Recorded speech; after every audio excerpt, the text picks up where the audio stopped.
The Silver Dragon King, Kaguya, has been transformed into my own tailed beast, plunging everyone in the city of slaughter into an endless cycle of reading.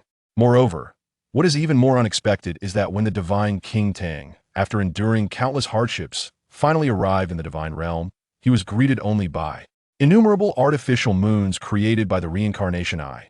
After traversing the world of Naruto and diligently honing my skills for over 2 decades, I had finally reached the pinnacle of invincibility in the ninja world, only to be informed by a faulty system that I had crossed over incorrectly. Consequently, I found myself inexplicably reborn in the Douluo Continent as the son of an electronic martial soul bishop. Fortunately, the system was not entirely a burden. It brought along my innate talent and the memory of my past life. Not only did I possess the Sharingan, the reincarnation eye, and the transmigration eye, but I also retained all the ninjutsu learned in the ninja world, including blood limit, sealing techniques, and various formidable forbidden arts. Moreover, I even carried over a new and perfect immortal mode I had created by merging the 3 great sacred land techniques from my previous life.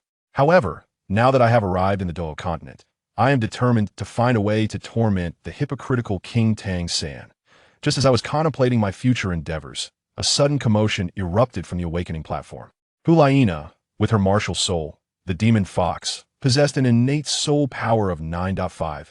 As the words left her lips, the surrounding crowd became restless, all eyes turning towards the radiant pink-haired girl on the awakening platform. An enchanting fox spirit swirled around her, indicating that she was indeed the next generation saintess of the Spirit Hall.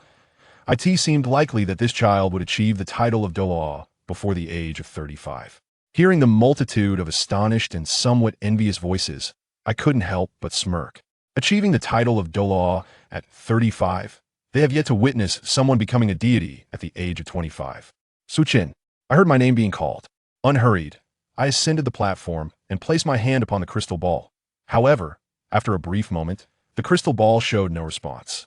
Could it be that it had malfunctioned due to excessive use? The awakening elder furrowed his brow, intending to inspect it. Yet, in the next instant, with a resounding bang, the crystal ball exploded, scattering debris across the ground. The elder, standing closest, instinctively took 2 steps back in shock. How could this be? Just moments ago, he had sensed an overwhelmingly powerful energy wave coursing through his soul power, as though it were being suppressed, rendering it utterly unmanageable. Observing the astonished gazes of those present, the awakening elder discreetly wiped the cold sweat from his forehead, beginning to doubt whether the crystal ball was indeed broken. Thus, he retrieved a new crystal ball, which appeared more transparent and evidently a higher-grade detection tool than the previous one. That nodding slightly, I placed my hand upon it once more. To my utter astonishment, the moment my hand touched the crystal ball, an ethereal chime resonated throughout the venue, and blinding radiance erupted from the crystal ball, enveloping the entire awakening platform in an instant. What was that? The young boys and girls in the front row screamed, covering their eyes, while the onlookers gasped in astonishment. However, this was merely the prologue. In the next moment, an immense phantom began to unfurl from the blinding white light, and a violent cyclone erupted from the awakening platform, causing the garments of the crowd to flutter wildly.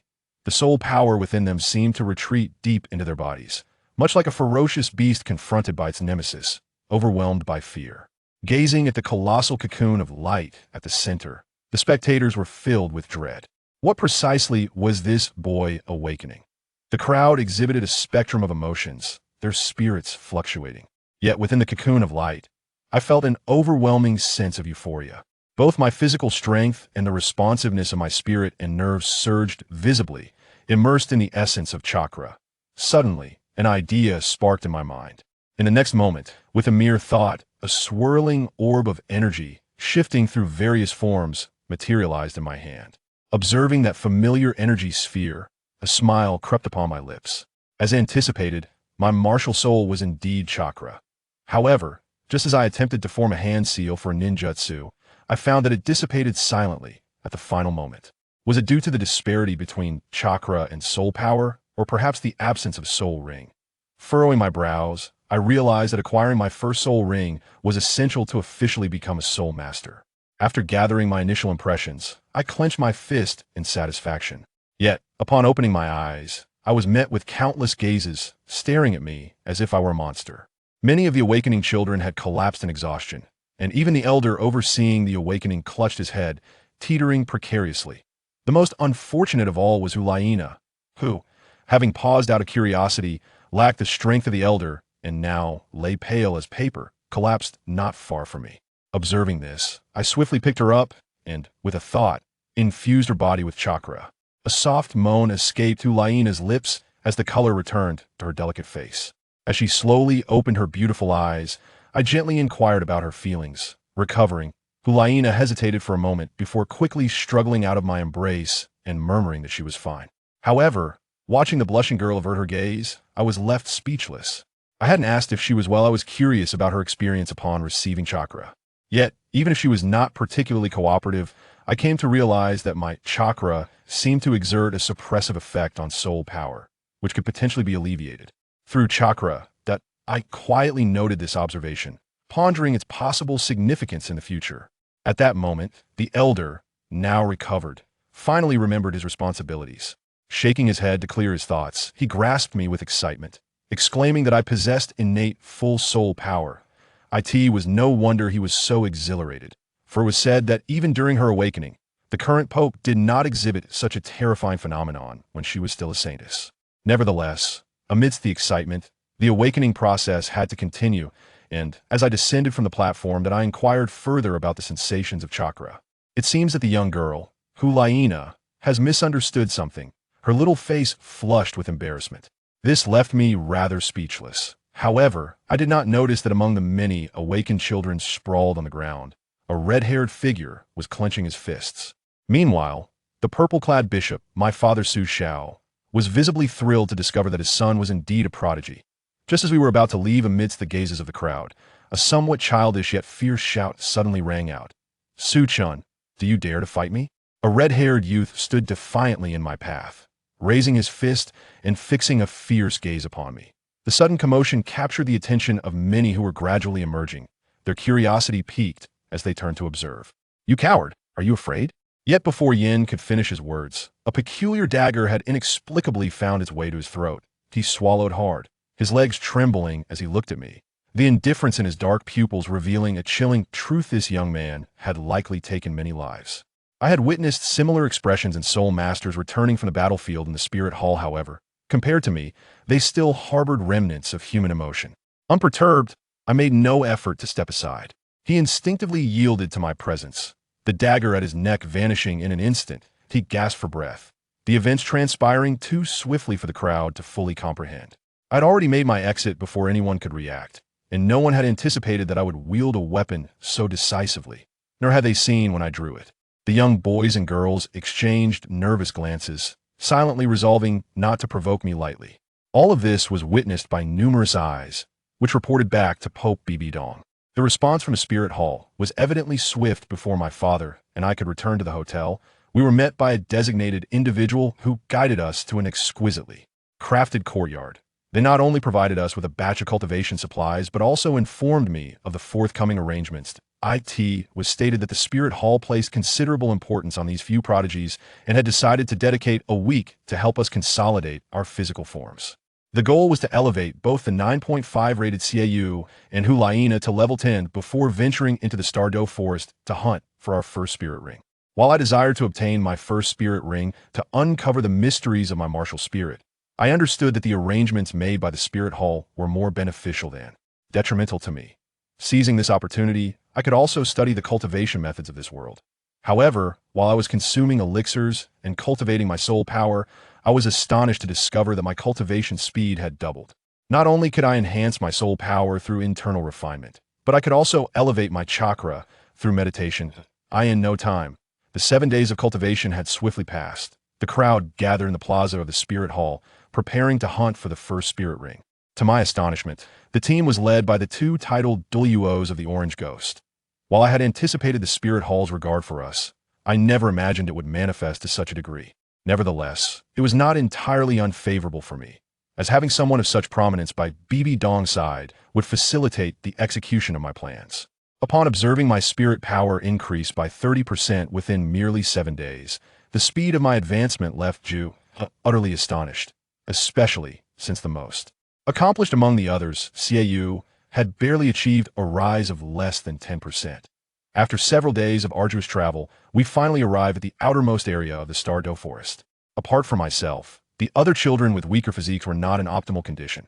However, Douluo showed no inclination to allow us to rest. Instead, he instructed us to independently hunt for our desired spirit rings, albeit confined to the outer periphery of the Douluo forest, while he and Gae concealed themselves in the shadows, observing our every move. Not long after we commenced our endeavors, an ominous voice suddenly emanated from Yu Guan's vicinity.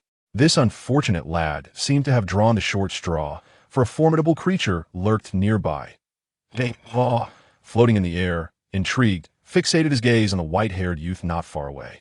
Meanwhile, I continued my leisurely pace, acutely aware of the faint sensation of being watched from behind, undoubtedly keeping a vigilant eye on us. After all, leaving the others to hunt spirit beasts alone would be tantamount to sending them to their demise. Simultaneously, I was eager to test my current capabilities. As I activated my white eyes, my irises transformed to a lustrous white hue. After scanning the surroundings for a brief moment, a subtle smile graced my lips as I accelerated toward a specific direction. Had that lad encountered a 50-year-old mutated spirit beast? Was he now frantically fleeing for his life? Douluo, reclining leisurely on a tree, inquired, but to his surprise, Douluo shook his head and dashed towards the mutated spirit beast. What? Douluo stammered, discarding the chrysanthemum in his hand, his expression contorting with disbelief. Did he truly believe that a spirit beast could be intimidated by a dagger like that young lad? Was he truly considering offering assistance? As Douluo kept his focus on me, he posed a question, yet Yu Guan dismissively waved his hand, suggesting they let him endure some hardship first, but without going too far. Leaving him with hidden injuries would be undesirable. However, while he wagered with Douluo over how long I would last before calling for help, he was utterly unprepared for the sight that awaited him. Douluo's mouth had fallen agape, his expression one of sheer horror. Surely that lad hasn't met his end? Douluo, upon noticing, swiftly sat up, glancing in that direction. What transpired next was beyond his wildest expectations. His mouth slowly widened in shock, mirroring Douluo's expression. Meanwhile, chaos reigned in another area, as a towering silver gorilla, over 3 meters high, roared in fury, its chest pounding with a resounding thud, the crimson eyes fixated. Intently ahead, simmering with anger once more, that I gracefully perched upon a branch opposite him. My single-hooked jade blood wheel, I revolving slowly, firmly locking onto his movements. Yet at that moment, the gorilla let out a sudden, thunderous roar, seizing a stone and hurling it towards me with all its might, producing a sound akin to a cannonball slicing through the air. However, I remained utterly unfazed, for within my gaze, the speed of the two stones appeared significantly reduced. With a resounding crash, another tree was brutally pierced. Strangely, my presence was nowhere to be seen across from him at this juncture. The gorilla was panting heavily, his relentless high-frequency assaults severely draining his physical and spiritual strength. Just then a leisurely voice floated from behind. Tired, silverback gorilla. Upon hearing this, he turned around, his eyes widening in disbelief as he beheld me, unharmed, suspended upside down from a tree, smiling at him. Now allow me to attack. Though my smile remained unchanged, the hook-like jade in my blood-red eyes began to whirl more rapidly. With a shrill whistle slicing through the air, countless kunai, glimmering with a cold light, surged from all directions, aiming for the gorilla's vital points. Seeing this, he hurriedly turned his back, crouching down and shielding his head. Yet, several kunai collided midair, tracing an astonishing arc, and still managed to pierce through to his ears. The intense pain ignited the gorilla's ferocity, prompting him to launch indiscriminate attacks. The shattered stones and wooden fragments unleashed a terrifying force, obliterating everything in their wake. Yet, I skillfully maneuvered through the jungle, effortlessly evading his furious strikes while occasionally tossing kunai that left fresh bloodstains upon his body. Time slipped away, and eventually, he collapsed weakly onto the ground. However, to my astonishment, just as I approached to finish him off with a kunai, the seemingly lifeless gorilla abruptly surged back to life, charging towards me. The youth, appearing momentarily stunned, did not dodge or evade, but a flicker of human-like delight crossed the gorilla's face as he opened his gaping maw, aiming to bite off the head of the person before him. Yet, in the next instant, the gorilla's figure came to an abrupt halt, emitting a heart-wrenching wail. Countless blood-red wires had deeply embedded themselves into his body, binding him immovably. I approached him leisurely, raising the kunai to end his life. Soon, a white circular ring, glimmering with a faint yellow light, materialized. Curiously, I reached out to touch it, yet felt nothing. Although it appeared as if energy had been compressed into a circle, it contained elements distinct from spiritual power. It seemed I would require more samples, preferably from soul beasts that were 100 or even 1,000 years old, that I mused, recording the patterns and disregarding the subtle allure emanating from the soul ring. After tidying up the venue, I turned and left, for I had little regard for a decade-old soul ring. Though I departed with grace, I remained blissfully unaware that my actions had left onlookers utterly astounded. The two powerful tidal Douluos, hidden in the shadows, swiftly dispatched their target using daggers and metallic threads. Had I misjudged the situation? As a seasoned tidal Douluo, Yueguan had witnessed much, yet such a scene was indeed a first for him. Douluo's gaze penetrated the depths of the forest, his expression concealed behind the ghostly mask, revealing a complexity that was hard to decipher. The finesse with which one could manipulate soul power to tread silently upon the treetops, combined with unparalleled throwing skills, indicated a meticulously crafted battle plan, tailored to the target's character, executed flawlessly without any superfluous steps. Even if it were a human, Douluo shook his head, leaving his thought unvoiced, yet Douluo comprehended his unspoken words. It was truly terrifying. Could this truly be the feat of a mere 6-year-old child? Meanwhile, having just vacated the previous area, I quickly sensed something amiss through my Byakugan.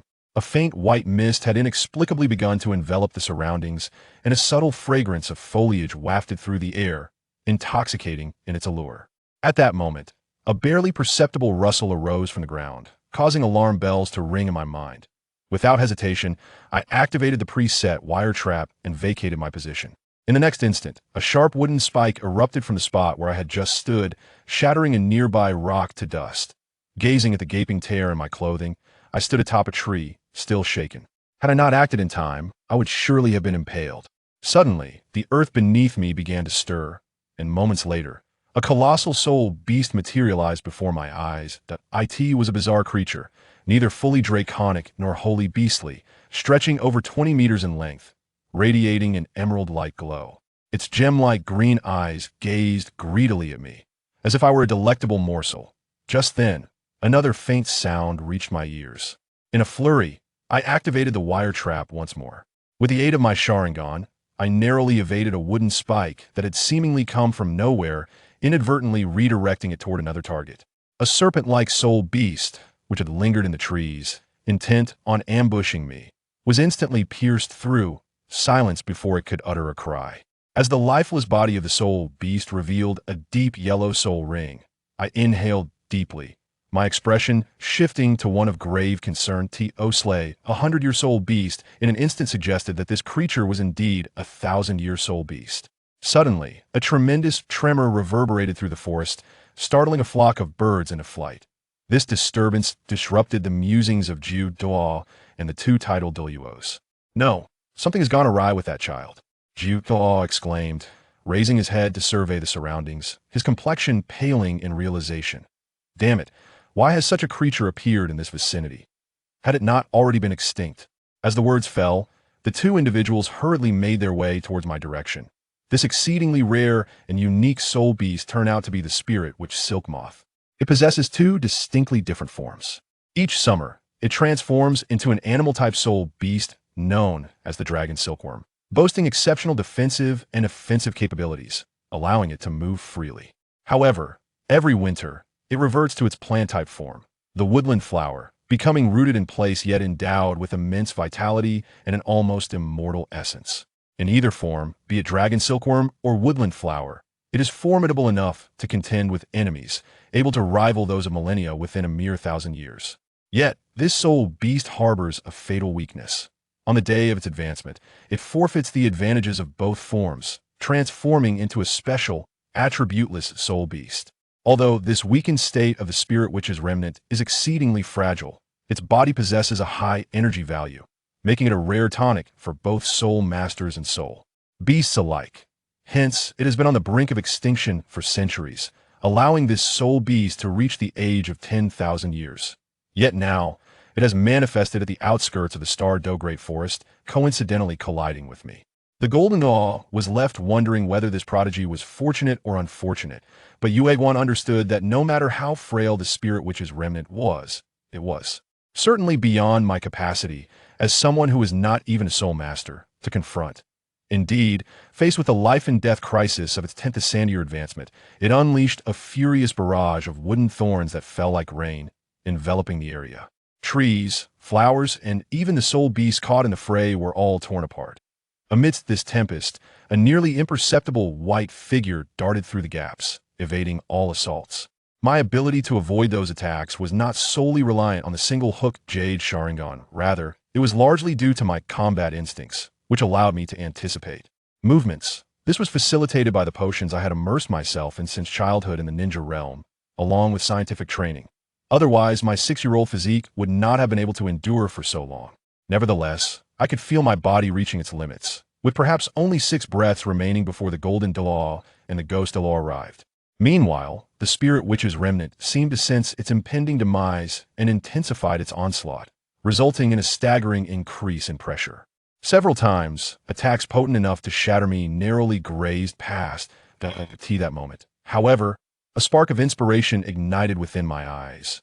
Seizing the brief interval between 2 attacks, I unhesitatingly switched my Sharingan to the penetrating Byakugan. Indeed, it was injured. Was it attempting to consume me and then flee? At the base of that soul beast, there was a chaotic, coalescing node. The energy of this soul beast was being drained significantly through that node. From the outset, I had sensed that this soul beast's greed for itself surpassed its desire to retaliate against the invasion of its territory. It appeared to yearn to devour itself entirely. This reminded me of the strange reaction when I had injected chakra into Hulaina's body upon awakening my martial soul, that I could almost ascertain that chakra is an energy that utterly transcends soul power, possessing immense allure and benefits for living beings. This soul beast, even upon sensing the arrival of both the Douluo and the Ghost Douluo, did not flee. Instead, it desired to consume its prey first, further affirming my suspicions at that moment. A subtle smile graced my lips as a wild thought surged into my mind. After firmly committing that pivotal moment to memory, I shifted my gaze to the Sharingan, abandoning the strategy of evasion at the periphery and instead charging directly towards the soul beast's essence. "Are you out of your mind?" Douluo, who had been intently watching the scene, exclaimed, his eyes wide with fury as radiant light cascaded from his form. 9 soul rings suddenly appeared, propelling his speed to new heights. Yet, it seemed there was little time left. I found myself engulfed by a sea of verdant energy. Despair washed over me, and I halted in a daze, feeling as though I were plunging into an icy abyss. My negligence had cost the life of a future titled Do. Just as this grim thought crossed my mind, a tremendous roar echoed through the in the astonished gaze of Judo. A surging pillar of energy erupted skyward, tearing apart the dense forest and creating a vast chasm. Bathed in golden sunlight, a white-haired youth stood resolutely at the heart of the chaotic battlefield, wielding an enormous, peculiar fan, while before him hovered a deep purple soul ring. Under the golden sunlight, the white-haired youth stood in the center of the chaotic battlefield, holding a huge and peculiar round fan. In front of him floated a deep purple soul ring engraved with mysterious runes. It represented the death of a 1,000-year soul beast, the 1,000-year soul ring. End of this chapter. Chapter 9. The first soul ring of Millennium Time rewinds to a few breaths ago. The strong wind blew, lifting the boy's tousled hair and stinging his skin. However, Su Chen's footsteps did not stop. Instead, he quickened his pace, charging toward the massive soul beast body. Closer. The boy took a deep breath, channeling the little remaining chakra into his wrist. He could already hear the shout of Douluo, but Su Chen had no intention of stopping. His wrist gradually lit up with the infusion of chakra, seeing the human soul master, who contained immense life energy, give up on fleeing and charge toward him instead. The Linu silkworm's jade-green pupils flashed with a mix of confusion and ecstatic joy. As long as it devoured him, its injuries would heal in an instant, and then it could swiftly escape through the earth's veins, leaving this forest, especially the depths of this forest. Thinking of the terrifying soul beasts in the center, the Linu silkworm couldn't help but feel a chill. But it didn't matter. This would all be over soon. It would soon advance successfully. It greedily watched Su Chen's approaching figure as if looking at a treasure of the highest quality. Although it didn't understand why this human was seeking death, it couldn't let its guard down. Humans were the most cunning. A trace of cruelty flashed in the Linnu silkworm's green pupils, its throat flickering with yellow light. And then, roar. A scorching dragon breath, accompanied by a roar reminiscent of a dragon or a serpent, erupted from the Linnu silkworm's mouth. The intense heat even distorting the air as it rushed toward the nearby Su Chen. At the same time, the boy took a deep breath of the searing air, his wrist glowing brightly as a massive round fan suddenly appeared in his hand, swinging out fiercely. Uchiha rebound. Boom! A violent explosion echoed through the heavens and earth, blinding white light enveloping everything, incinerating all the roots of the Linnu silkworm in the vicinity. Amidst the soul beast's strange screams, Su Chen tightly gripped the round fan, curling his body behind the fan's blades to avoid the intense shockwave as much as possible. After a moment, the white light dissipated, and the soul beast's screams abruptly ceased. Su Chen cautiously emerged from behind the fan to assess the situation. The area, once a lush thicket, had transformed into a massive pit over 100 meters wide, the soil charred black and devoid of life. With only a few remnants of yellowish green behind Su Chen, the tree canopy above had completely vanished, revealing a clear blue sky with white clouds. The soul beast, facing the full force of the explosion, had been blown apart at the waist, dead beyond any doubt, with specks of purple light slowly gathering, gradually forming a ring. No wonder it was a treasure crafted from the branch of the divine tree. It's no wonder Madara cherished it so much. The boy sighed in relief, examining the now much duller round fan. The fan was entirely white, with a black edge, a long handle, and 3 rotating black magatama on each side. It was the Uchiha clan's treasure, the flame round fan, forged from a part of the divine tree's branch. It possessed the ability to control fire release using wind release and had the capability of rebounding. In the original work, Madara even used this fan to rebound Naruto's tail beast bomb. Of course, it was now Su Chen's trophy. This was also his confidence in launching a counterattack. With Su Chen's current strength, he definitely could not use the flame round fan, but fortunately he had prepared for this since he first traversed here, using methods he studied in his past life to charge it. After several years, he finally got this opportunity to use it. Storing the fan in the storage soul guide on his wrist, Su Chen couldn't help but frown. The research on soul guides in this phase of Douluo Continent could be described as utterly dismal, especially the stored soul guides. Even this treasure found at great expense appeared extremely crude to him. The soul power communication was painfully slow, and the space was minuscule with a slow positioning speed. If he weren't so skilled at controlling chakra, he might have run into trouble. It seemed he needed to develop the storage scrolls and summoning techniques as soon as possible. The boy pinched his chin, silently noting this plan, then turned his gaze to his spoils, his dark eyes gleaming slightly. Even though he had lost a trump card, this harvest could be considered extremely rich. A Millennium Soul Ring. Moreover, it looked like an exceptionally precious soul ring. After all, Su Chen had never seen such a peculiar soul beast and soul power in the original work. Clearly a plant system soul beast, yet it bore a dragon's aura. A perfect fusion of 2 completely opposite elements, transforming into a pure energy with no affiliation. Originally, Su Chen sought a soul beast that contained no specific elements or encompassed all elements to deal with potential issues of chakra and soul power. And the appearance of this soul beast completely satisfied his thoughts. When he saw the wound on this soul beast with his Byakugan, he also noticed the immense energy brewing in its throat, realizing that this soul beast was about to launch its final strike. Thus, he had the idea of counterattacking.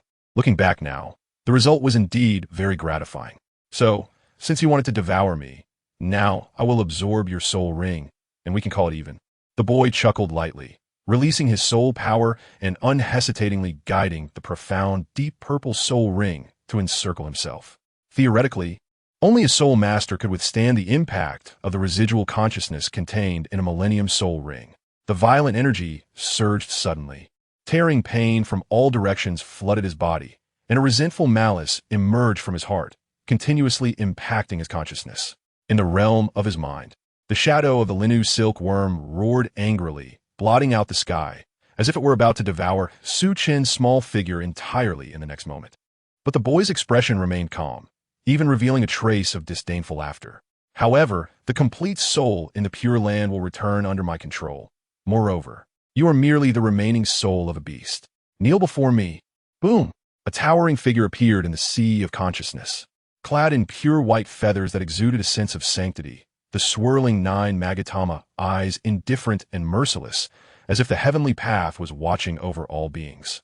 The entire world had completely become a backdrop for this figure.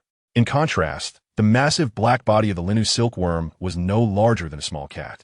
Its remaining soul gazed in abject terror at the figure towering millions of times above it, and in the next moment, when those sacred and indifferent 9 Magatama swirling eyes looked over, it transformed into a wisp of blue smoke and vanished completely. In the last moment of its consciousness dissipating, the last remnant of the Linnu silkworm finally surfaced with deep regret. Perhaps it shouldn't have provoked this human. He is not just a human. Outside, Douluo had yet to recover from the immense shock of the Millennium Soul Beast's death when he saw the boy put on the soul ring. His heart, which had just settled, instantly leaped to his throat, and his hoarse shout echoed, "No, don't. Don't do something so reckless." But in the next second, the white-haired boy opened his eyes, and the deep purple soul ring had obediently appeared around him. The roar abruptly stopped, as if someone had choked his throat. Yuguan slowly opened his mouth and eyes, tilting his neck, a clear question mark appearing above his head. What just happened? End of chapter. Chapter 10, Spiral Pill. Douluo felt that today was truly magical. If it weren't for the fact that he hadn't left the Wuhuan temple recently, he would have suspected that he had been poisoned by that old poisoner, Dugubo, and was hallucinating. First, his own fresh genius fought and killed a 50-year-old soul beast. Although it was extremely outrageous, it was still somewhat explainable. I can't do it, but he can. However, what happened next completely exceeded his understanding. First, his genius encountered a rare soul beast that appeared only once in 1,000 years, and coincidentally, it was at its weakest and most dangerous moment. The fact that it lasted so long was already beyond Yu Guan's expectations, but he would never have thought that the kid actually killed it. A little brat without a soul ring, not even a soul master, faced off against a real 1,000-year soul beast. What kind of concept is that? A little rabbit taking down a tiger makes some sense, but taking down an ancient giant beast is a bit outrageous, right? Douluo and Ghost Douluo could no longer feel shock. They even stared at each other in confusion, doubting whether they had even left home and were still dreaming. However, it wasn't over yet. That kid actually started absorbing the soul ring directly. Douluo almost choked and fainted on the spot. He weakly sat on the ground, staring blankly at Chen. Isn't it common sense that your instincts should tell you that this is not something you should be touching right now? The first ring of 1,000 years, that's a sure way to commit suicide. Douluo didn't know whether to laugh or cry. A 10-year soul beast had come, and even a 1,000-year soul beast had been killed, but now he was dying from ignorance while forcibly absorbing the soul ring. How was he supposed to report this to His Holiness the Pope? Despairing, he thought, let it be destroyed, hurry up. In that moment, he even thought about where he would be buried. But the next moment, Yu Guan and Gue Mei saw a scene they would never forget in their lives. That soul ring, which had just been so violent, instantly turned into a docile little lamb, its aura dissipating and becoming a part of the boy. He actually succeeded in absorbing it.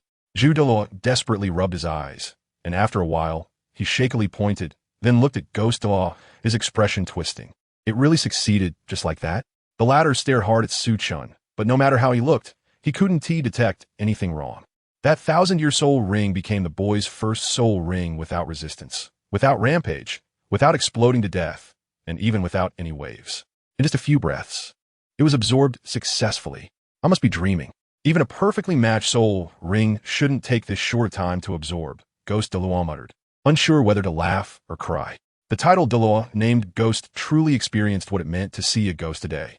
Chen, however, was unaware that he had completely shattered the worldviews of the two old Douluos. Even if he knew, he probably wouldn't care. At this moment, he was feeling the incredibly abundant sense of power within him, and the joy that filled his whole being. That last trace of obstruction between himself and the world quietly vanished, as if he had perfectly integrated into this world. With a thought, chakra surged through his 7 meridians and 8 channels, flowing smoothly and naturally, completely different from the feeling before. He extended his hand, slowly exhaled, and began to form hand seals. Unseen, bang! As the white smoke rippled and dissipated, a person identical to Chen stood beside him. Shadow Clone Technique. One of the 3 basic ninjutsu in the world of Naruto, used to create afterimages to confuse enemies. It was an extremely simple technique. Seeing a familiar yet strange ninjutsu appear, even someone as calm as Chen couldn't help but feel a surge of excitement. This meant that he could recreate the dazzling ninjutsu in the Douluo Continent. Flying Thunder God, Edo Tensei, Spiral Pill. The young man took a deep breath, suppressing his excited heart, and opened the system panel. Name, Chen. Gender, male. Age, 6. Level, 15, Soul Master. Breakthrough to level 20 to become a great Soul Master. Soul Ring, purple, 3,000 years. Soul Skill, Linlong's armor, 50 all attribute increase when taking damage. Life recovery speed increased by 50-200, the lower the life. The higher the recovery speed. Chakra attribute, none. Primordial power, life energy, 1600, standard Soul Master 100 to 500. Mental energy, 500, peak of Ling Tong realm. Standard Soul Master is Ling Yuan realm 0 to 50. Soul power, chakra 1500, standard Soul Master 100 to 800. External attached soul bone, Sharingan, single tomo, increases nerve reaction speed, dynamic detection. Can release illusions through eye contact. Byakugan, X-ray vision, 360 no dead angle detection. Long range vision of 1 kilometer. Traits, perfect immortal body 12. Your self-healing ability is enhanced. Stamina recovery speed is enhanced. Vitality is enhanced. Affinity with nature is enhanced. Training talent is improved. Immortal mode training speed is increased. Ancestor of eye techniques. You can use all eye techniques without limitation. Requires Mangeki Sharingan Eternal Mangeki Rinnegan. Kinui, not available. Amaterasu, not available. Tsukuyami, not available. Available skills. Chen style swordsmanship. Chen style shuriken technique. Chen style body technique. Shadow clone technique. 8 gates, 3rd gate. After briefly looking through it, Chen couldn't help but exclaim in his heart. As expected of a rare 1,000-year soul ring, this enhancement was significant. His life energy, mental energy, and even soul power had all increased dramatically, with soul power rising by 5 levels. More importantly, his first soul skill, seemingly simple, had an astonishing enhancement. A straightforward 50 increase in all attributes and directly maxing out his survival ability, combined with his immortal body. Even someone at the same level could probably not kill him no matter how long they tried. His base life, energy, and mental energy were already significantly higher than normal people, and coupled with the enhancement of self-healing ability from the immortal body, as long as his chakra wasn't exhausted, unless he was instantly killed, it would be hard for him to face any life-threatening danger. Undoubtedly a godly skill. This level of strength should logically appear at the 4th or 5th ring. It could be said that he had indeed struck gold. As for the 2 increase in the awakening of the immortal body, that was just icing on the cake. Those ninjutsu that were originally not difficult, like the shadow clone technique and body flicker technique, could also be used again. These were all techniques Chen had pondered after crossing over. They just couldn't be released due to the lack of chakra. As for the 8 gates, although he couldn't drive them with chakra, physical training was universal, and coupled with the enhancement to his physical quality from this 1,000-year soul ring, he was not surprised to be able to open up to the 3rd gate. Overall, this wave of enhancement was immense. If he encountered that silverback gorilla again, even without using soul skills or the 8 gates, he could probably kick it to death. And if that Linwu Silcocoon were to revive and he opened the 8 gates, he wouldn't be without a fighting chance. The chakra had no attribute change, but it was completely different from before. It seemed that the attributes of the soul ring affected the attributes of chakra. Looking at the newly added chakra attribute column on the panel, Chen pondered. In the ninja world, the attributes of chakra are determined through testing paper, which is predetermined from the beginning, but later one can practice other attributes, though the release power is not as strong as that of one's own attributes ninjutsu. In the Douluo Continent, it seems that one can only use abilities by obtaining the corresponding soul rings. So, can only ninjutsu that does not require chakra nature transformation be released now? The young man pondered. With a thought, chakra began to rapidly gather in his hand according to a certain frequency and rhythm, and in a moment, it condensed into a high-frequency, rotating blue ball of light. End of this chapter. Chapter 11. Since it's a performance, we must protect the audience. Rinnegan, the genius creation of the 4th Hokage, Minato Namikaze, is an unmarked ninjutsu that initially requires no chakra transformation. It is a ninjutsu with a very high upper limit and a not-so-low lower limit. That kid Naruto relied on this move to forcefully break through to the finale. Releasing this unmarked ninjutsu requires extremely high chakra, micromanipulation, and control skills. Those with poor abilities may even need shadow clones to assist. As the creator and common researcher of this technique, Chen naturally didn't need to go through so much trouble. The blue whirlpool kept brewing in his hands, gradually gathering to the size of soccer ball. But then it started to become a bit unstable. Chen also felt that this was probably the limit of his control.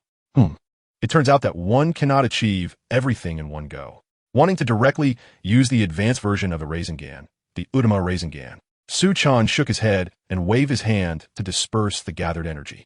Stretching out, he heard popping sounds from his body, and the young man twisted his neck, deciding to go greet Douluo and the others first. A wolf. The long howl of a wolf came from all directions, and the young man's steps halted. He realized that several gray wolf beasts had surrounded him without him noticing. Really getting carried away and lowering my guard. The young man felt a bit regretful. The joy of gaining a spirit ring and studying spirit skills made him forget to scout his surroundings, not even noticing the approach of this pack of wolves. This was a big taboo. He must not make the same mistake again in the future. Silently reminding himself, Chen shook his head and scanned the increasingly numerous pairs of blood-red eyes around him, seeing their unabashed greed for himself and the corpse of the spirit beast. Were they attracted by the energy fluctuations? They really are bold. Chen chuckled lightly, his gaze settling on the largest wolf beast in front, which was noticeably larger than the others.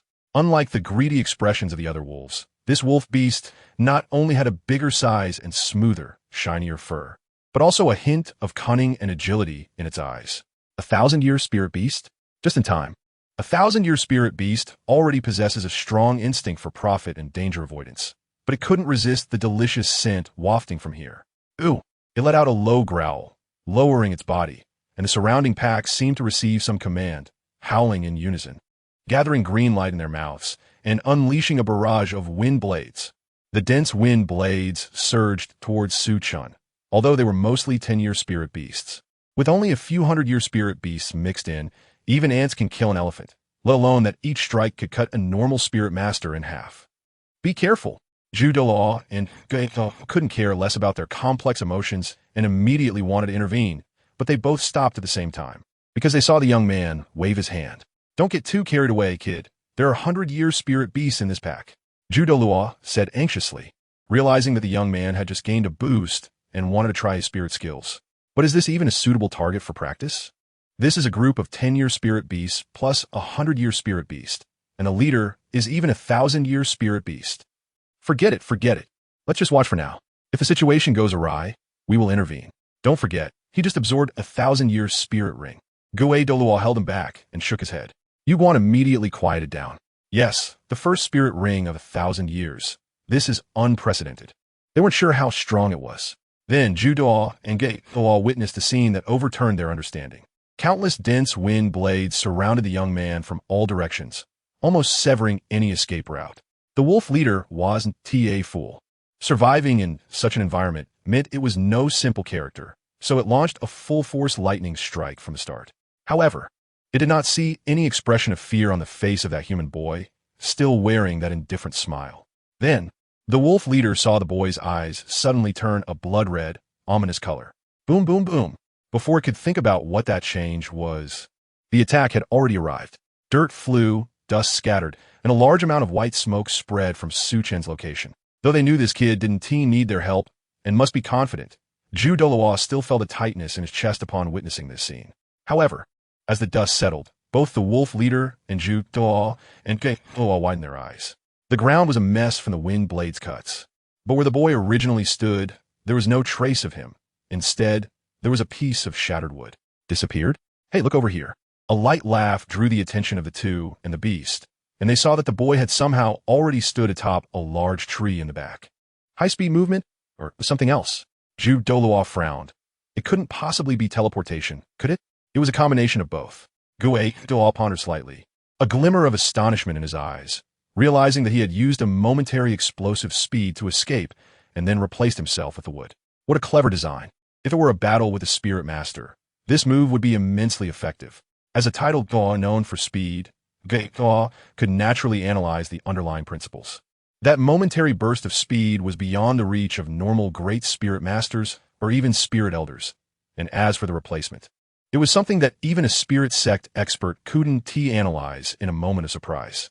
It was a very practical spirit skill for both offense and defense. One could say it truly lived up to the title of the first spirit skill of 1,000 years. Indeed, it was extraordinary. He sighed a little. Compared to the 2's feelings, the wolf leader was somewhat horrified at this moment. Not only had its guaranteed strike been effortlessly evaded, but it also couldn't figure out how that human accomplished it. And even though it was just a fleeting moment, it had sensed the terrifying aura radiating from the 2 observers in the distance. Should it retreat? It hesitated, glancing at the corpse of the Linwu silkworm on the ground and the white-haired boy. If it could eat them, it would have a chance to break through to a 10,000-year spirit beast. A 10,000-year spirit beast would definitely be a dominant force even in this forest. If Su Chen knew its thoughts, he would surely tell it that the young lad was far too naive. A low-level 10,000-year spirit beast wouldn't even be a dominant force. In this forest, it would merely be a bigger piece of cannon fodder. Little did it know that even 100,000-year spirit beasts were just guarding the core area. With a flip of its eyes, the wolf leader looked at the surrounding followers waiting for its command, a ruthless glint flashing in its blood-red eyes. As long as it could become a 10,000-year spirit beast, some sacrifices were acceptable. Howl! It let out a long howl, and the wolf pack immediately stirred, splitting into 2 groups, one half attacking Su Chen, while the other rushed towards Duuluo and Duuluo. This sudden change caught all 3 off guard. Su Chen quickly understood the wolf leader's plan. It wanted to use the lives of the weaker wolves to distract Duuluo and Duuluo. Then focus on me? The young man shook his head and chuckled.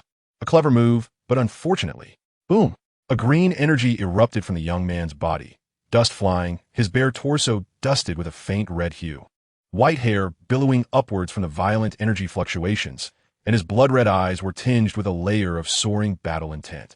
Exhaling a breath of scorching air, the young man clenched his fists, tilted his head, and looked at the wolf leader, whose hair stood on end. Since this is a performance, I can't let the audience be disturbed. The 8 gates of Duanjia formation, 3rd gate, life gate, open. End of this chapter. Chapter 12, the spiraling sphere shows its might. Instantly defeating a Millennium Soul beast. Powerful. Unprecedentedly powerful. Feeling the explosive power surging from his muscles and bones, Su Chen nodded in satisfaction. The 8 gates of Duanjia formation truly deserves to be the strongest physical technique in the ninja world. Just the 3rd gate grants him such immense capabilities. The young man had a premonition that he could now defeat that Millennium Wolf Soul beast with ease. It's just a pity that his physique wasn't strong enough. The duration of the 3rd gate was only about a minute, so he needed to finish quickly. However, that was enough time.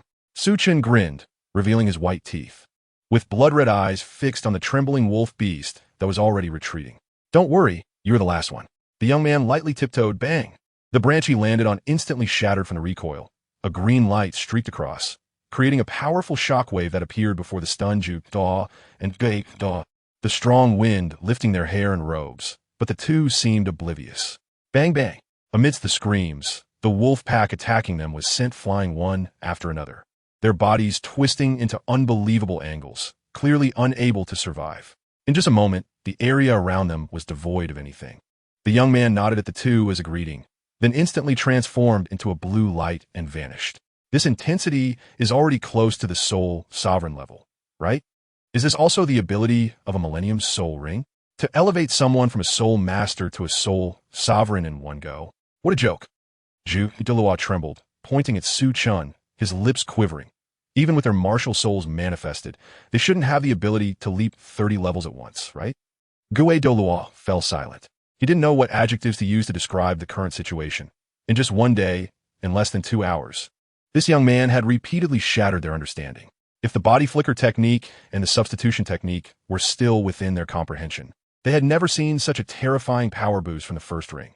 Even the 4th ring, 5th ring, or martial soul manifestation didn't have such a strong enhancement ability. And this was just Su Chen's 1st ring. He couldn't even imagine what it would be like when it came to martial soul manifestation. The screams continued. The air was turbulent, and dust was flying. In just a few breaths, the only one left alive was the wolf that had retreated dozens of meters, its 4 legs weak, letting out a fearful whimper. Too fast, really too fast. My clan, in just a few breaths, was completely annihilated by this human, this little human. I must escape. I have to escape quickly. I can't die here. Even if my clan is gone, they can still reproduce. I want to live. I want to become a 10,000-year soul beast. Crack. Twisting the last wolf's neck, the young man didn't even look at the rising yellow soul ring, tossing it aside and turning his gaze toward the trembling Millennium Wolf Soul Beast. So spirited, huh? You can still hold on and not run even now? The young man looked at the Millennium Wolf Soul Beast that had already collapsed on the ground in some surprise, then nodded in appreciation. Luckily, the Millennium Wolf couldn't understand human language and wouldn't speak. Otherwise, it would surely curse. Damn it, it's not that I don't want to run. My legs are weak, and I can't move. Since that's the case, I'll give you a quick death. Su Chen dispersed the 8 gates of Douluo formation and took a slight breath. This technique felt good, but it consumed quite a bit of chakra and put a great strain on the body. Otherwise, if he activated the 8 gates and then the first soul skill, he could be even stronger. Of course, the duration would also be directly reduced by at least half. Congratulations, you should be the first creature in this world to die under this technique. Buzz. The young man extended his right hand, chakra rapidly gathering to form a deep blue, continuously rotating energy sphere, the formidable waves attracting the attention of Douluo and Douluo. That is, the two stared blankly at the small light sphere, sensing the immense destructive power contained within. Whoosh! The young man's figure instantly vanished, and when he reappeared, he was already above the Millennium Wolf's head, still struggling to retreat. Body flicker technique and spiraling sphere. Boom, boom, boom, boom. In the Millennium Wolf Soul Beast's horrified and fearful gaze, the blue light sphere erupted with a thunderous explosion upon it, like a meteor carrying an overwhelming momentum, shattering hundreds of trees, flying over 100 meters, and smashing into a boulder the size of a small hill before finally coming to a halt. Crack! Trees collapsed in succession, forming a hollow over 100 meters long. Gulp! Douluo swallowed, pointing at the scene that resembled a natural disaster, his voice trembling. Is this also the soul skill of the first soul ring? At this moment, Yuan deeply doubted whether his Millennium Soul Ring was real. Indeed, he could also achieve such a level of destruction now, even more exaggerated, but it was a title Douluo. Su Chen was just a soul master. Just a soul master. This is the first soul ring? High-speed movement, substitution, a one-time 30-level enhancement ability, and this almost instantaneous release with extremely strong, penetrating attack power. Douluo took a deep breath, looking at the seemingly somewhat exhausted young man, muttering as if in a dream. The first soul ring has such comprehensive abilities. If I hadn't seen it with my own eyes, I would definitely think it was a fairy tale. This is no longer a genius. This child is a monster, an absolute monster. It's unlikely that someone like him will appear in the next 10 or even 100 years. Fortunately, such a person appeared in our spirit hall. Otherwise, Kaguya may looked at Yuan, and both saw the complexity in each other's eyes. When Su Chen came over after storing the Millennium Wolf's head and the corpse of the Linwu silkworm in the storage soul guide, he found the two titled looking at him with the eyes of someone examining a monster. Well, it seems my goal has been achieved. From their reactions, I might have overdone it a bit. The young man thought to himself, Elders, don't say anything yet. Let me catch my breath first. Douluo took a deep breath, looking at the handsome young man with a well-proportioned build and bare upper body. His black eyes showed no hint of pride or excitement, only an uncharacteristic composure for his age. Yuan, who originally wanted to suppress his sharpness, suddenly deflated. This is truly a monster, whether in talent, strength, or temperament. How can you be so calm? You just killed 2 Millennium Soul Beasts. Put on your clothes first. Douluo was somewhat calmer. He took out a black robe from the storage soul guide and handed it to Su Chen. You could really open our eyes, both of us old guys. When the latter put on the clothes, Kaguya couldn't help but chuckle, then curiously asked, can you tell us how you defeated that Millennium Linwu silkworm? The first Millennium Soul Beast? Of course, if it's inconvenient, you don't have to say. Su Chen shook his head. Of course he could. This wasn't a private matter. Before I set out, my father gave me a special soul guide that sealed his full power strike, which can only be used once. It was thanks to that I was able to deal with that soul beast. This was the explanation he had prepared in advance. Both the soul guide and Su Zhao's attack had been arranged beforehand. At present, the round fan has only demonstrated the ability to compete with 1,000-year soul beasts, which is far from being something to covet. Moreover, this is not an important matter. As expected, Ghostly Doa nodded thoughtfully. I see. Then let's go back first. We can discuss the rest when we return to the Spirit Hall. Just as Su Chen anticipated, Douluo was merely asking out of curiosity. Although such soul devices are rare, they do exist. After all, the silk moth of Linwu is a standout among 1,000-year soul beasts. but it is still just a 1,000-year soul beast. End of chapter. Chapter 13. This is the last act of tolerance. Perhaps there is some secret within. But what does it matter? In Ghost Douluo's view, nothing is more important than Chen himself at this moment. It seems the plan needs to be terminated early. The Linnu silk cocoon, a soul beast that hasn't appeared for hundreds of years, showing up at the periphery, suggests that there might be some unforeseen changes in the Stardow forest. Ghost Douluo frowned and spoke gravely. The Linnu silk cocoon. Is that the soul beast of my first soul ring? Chen was a bit curious, but clearly, this wasn't the time to inquire. He decided to look it up in the data after returning. Speaking of which, after showing so much, he should have the chance to meet the Pope when he returns, right? No problem. Chrysanthemum Douluo nodded. Although he was still feeling quite complex emotions, he understood the urgency of the situation, especially after Chen exhibited such monstrous talent. Ensuring Chen's safe return to the Wuhuan Hall was the top priority. Resolute in his decision, the three of them hurried along and quickly arrived at the meeting point. After reminding Chen not to run off, Chrysanthemum and Ghost Douluo also hurriedly departed. Tidal Douluos helping to hunt soul rings, especially when time is tight, were indeed quite fast. Before long, Chen detected some subtle fluctuations of soul power. Likely someone was absorbing a soul ring. In the past, it was extremely difficult to perceive such fluctuations before absorbing a soul ring, but now, it only required a little focus. It seems that obtaining a soul ring has quite an impact on me. Chen shook his head and began to think about his next strategy. He needed resources, wealth, and influence. Therefore, it was very necessary to expose himself to the higher-ups of the Wuhuan Hall early, which was why he showcased a part of his capabilities in front of Chrysanthemum Douluo and Ghost Douluo. To gain a voice in matters, one must demonstrate their value and present it to those who can recognize it. Bibi Dong was his target. This youngest pope of the Wuhuan Hall, in the coming decades, would reach the peak of her control and expansion of the Wuhuan Hall's power, significantly enhancing its overall strength. Setting aside some personal opinions, this woman is at the top of the continent in both intellect and strength. Without the protagonist's halo, she would surely achieve her desires. A smart partner is especially important to Chen. He didn't want to waste time on fools. Just like in a ninja world, after forming a deep partnership with Orochimaru, the first thing he did was completely cut ties with Danzo. More importantly, Bibi Dong's weaknesses were quite obvious and, in a certain sense, unexpectedly simple. This was a good thing for Chen. After all, he and Bibi Dong had no substantial conflict of interest. Rustle. The slight sound from the bushes startled the boy from his thoughts. However, after glancing up, Chen lost interest. Ha ha, I'm back. Yin burst out of the grass with great effort, laughing joyfully, but his laughter stopped abruptly upon seeing Chen instinctively shrinking his neck. Just for a moment, he remembered something, straightened his bent back, and his expression became proud and arrogant. Hey you. He put his hands on his hips, pointing at Chen, snorting coldly. You also got your first soul ring, right? Dare to compete with me? This idiot. Chen couldn't be bothered with him and continued to meditate, conceptualizing his plan in his mind. Tang San should have just crossed over this year. He still had about 10 years to lay out his plans. However, this body was still young, and there were very limited things he could do. Even if he gained Bibi Dong's trust and support, he could only use transformation techniques to carry out some tasks, which contradicted his plans. At 6 years old, he was still too young to stand on the stage and make a name for himself in the Wuhuan Hall. He would need to be at least 12 or 13. Chen felt a headache coming on. What's wrong, coward? Are you scared? I knew you were a gutless guy.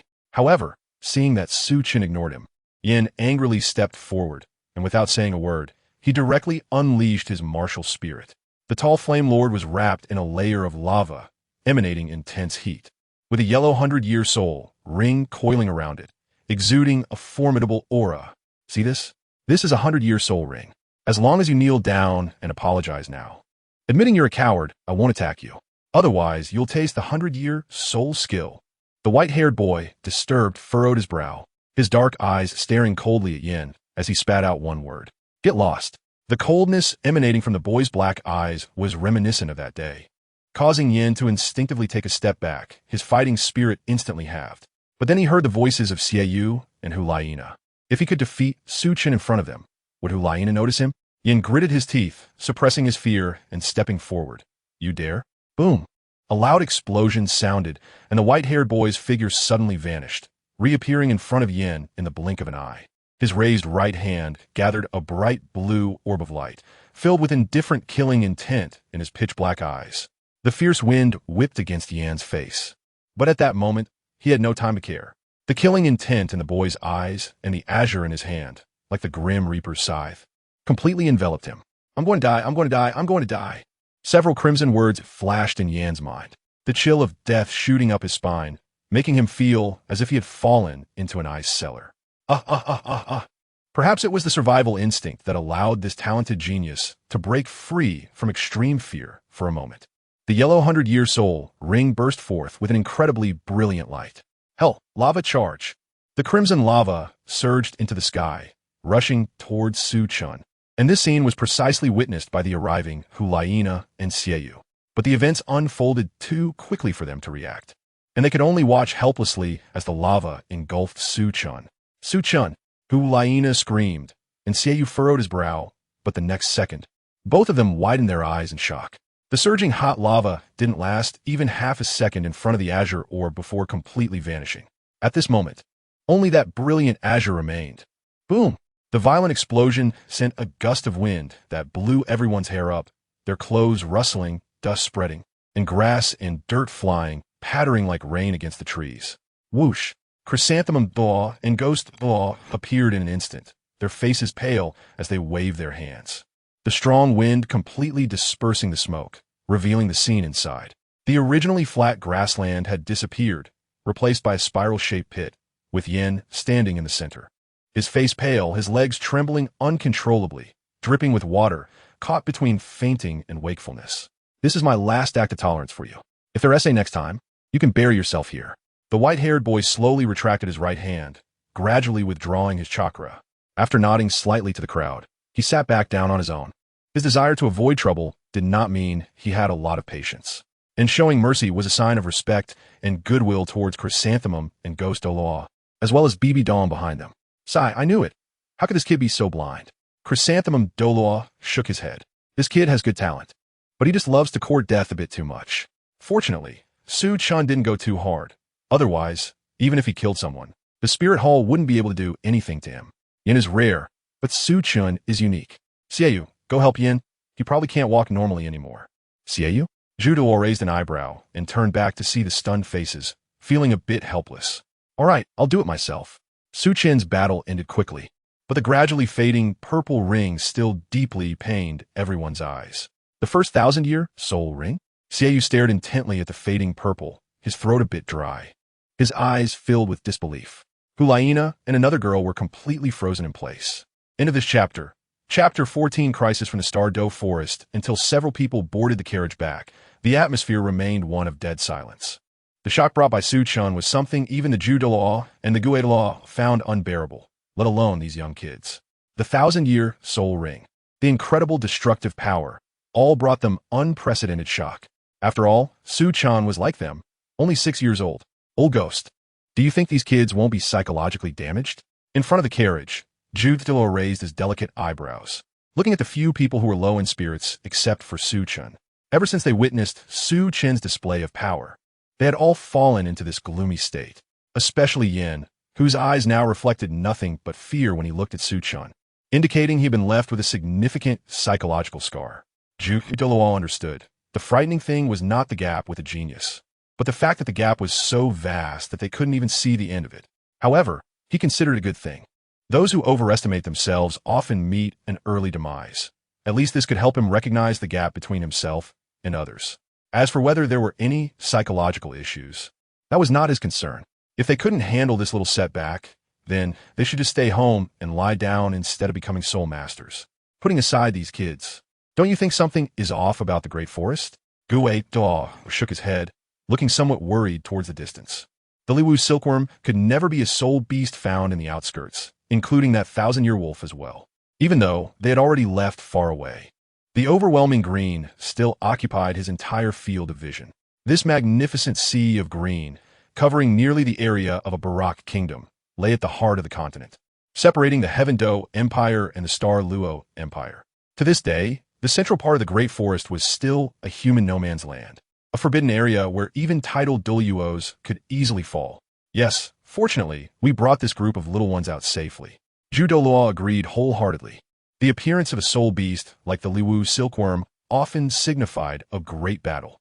If such a level of battle were to occur, they wouldn't care, but these little guys might not be able to be protected. However, it was good that nothing was happening now.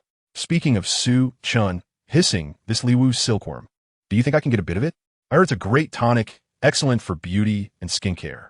Yuguan held his enchanting face, his eyes sparkling with excitement. If it weren't for the obvious Adam's apple, anyone would think he was a stunning woman. You really are.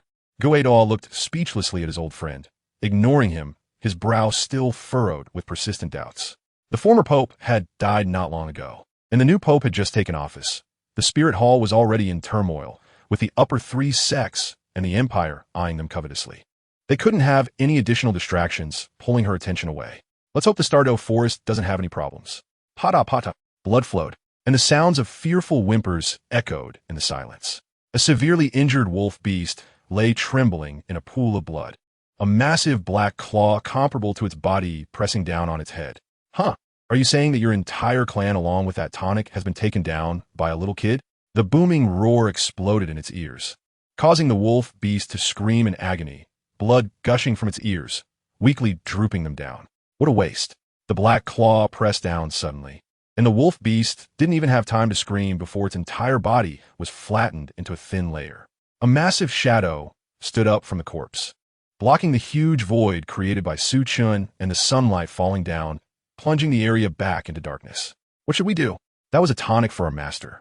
We've raised it for so long, and now humans are taking it away? A low, guttural voice came, and another shadow appeared by its side, drool dripping onto the ground, igniting sparks as the soil was quickly burned into a black crystalline state by the high temperature. Damn humans! Boom! A tremendous roar erupted, causing countless birds to fly in panic, and numerous weak-souled beasts cried out in anguish, collapsing to the ground. The massive shadow, spanning 1,000 meters, had already turned into a shattered wasteland completely destroyed by violence. I will eat you! The shadow roared to the sky, causing countless soul beasts to tremble in fear. Chen, it's time to eat. A girl cautiously knocked on the carriage window. Almost the instant she spoke, Chen opened his eyes, blood and white flashing through the boy's gaze. Outside, Hulaina couldn't help but feel a chill run down her spine, shivering involuntarily. Just in that moment, she felt as if she were being seen through completely, as if a beast had locked onto her. I understand, you can go first. The boy's voice came from inside, lacking any emotion. Yet Hulaina felt a sense of relaxation wash over her, the warmth of the sunlight returning to her. Was that his power now? The girl felt a bit dazed.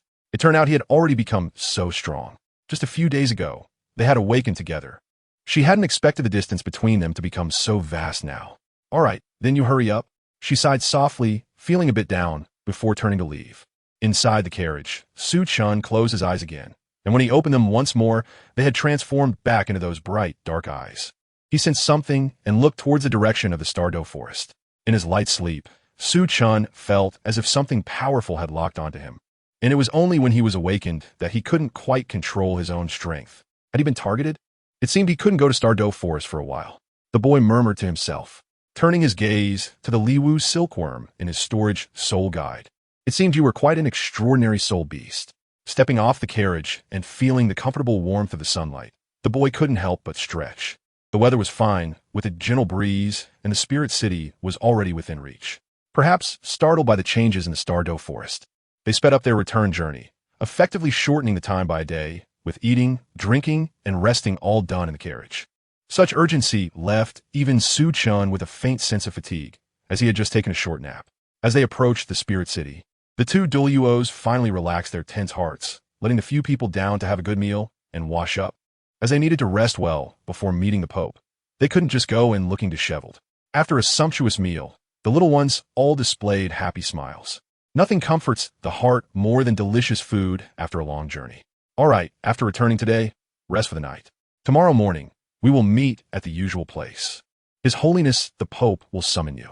Douluo sent a few of them into the city, instructed the guards to take them home, and then hurriedly left. So much had happened this time, and it was all quite important. They needed to report back quickly. The anomalies in the Douluo forest, the Liwu silkworm, the soul rings of the kids, and Chen. His exquisite agility, clever use of soul power, extraordinary throwing skills with darts, as well as the first 1,000-year soul ring and powerful soul skills above level 4. A prodigy, an anomaly, no matter what adjectives were used. They couldn't encapsulate that white-haired boy. In less than 10 years, this child would surely become famous across the continent. Just thinking about this made Douluo feel exhilarated. End of chapter 15. The storytelling ability of Douluo is quite impressive, but it turns out that Douluo was too early to be happy. Perhaps it was the understated and calm demeanor of that white-haired boy, along with his polite attitude towards others, that led them to unconsciously overlook certain terrifying realities. For instance, this child actually has a soul power of level 15. And also, this child is only 6 years old this year. And haha, did you too eat poisonous mushrooms from the Stardew Forest? Is it even possible for a 3-year-old to say such things? Outrageous things are not believed unless seen with one's own eyes. In the central square of the Spirit Hall, high in the clouds, a magnificent hall stands, resplendent in gold and jade, appearing hazy amidst the mist, surrounded by giant halls that seem to guard it. The Pope's Hall, the sacred place in the hearts of all soul masters on the Douluo Continent. It is the highest center of power, the pinnacle of strength, and the orthodoxy of soul masters. At this moment, however, bursts of laughter echoed within the glorious hall. The pristine floor resembled a fine mirror, reflecting the flowing patterns of the murals, and the translucent glazed tiles were beautifully illuminating without being blinding. Several people stood in 2 rows, yet the hall still felt somewhat empty, allowing the laughter to resonate continuously. 6 years old with level 15 soul power, 1,000-year soul ring for soul skills, and proficient in so many techniques? Yuguan Gui Mei, I think you two should stop managing the law and start telling stories. You would be great at it. Ha. Yes, you might as well say he become a titled law at 16 and a god at 18. After all, isn't it about the same? Countless good-natured, malicious, and even scheming laughter followed, filling the air with a joyful atmosphere. Of course, the 2 protagonists were not in a good mood. In the center of the hall, Douluo and Guiluo stood there, their expressions extremely awkward. As the laughter intensified, Yuguan gritted his teeth, his white neck flushed red. And finally couldn't he help but shout angrily, that child has talent is evident at a glance. Do you think we would lie with such easily debunked fabrications? Gui may remain silent, merely nodding slightly, silently marking down those who mocked them. Your Holiness the Pope, I request to bring that child over right now, so you can see what a true genius looks like. Yuguan glared hatefully at the crowd, cupped his hands in salute, and turned his gaze to the woman in the highest position, the stunning beauty leaning against the Pope's throne. The latter closed her eyes in meditation, her long eyelashes fluttering slightly, seemingly indifferent to the mockery and debates around her. No, Elder Jew, it's not that I underestimate your capabilities, but it seems that some banned substances can achieve such effects, though their duration is often short. The speaker was a handsome young man. He looked young, yet wore a light gray robe symbolizing an offering. With his left eye covered in ice and snow, a faint smile on his face. He glanced at Douluo and softly said, Yuguan glared at the handsome young man, gritting his teeth. Elder Guangling, what do you mean by that? Literally, Elder Zhu's comprehension of words needs improvement. Young people should do what young people should do. Don't aim too high. Pretentiousness can only deceive oneself, not others. The latter smiled lightly, looking at the stunning woman on the Pope's throne, implying something. You bastard. At this moment, Yuguan wanted to punch that handsome face hard, but he knew that was impossible. Although he looked young, he was actually over 90 years old, both in strength and reputation far above this young man. What's more troublesome was that this old man was a staunch supporter of the 6-winged angel lineage and had long been dissatisfied with the Pope's position. And such people made up the vast majority within the Spirit Hall. If he showed too much hostility, it would only bring unnecessary trouble to the Pope. This old man, pretending to be young, will inevitably meet a bad end. After cursing Elder Guangling fiercely in his heart, Yuguan took a deep breath, scanning the other people in the hall, a strange cold smile appearing on his beautiful face. If he really is lying, this time the Pope will definitely be challenged. But this time, you'll be slapped in the face. What is he smiling about? The people present were filled with doubts. In this situation, how can you still smile? Guangling Douluo frowned, feeling a slight unease in his heart. Could it really be? No, it's impossible. As an old title Douluo, he also thought Yuguan was talking nonsense. It wasn't a bias stemming from opposing factions. On the contrary, When he heard Douluo's description, he immediately replayed it in his mind, denying the last shred of possibility before he decided to stand up and not miss this opportunity to attack BB Dong. He not only reviewed Su Chen's information, but was also quite familiar with it. As one of the top 3 awakeners in this batch of the Spirit Hall, the information had long been sent to his desk.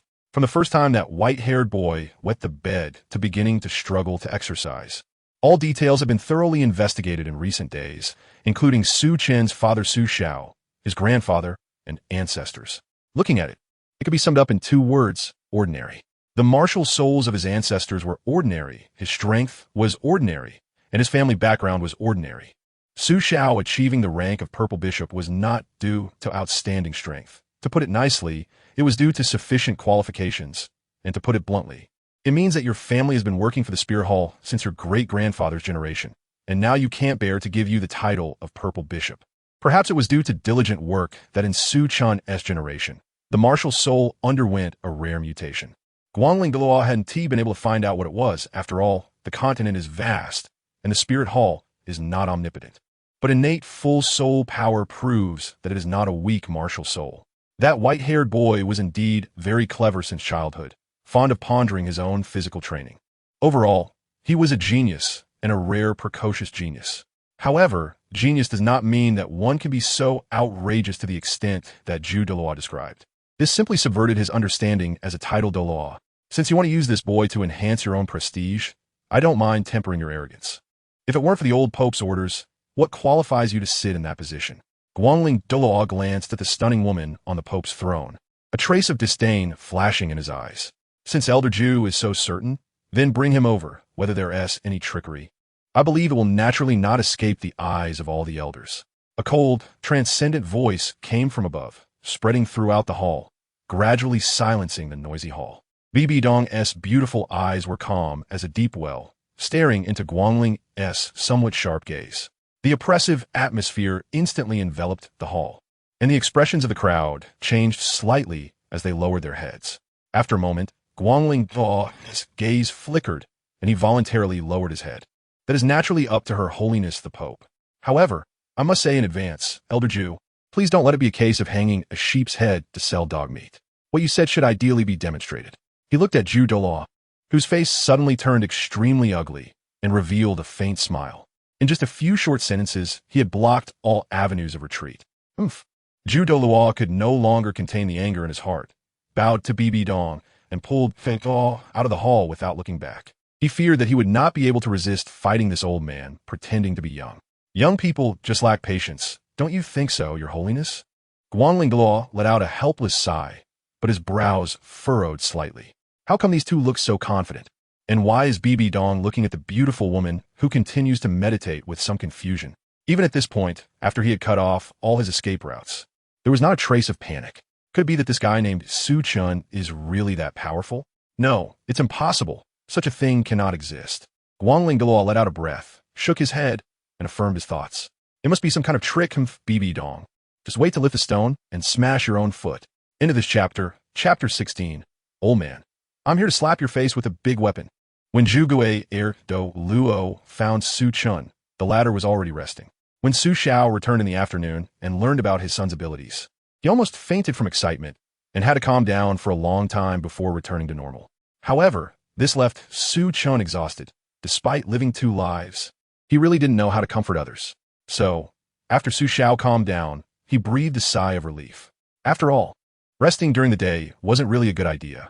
When the silver-haired boy was awakened by the excited and flustered Su Xiao, he felt a bit helpless.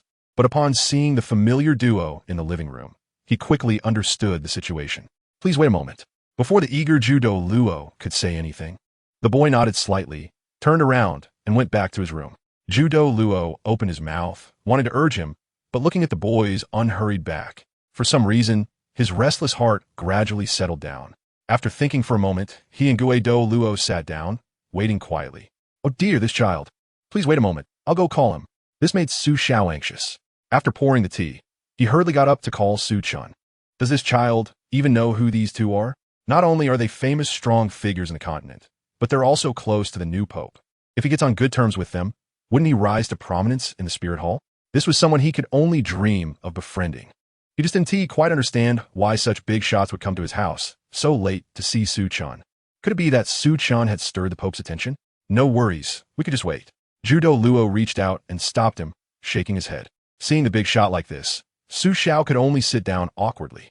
Fortunately, Su-chan didn't keep them waiting too long. Soon the boy came out, wiping his steaming hair. The three looked over in unison. Douluo was stunned, looking at Su-chan, who had changed into appropriate clothes and finished washing up. Do you know where we are going? Well, if nothing goes wrong, we should be meeting the Pope in advance. We can talk about the specifics on the way. The boy nodded, handed the towel to the dazed Su Xiao, and walked out first. Douluo and Douluo exchanged glances and followed him out, leaving only Su Xiao standing there, looking at the towel and then at their backs. Did he really stir the Pope's attention? The situation is as I said, Douluo said somewhat solemnly. So, you need to show your abilities to the fullest. The more exaggerated, the better. Douluo also nodded. There's no danger. But, before he could finish, he was softly interrupted by the silver-haired boy. With dark eyes looking at Douluo and Douluo, he spoke clearly. There will definitely be danger. Both of them were taken aback, and their expressions changed drastically. You mean, Su-chan nodded. Yes, if nothing goes wrong. You should find someone to spar with me, and then take the opportunity to injure me severely. Or simply the silver-haired boy didn't continue. But the other two understood his meaning. Damn old man. Douluo cursed angrily. From his understanding of Guangling Douluo, this kind of thing was not just possible, it was highly probable. Now the situation had reached a deadlock. Knowing that Su-chan was in danger, but still sending him up was absolutely impossible. Sacrificing a future unparalleled genius for a moment of pride was something only a fool would do. But if they just retreated like this, Yu Guan himself wasn't afraid of difficulty and punishment. He was just worried that the already difficult Pope would find things even harder. For a moment, Douluo found himself in a dilemma. Let me take full responsibility. The Pope won't blame me if he knows. After hesitating for a moment, Yu Guan gritted his teeth and said, in any case, we cannot let Su-chan get into trouble. We'll bear it together, otherwise, you might lose more than just your position in the judicial team. Douluo shook his head. Seeing the calm demeanor of the silver-haired boy, he felt a sudden inspiration. Su-chan, do you have a solution? Although he thought it was a bit crazy to put this kind of pressure on a 6-year-old child, the other party's prodigious talent was clearly not limited to cultivation. Just by a few words, he had analyzed Guangling Douluo's deeper schemes. Perhaps he would have some good ideas. Yes, I do. Su-chan nodded. Hearing this, Douluo and Douluo's eyes lit up. This child had been continuously creating surprises. Could it be that this time, he would do nothing and let us go, then accept this competition? The silver-haired boy's black eyes shone with a calm light as he looked at the two. No need to mention it again. Don't you understand? You are far more important than this prideful clash. Douluo interrupted him in anger, waving his hand. Worst case, it's just punishment and losing face. That could be regained sooner or later. If you get severely injured or even die, where are we going to find another Su-chan? Old ghost, take him back and let him sleep well. Douluo sighed. But he saw the silver-haired boy reveal a faint smile. Two adults, may I ask, will the person he sends to test me be above Soul Master level? Su-chan was in a good mood now. By raising that possibility, he was not only informing the two of the truth, but also testing them. If they still demanded that he go up without hesitation, then Su-chan would have to consider whether to cooperate with BB Dong, because from a long-term perspective, destroying a genius this way was extremely foolish. He could tolerate cold-blooded companions, but he could not tolerate short-sightedness and stupidity. Subordinates are an extension of the will of their superiors, and clearly, Douluo and Douluo's reactions pleased him. Therefore, Su-chan didn't mind offering a little assistance in advance. Of course, it won't exceed the Soul Master level. Using a Soul Master against a Soul Master? Do they even want their face anymore? Yu Guan answered irritably, but halfway through, his expression changed. You mean yes? The silver-haired boy smiled and nodded. Do you think I would be afraid of a Soul Master? This sounded quite arrogant. But Douluo sadly realized that there seemed to be no way to refute it. This was someone who had defeated 2,000-year soul beasts. But as for combat experience, all right, forget what I said. Douluo realized he had spoken nonsense. The gap in strength couldn't be bridged by combat experience. No matter how experienced the Soul Master was, they couldn't possibly defeat a 1,000-year Linu silkworm while alive and leading its clan. Damn it, why is this kid so monstrous? Douluo and Douluo grimaced. They had found a solution, but for some reason, They weren't very happy about it. Being outsmarted by a 6-year-old felt pretty bad. However, thinking about how they would soon see Guang Ling's expression when he realized this, the two Douluos couldn't help but feel excited. Just wait, old man. I'm here with a big weapon to slap your face. In a chapter 17. BB Dong with no way out, your majesty. The movements of the Haotian sect are unclear, and Tang Hao has also lost track. The law enforcement team is intensifying their search, but your majesty, I believe we should directly attack the Haotian sect. Tang Hao is audacious and must have received instructions from the Haotian sect. Do you even have a brain? The Seven Treasure Glazed Tile sect and the Blue Lightning Tyrant Dragon sect have ambiguous attitudes, while the Heaven Do Empire and the Star Luo Empire are eyeing us closely. If we go to war with the Haotian sect, do you think they will miss this good opportunity? According to your words, our Spirit Hall's Pope would have been killed by others, yet we have to endure it? What would the world think of our Spirit Hall then? You old fool. You are unreasonable. When did I say we should endure? It's just that this matter needs to be considered carefully. In the Pope's palace, the heated discussion continued. But it had shifted to another topic. The appearances of the Chrysanthemum Douluo and the Ghost Douluo were just a small interlude. The largest soul master organization on this continent would not waste too much time over a genius who had yet to grow. Enough.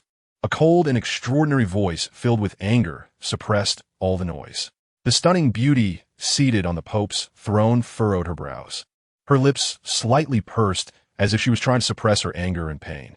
Her beautiful eyes swept over the crowd, and those who were gazed upon by her felt a chill rising from their backs. The previously loud crowd instantly quieted down, some even afraid to meet her eyes.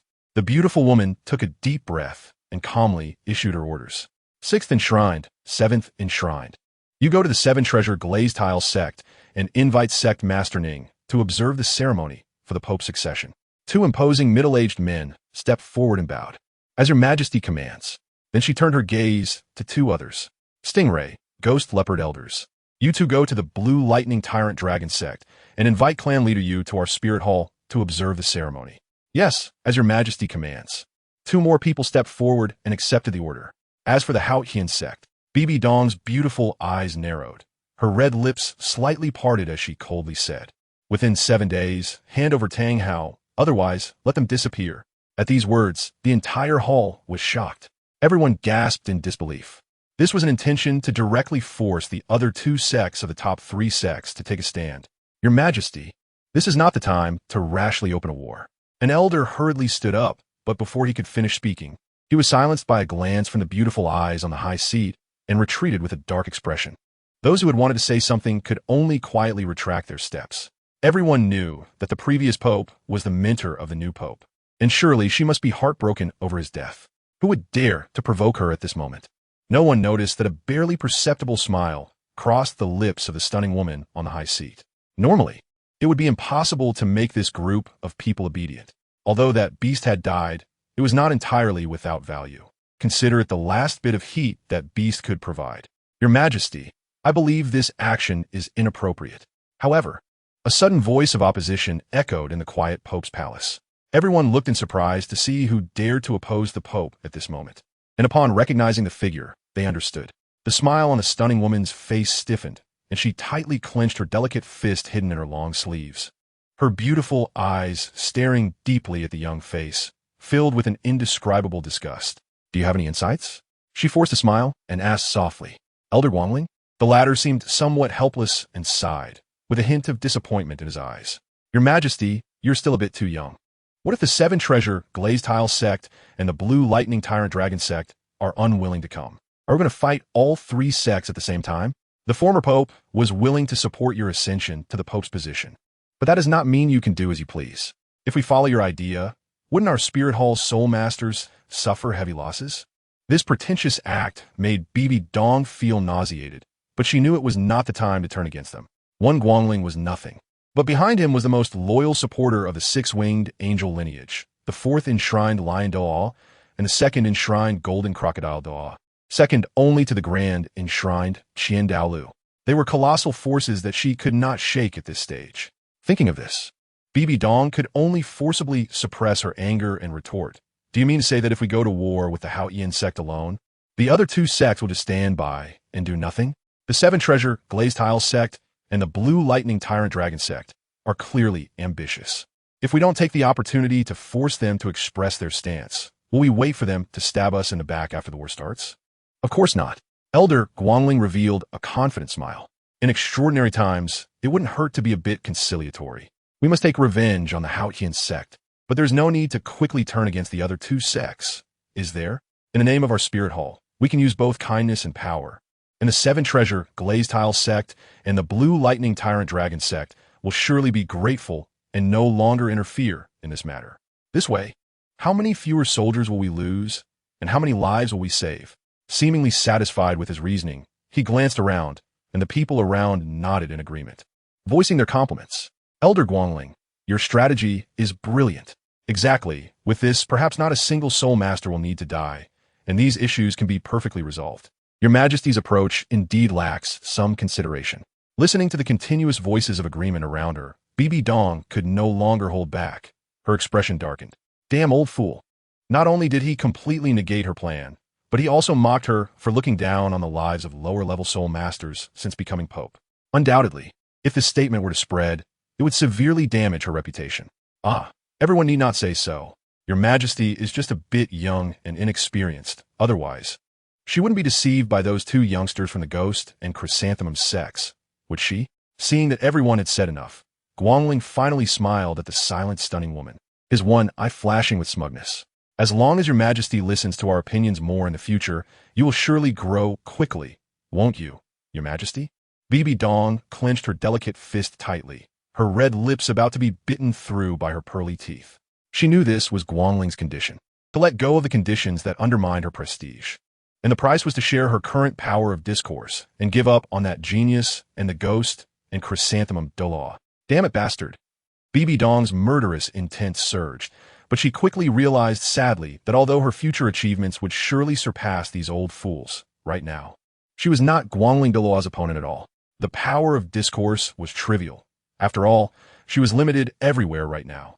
But the Ghost Douluo and the Chrysanthemum Douluo were loyal to her. If she abandoned them, it would surely chill both of their hearts.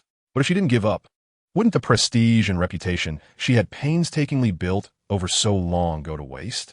This was a blatant conspiracy, to be stripped of her wings, slowly marginalized, or completely lose the support of lower-level soul masters. Instant death or slow demise. The only choice left in front of her seemed to be one. Did she really have to give up the Ghost Douluo and the Chrysanthemum Douluo and that Su Chen? A pair of bright black eyes flashed through Bibi Dong's mind, and she sighed inwardly. Try a little harder, and if it really doesn't work, we'll go to His Holiness the Pope. We're back. Just as she was hesitating and struggling, the soft yet resounding voice of Jiuko suddenly echoed through the grand hall. End of this chapter. Chapter 18. Is the proposer of this plan out of their mind? The sudden voice broke the silence in the hall and interrupted Bibi Dong's thoughts. She let out a gentle breath, allowing her expression to return to calm. Come in. Since there was no choice left, she might as well trust you, Guan. Moreover, recalling those calm and bright black eyes gave her a faint sense of reassurance. Perhaps there would really be some surprises? However, compared to Bibi Dong, Guangling's mood was not as pleasant. Just now, she had clearly been about to compromise, but that kid interrupted her. Now, it seemed that this woman was indecisive again. Guangling Douluo sneered inwardly, looking at the door. Since you, Bibi Dong, fail to recognize what's good for you and still attempt to struggle with such absurd matters, then don't blame me for being rude. Time rewound to a minute earlier. How about it? Are you stunned? I was shocked for a long time when I first saw it. Zhu Douluo looked at the slightly dazed, white-haired boy, proudly pointing at the papal hall, his tone filled with unexplainable pride. This is the place that all soul masters across the continent yearn for, as long as one can have a place inside. Beside him, Gue Douluo's eyes were also filled with longing. It is indeed very shocking. Su Chan seemed to have just reacted, nodding in admiration. Why do you feel like you're not that shocked? Didn't you just look dumbfounded? Zhu Douluo looked at Su Chan suspiciously. It felt like this kid was being a bit perfunctory. No, this hall is indeed of very high quality. All right, my lord, let us go in quickly. Su Chan smiled and said. He wasn't lying. This hall, in terms of craftsmanship and style, was indeed top-notch even by his standards. But to say it was shocking? For someone who could open a susan barehanded, beat foxes all day, and occasionally go to the wet bone forest to see slugs, it was just that. So, it was indeed a bit difficult for him to show shock. As for why he was momentarily stunned earlier, It was because his supernatural perception allowed him to hear some rather interesting information on the other side of the door. He didn't expect BB Dong to have such a moment of weakness. The boy pondered slightly and quickly revised his plan. All right then, let us go in. Douluo scratched his head, feeling that something was off about this kid's words. But it didn't matter. It was more important to go in. Pushing open the door, Yuguan couldn't wait to shout, and the boy's gaze crossed layers of scrutinizing eyes, landing on the farthest and highest position, on that graceful figure. Under the crown inlaid with purple gems was a face that could be called stunning, with snow-white skin that seemed fragile to the touch. Features exquisitely crafted as if by heaven's hand, charming yet not seductive, beautiful yet not vulgar, with long hair, gradually transitioning to pink cascading freely, breathtakingly beautiful. The purple gold papal robe could not conceal that enchanting figure. It was curvaceous, delicate, with long, beautiful legs crossed, exuding both nobility and coldness, leaning quietly against a purple gold scepter that displayed an aura of grandeur. BB Dong, the greatest villain in the first part of Douluo Continent, also officially recognized as the most beautiful woman, truly deserving of her reputation, Su Chun thought inwardly. Seemingly noticing the boy's unabashed stare, BB Dong's beautiful eyes turned towards him. There was curiosity, indifference, and a hint of deeply hidden madness within them. Su Chun understood why. At this moment, she was at the lowest point of her life. Having personally devoured her own beastly master and being abandoned by the irresponsible Yu Shaojiang. Even becoming the Pope was fraught with difficulties. But who could have thought that this woman would nearly unify the Douluo continent in the future? Even sending the destined protagonist Tang Sand to the Hall of Death at one point. Yet, due to someone in the heavens watching over her, she was resurrected in a turn of events. In short, she was a very dangerous woman. But she was also a very pitiful woman. To say she was a good person? At first glance, she seemed quite bad, but upon closer inspection, the number of truly bad deeds could be counted on one hand. Overthrowing a feudal empire and unifying the continent. Is that bad? Just look at the chaotic state 1,000 years later to see that the benefits of unification far outweigh the drawbacks. Moreover, under the empire's rule, ordinary people didn't even have the benefit of free soul awakening, let alone receiving soul coin subsidies. Was the grudge with the three great sects bad? Their enemy is my hero. With different stances, can it be simply defined as good or bad? As for the Tang family, let's leave that aside. No matter how much they embellish their deep marital and maternal love, in the end, weren't they still soul beasts? Is there anything wrong with soul masters hunting soul beasts? Why didn't the double standard God King think about the fact that the deep-sea magic whale king was also the husband of some mother whale and the father of little whales when he was slaughtering it? So, when BB Dong talks about destroying the world every day, she really hasn't done any genuine bad deeds, unlike the guy next door who actually takes action. After turning dark, he started killing his master and mistress, committing countless murders that truly could not be counted. Compared to him, BB Dong was indeed child's play. Such a person, in a certain sense, is very innocent. Becoming an enemy makes her a terrifying foe, but if she becomes an ally, she is also a trustworthy companion. Therefore, Su Chen planned to help her once. Guangling Douluo frowned as he looked at the three figures, two large and one small, subtly glaring at Yuguan before shifting his gaze to the smallest white-haired figure in the middle. This kid must be Su Chen, tall and handsome. He remained calm in front of so many people. Regardless of his talent, his psychological quality was indeed impressive. Judging solely by this, he was an extraordinary genius, especially since his innate full soul power was a certainty. Guangling Douluo nodded in appreciation in his heart. He decided to instruct his subordinates to be gentle. And once BB Dong's prestige fell to rock bottom, he would bring this kid to cultivate in the angel lineage. Aside from this, he planned to bring back a few others to the six-winged angel lineage. Thinking of all the geniuses belonging to the six-winged angels, Guangling Douluo was overjoyed. He cleared his throat and revealed a kind smile. But before he could start to win over the boy, the white-haired youth spoke first. I just heard outside the hall about the plan concerning the 7-treasure glazed tile school and the blue lightning tyrant dragon. Can I ask who said it? The boy's words caused the expressions of everyone present to change, and they looked at him with surprise. What is going on? ISNT this kid brought by Yuguan? Why is he starting to flatter Guangling Douluo? A sudden betrayal? Everyone looked gleefully at Douluo, whose face had turned ashen. The actor they had painstakingly found was actually going to start flattering Elder Guangling. This was truly too ridiculous. Guangling wore an extremely satisfied expression. It seemed this kid was perceptive. Little fellow, What do you think of this plan? Guangling Douluo's supporter stepped forward, impatiently asking, while raising an eyebrow at Gui and Zhu Douluo. All eyes instantly focused on the boy, who felt hesitant under such intense scrutiny. It's okay, little fellow. You can speak freely. Here, no one can stop you from expressing any opinion. Guangling Douluo waved his hand majestically. Then that's good. The boy nodded, a hint of a smile appearing on his delicate face. I want to say, is the proposer of this plan out of their mind? End of chapter 19. The disdained BB Dong is the proposer of this plan out of their mind? Under the watchful eyes of most of the high-ranking officials of the Spirit Hall, the young boy lightly uttered these words. The entire place fell silent. Whether it was the elders or the offerings present, they all gaped in shock, and both Zhu Thaw and gasped in disbelief. Even BB Dong, sitting on the Pope's throne, couldn't help but tremble slightly, her beautiful eyes wide open. This boy, how dare he say that the Guangling Douluo has a problem with his brain right in front of him? Is this a joke?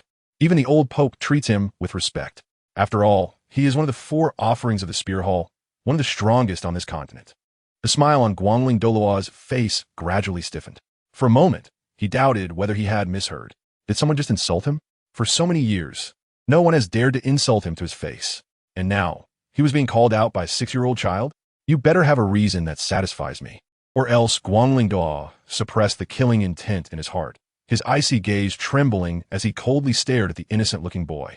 He would instruct his subordinates to act with full force later. Let this boy spend his next life in bed. Sir, can't you see this? I thought you were a smart person, the white-haired boy said, shrugging his shoulders, a look of pity in his black eyes as he glanced at Guangling Douluo. Hiss! The people present collectively gasped, with Zhu Douluo and Douluo's hearts trembling, wishing they could rush up and cover Su Chen's mouth. I said, white-hair kid, this plan of ours didn't include this part. You've already poked the tiger's whiskers once, and now you're standing on his head, pulling his fur? This isn't how you seek death. All right, kid, you're something else. I want to hear what insights you have. If you can't say anything, Guangling Douluo laughed in anger, repeating the word good 3 times, his handsome face shrouded in a cold gloom. Even with his composure, he could not help but reveal a look of pity while being gazed at by a child. He had already decided that he would let this boy die later. Insights are not really the case, just a few thoughts. Su Chen shrugged, his black eyes scanning the crowd. I would like to ask everyone, if a country has been the foremost of all nations since ancient times, receiving tributes and worship from surrounding nations, shaking the world, then when a small country offends it, what should this country do? An elder dismissively replied, naturally, strike with thunder and destroy it. But as soon as he said it, he recalled something and quickly shut his mouth. Very good, this elder is quite smart, Su Chen commented, but he would not let him off so easily. But what if that small country killed the king of that nation? At this point, everyone understood that the country referred to was the Spirit Hall, and the small country was naturally the Hautian sect. I think it should be destroyed. The elder who spoke turned pale, his lips trembling as he struggled to say anything. Because opposite him, a cold single eye was staring at him. Very good. Indeed worthy of being an elder of the Spirit Hall. Su Chen nodded in satisfaction and turned to the crowd. You see, I know. Other small nations also know, and they're all waiting for the country to strike down all the daring, unstable factors with thunderous force, especially in the face of such a life-and-death enmity. In this situation, if the country does not act swiftly, but instead seeks to ally with other small nations. What does this represent? The boy's voice was soft, yet it struck every person's heart like a heavy hammer. What does it represent? It represents that you're already powerless to become this overlord. You will become a target for other countries to tear apart. Perhaps bowing down might spare many soul masters from death, but it will also lay endless troubles for the future, with countless challengers coming to challenge the authority of the overlord. The boy's voice was clear, yet it resonated like thunder, leaving everyone sweating profusely, gasping for breath. But suddenly enlightened, seeing that no one spoke, the boy turned to the ashen-faced Guangling Douluo and blinked. Sir, you still haven't told me who proposed this foolish plan. If even a 6-year-old child can see it, how could he not? His heart must be punished. So, I suggest that the person who said this should be expelled from the Spirit Hall. Otherwise, who knows one day in the future, the Spirit Hall will be dragged into the abyss by some foolish decision. Don't you agree? Damn. Zhu Douluo and Gui Douluo were nearly scared stiff. Kid, do you have to be this bold? Insulting him to his face is one thing, but what does this mean? Are you trying to kill him and also attack his heart? Are you really not afraid he might kill you with one palm? I can't save you now. On the Pope's throne, Bibi Dong leaned forward, her delicate fists clenched in excitement. Her beautiful eyes sparkling as she stared intently at the white-haired boy in the crowd. Su Chen's words struck a chord with her. Moreover, seeing Guangling Duo's ashen face brought her immense joy, similar to enjoying an icy drink in summer. Her long, beautiful legs crossed, and a captivating smile blossomed on her stunning face. She felt incredibly happy. No matter what, this child, she must have him, and she would ensure he was secured. She would not hesitate to create a scene at Qian Daoliu's place. Guangling Duo's chest heaved violently, his facial muscles twitched, and his expression became twisted, completely losing the handsome demeanor he had before. Zhu Douluo was not mistaken. Guangling truly wanted to kill this little brat, but that was already impossible. Not to mention that from the very beginning, more than 4 powerful auras had locked onto him. Guangling had a premonition that as long as he made the slightest move, even if he released a bit of pressure, someone would immediately step in to stop him. Furthermore, if he really killed the future genius of the Spirit Hall in front of everyone out of anger and shame, the Spirit Hall would surely not tolerate him anymore. Taking a deep breath, Guangling Duo managed to calm down slightly, feeling extremely aggrieved. Being insulted to his face was one thing. The key was that he couldn't rebut. No matter how much he resisted internally, he understood that his approach would indeed bring disaster to the Spirit Hall. However, being schooled by a 6-year-old child, even if this kid was a genius, he felt he had lost all face. He seemed to see the trembling figures around him. Were they laughing at him? These damn bastards. Kid, don't forget the main event. I hope your strength can match your sharp tongue. Guangling coldly stared at the black-eyed, white-haired boy, a cruel smile passing his lips. I hope you can still be as proud as you are now. He couldn't act, but that didn't mean others couldn't. The crowd felt a chill in their hearts. Yes, no matter how good the rhetoric, strength is the top priority. The real event was to see if he was as monstrous as Zhu Douluo and Gui Douluo described. Then everyone, let us move to the plaza. It will be clear whether he is a dragon or a snake. A clear, transcendent voice came from above, and the Pope slowly stood up. Her graceful figure perfectly showcased under the Pope's robe, her jade hand gently holding the scepter, taking light steps as she swayed towards Su Chen. As she passed by, everyone lowered their heads to clear a path. When she reached Su Chen, she paused, bent down, and a stunning smile appeared on her beautiful face. Little guy, the test is over. Come to see me alone, and I can grant you a request. If you win, there will be a reward. A refreshing fragrance wafted over, and the boy could feel the sweet breath between those red lips and white teeth brushing against his face. Su Chen frowned slightly, taking a step back to create distance from Bibi Dong, and slightly cupped his hands. Your Holiness, I will not disappoint you. Why is this woman getting so close while speaking? Bibi Dong's breath caught. Clearly, the boy's reaction was completely unexpected to her. Is this being disliked? The Pope was somewhat taken aback. Which boy or girl from the Spirit Hall did not flock to her upon seeing her? Setting aside her status and power, in terms of appearance alone, there was no one in the world who could ignore her. Bibi Dong had this confidence. But the boy's step back and frown were not feigned. They stemmed from a genuine unwillingness to get close. This was truly a first. The Pope's lips curled slightly, growing more interested in Su Chen. End of chapter 20. The prelude of the 10,000-year soul bone under the attack of the soul sect. It lasts for a stick of incense. At the plaza, in front of the papal hall of the Spirit Hall, the moon shines brightly in the clear night sky without a trace of clouds. The mist surrounding the Spirit Hall has dissipated significantly, and, from this spot, one can still see the flickering lights of countless households in Spirit City. Let us showcase it here. A faint smile graces Bibi Dong's delicate face as she gestures with her jade hand. I look forward to your performance. A few high-ranking members of the Spirit Hall stand around, their gazes shifting back and forth between the noble and beautiful figure and the white-haired youth, filled with curiosity and exploration. Originally, such a small matter only required 2 people to keep watch for verification, but unfortunately, the Pope was the first to appear. How could they not come out? This is the first time they have seen the new Pope place such importance on someone.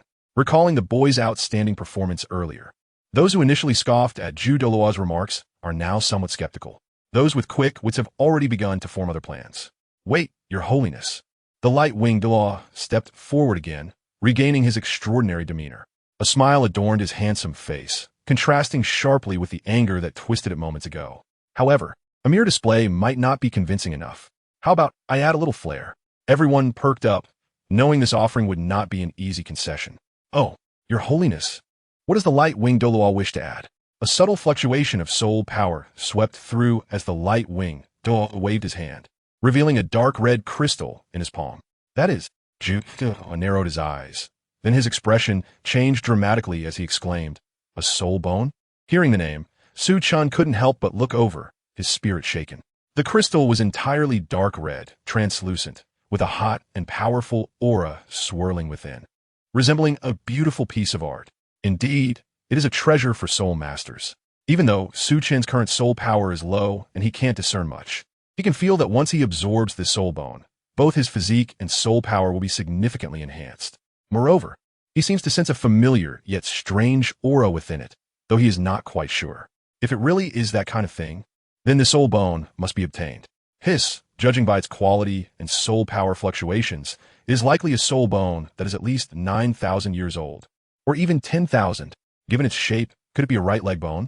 As expected of the light-winged Douluo, he directly produced a 10,000-year soul bone.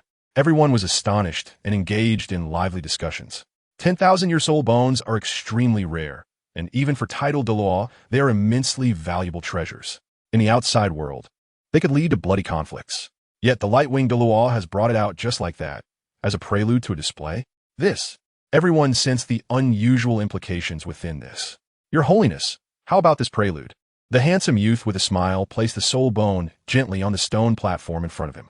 Light-wing elder, that is quite a grand gesture. But isn't it too extravagant to bring out a 10,000-year soul bone for such childish entertainment? The Pope's red lips moved slightly, her beautiful eyes deeply gazing at the light-winged Douluo. Why don't you first tell me how you plan for this little guy to showcase? She did not agree, or rather, she had already begun to think of ways to refuse. If the light-winged Douluo is willing to bring out such an item, he must be prepared for Su-chan not to get it. Very simple. The handsome young man in a light gray robe blinked, and the frost on his single eye scattered, causing the surrounding temperature to drop several degrees. He cheerfully raised a finger, revealing his pearly white teeth. For a stick of incense, as long as this child can withstand my attack for the duration of a stick of incense, regardless of the outcome, this 10,000-year soul fire fox soul bone will be his.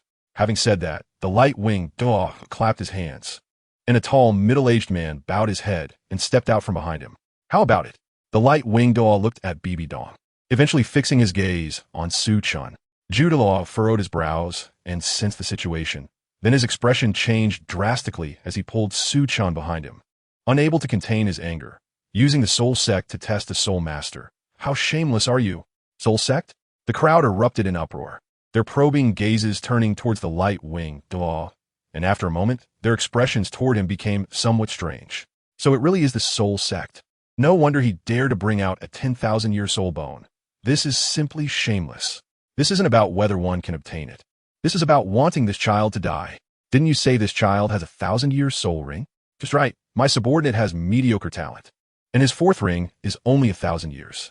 Furthermore, it's only about enduring for a stick of incense, not defeating him. For a genius with a 1,000-year first ring, it should be no problem, right? Additionally, the light-winged Douluo's smiling expression suddenly turned cold, and a massive, overwhelming aura surged toward Douluo. What are you, to speak to me like that? The high-ranking title Douluo, one of the 5 offerings of the Spirit Hall, suddenly revealed his terrifying might. Puff! Caught off guard, Douluo turned pale and spat out a mouthful of blood, his aura instantly waning. He stumbled, nearly collapsing to the ground, if not for the ghost Douluo, who reacted quickly and came forward to release his aura to block for a moment. Yuan would have likely fallen directly.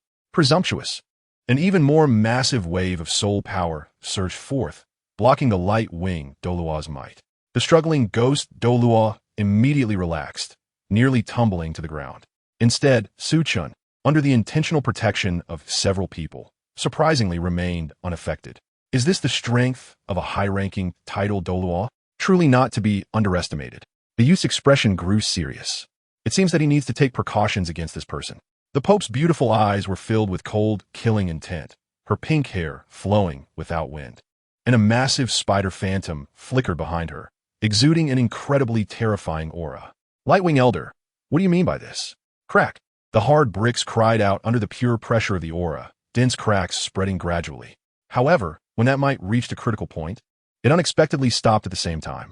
The opposing auras slowly dissipated, and the onlookers wiped the cold sweat from their foreheads, all breathing sighs of relief. One is the newly appointed Pope, the other is an old supporter of the angel lineage. If these two truly fought, they really wouldn't know what to do. Apologies. Your Holiness, it was just a lesson for this disrespectful junior. This woman, has she really grown so much stronger? Damn, she's still so young. The light-winged Douluo cupped his hands, a hint of caution flashing in his single eye. I hope such things do not happen again.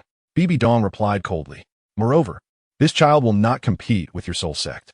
I knew this old thing had ulterior motives. How dare he say such shameless words?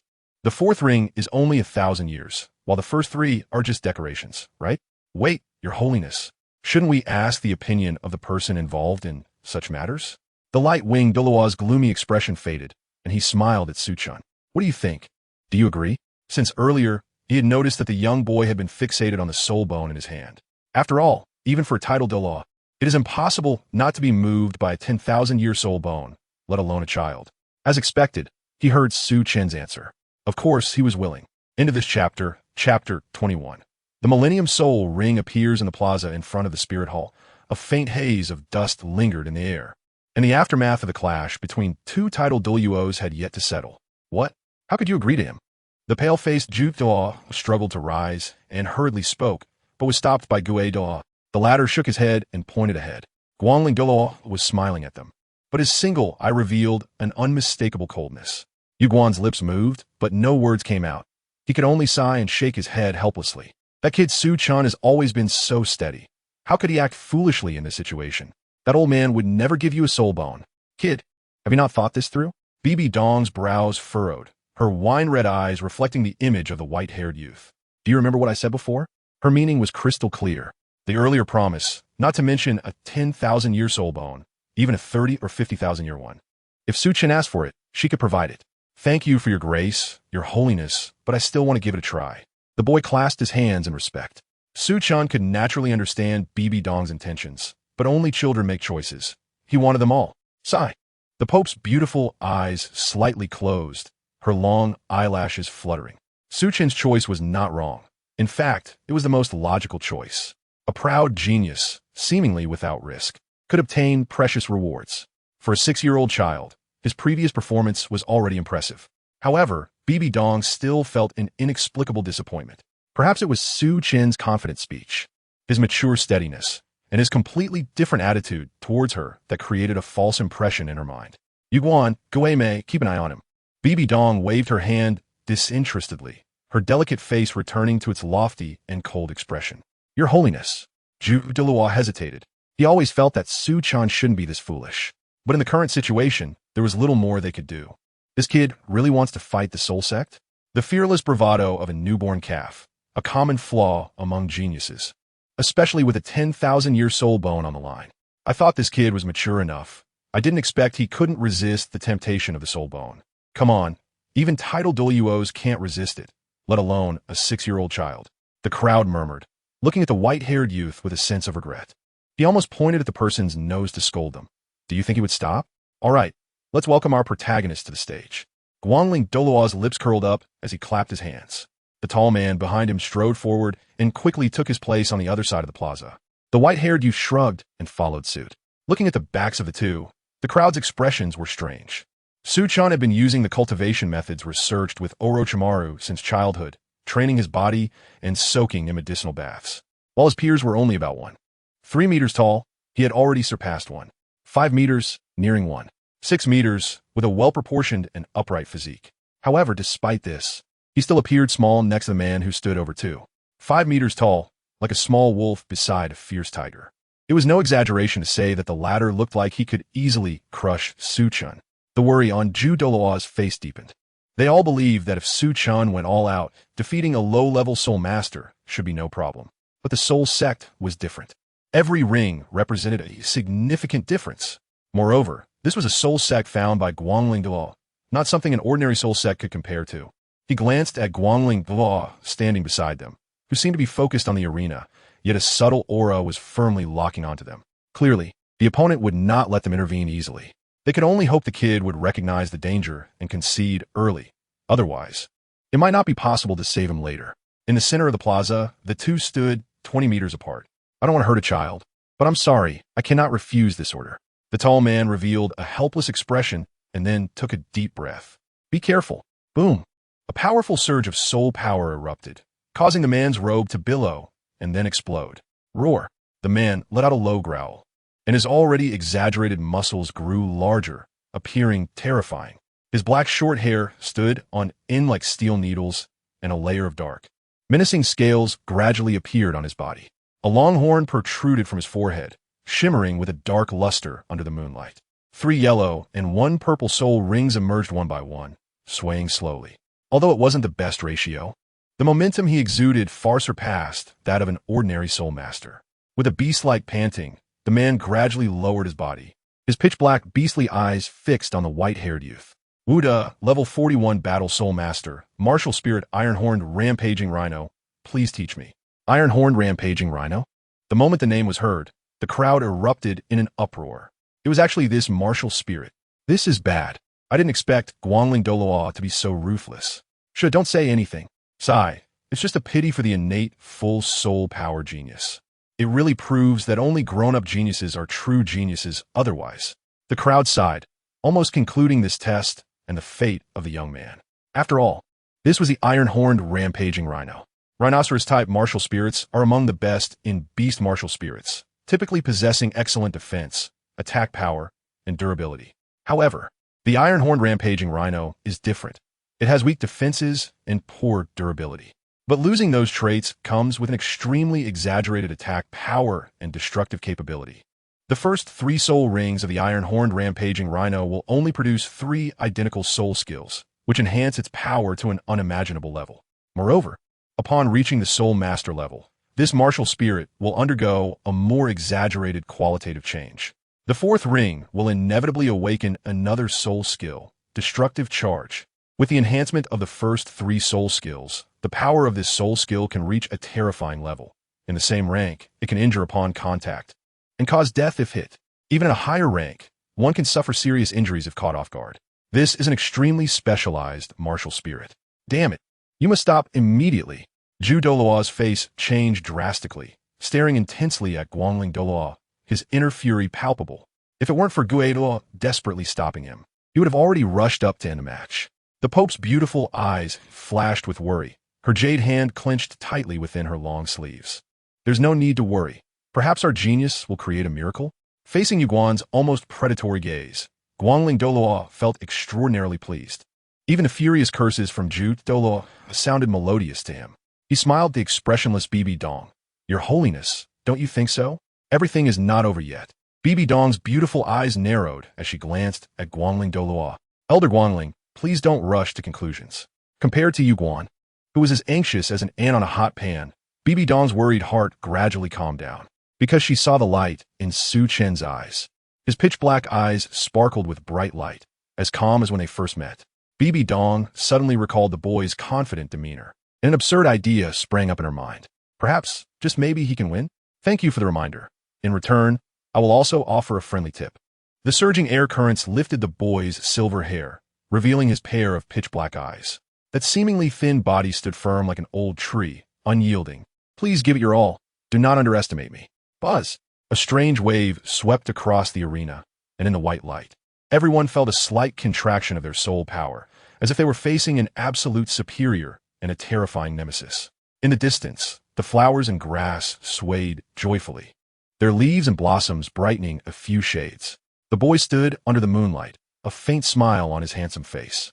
A circle of deep purple soul rings slowly pulsed around him, emanating a heart-pounding aura. Su Chen, level 15 battle soul master, martial soul, chakra. Please enlighten me. End of chapter. Chapter 22, the strongest state, Gudu. The continuous sound of swallowing saliva echoed in the square, as everyone stared blankly at the dazzling purple, that blinding purple. There was no time to question the suppression of soul power brought by Su Chen's strange martial soul. At this moment, all anyone could see was the purple halo shining around the boy. Is this a joke? This can't be real, can it? A soul master, a soul master. How could this be possible? Even the great offerings from back then. Heavens, I must be seeing things. The elders and high-ranking officials murmured in a daze, some even shaking their heads vigorously, rubbing their eyes, doubting their own vision. But no matter how they looked, how many times they looked, that deep purple still existed. Once they were completely certain, they all gasped in shock. 1,000-year soul ring. It's actually a true 1,000-year first soul ring. No, impossible, this can't be. The eyes of the light feather shrank sharply. The teacup in his hand was instantly crushed, and he stared fixedly at Su Chun, veins popping on his forehead. Icy crystals quickly sliding down his eyes. This was simply a subversion of his understanding. It's actually a true 1,000-year soul ring?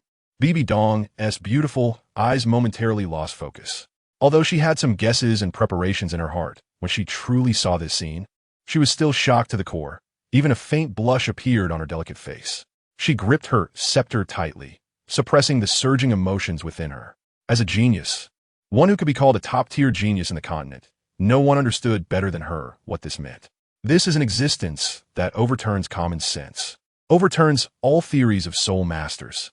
Looking at the crowd, who looked as if they had seen a ghost, the ghost Douluo and the chrysanthemum Douluo exchanged bitter smiles. Now do you understand how we felt back then? We also felt like our worldview was collapsing. What the hell, this? Wuda trembled all over, staring at the purple soul ring with disbelief, his lips quivering as he couldn't utter a word, instinctively stepping back. His already limited cognitive ability was now completely overwhelmed. After a while, he shook his head and looked helplessly at the light feathered Douluo outside the arena. Even though Wuda understood little, he knew what kind of existence someone with a 1,000-year first ring was. He also knew what the consequences would be of killing such a person. That was a consequence he absolutely could not bear. Perhaps Wu Da's expression was too obvious, and the light feathered Douluo finally snapped back to reality, his expression changing dramatically. This kid is only 6 years old and already has a 1,000-year first ring. What about the second ring? 10,000 years?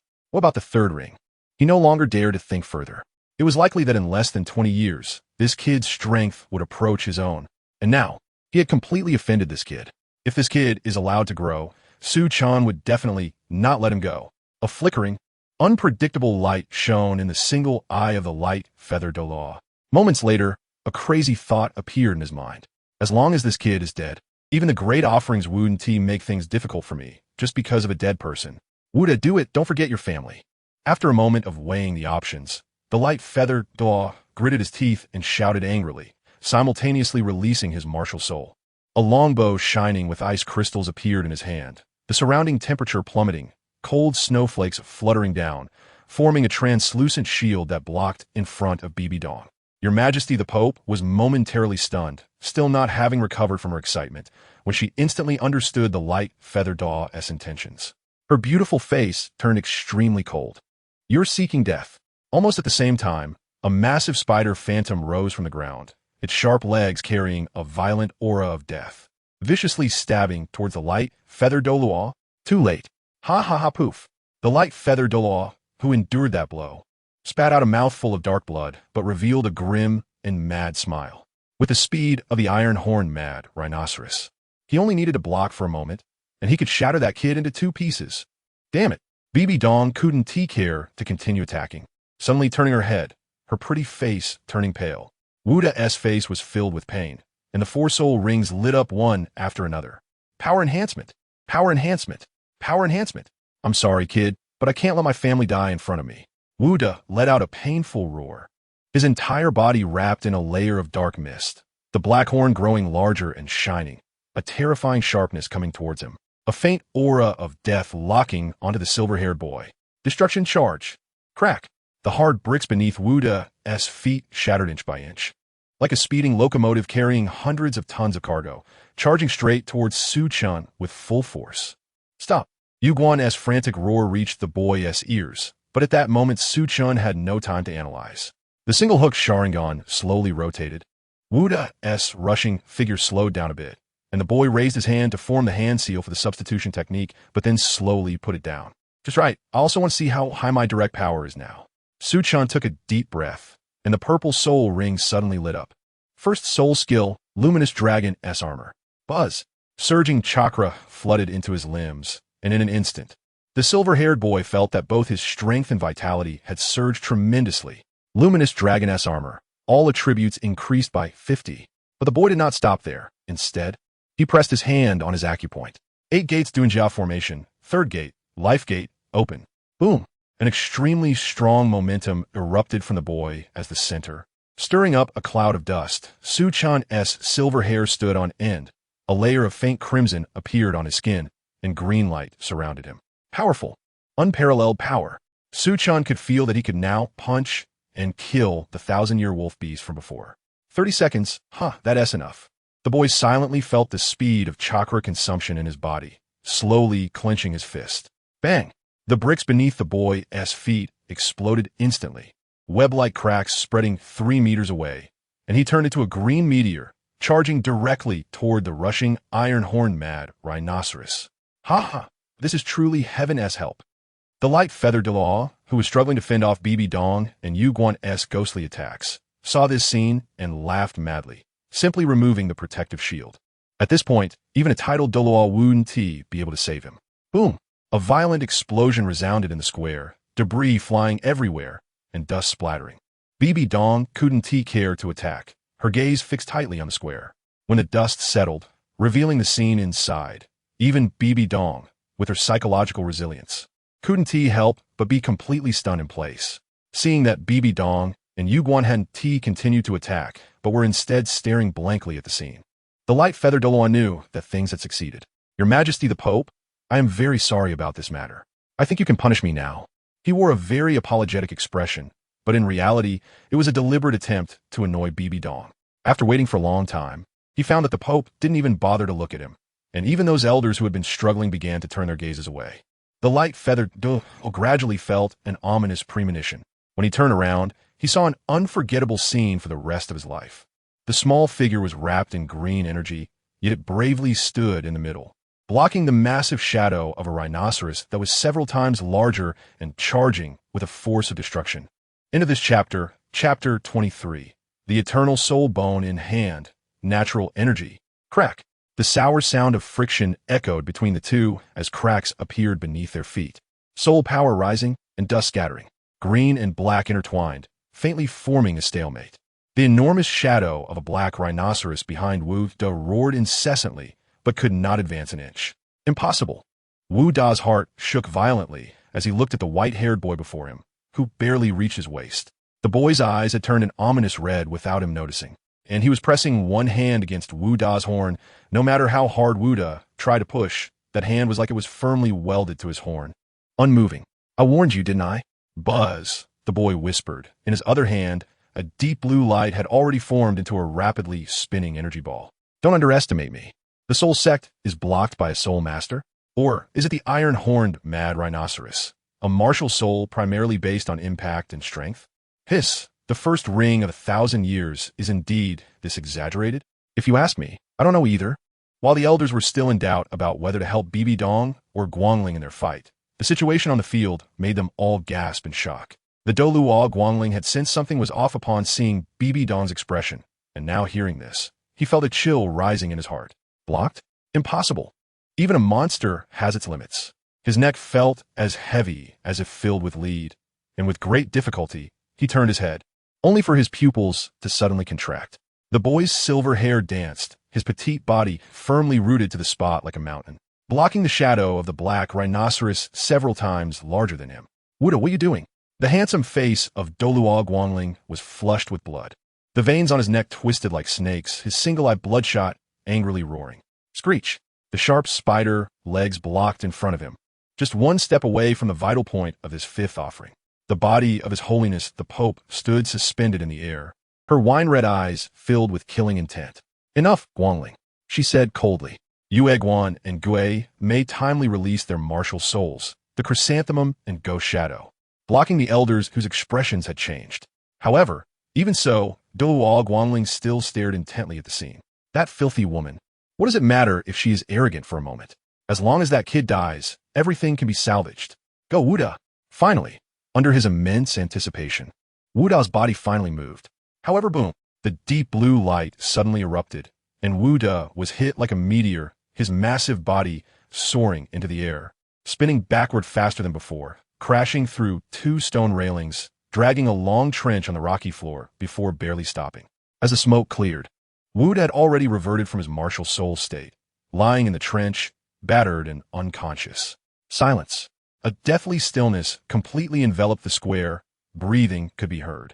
With one strike, the iron-horned mad rhinoceros, known for its strength and impact, fell under the boy's attack.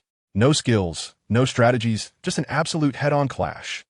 The high-ranking onlookers felt as if they were in a dream. Looking at the boy standing under the moonlight, people finally noticed that his clothing was not even disheveled. Is this the power of the 1,000-year first soul ring? It's simply incredible. If this child doesn't die, perhaps even the title Douluo Isn is limit. This is a blessing from the heavens for our spirit hall. They had a premonition. In the next 10 years, the name Su Chen would resound throughout the entire continent. Come here. Bibi Dong shook her staff, and a team of neatly dressed spirit hall enforcers surrounded them. Take Guangling away, lock him up. His Holiness the Pope coldly commanded. A green light surging from her hand, binding the dazed Douluo Guangling. The latter did not dodge, only staring at Su Chen with a fierce gaze. This holy Pope.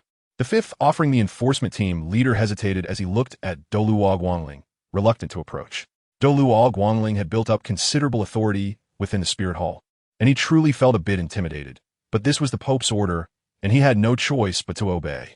Harming the future of the spirit hall. Attacking the Pope, how is that not enough of a crime? Bibi Dong's beautiful face was filled with frost. The spider shadow behind her slowly moved forward. And under the gaze of that enormous spider, the enforcement team leader felt a cold sweat break out, hastily bowing and quickly taking Guangling away. The latter offered no resistance throughout, only staring fixedly at Su Chen, his single eye filled with an indescribable meaning. Seeing Guangling taken away, Bibi Dong felt a wave of relief wash over her. An indescribable joy surged in her heart, her beautiful eyes glowing as she looked at the silver-haired boy. This child truly is my lucky star. Douluo Guangling probably won't be able to criticize me anymore. Overall, his decision wasn't wrong, but the mistake was in not accurately recognizing this child's strength. Who would have thought that the chrysanthemum Douluo not only did not exaggerate, but was even somewhat conservative? That little disappointment was quickly cast aside, and looking back, Su Chen clearly acted only when he was fully confident. He really has given me a difficult problem, helping me so much. How should I reward you, Su Chen? His Holiness the Pope murmured, a faint blush appearing on her beautiful face, stunningly beautiful. Who? Hurriedly dispelling the 8 gates Duanjia in the dragon armor state, Su Chen paused, feeling a bit dizzy. After standing still for a moment, he barely felt better. It really was a bit forced. His body was too small, too weak, and his chakra was insufficient. It seems I need to quickly have a laboratory to start researching ninjutsu and soul power. The boy moved his sore arms and sighed. To others, this battle seemed effortless, but only he knew the dangers of this fight. First of all, this power comparable to the soul sect could only last for 30 seconds. One more second, and the 8 gates Duanjia and the dragon armor would completely drain him. Wuda also suffered from a lack of information. Otherwise, launching a tug-of-war would still leave the outcome uncertain. Of course, without a large-scale control soul skill, relying solely on the body flicker technique. He could still stall for the time an incense stick, but that would look too embarrassing. Kid, are you alright? Yue Guan and Gue Mei rushed over, the former supporting him, unceremoniously releasing his soul power to check. Su Chen felt a bit helpless, wanting to break free, but he had no strength at all and could only let this man, more beautiful than a woman, examine him. After a moment, the chrysanthemum Douluo breathed a sigh of relief. He was fine, just a bit exhausted in soul power, and needed a few days of good rest. Before Su Chen could say anything, he excitedly slapped the boy's shoulder, saying, "As expected of you, you actually managed to do this. Hey, you kid, be honest with me. Did you know you could win before the battle, which is why you agreed? Just as I thought. How could this kid be so calm?" "No, it was just to ensure he wouldn't lose." Su Chen shook his head. The strength of the soul sect was not that simple. He just happened to encounter a biased student who was advantageous to him and completely unaware of his capabilities. No matter what, my soul power is still too low right now. The power of the spiral pill can cause effective damage even among soul masters of the same level. And it can even harm great soul masters and soul venerables, but it's a bit forced against soul sections. It must be under the enhancement of the Dragon of Lin and the 8 gates of Duanjia to work. Oh dear, forget it. You don't know how bad that old guy's expression was. Zhu Douluo laughed heartily and patted his shoulder, then suddenly remembered something, took out an item, and handed it to Su Chen. "Here, this is for you. This is your trophy." In his palm lay a long strip of red crystal, which was the 10,000-year soul bone taken out by Guangling Douluo. Yue Guan clicked his tongue in envy but then burst into laughter. Losing a carefully cultivated death soldier and also losing a 10,000-year soul bone, that old guy might cry tonight, ha ha. The ghost Douluo beside him looked at him helplessly. Be careful with your words. After all, he is a 5 offerings. What's wrong with my laughter? This time, let alone the 5 offerings. It's uncertain whether he can still be an elder. I'm doing this for your own good. Ignoring the argument between the two, Su Chen's attention was completely drawn to the soul bone. Once he held it in his hand, the vague feeling finally became clear, causing his heart to uncontrollably accelerate. His perception was indeed correct. This is natural energy. End of chapter 24. What to do when your favorability is over the top. Natural energy is a special kind of energy, distinct from chakra, which is extracted from cells. It exists freely between heaven and earth, potentially attaching itself to mountains, rivers, plants, soil, and even insects. It is a chaotic, vast, frenzied, and almost endless source of energy. Closely related to natural energy is a power that can confront true deities, Sage Mode. In this mode, the original power of ninjutsu and physical techniques is amplified several times, sometimes even tenfold or more, making it the only means within the ninja world, beneath the 6 paths, capable of harming those at the 6 paths level. Therefore, whether in the ninja world or Douluo Continent, this is a top-tier research project for Su Chen.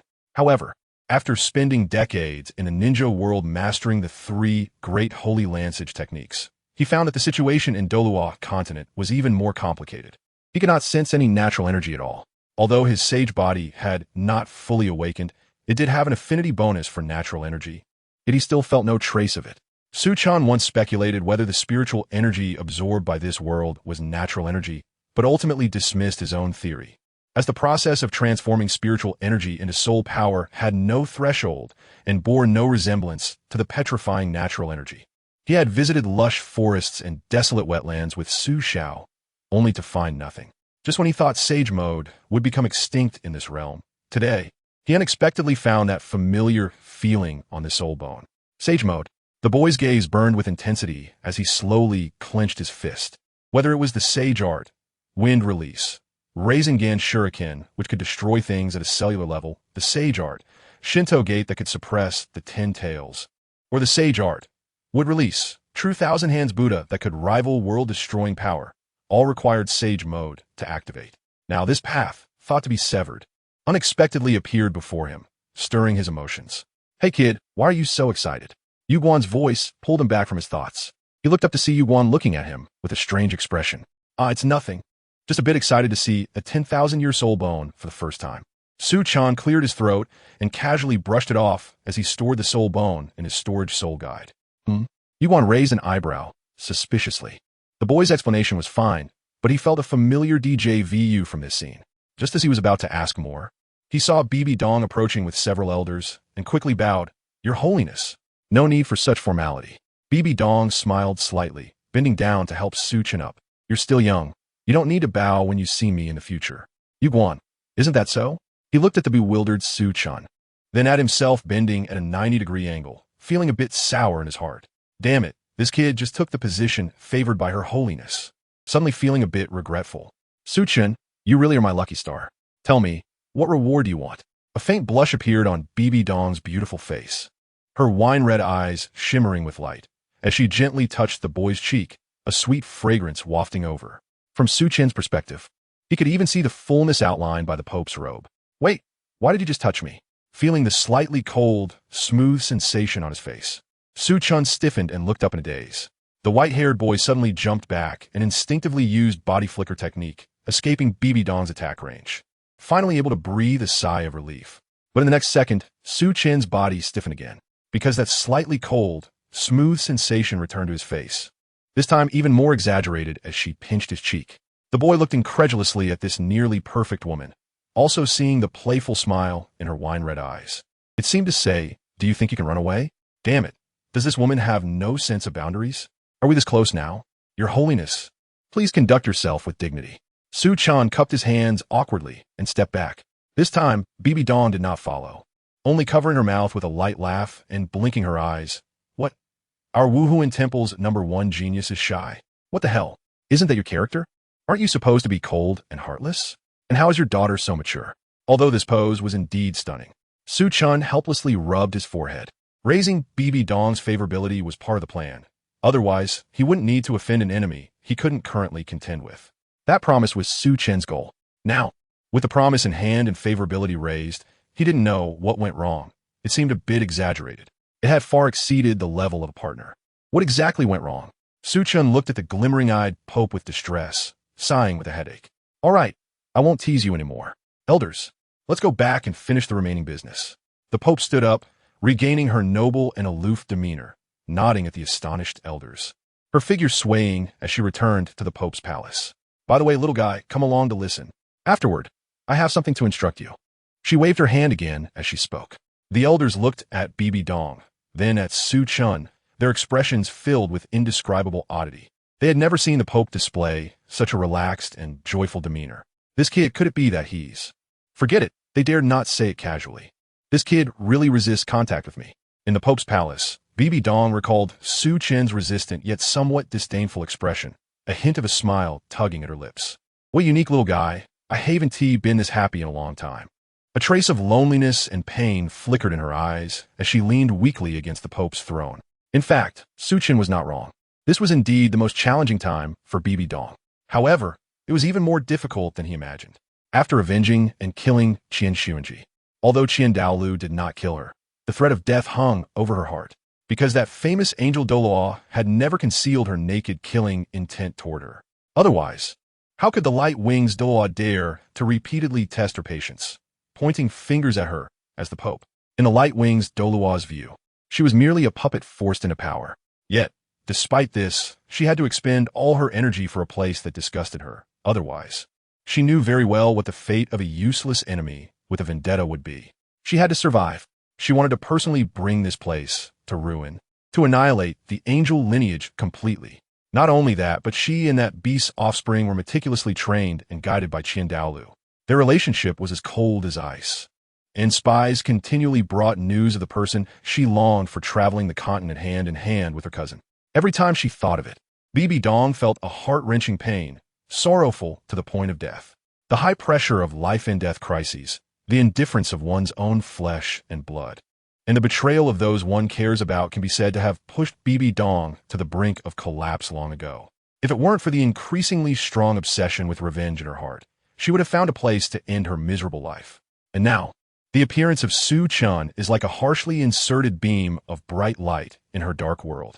Not only does that terrifying talent give her hope for revenge, but the philosophy of the Spirit Hall also resonates with her as if they were kindred spirits. More importantly, it has forcefully crushed and dispelled the shadow of the light wings Douluo that loomed over her. Although it was merely a trivial victory, it was a long-awaited breath of fresh air, allowing her to inhale new life. The unique reaction it elicited also brought Bibi Dong a sense of amusement. What a lovely little guy. It would have been nice if he had appeared sooner. As the Pope listened to the elders' reports, her beautiful eyes inadvertently glanced at the small figure in the corner, and a hint of a gentle smile appeared at the corner of her mouth. That feeling of being watched. Su-Chun, who had been closing his eyes to contemplate natural energy, alertly raised his head and met a pair of wine-red, beautiful eyes, then painfully raked his hair. Damn it, is this never-ending? End of this chapter. Chapter 25, Master. Just a pitiful and sad guy. After the lengthy meeting in the Pope's hall concluded, Su-Chun was the first to rush out. Besides not wanting to be held back by a crowd asking questions, he also felt that Bibi Dong's mental state tonight was somewhat off, so he decided to let her calm down for a night. As for what to exchange for Bibi Dong's promise, he had already thought it through, so there was no rush. However, kid, the Pope requests your presence. Su-Chun sighed and looked helplessly at the figure blocking his way, Yuguan. The latter wore a sour expression, clearly displeased with him. Can I not go? Su-Chun made a small struggle. What do you think? Yuguan's expression turned dangerous. I don't even get this kind of treatment, and you, kid, are secretly enjoying it while looking reluctant. Fine, I knew it. The white-haired youth shrugged, letting out another sigh. He really didn't want to see Bibi Dong tonight. Yuguan. So infuriating, this kid deserves a beating. After circling around the Pope's hall and walking about 300 meters along the intricately carved stone path, a quaint garden came into the youth's view. A faint fragrance wafted with the morning breeze, easing the boy's fatigue somewhat. The fish-belly white of the east dispelled the last bit of darkness in the sky, and Su-Chun realized that a night had already passed. A lot had happened last night, but thinking about the soul bone and the soul guide, a smile crept onto the youth's lips. The harvest was indeed quite substantial. We're here, you can go in, Yuguan said dully as they reached the garden's entrance, folding his arms and standing aside. Aren't you going in? The boy asked in confusion. Yuguan, what do you mean? I'm stopping here because I wasn't allowed in. Hurry up, don't keep the Pope waiting. The title Douluo shot him a glare and turned away, ignoring him.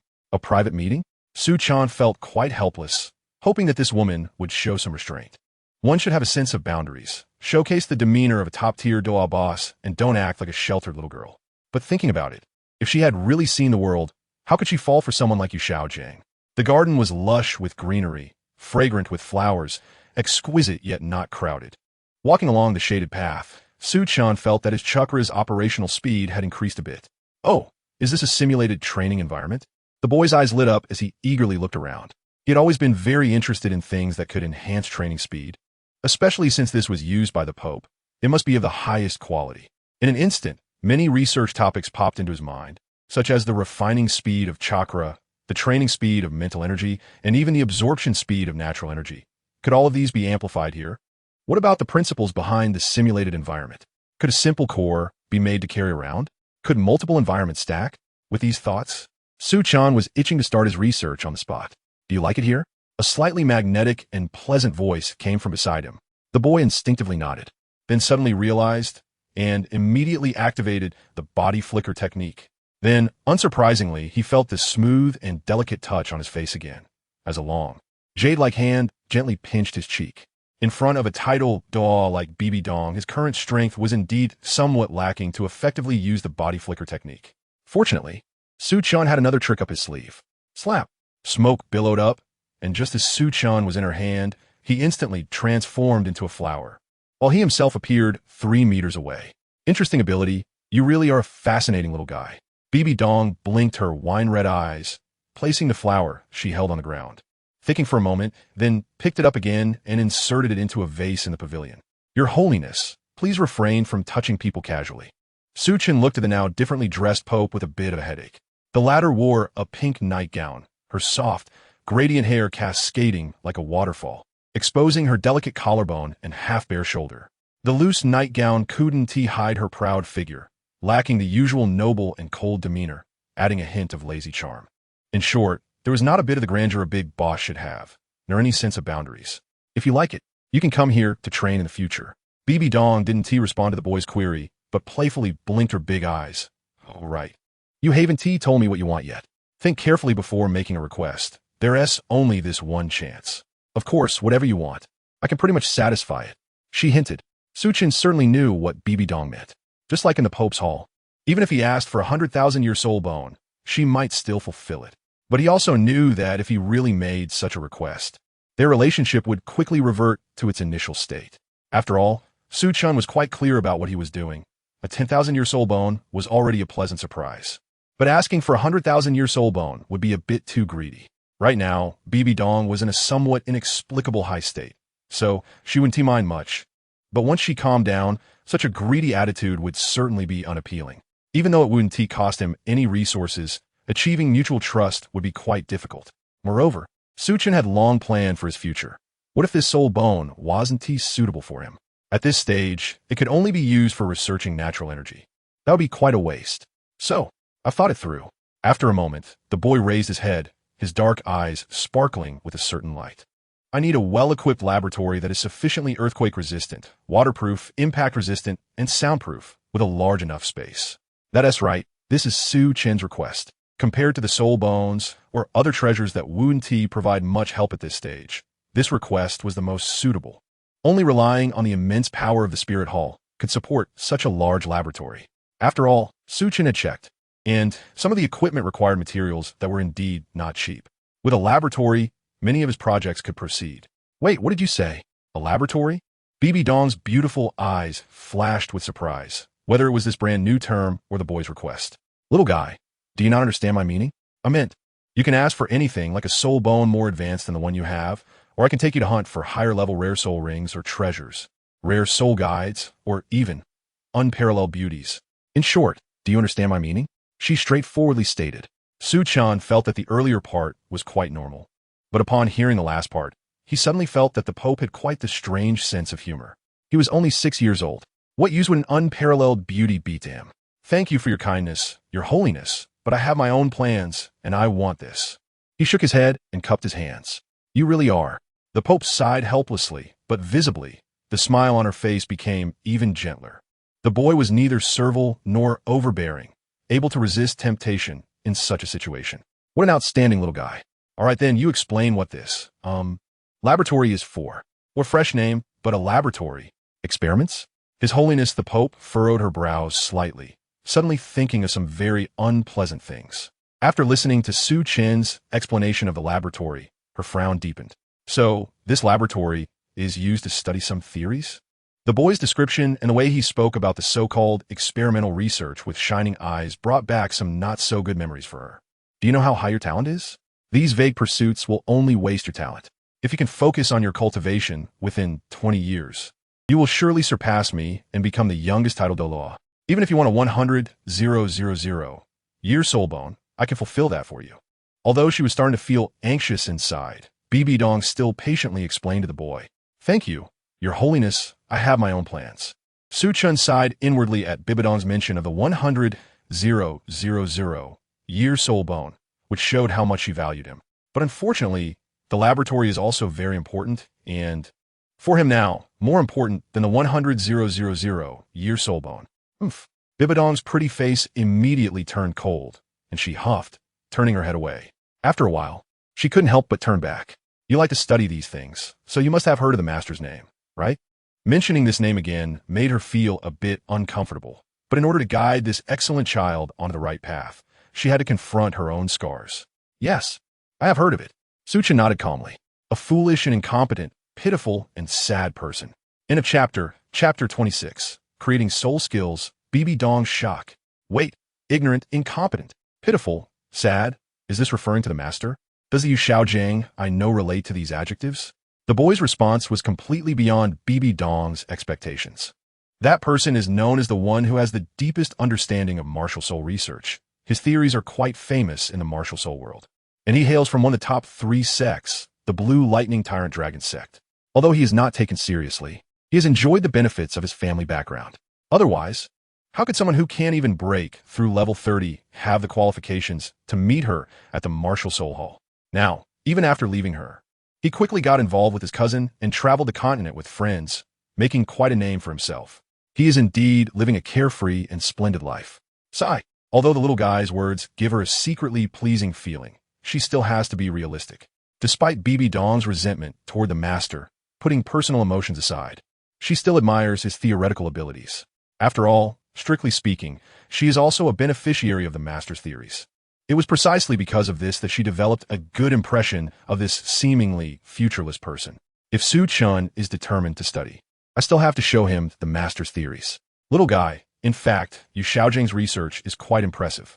Although I don't wish for you to study martial soul theory, in this matter, there probably isn't anyone more knowledgeable than him in the martial soul world. Bibi Dong sighed somewhat dejectedly. Think it over carefully. If you still want that, laboratory, I will give you his notes. That said, Her Holiness the Pope has actually lost hope.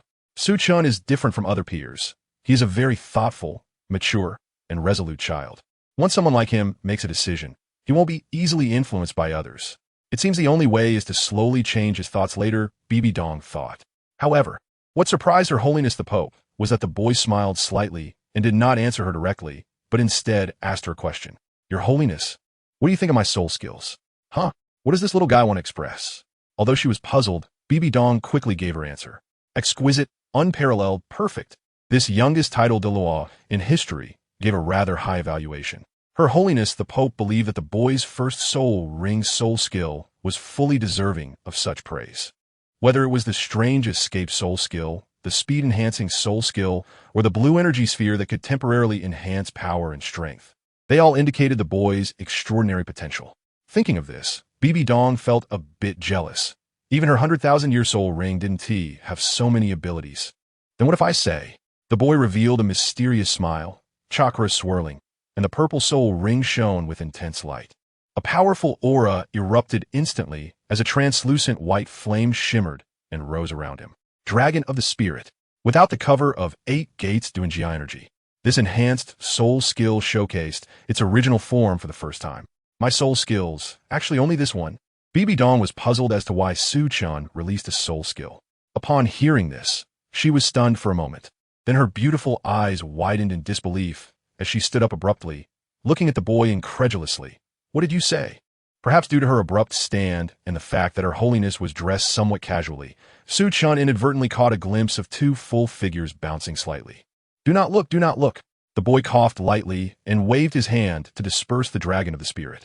As you can see, my soul skills have always been just this one. This is quite reasonable.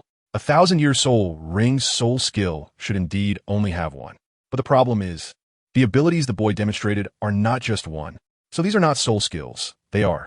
Her holiness's rosy lips seemed capable of holding a cherry as she stared blankly at the boy, her beautiful eyes filled with incredible shock. Yes, the white-haired boy nodded, took a deep breath, and activated his chakra. Buzz.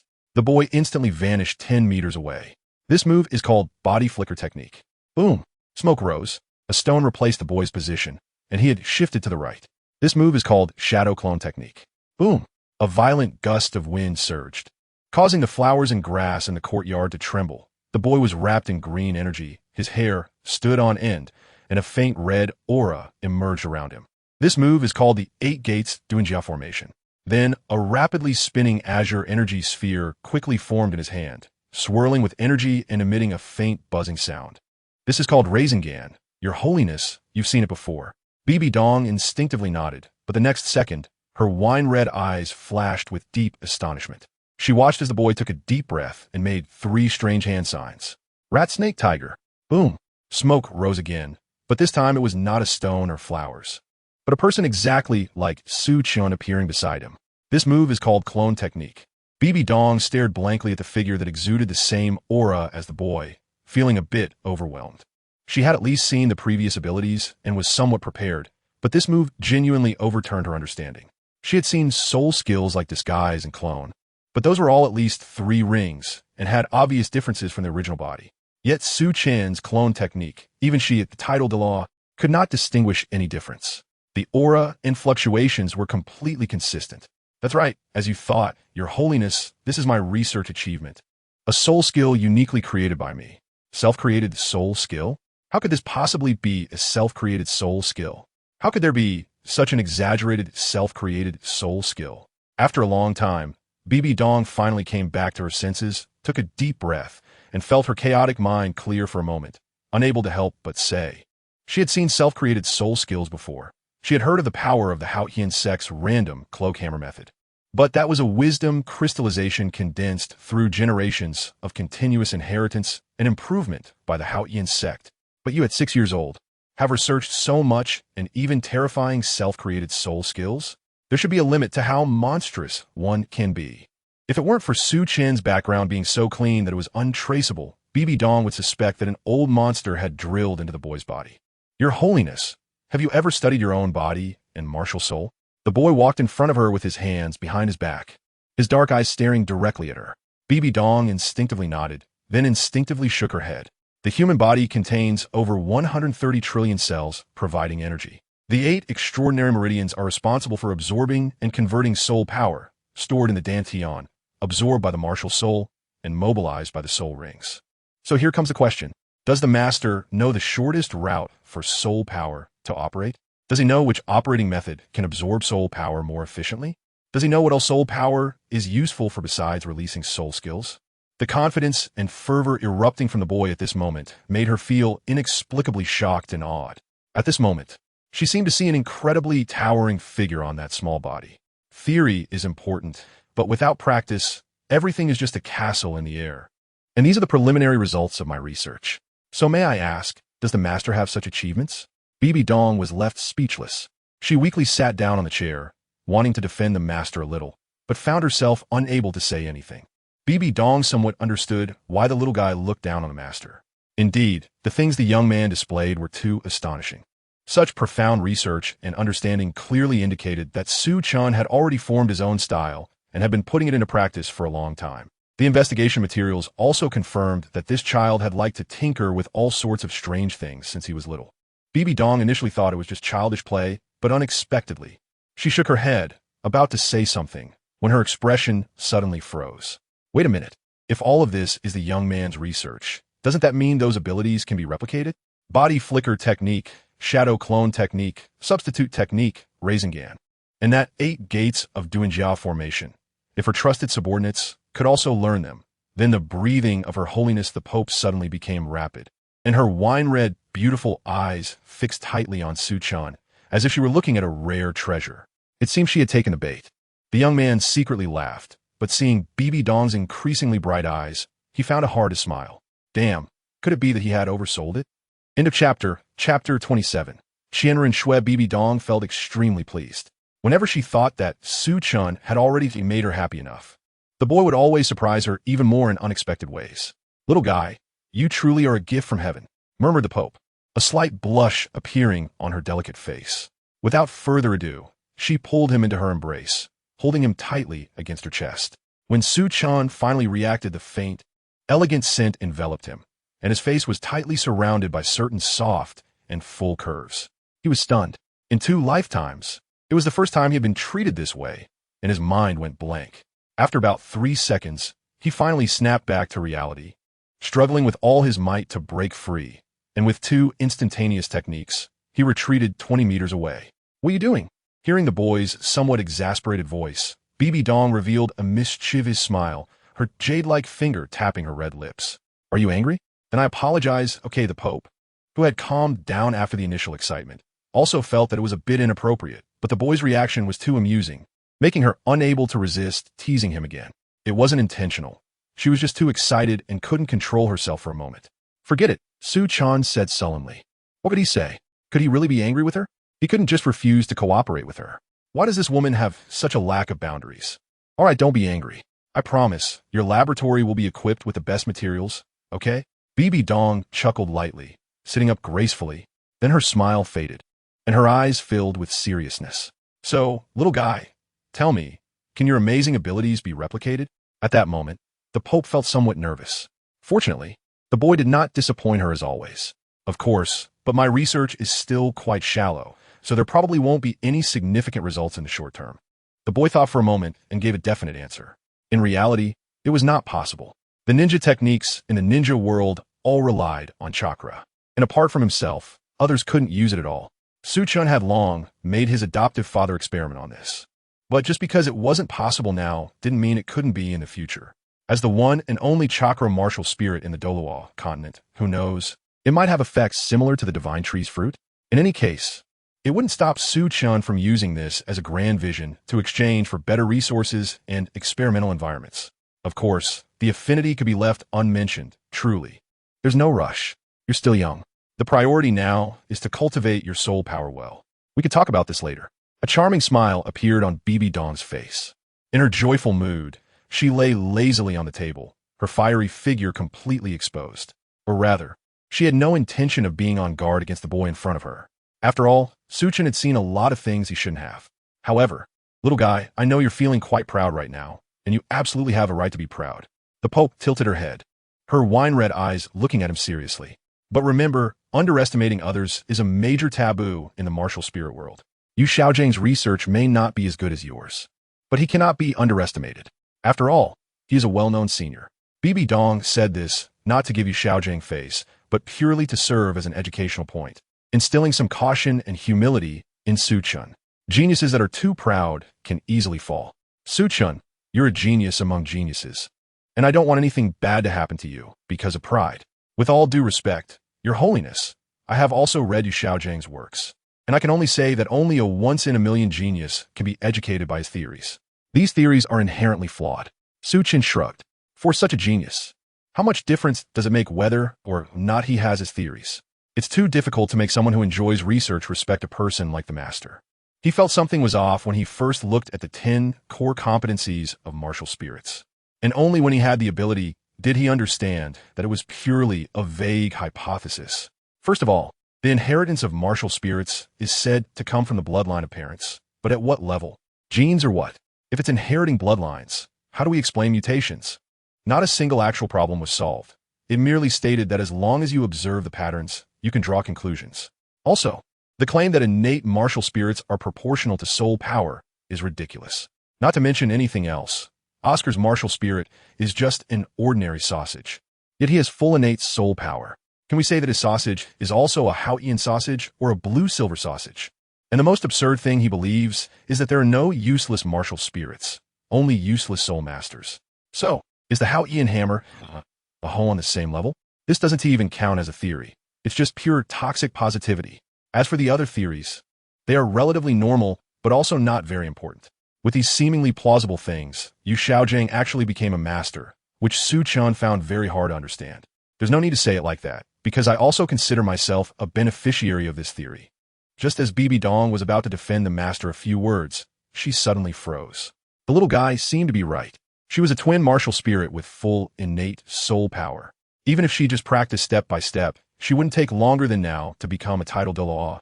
Looking back, even if she discarded all those theories, it seemed that it wouldn't have much impact. Thinking of this, the Pope closed her eyes in pain. She used to think that all of this was his merit, helping him tirelessly and supporting him unconditionally. But now, the filter of her memories suddenly shattered, and the tall figure of Yu Xiaojing in Bibi Dong's heart instantly became ordinary. Coupled with his recent passionate romance with her cousin, for the first time, Bibi Dong actually felt a bit of disgust towards him. So, it seems the little guy's evaluation really wasn't wrong. Ignorant, incompetent, pitiful, sad. How did she ever like such a person and remain infatuated with him? The Pope felt a moment of confusion. Seeing Bibi Dong lost in thought, Su Chen quietly left. His goal had been achieved.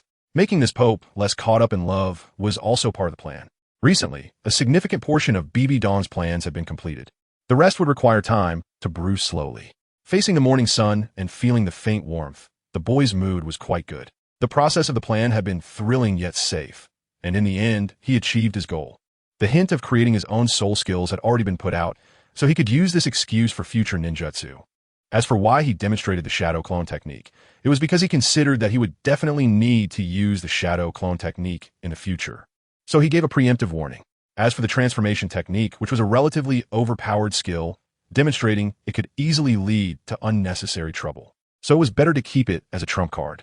In addition to these, he also gained a 10,000-year soul bone, discovered natural energy, a well-equipped and top-notch laboratory, and Bibi Dong's trust. That was the harvest from last night. Of course, it would be better if that woman could have a better sense of boundaries. Thinking of this, Su Chen felt a bit of a headache. Forget it, it didn't matter. It was time to go back and catch up on sleep. The boy shook his head, shaking off these chaotic thoughts, and yawned. He was already tired yesterday, and if it hadn't been so stimulating last night, he would have fallen asleep long ago.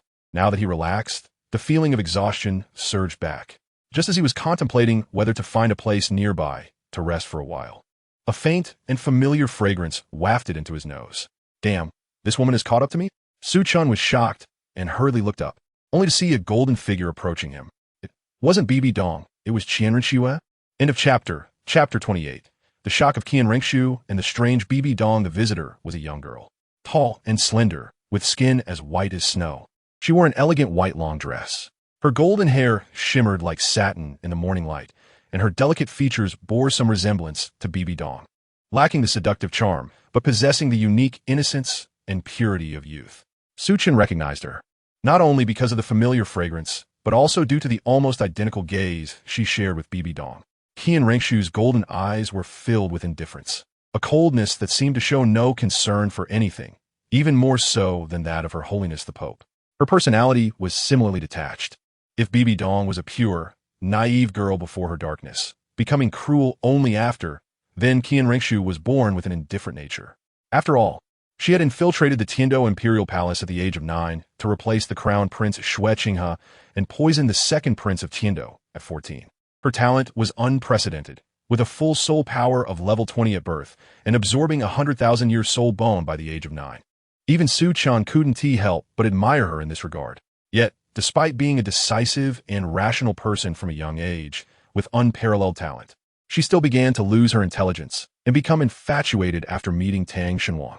Su Chen found it hard to believe there was no trick to this. The same went for Bibi Dong. Their defeat was baffling. Whether the inheritance of the angel god and the Rakshasa god was a blessing or a premeditated shackle was hard to say. In any case, Su Chen felt that it didn't seem that difficult for these two to cultivate and become gods on their own. However, regarding the schemes of the divine realm, it was not wise to get involved at this stage, so caution was still necessary. Su Chen suppressed his thoughts, his gaze lingering on the girl's exquisite face for a moment before he stepped aside to make way. The fragrant breeze stirred, and as the two brushed past each other, Su Chen felt a fleeting sensation that her golden gaze suddenly turned toward him. Luckily, this feeling of being watched disappeared shortly after. Shaking his head, Su Chen suddenly felt curious. At this time, Qian Rengshu should be at the Tiando Imperial Palace. Returning early must be to report to Bibi Dong, he thought. He considered casually probing Bibi Dong about it later, as he had corresponding plans for the Tiando Empire. If Qian Rengshu's position in Tiando was stable, she could play a crucial role. To him, using the method of eliminating the royal family to seize the country was foolish and time-consuming. It was no wonder they ultimately failed. With that status and time, monopolizing and controlling resources could quietly bring the country under control without bloodshed. 20 years was enough to replace all key political figures with one's own people, control economic lifelines and military strength, and guide public opinion in the shadows. By then, the royal family would naturally meet its demise without them lifting a finger. Of course, in the end, strength was what mattered most. As long as one had strength, everything else was negotiable. Forget it, Su Chen thought. I should just rest well today. Once I have a laboratory, I can naturally bring out some ninjutsu that can be used at this stage. The boy stretched lazily, thinking of a ninjutsu he had long coveted. After all, that was Su Chen's signature ninjutsu. In the Pope's private garden, Bibi Dong sat quietly, resting her chin on her jade arm, her beautiful eyes fixed on the flower in the vase that was Su Chen's substitute, her mind swirling with thoughts. After the filter shattered and collapsed, many things that had previously been unclear suddenly made sense. For example, why Yu Xiaojiang was able to rise to fame in the Spirit Master realm. Wasn't it largely because of herself, the greatest beneficiary of the top 10 theories, the saintess of the Spear Hall? Was there anything more sensational than this? For instance, how could she have thought that Yu Xiaojiang loved her when he seamlessly transitioned to the next? At her most helpless, he must have been having a great time with her cousin, right? How ridiculous. The Pope's eyelashes fluttered, and a glimmer of tears flashed by. Fortunately, there was the little one. Otherwise, how long would she have to be sad for that ignorant, incompetent, pitiful person? Just thinking of the silver-haired boy's helpless expression toward her made Bibi Dong feel much better. It seems I need to let the little one check my body. This isn't just a chance to tease him. It's because the Pope thought that most of her soul rings had been absorbed following Yu Xiaojiang's so-called theory. Even though she felt there was something wrong at the time, she subconsciously ignored it because of her fondness for him. Now it seemed those soul rings might not be suitable for her. If there were any issues, it would be good to resolve them in advance. Of course, if she could see the little one's awkward expression, that would be even better. With this thought, a pleasant smile crept up the Pope's lips. Just as Bibi Dong was fantasizing about how to tease Su Chen later, an incredulous voice suddenly came from the door.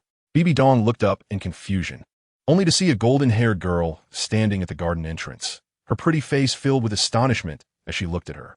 At this moment, Qian Rengshu felt as though her worldview was collapsing. Since birth, she had never seen a hint of a smile on the face of this woman, who was her mother in name, but an enemy in reality. All she had seen was disdain, hatred, and endless gloom and despair. To this end, Qian Rengshu had tried hard to make efforts, but it was only after her father's death that she fully understood. They could never have a normal mother-daughter relationship. Their mutual use of each other was already the limit. And now what was she seeing? Bibi Dong, the Pope of the Spirit Hall, was actually showing such a gentle and beautiful smile. It was a sight she had never seen, one that her deceased father had never seen, one that her grandfather had never seen, a breathtaking beauty. An extreme charm radiated without reservation, utterly enchanting. Even though Qian Rengshu was inherently indifferent, she couldn't help but feel her cheeks flush slightly, her heart racing. You know you can't leave Tiando City casually right now, but soon. That cold and unparalleled voice pulled the girl back to reality. Looking again, Bibi Dong had already reverted to her indifferent expression, as if everything that had just occurred was merely a beautiful illusion. Qian Rengshu felt somewhat breathless. However, after just a moment, she adjusted her state and returned to the same indifferent expression as the person in the distance. The second prince of the Tiando Empire will disappear within 3 years. Who is the next target? Qian Rengshu said emotionlessly, casually determining the death sentence for one of the most esteemed figures in a country. If you just appeared here because of this, then I am very disappointed in you. Her wine-red eyes coldly stared at the golden-haired girl before her. The third prince. The fourth prince. Whoever might threaten your position must not be overlooked.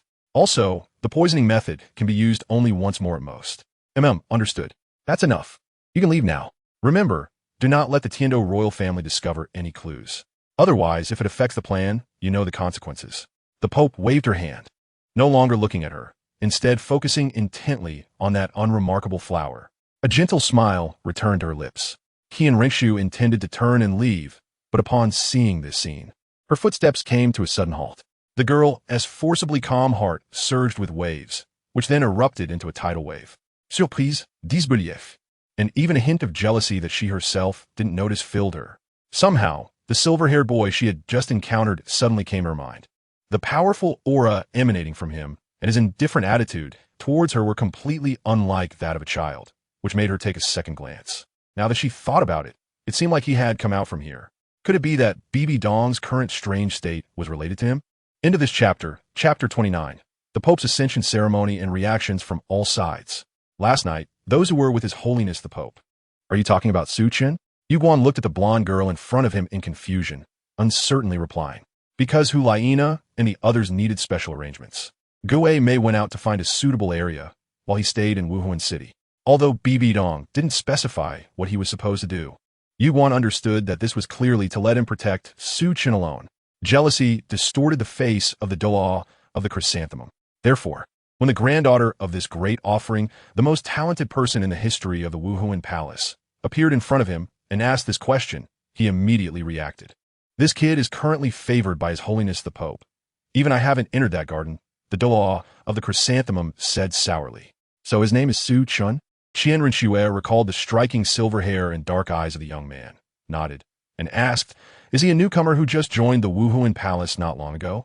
Yes, he awakened his martial soul just a few days ago, officially becoming a soul master just a few days ago. The Douluo of the Chrysanthemum thought for a moment, saying that although he was quite displeased, this kid's talent was indeed exceptional, not to mention his innate full soul power. His martial soul is also a rare, new martial soul. Of course, compared to your innate full soul power at level 20 and your angel martial soul, he still falls short. However, Yuguan vaguely felt that Su Chen's martial soul might even surpass the angel martial soul. After all, he had seen the angel martial soul, and even the former Pope had never made him feel the pressure of encountering a nemesis or an upper-level being, but Su Chen's martial soul had given him that feeling. However, saying this would be a bit shocking to the secular world. What? Qian Rinxue frowned slightly. She felt that this might be the key to why BB Dong treated this young man so differently. His first soul ring is 1,000 years. Well, it's probably around 3,000 years. Before the Douluo of the Chrysanthemum could finish his sentence, the blonde girl suddenly stood up, her golden eyes fixed on him. Her tone urgent. This is impossible. Even though she has a top-tier martial soul and innate soul power at level 20. Her first soul ring only reached the absolute limit of 400 years, and even her second soul ring was only 900 years. And that was already Qian Rinxue's limit. No one understands that feeling better than her. Just a few more years. The sense of being surrounded and eroded by the awareness of the soul beast's death, with the slightest mistake leading to soul power chaos and death. The first ring being 1,000 years, let alone 3,000 years, even 1,001 years, is absolutely impossible. Hey, don't believe me? Many elders saw this. The Douluo of the Chrysanthemum looked at the girl's expression and felt incredibly pleased. How does it feel? The sensation of having your worldview shattered? By the way, he also has 4 soul skills. Yuguan cheerfully delivered the final blow. Qian Rinxue said nothing and silently walked out. Watching the girl's somewhat dejected figure, Yuguan shrugged. He didn't even mention that Su Chen had also defeated a level 40 Iron Horn Mad Rhinoceros Soul Master head-on. If she heard that, wouldn't her heart shatter? Today's kids really lack psychological resilience, completely forgetting how he had reacted when he first encountered all of this. 1,000-year soul ring. For soul skills, she had always been a proud person. Of course, she also had the capital to be proud. Innate soul power at level 20 and soul rings that were the best match. Yet now, someone had completely shattered her pride. No wonder that woman showed such an expression. No wonder that woman would look at you differently. In her mind, the image of the boy with silver hair and black eyes became clearer, and Qian Rinxue bit her lip hard until it bled without realizing it. An emotion named jealousy quietly took root, growing wildly from the suppressed heart of the girl. I want to see just how powerful a 1,000-year first ring really is. Su Chen had no idea that he had already been targeted by the future angel god. Otherwise, he would certainly lament that this was an unwarranted disaster. After several days of peace, Su Chan was enjoying his leisure time and took the opportunity to study his martial soul carefully. Currently, although he could use chakra, those 5-element ninjutsu still seemed to lack some medium to use, but he guessed that it was very likely that he still needed soul rings. Fortunately, Su Chan's soul power was not increasing slowly, and the soul ring of the silk WYRM directly raised him to level 15. With the improved soul power cultivation method, at most, in a month, he could go hunt for his second soul ring. By then, he would understand the reason behind it. Just as Su Chan was engrossed in his research, a piece of news spread across the continent. The Wuhuan Palace was about to hold the inauguration ceremony for the new pope. As the largest soul master organization on the continent, a dreamland for countless soul masters, every move of the Wuhuan Palace attracted considerable attention.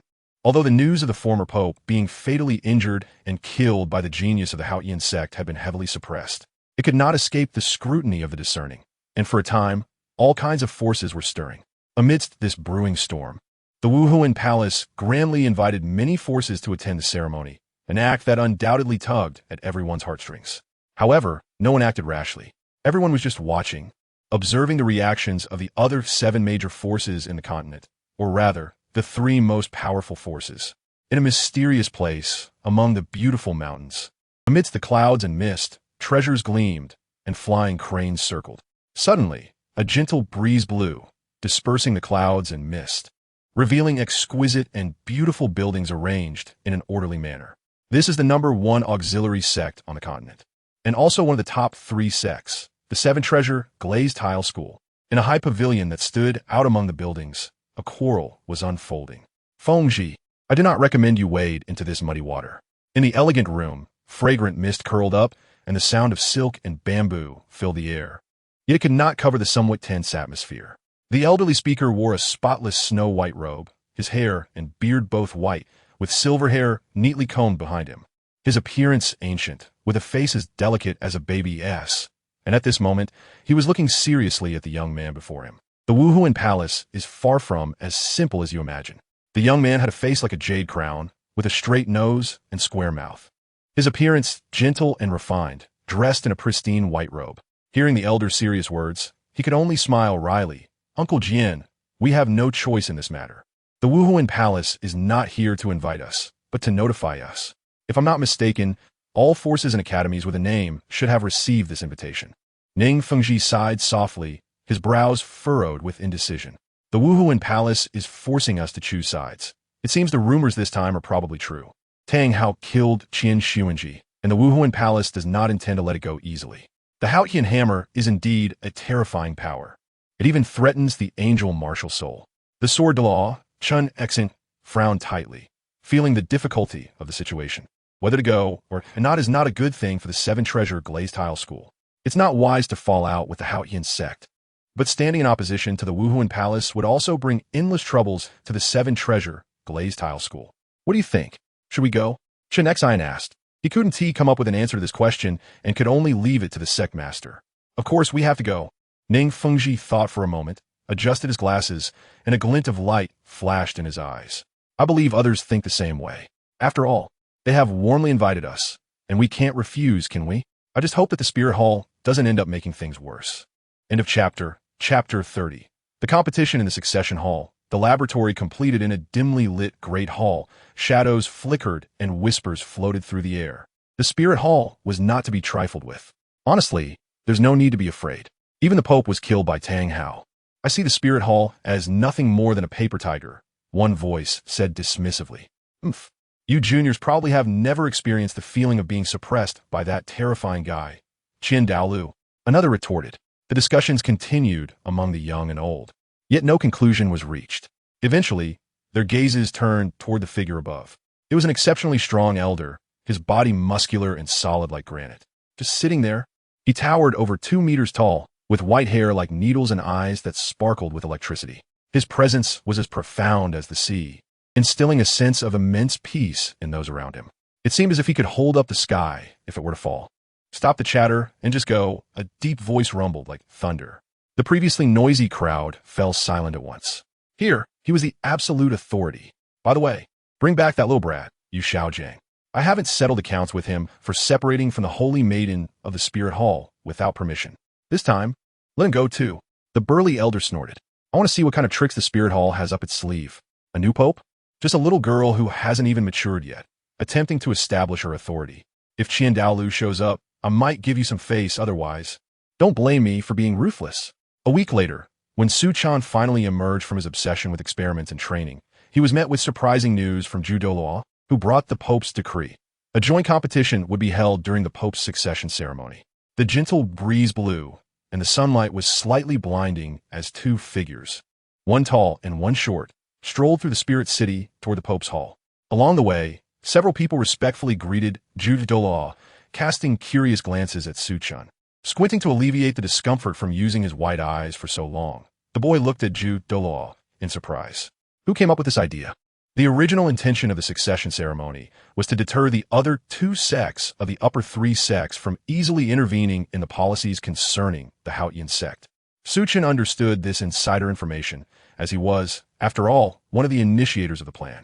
However, he didn't know how the deterrence would be executed or its content. He never expected it to be in this form. But upon further reflection, Su Chan found this method quite good, or rather, it seemed to be the best solution at the moment. It could showcase their fangs and highlight their foundation. If everything went smoothly, the effects would be self-evident. A formidable neighbor, both powerful in the present and the future, would deter anyone from provoking them. Of course, it's Her Majesty the Pope. Douluo glanced at him, her face filled with admiration. Her Majesty's wisdom is unparalleled. Su Chan thought, forget it. I can't be bothered to argue. Shaking his head, he recalled something. So, does she have something to discuss with me? Douluo certainly wouldn't seek him out for such matters, and the competition had little to do with him. After all, there was no way a 6-year-old child would participate in such a competition. What do you mean she is looking for you? Ah, you little brat. Living in comfort without knowing your fortune. Do you know that Her Majesty the Pope has never valued anyone like this before? You. Douluo shot him an exasperated glare, muttering with resentment. Why, you little? This person really was hopeless. Ignoring Douluo's incessant chatter, Su Chan arrived at the Pope's hall once again after a few days. Today, the hall seemed a bit empty. Aside from the stunning woman seated high above, only a few elders were reporting on various matters. Bewildered still wore her luxurious and elegant Pope's robe, her pretty face serious as she listened intently. When she saw Su Chan enter, her wine-red eyes flickered with a barely noticeable wave of emotion. Su Chan did not disturb her, quietly staying in the corner while his mind replayed the results of his previous experiments.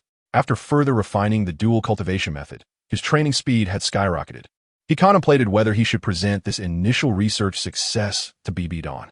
Although he couldn't achieve double the training effect without chakra, improving the spiritual energy absorption pathways to enhance efficiency by 2 to 3 times, combined with a simulated training environment, could increase the overall effect by about 50%, which was quite a remarkable achievement, at least by standards. Little did he know that a method to double training speed could be considered a core secret passed down for thousands of years in any faction. Therefore, when Su Chan later presented this, Bewildered's reaction was completely beyond his expectations. After an unknown period, the hall finally quieted down. When Su Chan sensed something and lifted his head, he found Bewildered's wine-red eyes curiously studying him. What are you thinking about? She asked. Nothing, just some research topics. Su Chan replied, shaking his head. It was only then that he noticed they were the last 2 people left in the hall. When will you act like a real 6-year-old?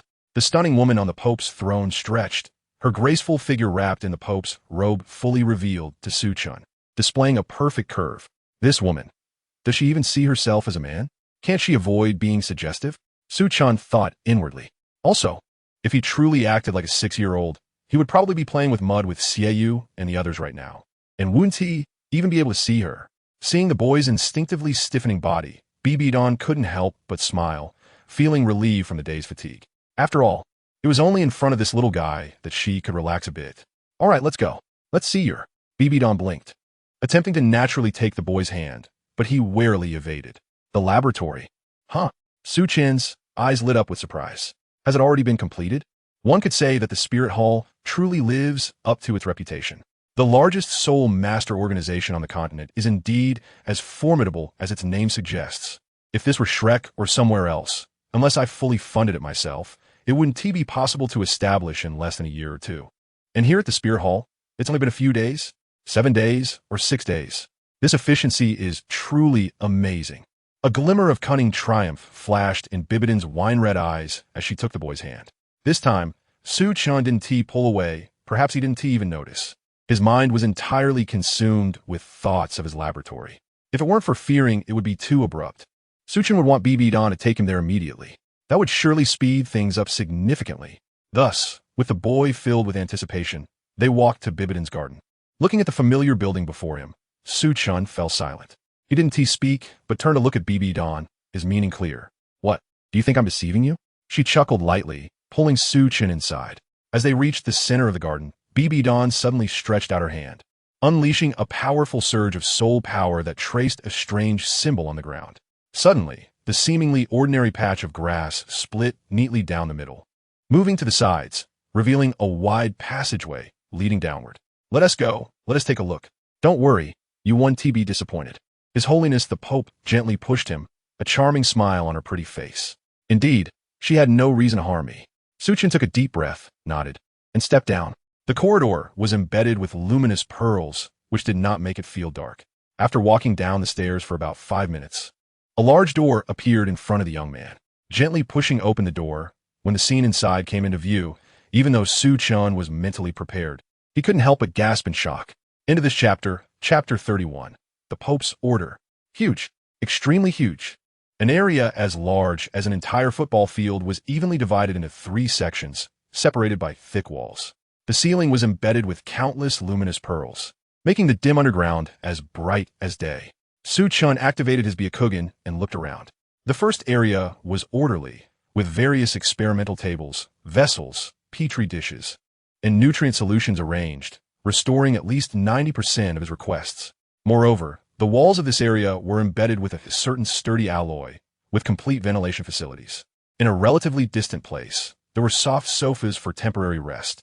The second area appeared more spacious, containing several mannequins and metal blocks, all constructed from black rock, capable of withstanding most impacts.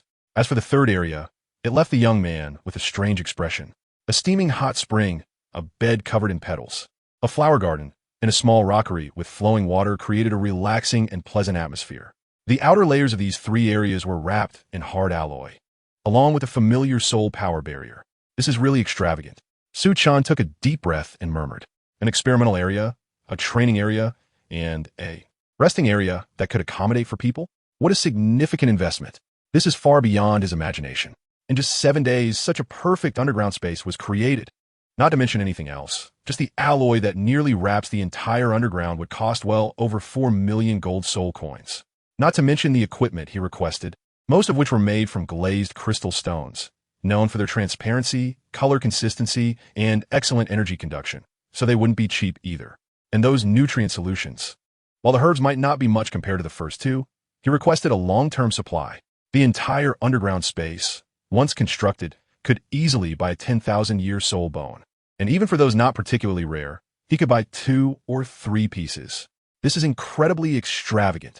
Su Chen knew that this Pope had high hopes for him and might invest more, but he never expected such a large amount. Truly worthy of the Spirit Hall. Truly worthy of the Pope.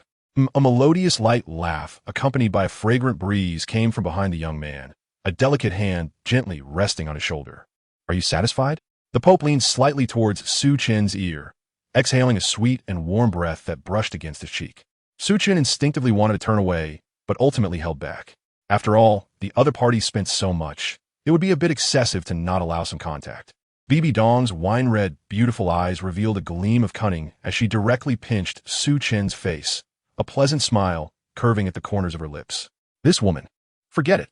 Ignoring the soft and tender touch on his face, Su Chen looked at the base and nodded with excitement. Satisfied, very satisfied. He was extremely satisfied. It is worth noting that even during his time in the ninja world, he never had such a good experimental environment. Just thinking about it made Su Chen feel a pang of sadness. Back then, to avoid the surveillance of the third Hokage and Danzo, he and Orochimaru could only set up laboratories wherever they could, whether in caves or abandoned root bases. The conditions in those places were truly hard to describe. And when he later became invincible in the ninja world, he didn't even have time to build a large laboratory to fulfill his dreams before the dog system brought him here. Damn it. This dog system will eventually end up in the hentai world as toilet paper. Su Chen gritted his teeth in his heart. As long as the little guy likes it. This place will belong to you in the future. BB Dong covered her mouth and chuckled, exuding charm. But if you want to bring someone in, you still need to tell me. Yes, of course. After all, Chen nodded, but suddenly realized that this seemed to be under BB Dong's private garden. No. What is this? The young man was somewhat dumbfounded. Is this living together with BB Dong? What? I'm doing this to meet your request. You said you wanted safety. Is there anywhere safer than here, in the Spirit City? The Pope smiled sweetly, her jade finger brushing over her red lips, lightly pointing. Her big eyes looking at him with justification. Chen had nothing to say. No problem. Indeed, even Tang Hao almost smashed the Pope's palace without affecting this place. In a sense, this is indeed the safest place. Forget it. The young man shook his head.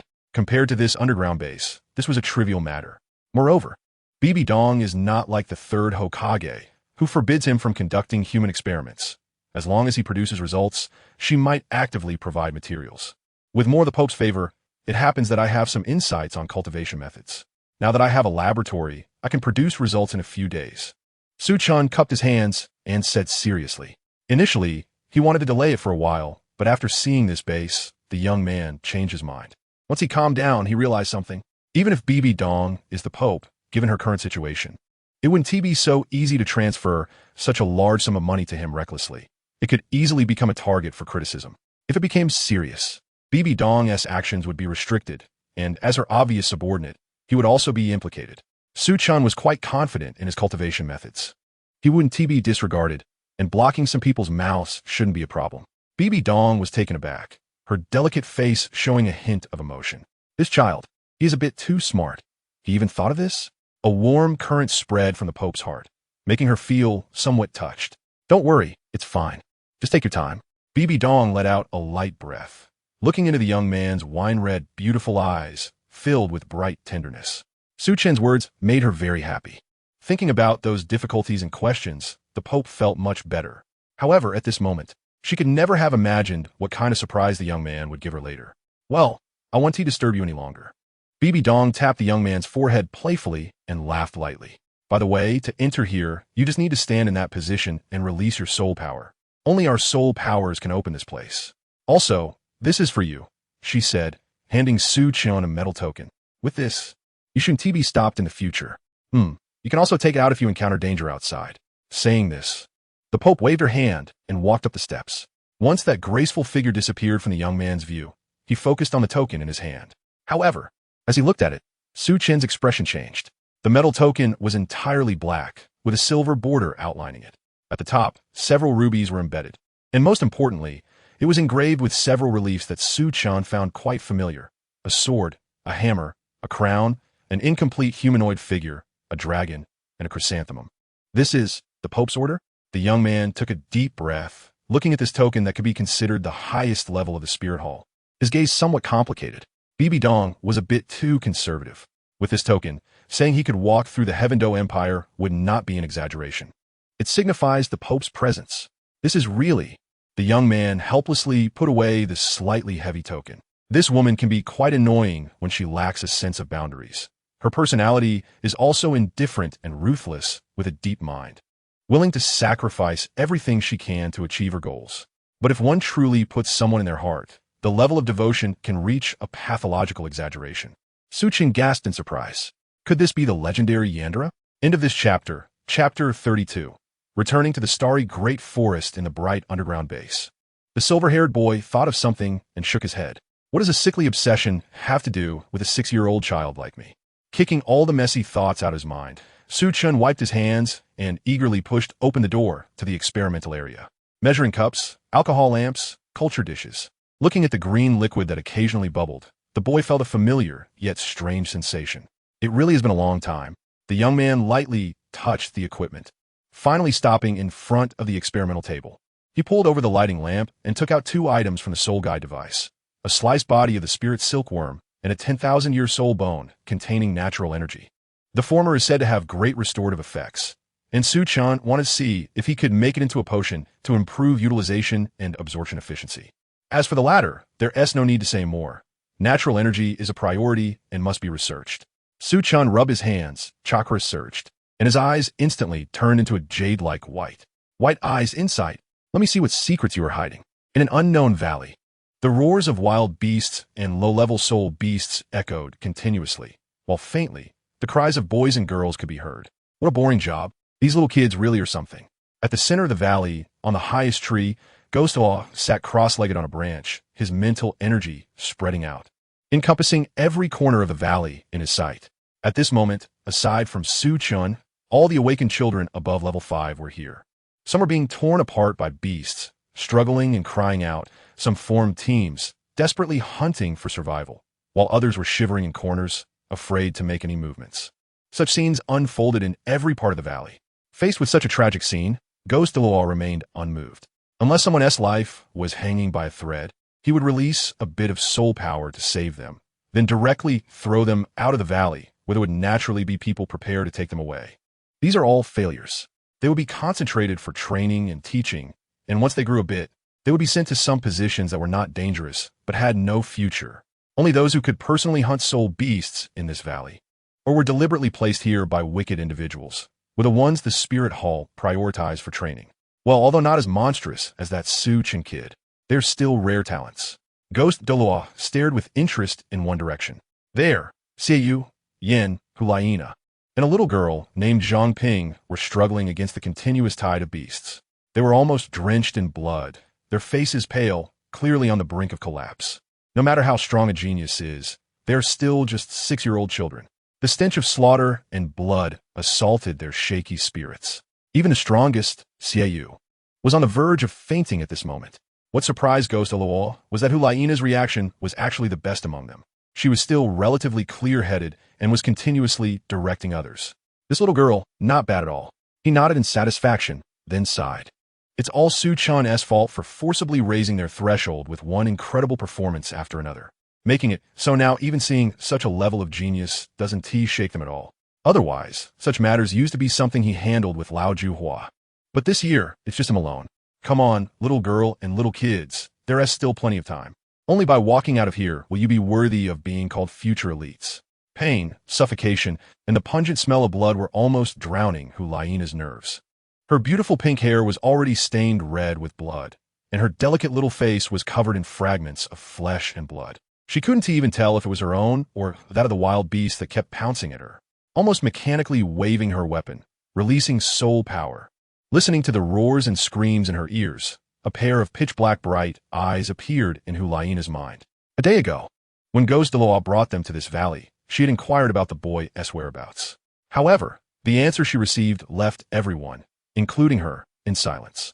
Chen, what is that kid here for, to slaughter indiscriminately? I'm not saying. If he could kill his way from one end of the valley to the other without even blinking, he would have jumped past this step long ago. At that time, they naively thought the beasts here were weak, until the first student nearly died in front of them, until they were surrounded by beasts and pushed into a desperate situation, until they exhausted their strength and only managed to kill a 10-year soul beast. Only then did they realize what Douluo's words represented. The girl had no special feelings for Chen, just curiosity about why he was so strong, why he was so calm, and why he could make her feel so warm. She had many questions, wanted to catch up with him and ask. But now, a huge gap suddenly appeared between them. No, a strong wave of soul power erupted from the girl, pink light spread, and the phantom of a seductive fox flickered around Hulaina.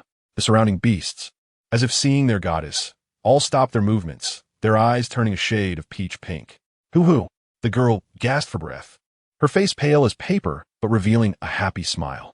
Now the gap shouldn't be that big, right? She thought to herself, closing her beautiful eyes and losing consciousness. Zhang Ping rushed over behind her to catch her. This is Nana's soul power. We must go. Xiaoyu scanned the surroundings, his pale face feeling the tremors of his muscles losing strength.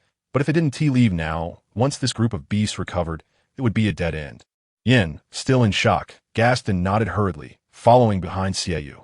She actually broke through. This little girl has a strong charm talent. Douluo narrowed his eyes, somewhat surprised. Their performance was already enough to get out of this valley, but Douluo was curious to see how far these little kids could go. Well, maybe His Holiness the Pope will take her as a disciple, of course, if that Chen kid doesn't meddle.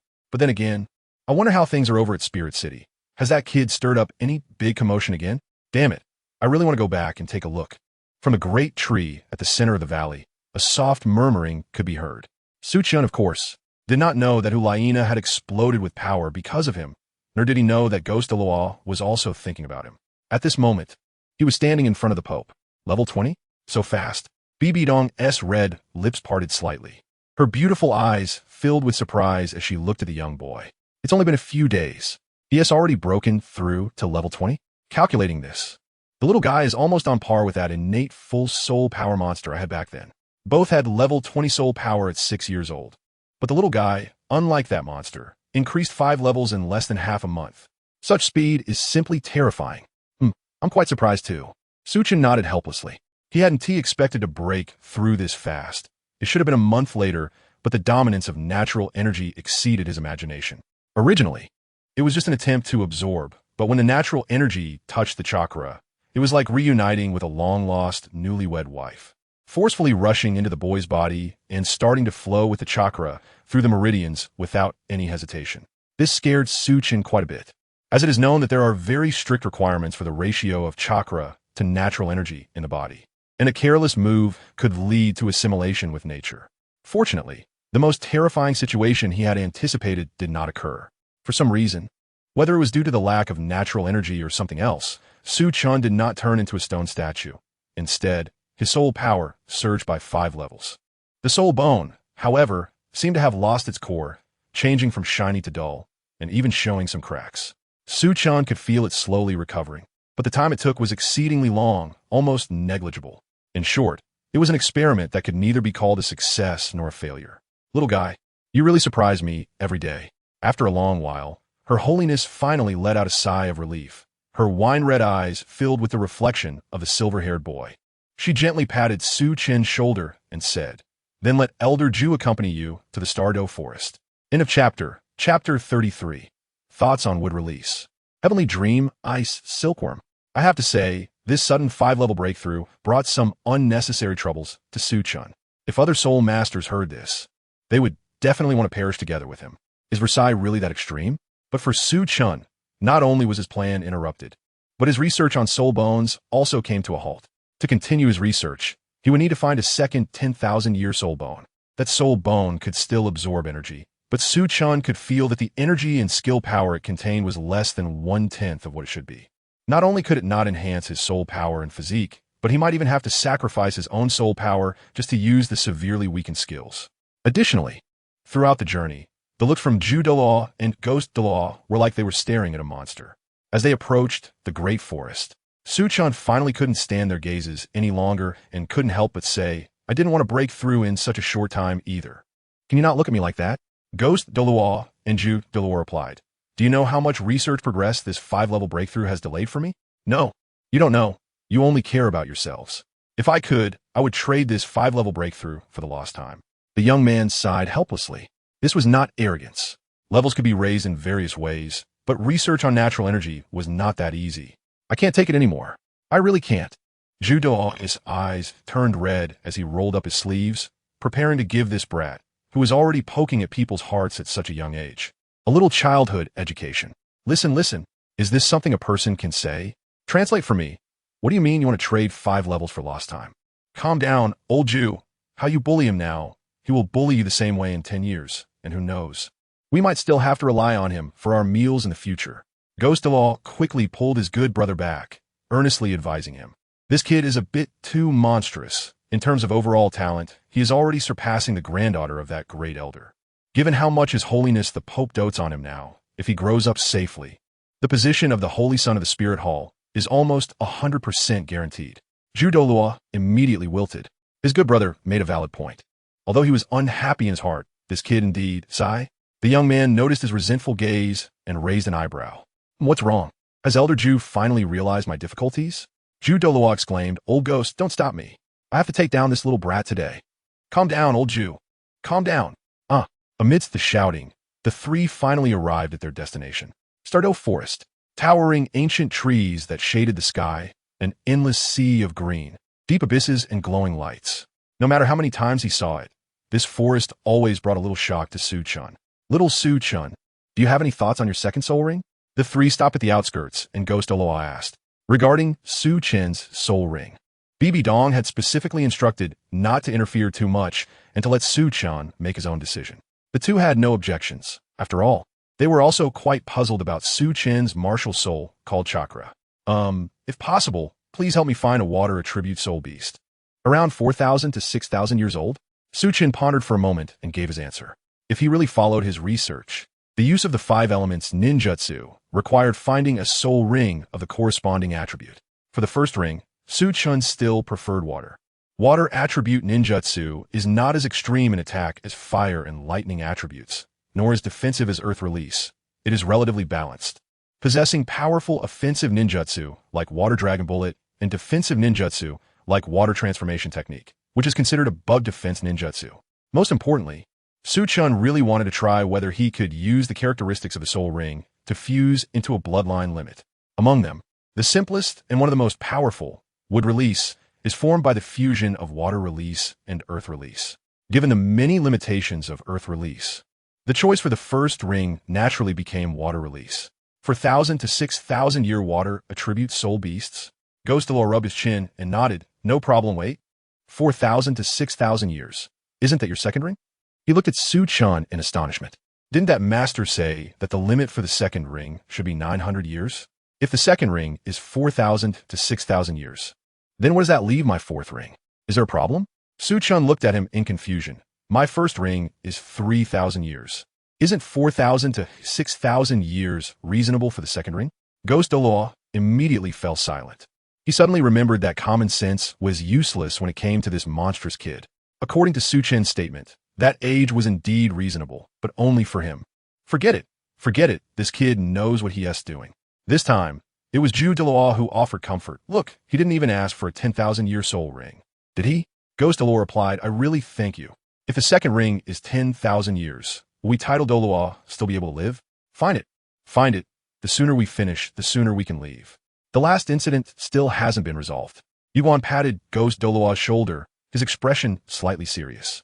He was referring to the last incident where the Linwu Silk and the 1,000-year wolf pack appeared at the outskirts. Later, the Spirit Hall sent people to investigate, but found nothing. Upon hearing this, Su Chen also recalled that he seemed to have felt something powerful locking onto him last time, but because there were too many things, he had forgotten about it. It should be fine, right? 2. Title Douluo. Even if the Titan Giant Ape and the Heavenly Blue Bull Python come out together, whether they can fight is another matter, but escaping is definitely not a problem. Unless those ferocious beasts come out together. But that's unlikely. They should be lying in the great evil land absorbing heavenly dream ice silkworms right now. How could they have the time to come find trouble with me? All right, let's split up the search, but don't go too far. Little Su Chen, stick with me. Ghost Douluo nodded, grabbing Su Chen's shoulder, and they flew deeper into the great forest, their spiritual powers expanding to carefully search for soul beasts. Meanwhile, deep in the Stardow forest, the almost tangible spiritual energy of heaven and earth transformed into a blue light that enveloped this area. The clear lake shimmered, incredibly beautiful under the sunlight, which was split into a rainbow of colors. Countless rare flowers and exotic plants flourished here, competing to bloom, slowly stretching their full bodies in the gentle breeze. This was a place that could not be described in words. However, in the fiercely contested Stardow forest, where battles occurred day and night, such a treasure land appeared quite tranquil. Birds rested peacefully, fish swam freely, resembling a beautiful paradise.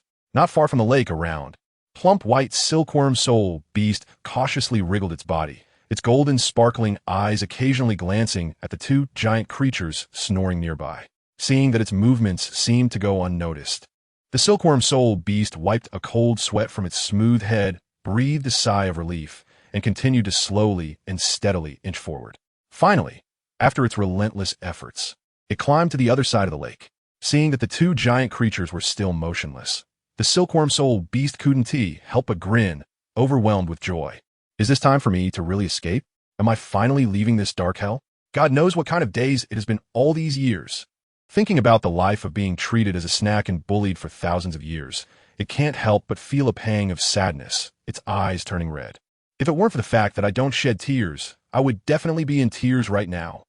Fortunately, today all of this will come to an end. Once I escape, I will definitely find a title Douluo for a sacrifice at the first opportunity.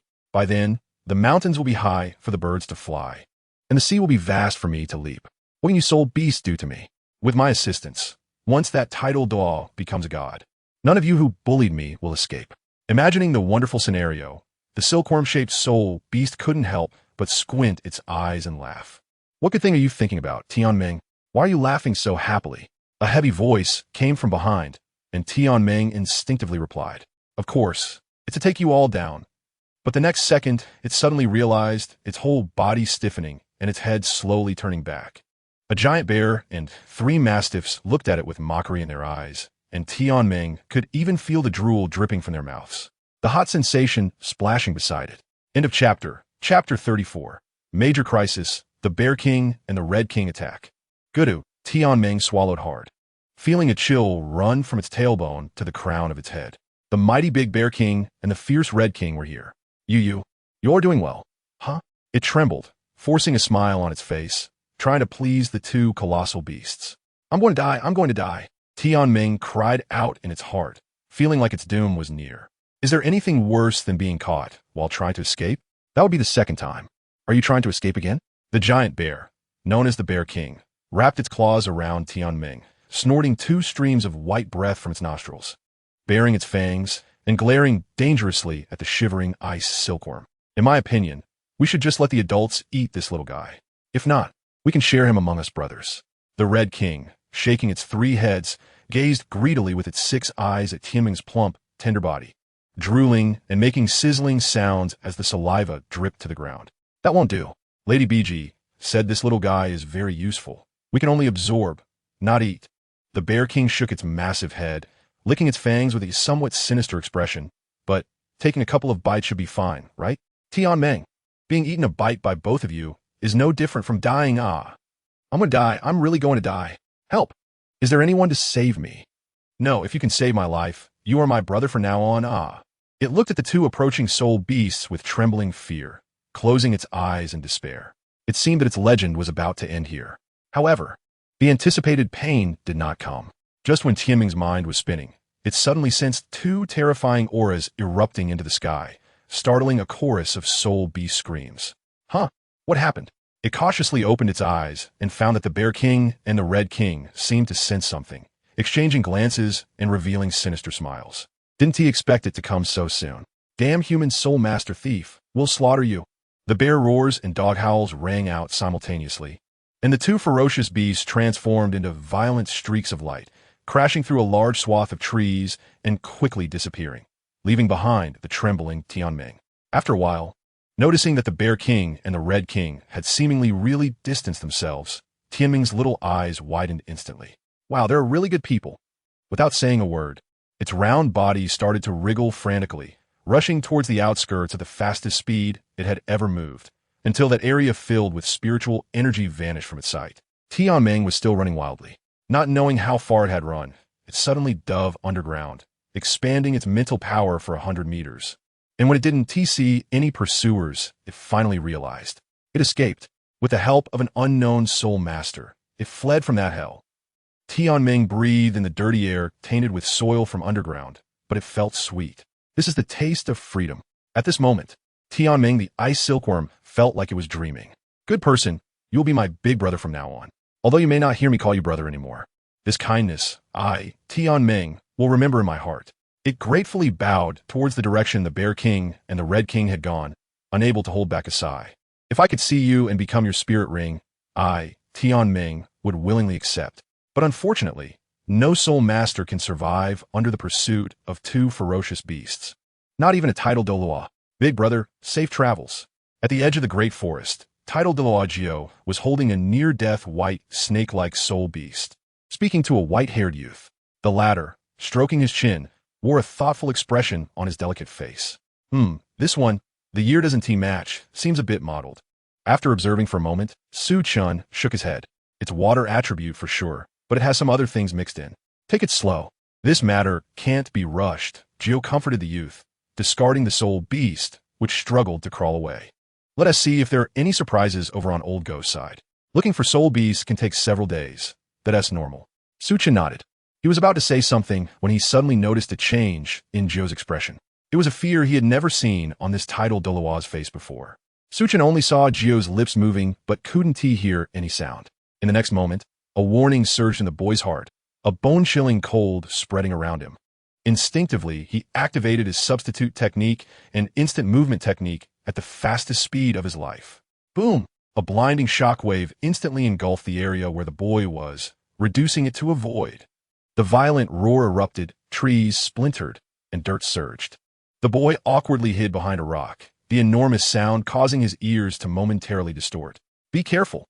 He finally heard Jio's heart-wrenching shout. The Stardew Great Forest had plunged into complete darkness. Cough, cough. The boy coughed lightly and quickly activated his first spirit ring, a layer of white flames enveloping him, rapidly healing the scratches on his body. Opening his white eyes, he cautiously peered out, and when he saw the scene before him, his pupils constricted. It was not dark. Rather, a gigantic bear was completely blocking the sunlight in this area. The giant bear effortlessly swung its massive claws, each strike conjuring a storm, wantonly destroying everything around it. Beneath it, a golden chrysanthemum was struggling to hold on. The Bear King? Chen gasped. How did this thing come out? Wait, since the Bear King is out then. He turned his white eyes, and sure enough, not far away, he saw a three-headed dog breathing fire from its mouth and nose, chasing a ghostly figure. The Red King. The expression on the white-haired youth's face turned grim. Bear King, Red King, two of the top 10 ferocious beasts. The dark gold terraclaw bear, with 480,000 years of cultivation, and the three-headed red demon mastiff with 310,000 years. Shouldn't these two be absorbing the ice silkworm Tianming and protecting the Emperor's spirit beast right now? Chen suppressed his aura to the lowest, continuously observing the battlefield with his white eyes, his mind racing. Jio and Gu were clearly no match. They showed signs of decline the moment they came into contact. This was normal. Even after more than a decade, these two could only barely restrain the Tianqing bull python, let alone now when their opponents were ferocious beasts far beyond the Tianqing bull python. The urgent matter was to find the reason for their attack. Could it be? Chen took out a piece of the Linwu silkworm's body, which he had somewhat uncertain feelings about. Is it because of this? If that's the case, it makes sense. The last time they locked onto my aura, it must have been them. Who? It seems there's no other choice. Chen took a deep breath and instantly activated the 8 doors of Duanjia. Green energy burst forth around him, his momentum soaring, which also drew attention on the battlefield. Hey, is this what you're looking for? The boy forcefully tossed a meat chunk towards the giant bear. This action attracted all eyes. Damn, so it's you. The giant bear roared to the sky, the intense sound causing Chen to feel a momentary dizziness. Luckily, the boy was well prepared. He instinctively bit down on the herbs in his mouth, a refreshing sensation dispelling the dizziness, and he threw another piece of Linwu's silkworm meat, without hesitation, turning and sprinting deep into the forest. Eat this. A terrifying aura instantly locked onto the young man. In that moment, Chen felt a shiver run through his body, almost causing a momentary halt in his soul power's operation. Fortunately, his chakra quickly circulated, preventing him from coming to a stop in his rapid motion. Luckily, his objective had already been achieved. The two extremes' forbidden domain. A golden and silver halo flowed through this space, enveloping both the Bear King and the Crimson King in this layer of brilliance, their massive bodies thus frozen in midair. The two titled Douluos did not waste this moment of respite that Chen had fought for. They immediately unleashed their martial soul fusion technique, the stasis domain from 100,000-year soul beast that could not break free. Phew! The young man wiped the sweat off his forehead. In those 3 seconds, he had nearly exhausted all his chakra, pushing the luminous dragon armor, the 8 gates of Duanjia, and the instantaneous technique to their limits. Otherwise, a moment's delay would have resulted in a gruesome fate. Yet even so, the crisis was not over. Looking at the Bear King and the Crimson King, whose eyes were spinning within the golden and silver brilliance, and the pale-faced Douluo, Chen knew that this domain probably wouldn't last long. By then, not only would he be unable to escape, but Douluo and Kaguya would also be powerless to flee due to the massive consumption of their soul power. Unless the young man suddenly grinned, and both his hands simultaneously emitted a bright blue glow. In the next moment, he slammed the Rinnegan down on the lower body of the Bear King and the Crimson King, all while Douluo looked on in horror. End of chapter. Chapter 35. The power of the multi-shadow clone technique. In an instant, the air fell into a dead silence. At this moment, both Xiong and Qi Wang, as well as Zhu Gui and Douluo, all found their minds blank. What happened? What exactly happened? Yu Guan and Gue Mei felt as if the sky was about to collapse. If they had the chance to stand in front of Su Chen at this moment, they would definitely grab his shoulders, shake him vigorously, and scream desperately, "What are you thinking? We used this move to let you escape, not to provoke them to the point of death." Under their somewhat desperate gazes, the golden and silver light on Xiangjun and Qi Wang was rapidly dimming. Even as they exerted all their strength, it was to no avail. Crack! The crisp sound of shattering completely crushed Zhu Gue and aired Douluo's hearts. The two could no longer maintain the two-polar forbidden domain, their faces pale as gold paper, spitting blood, and weakly falling from the sky, ignoring the two main culprits that rendered them immobile and the boy who had escaped in a single strike. The two giant beasts were somewhat frightened as they checked their lower bodies. It is well known that no matter how powerful a male creature is, its lower body is extremely vulnerable, and this principle also applies to soul beasts that have lived for 100,000 years. Therefore, even though they knew that such an attack could not break through their defenses, they instinctively felt fear. After they checked multiple times and found no harm, they finally breathed a sigh of relief, followed by an overwhelming rage toward a certain silver-haired boy. "Roar! I will tear you apart." Amidst the earth-shattering roar, two violent and terrifying auras instantly spread over 1,000 meters. Wherever they passed, whether humans or soul beasts, they rolled their eyes and fainted. At this moment, the entire perimeter trembled under the overwhelming might of the two ferocious beasts. Now, all the attention should be on me, right? Elders, you need to put in some effort.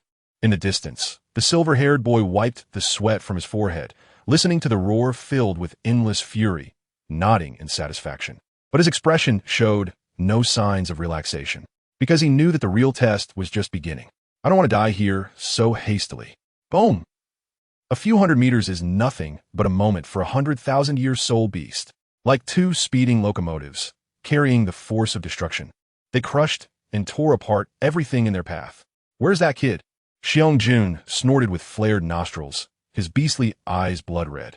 After a brief sweep, he spotted a rushing silver shadow to the left. "Trying to run?" He grinned savagely, motioning for the three hounds to cut off his escape route. Xiangjun did not want this human to die too easily. He had to feel the ultimate despair. However, Qi also turned back and gave the same signal.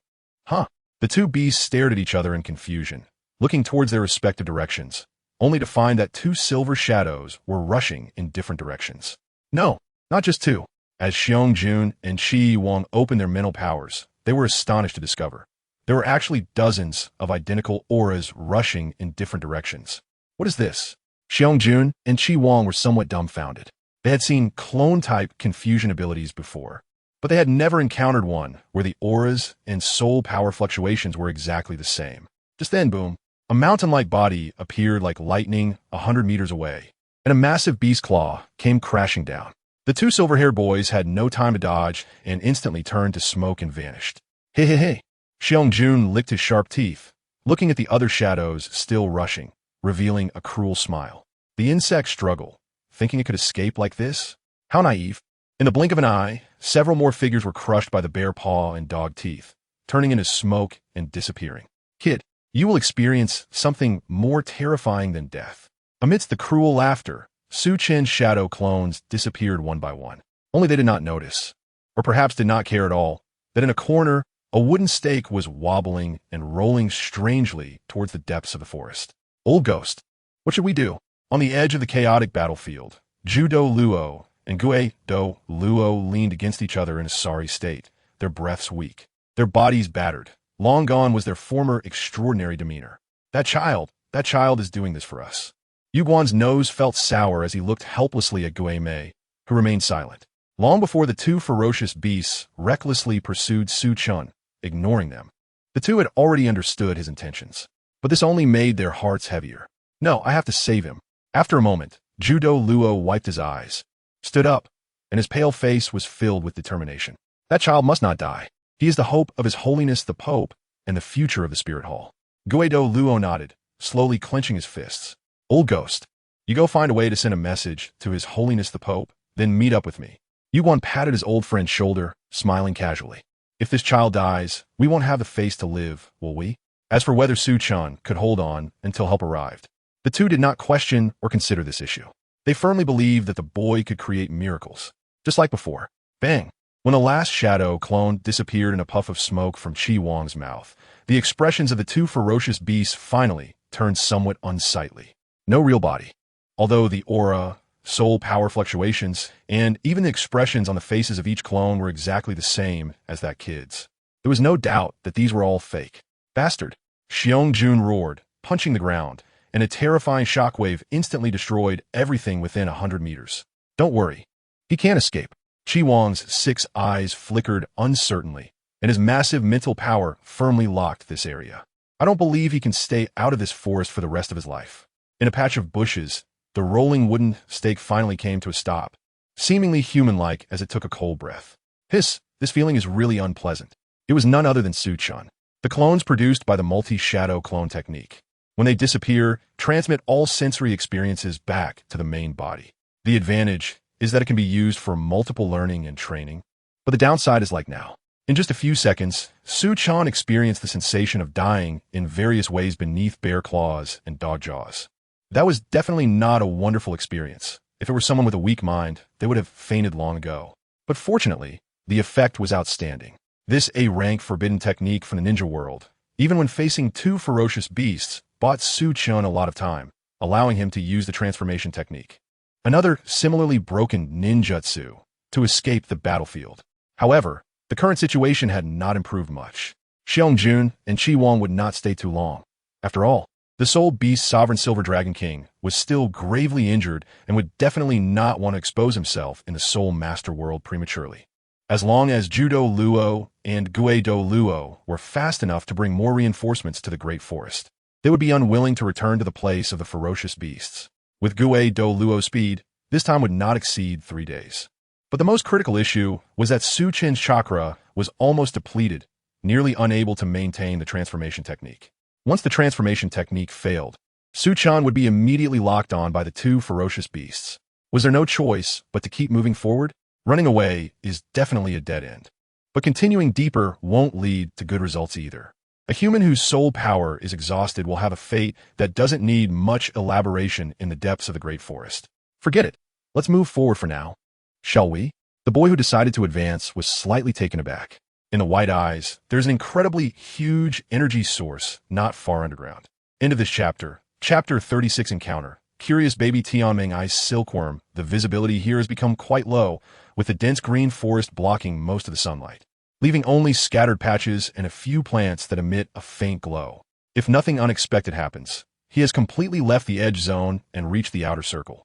Within a radius of 100 meters, almost all the soul beasts have been scared away by the pressure from Xiong-Jun and Qi Huang, leaving only that energy source quietly staying underground. If it weren't for Su-Chen's ability to see through and sense the flow of energy with his white eyes, he might not have discovered its existence. After all, from a sensory perspective, that area seemed empty. What on earth is this? The boy, transformed into a wooden stake, frowned inwardly. The magnitude of this energy is simply the highest level he has seen so far, even surpassing Xiong-Jun and Qi Huang. In the view of his white eyes, it looks like a blazing sun. But strangely, Su-Chen feels no threat from it at all. The energy index exceeds that of Xiong-Jun and Qi Huang, yet its combat power is not even comparable to a 1,000-year soul beast. What the hell? Su-Chen's expression was strange. The fact that these two completely contradictory characteristics could be concentrated in a single creature piqued the curiosity of the boy as a scholar. If it weren't for the current crisis, Su-Chen would have definitely found a way to cut a piece for research. Unfortunately, he could only come back later. This situation was not suitable for any unnecessary complications. The boy shook his head, rolled over a couple of times, but suddenly stopped. Wait a minute. With a concealment ability that even Xiong-Jun and Qi Huang couldn't detect, a massive energy source, and low combat power, doesn't that perfectly fit his current situation? Boom! Smoke billowed, and Su-Chen transformed from a wooden stake into a small rabbit, hopping toward his destination. In his blood-red eyes, there was a fiery look. Strange. Why do I feel like I'm being watched? Deep underground, the Tianming Ice Silkworm, which was happily rolling around, suddenly shivered. Just now, it seemed to sense a gaze filled with malice. However, scanning with mental power revealed nothing. Besides the two big eyes lurking at the edge, the closest soul beast had been scared away to a kilometer away. As for the little rabbit, it was subconsciously ignored. See, how can my flawless disguise be discovered? The Tianming Ice Silkworm breathed a sigh of relief. Its round body sliding happily. It's not bragging. In terms of mental power and concealment ability, even the monsters from the Dreadful Land are no match for it. Want to find Tianming? Unless you have X-ray vision. But why haven't Xiong Jun and Qi Wang returned yet? It cautiously continued to release mental power, scanning the edge area. Truly, my savior Tianming can hold out for so long, however. Despite saying this, Tianming didn't think its savior could survive. As the saying goes, no one can survive under the encirclement of two great, ferocious beasts. It's just a matter of time. Brother, don't worry. I, Tianming, will definitely avenge you. After silently mourning for the brother it had never met, Tianming comfortably flipped over and continued to savor the joy of freedom. However, when it casually swept its mental power, it discovered that directly above it was a small rabbit. Those scarlet eyes seemed to be staring straight at it. Tianming's heart tightened, but a moment later, it shook its head self-deprecatingly. I really am a bit too sensitive. Even a 10,000-year ferocious beast can't find me. How could a little rabbit that isn't even a soul beast be stronger than them? I'm so envious. If only I could be as free as it is. The Tianming ice silkworm sighed, preparing to change its position and continue lying still, but suddenly realized something was off. This is the Stardow Forest, the most dangerous gathering place for soul beasts on the continent. And my position should be on the outskirts, where 1,000-year and 10,000-year soul beasts frequently appear. So the question arises, how did a little rabbit that isn't even a soul beast get in here? Gulp, the Tianming ice silkworm swallowed, cold sweat dripping from its round forehead. It cautiously moved its position, changing its location little by little. But what terrified it was that the little rabbit's blood-red eyes also moved along with it, even revealing a somewhat strange smile. It can see me. This little thing can see me. The Tianming ice silkworm felt a chill run down its spine, its whole body freezing, and its teeth couldn't help but start chattering. In that moment, it thought of many possibilities. For example, this could be a spy sent by a ferocious beast, or the embodiment of some strange existence, and so on. No matter which one it was something it couldn't resist at the moment. But just as the Tianming was considering whether to go out and offer its loyalty to perhaps save its life, the little rabbit suddenly spoke. Don't be nervous. Tianming ice silkworm, let me in first. It was a clear voice with a hint of weariness. Upon hearing this, the Tianming ice silkworm's anxious heart suddenly calmed down. It indeed didn't sense any hostility. If that's the case, can I pretend not to see you? I can sense your every move. The Tianming ice silkworm immediately slumped down, its round body trembling, and the soil in front of it parted, forming a narrow, downward passage. The moment the little rabbit jumped in, the soil instantly gathered again, as if nothing had changed. What kind of creature are you? A soul beast. This is the first time a creature has been able to see my existence. As soon as the little rabbit landed, the Tianming ice silkworm couldn't help but lean closer, curiously examining the small creature. The latter did not answer, only scanning the surrounding environment with its blood-red eyes, and asked in return, "Are you sure no other beings will detect this place?" "Of course." The Tianming ice silkworm proudly raised its head. "As long as I want to hide, even a 10,000-year-soul beast can't do anything about it. By the way, why are you asking this?" "That's good." Su Chen nodded, unable to suppress the intense dizziness in his brain any longer. He barely stretched out his hand to release the transformation technique and collapsed weakly onto the soil. His chakra had been drained to its limit. If he had been even a second later, he would have been forced to revert to his original form. But now, it should be considered safe, right? He quickly glanced around the small, underground cavity and at the white silkworm shadow in front of him. His tense mind relaxed slightly, and an overwhelming fatigue surged over him, as if he could fall asleep at any moment. Human. The Tianming ice silkworm was startled by this sudden change, its plump body wriggling backward, retreating to a corner, and watching the silver-haired boy warily. After a while, noticing that the boy made no other moves, it cautiously approached, gently poking with its round tail, testing, "Hey, are you okay?" The silver-haired boy shook his head slightly with his eyes closed. The immortal body was rapidly restoring chakra. This process wouldn't take long. As long as he could move independently, he could actively operate the cultivation method to accelerate chakra recovery, seemingly sensing that he posed no threat at the moment. The Tianming ice silkworm's courage grew, its bean-sized eyes filled with curiosity. "Are you a human or a soul beast? Could you be a beast man?" "No, a human beast." "I know. Half human, half beast." One ridiculous question after another left Su Chen feeling exasperated. He waved his hand and said irritably, "You be quiet first, and I'll talk to you once I recover. If you let it keep guessing, its own race might be changed." Oh, Tianming ice silkworm nodded. So after you turn into a rabbit, will you eat grass? Su-chan, if it weren't for his current physical inconvenience, he really wanted to knock on that fat head to see if there was any water inside. End of this chapter, chapter 37. Is it you that Xiong-jun and Chi-Wang are chasing? Under the threatening gaze of Su-chen's ominous blood-red Sharingan, Tianming finally fell silent. However, from its occasional curious glances at Su-chan, it seemed it hadn't given up on those strange questions. At least it was a lot quieter. After an unknown amount of time, Su-chan, who was pretending to be asleep, felt his eyelids flutter and slowly opened them. He gently clenched his fists, feeling that familiar sense of power, and let out a soft breath, feeling much more at ease. His chakra had not fully recovered, but it was just enough to release a few shadow clones and maintain a transformation for a long time. After this crisis, Su-chan finally realized what his true shortcoming was. That was insufficient chakra.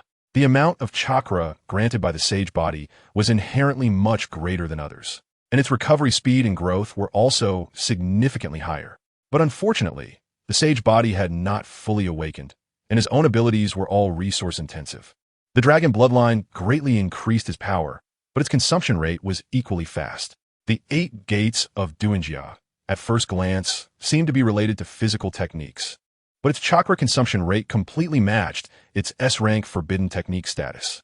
As for the other ninjutsu, he could currently use, like multiple shadow clone jutsu and Rinnegan. They were merely secondary to the first two, especially the multiple shadow clone jutsu. Reaching the level of Naruto, where he could create hundreds or thousands of clones, was completely impossible. He didn't have Kurama inside him to act as an infinite battery. Right now, even if he was fully drained, he could only manage dozens of clones at most. If he practiced sage art in the future, his 30 seconds as a true man might turn into just 5 seconds. But speaking of Kurama, Su-chan pondered. The essence of tailed beasts is a conglomerate of chakra. The so-called infinite chakra means that the recovery speed exceeds the consumption speed. When Naruto was fighting, Kurama was constantly helping him recover chakra, thus achieving a good cycle. So, could this Jinchuriki technique be applied to soul beasts? If feasible, even if it couldn't reach that level of infinite chakra, combining it with his sage body to transform chakra into chakra ton shouldn't be a problem, and he could develop some stronger combat modes. For example, tailed beast chakra mode, sage tailed beast chakra mode, and armored system, among others. Thinking of this, the boy's eyes lit up. If it really worked, there was no doubt he would develop a brand new power system. Did you think of something good? So happy? A curious voice startled the boy from his thoughts. Su-chan raised his eyes and saw Tianming Bingsan's chubby face filled with a thirst for knowledge, staring at him. Well, it's a hypothesis. If it works, then soul beasts and humans could coexist peacefully. The Jinchuriki mode is undoubtedly a power system that completely transcends the so-called soul spirits and soul rings. Because this system doesn't require any prerequisites. Even a newborn baby could become a Jinchuriki as long as it can communicate and understand the tailed beast within. Thus, it would possess considerable combat ability. Su-chan thought for a moment and nodded. You just keep bragging. Tianming rolled its eyes and instantly lost interest. It thought this guy might say something profound, but unexpectedly, it turned out to be such nonsensical talk. The relationship between soul masters and soul beasts is a rather brutal supply-demand relationship. It has nothing to do with hatred, nor with positions. Unless the soul masters are willing to become ordinary people and the soul beasts restrain their ambitions.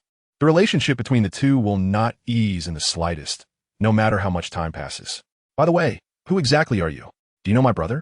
But my brother doesn't have any impression of you. Tianming shook its head, asking with some confusion. This kid revealed his identity as soon as they met. Yet he was an enemy. But no matter how hard it tried to think, it couldn't recall when it had met this character. To be honest, I was quite surprised as well. Su-chan sighed slightly. My original intention was just to find this energy source to see if I could extend the hiding time. But when I got closer and the Byakugan saw the whole picture, I was stunned at that moment. Isn't this Tianming? How did it end up here? But thinking carefully, it seemed that the only being that could meet the criteria of having great energy but low combat power in the entire Douluo world was Tianming.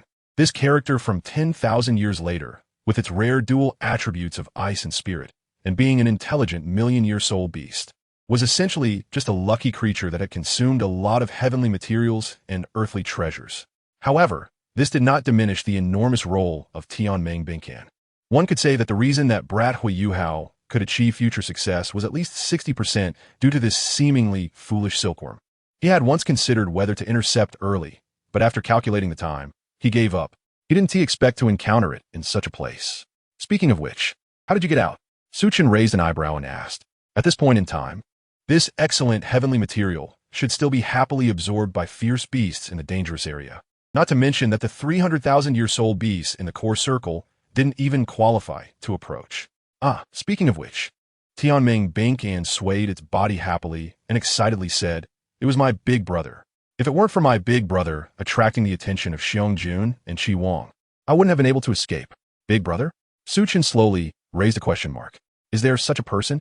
He didn't remember reading anything about a big brother in the original text. It's a human, but not an ordinary human. And Xiong and Qi Wang still haven't caught him.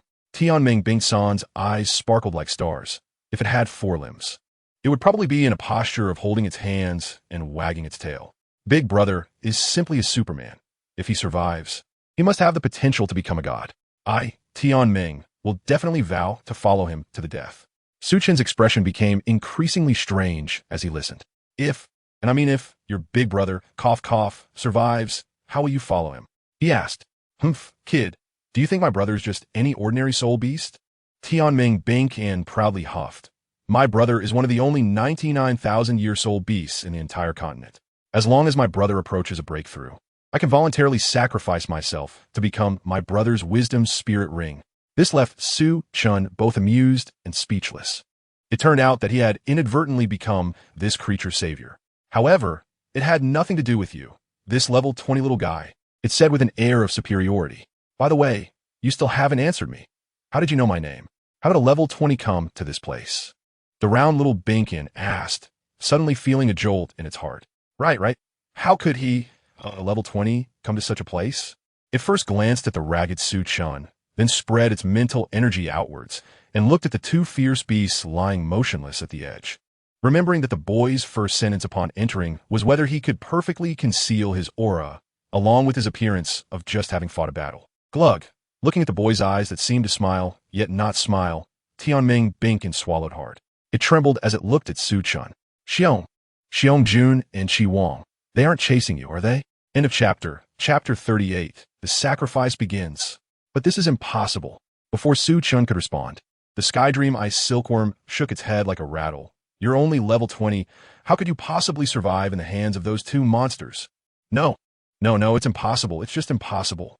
It seemed that Sky Dream was trying to convince itself, squeezing out a smile and feigning calmness. Young man, I admit you are indeed very powerful, but a title Douluo is simply not possible. Its words were abruptly cut off.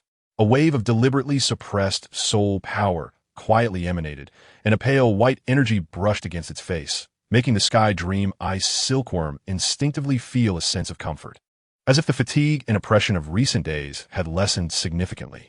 However, at that moment, the Sky Dream Ice Silkworm could not care about this captivating feeling.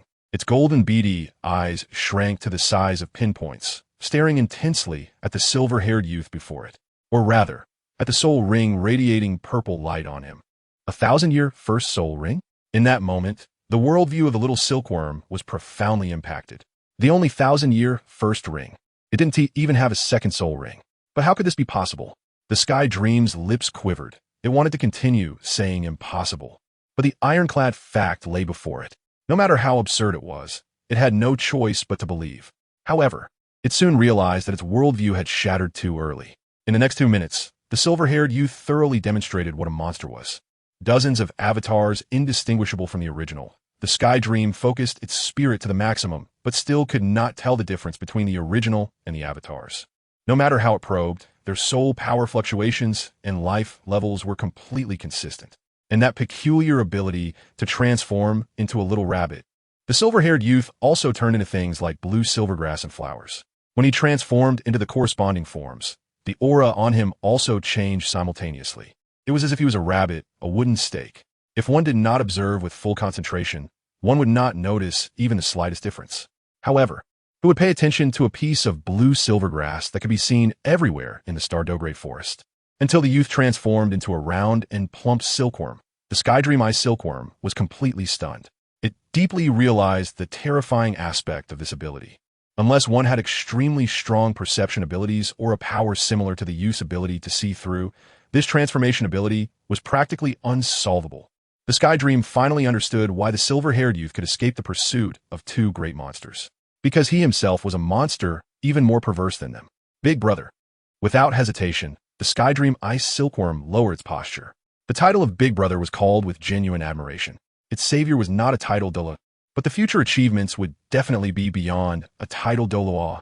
For the first time, the Sky Dream Ice Silkworm felt that this distant term, becoming a god, was so close to itself. If even a monster like Big Brother couldn't become a god, then it was likely that no one in this world could. Get up. There's no need for that. Chen reached out to help the Sky Dream up, patting its head and nodding in satisfaction. At this moment, the Sky Dream clearly had not developed the self-interested and somewhat cunning personality it would have 1,000 years later. Its curiosity about everything was even tinged with a bit of naivete and pure foolishness.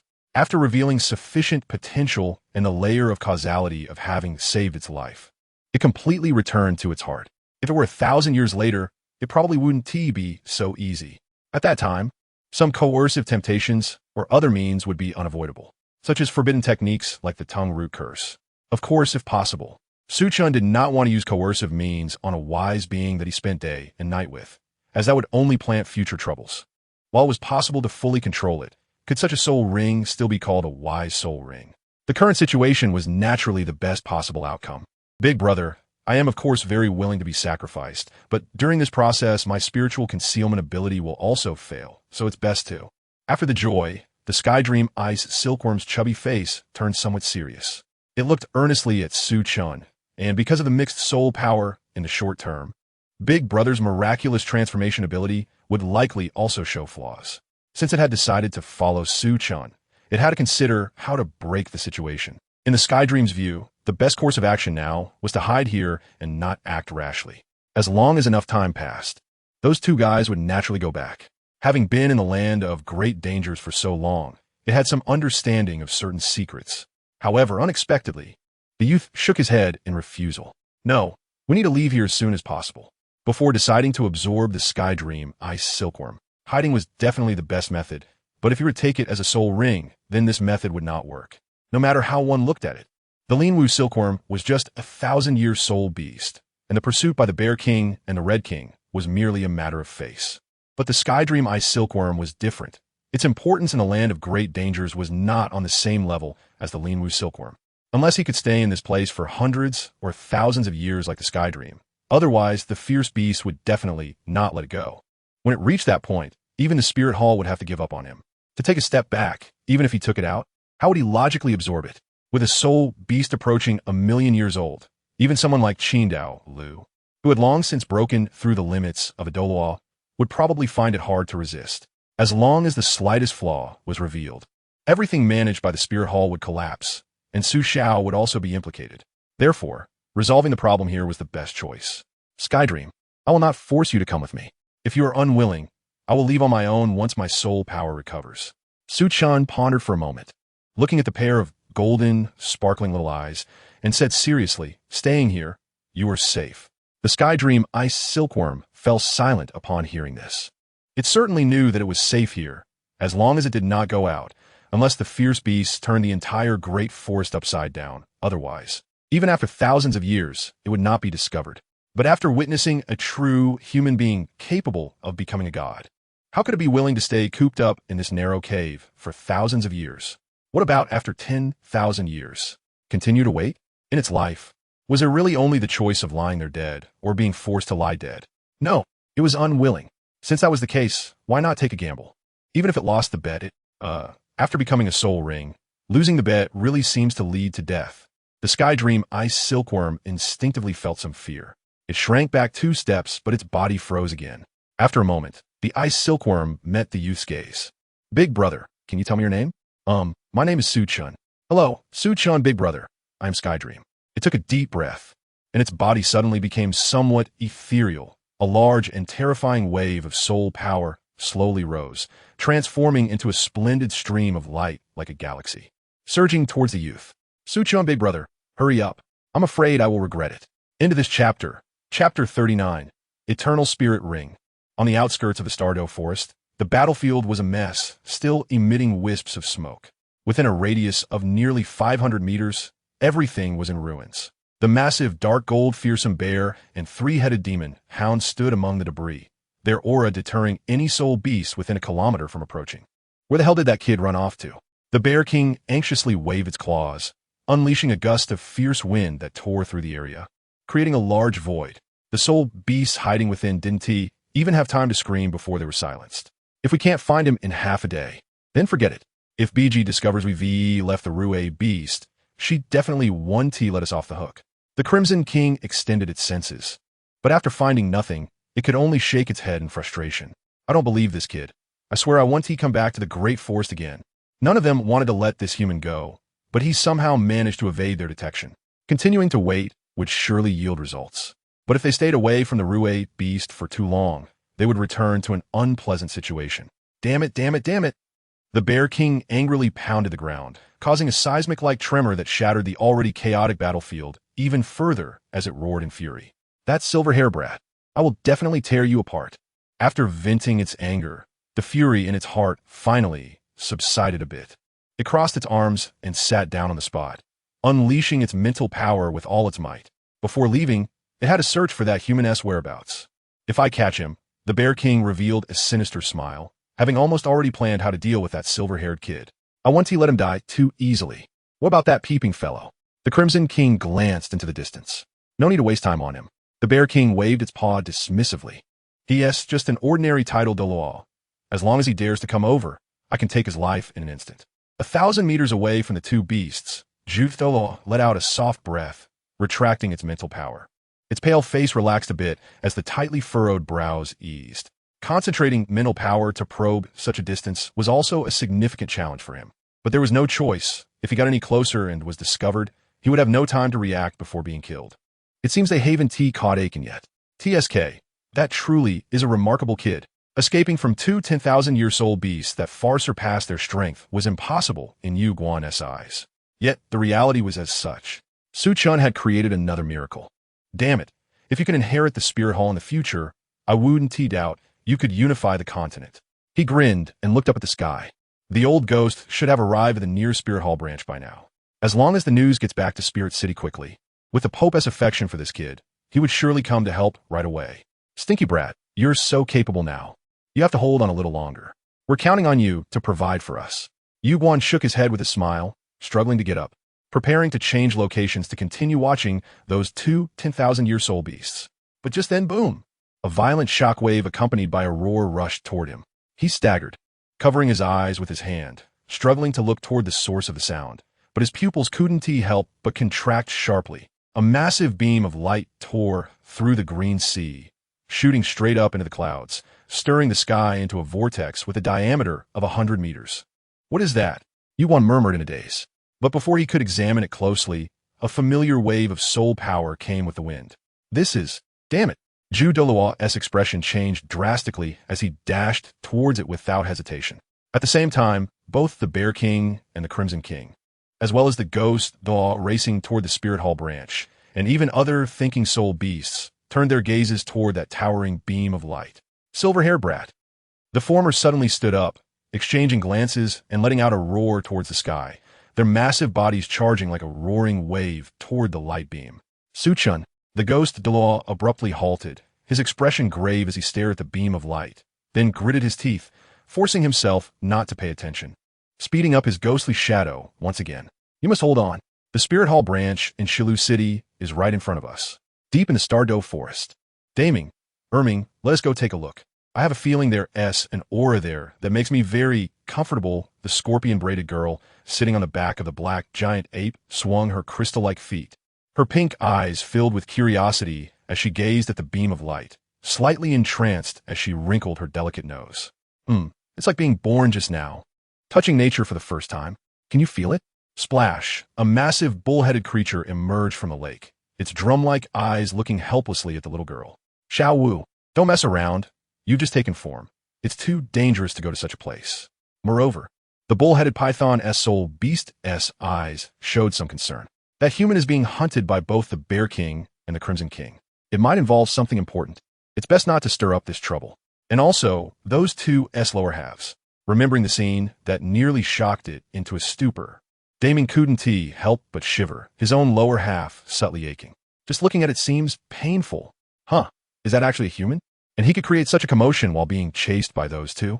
However, upon hearing this, the scorpion-braided girl showed no signs of retreat. Instead, her beautiful eyes lit up, eagerly asking, what kind of human? Male or female? Young or old? Is he good-looking? Xiao Wu, you really? The barrage of questions left the bull-headed python-S soul beast with a headache. It shook its head helplessly. With those two around, how dare I probe so clearly? Mainly because I saw something so stimulating on the first probe that I genuinely didn't dare to continue. Otherwise, if those two found out, they might kill me to silence me. I only know he should be a young human. Maybe with silver hair? Anyway, the Bear King kept shouting something about a silver-haired brat, so even without probing, I could hear that. A silver-haired young man. Got it, the scorpion-braided girl muttered, a bright smile blooming on her pretty face. If he can survive, I'll go find him. Boom. The thunder rolled in the dark clouds. The funnel-shaped vortex slowly turning, exuding terrifying heavenly might. And at the center of this storm, the silver-haired boy sat cross-legged, enveloped in a golden torrent. Waves of milky white energy spreading out. Wherever it reached, the grass and trees revived, flowers swayed, and amidst the apocalyptic scene, the area around Su-Chun remained serene like a peach garden. The rushing lightning and howling storm seemed to deliberately avoid the boy. Yet, the strange waves produced spread far and wide. In the depths unknown to humans, the black giant dragon slowly rose. The emerald-colored swan sensed something, wrapping the trembling golden little Rue beast under its wing. They paused together before that stunning lake. Bring this person back. The silver vertical pupils slowly opened, and a void-like voice echoed here. By the command of the esteemed master. Perhaps a breath passed, perhaps longer. The beam of light faded, the sky cleared, and all waves gradually receded. At this point, the vision finally began to weaken. The dark clouds in the sky gradually dissipated, and the thunder and lightning slowly disappeared. The golden stream of particles completely sank into his forehead, and a purple soul ring slowly beside the boy. However, that purple color only paused for a moment before quickly deepening, until it transformed into a black circular ring engraved with mysterious runes. End of this chapter, Chapter 40. Send my regards to the Silver Dragon King, huh? The young man exhaled a breath of pale white mist, slowly opening his eyes. Only 10,000 years, huh? Su-Chan clenched his fists, experiencing the sudden surge of power, and looked at the black soul rings floating around him, clicking his tongue in dissatisfaction. Big brother, do you even know what you're saying? You're just a great soul master, and 10,000 years is already terrifying enough. A somewhat speechless voice of Tianming Ice Silkworm echoed in his mind. Who knows what the hell the strength of his big brother's body and spirit is? The first ring after 1,000 years is already absurd, and he can still bear a 10,000-year second ring.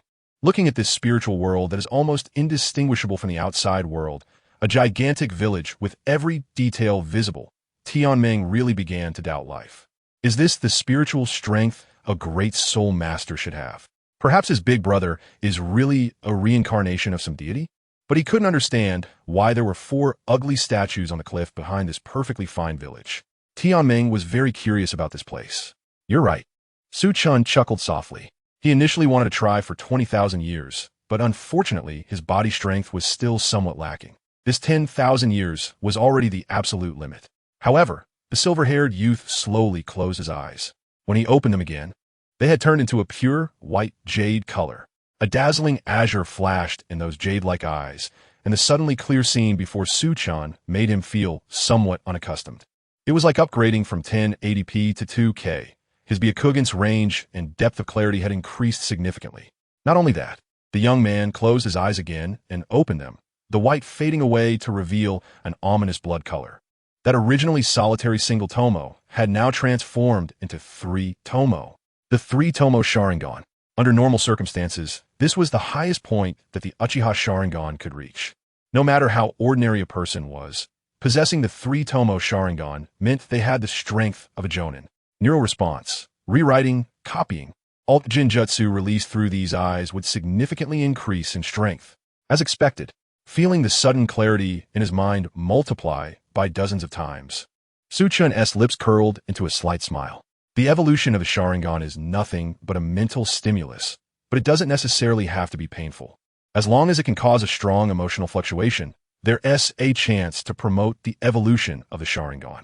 Of course, through his research, Chen discovered that there was an even simpler way, directly increasing mental strength. Therefore, after absorbing Tianming, a soul beast with extremely high mental strength, his Sharingan logically evolved into 3 Tomo. As for the higher-level Manjiki Sharingan, it couldn't be awakened solely through mental strength. It required something even rarer. System, check the panel. The young man silently murmured, and a light screen that only he could see unfolded in front of him.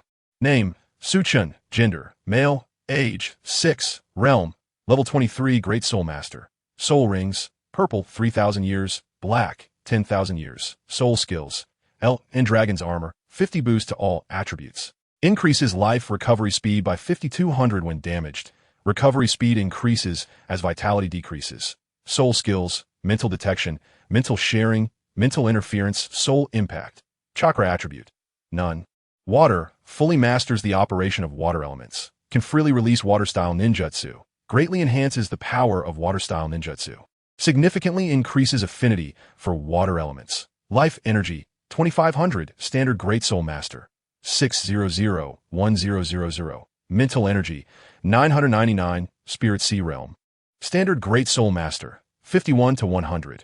Soul Power, Chakra, 3000, Standard Great Soul Master. 900-1500. External Attached Soul Bone, Sharingan, 3 Tomo, significantly increases neural response speed, dynamic reconnaissance. Can release large-scale genjutsu through visual convergence with increased power, Byakugan, X-ray vision, 360 all-angle reconnaissance. Long-range vision up to 3 kilometers. Traits, perfect immortal body 20. Your self-healing ability is enhanced. Stamina recovery speed is increased.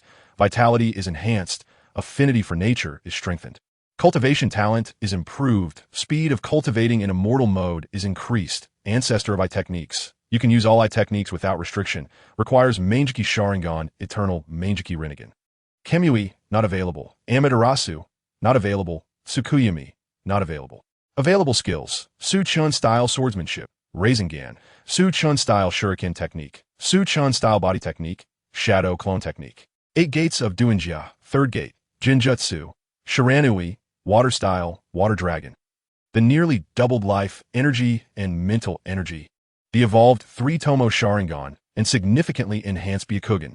It's no exaggeration to say that current Chen, even without activating L and Dragon's armor and the 8 gates of Duinjia, could completely dominate the previous 1,000-year wolf, relying solely on ordinary physical techniques.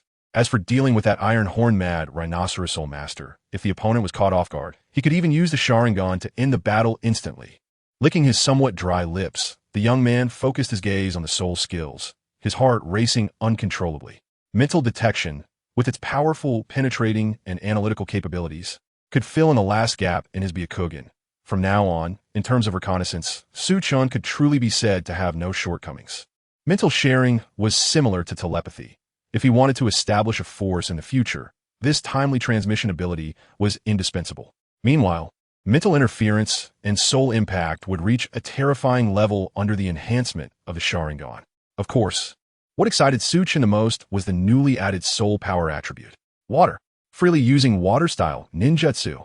Without a doubt, so far, all his conjectures were correct. To use the 5 elements ninjutsu, one must first obtain a corresponding attribute soul ring. As for why Tianming Ice Silkworm, which is ice attribute, could obtain water attribute chakra, it was because the ice attribute is a combination of water and wind. At that time, he could freely choose to fuse with either water or wind. However, compared to water, the wind attribute within Tianming was not as abundant, and it was already decided that the second soul ring would be water. The facts prove that he succeeded. Calm down, calm down. For now, let us think of a way to deal with the current situation. Chen took a deep breath, calming his excited emotions. In his perception, 2 incredibly terrifying soul power fluctuations were rapidly approaching him. The pressure they emitted made his skin feel a stinging pain even from a distance of 1,000 meters. Boom! In just 3 breaths, amidst the explosive sounds, 2 towering figures crashed to the ground, creating a massive pit with a diameter of several tens of meters. As smoke billowed up, several large blood-red beast eyes, like gongs and drums, fixed their gaze on the small, silver-haired youth. Xiangjun and Qi Wang had arrived. No wonder I couldn't find you. It turns out Tianming, that traitorous thing, is helping you. A deep voice emerged from Xiangjun's hill-like body. It looked particularly calm despite its previous fury. But only those familiar with it knew that this was Xiangjun, showing signs of being extremely enraged. In the Sea of Spirits, in Konoha Village, Tianming Ice Silkworm curled up in a corner, trembling all over. Xiangjun's terrifying might made it unable to help but recall the fear from the past. Not afraid. Not afraid. Big brother said he has a way. Big brother said he has a way. Tianming Ice Silkworm trembled, constantly comforting itself, afraid to look at the situation outside. But from time to time, it would glance at the still stable young man. The fear in its heart inexplicably lessened a lot. It was one thing to steal the supplements for the master, but today, even Tianming was absorbed by you. Good, very good, very good. The Red King's teeth clicked as its muscular body began to tremble uncontrollably. Without supplements, at most it would just get scolded, but if Tianming was gone, it couldn't imagine what kind of punishment it would receive. Thinking of that terrifying consequence, the aura around the Red King suddenly became unstable. The killing intent in its 6 eyes was as intense as substance. Silver-haired brat, you deserve to die. I want to kill you 1,000 times. And it won't be enough. The two fierce beasts began to approach step by step, and just the pressure from their locked aura made Su Chun feel suffocated, dizzy and disoriented. If it weren't for the sudden surge of mental power, he would have fainted by now, and seemingly believing that Su Chun could not escape again. The two fierce beasts did not release any oppressive aura, clearly afraid of killing him directly. They wanted to tear him apart alive. The gap between them was indeed not ordinary. The silver-haired young man lightly wiped the sweat from his forehead, and the small inflation in his heart, due to the surge in strength, quickly disappeared. Indeed, whether it was 1,000 years or 10,000 years, level 10 or level 20, there was no difference in front of these two. But fortunately, he and T planned to rely on this to leave here. The young man smiled slightly and extended his hand. Gentlemen, I have something to say. The two giant beasts stopped in their tracks. At this point, they were quite willing to see this always calm little brat weep and wail for mercy. It would somewhat improve the bad mood of the two beasts. However, that silver-haired kid still had that annoying smile on his face, just like when he attacked them before. I'll give you 3 seconds to say your last words or plead for mercy. Maybe we'll make your death a bit quicker. Bear King said coldly. No, I'll just say one thing. Su Chan waved his hand, took a step forward, and surprisingly walked toward the two giant beasts. 1 step, 2 steps, 3 steps. Tianming Ice Silkworm in the sea of mentality felt completely limp, almost fainting. Finally, he stopped at the feet of the two giant beasts. Bear King and Red King looked down at the small figure with some confusion, and for some reason, they both had a bad premonition at this moment. Gentlemen, the silver-haired young man's lips curled up, and a glimmer of light flashed in his blood-red eyes. Please send my regards to Lord Silver Dragon King. End of this chapter, Chapter 41. The Art of Naruto's Vision. Boom. It was as if a muffled thunderclap exploded in the minds of the two great beasts. Whether it was Bear Lord or Red King, both staggered back 2 steps, feeling a bit dizzy. They suspected they might have misheard, but they also knew it was impossible. That white-haired brat had clearly uttered the words Silver Dragon King. These 3 words represented the past of the Soul Beast Sovereign, which occurred long before the birth of the ferocious beasts, in a time long forgotten. Even they had only managed to acquire a hint of this absolute secret. This brat, this white-haired brat, how could he possibly know this name, the existence of that being? Bear Lord and Red King were shaken with fear. Their already dull brains were completely thrown into chaos, countless conspiracy theories and terrifying speculations flashing through their minds, making them increasingly panicked.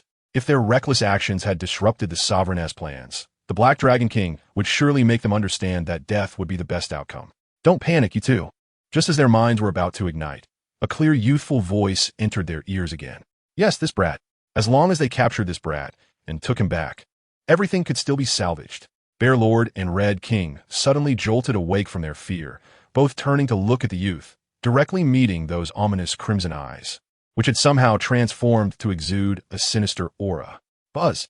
A violent wave of mental energy suddenly erupted, and a massive shadow of an ice silkworm flickered behind the youth's head, surging mental energy transforming into a tangible torrent, all pouring into those blood-red eyes. Illusion technique, Naruto's vision. Almost simultaneously, the silver-haired youth shouted, and the three hook-shaped jewels within his blood-red eyes began to move wildly, faintly forming a pattern. In the next second, the blood-red eyes and the beastly pupils inevitably intertwined. It was still this forest, still the familiar scene. The enormous dark golden claw bear and the three-headed devil dog blinked in confusion, gazing at the green sea before them. It was clearly identical, yet for some reason, there was a strange sense of incongruity. Moreover, they remembered they seemed to have been chasing a silver-haired human. The human soul master had released some soul skill, right? Bear Lord and Red King shook their massive heads, just about to ponder the source of that incongruity when their peripheral vision inadvertently caught a glimpse of a hint of blood. Bear Lord took 2 steps forward, but upon seeing the appearance of that blood, it instantly felt like it had fallen into an ice cavern, extreme fear seizing its brain and obliterating all thought capacity. The Red King behind it tilted its head in confusion, moving closer, only to collapse in terror the next moment. That was a small golden beast, a bloody and mangled corpse. Huff huff. Su Chen gasped for breath. The previous strike had nearly drained all of his mental energy and that of the Dream Eye Silkworm, but the effect could be described as astonishing. Ha ha ha. Enduring the pain and dizziness in his brain, the silver-haired youth looked at the 2 massive beasts before him, both motionless like statues, and couldn't help but grin in delight. It worked. Illusion-Techniques, Naruto's vision. It allowed one to see their deepest fears. By deliberately creating an atmosphere, diverting Bear Lord and Red King's attention, and mentioning that name, he completely shattered their psychological defenses and then struck with thunderous force. Along with the Dream Eye Silkworm, he instantly activated the strongest mental state. A coincidence, a scheme, a long-laid foundation, a gamble of abandoning everything, and a full-powered strike created this impossible miracle. With the body of a great soul master, controlling 2 great ferocious beasts of 100,000 years. In the mental space, the Dream Eye Silkworm that had participated in everything was already frozen in place. After a while, it began to tremble all over, staring at the 2 unmoving giants as if it were a dream. Big Brother actually did it. God, Big Brother is definitely a reincarnation of a deity. At this moment, the Dream Eye Silkworm was overwhelmed with excitement. Su Chen's figure had already become supreme greatness in its heart. Clinging tightly to Big Brother's thigh, becoming a god was just around the corner, Cough, cough. But one must not become complacent. They needed to leave this place quickly. Damn, no, I'm going to faint. Su Chen chuckled and waved his hand, staggering towards a familiar aura. Elder Jew, please hurry up. Swish. Golden light flowed through the jungle, and one could vaguely see Yu Guan's increasingly pale and enchanting face. Hurry up, faster. Stinky brat, what are you doing? Douluo gritted his teeth, anxious as fire. He had no time to think about what Su Chen was doing. Clearly, he had hidden, so why was he making such a huge commotion? Damn it, why is there no sound now? As he approached the spot where the light beam had vanished, the eerie silence made Yu Guan's heart race. Could it be that he was late? Douluo swallowed hard, feeling his legs weaken slightly. He took a deep breath and, trembling, pushed aside the bushes before him. Then, Yu Guan witnessed the most unforgettable scene of his life. Under the dawn, amidst the soft light, the small silver-haired youth walked leisurely, a bright smile on his delicate face. Behind him, 2 colossal beasts stood with their claws extended, yet remained motionless. In the sunlight, they appeared as if gilded statues. Even many years later, when Yu Guan recalled this scene, he would excitedly boast to others. He believed that the divine had descended at that moment. 2 days later, Spirit Hall, the Pope's private garden. The silver-haired youth's eyelids fluttered, slowly opening. The scene before him transformed from blurry to clear, revealing an exquisite curtain, hazy and embroidered with clouds. Indistinct. Seeing it was not the chaotic battlefield or some forest, Su Chen's tense body slowly relaxed. Although he had controlled the 200,000-year-old beasts at that time, his own condition was rather dire, and the duration of control probably wouldn't last long. Once they broke free from his control, exposing the fact that he knew the Silver Dragon King, he would inevitably face the fate of being dragged back to the land of ferocious beasts. Fortunately, it seemed Yu Guan had brought him back. Since he could return alive, the 2 Douluos probably hadn't encountered any trouble. Su Chen closed his eyes again, secretly relieved. For now, this was the best outcome. However, until he had absolute self-defense capabilities, he could never return to the Stardow Forest, and even larger forests were best avoided. Who knew if there were ferocious beast spies inside? But having paid such a hefty price, the rewards were also quite remarkable. Thinking of the improvements from this time, Chen couldn't help but smile. Are you thinking of something happy? A familiar, elegant, and cool voice came from above. The youth subconsciously nodded, then suddenly opened his eyes wide. He was met with a pair of slightly reddened wine-colored eyes and that familiar and stunningly beautiful face. Into this chapter, Chapter 42, The Miserable Bear King and Red King, the Tremor of the Great Evil Land. Your Holiness. The boy sat up awkwardly and touched his nose. He could understand that Yuegwan was concerned for his safety, but just the thought of whose bed he was lying in made Su-chan feel a bit stiff all over. As long as you're okay. This slightly awkward atmosphere didn't last long before it was broken by Bibi Dong. She gently nodded, her beautiful eyes lowered. Are you still feeling unwell? In fact, during the day the boy was unconscious, she had invited almost all the healing-type soul saints, and even soul Douluos from the spirit hall. If it weren't for being stopped by Jude-law and Ghost-law, along with those soul saints and soul Douluos repeatedly assuring her that Su-chan was just overly exhausted in mental energy, she would have even considered alarming an elder who hadn't acted for a long time. I'm fine. The boy nodded. It was just excessive mental energy consumption. With his physique, he could recover to normal even without treatment in a day. Speaking of which, Jude-law should have told Bibi Dong everything that happened in the Stardew Forest, right? About his 10,000-year soul ring, the heavenly dream, and those two suddenly appearing ferocious beasts with a clear target on him. He still needed to come up with a good excuse. Otherwise, he couldn't fool this clever Your Holiness. The boy thought to himself. Just as he was about to say what he had prepared, he saw Bibi Dong glance at him again and say, "Rest well," before turning and leaving with a fragrant breeze. Huh? She didn't even ask? Su-chan stared blankly at that graceful and slender figure and noticed the slightly wrinkled Pope's robe. Obviously, she had felt his awakening and hurried over from the Pope's palace.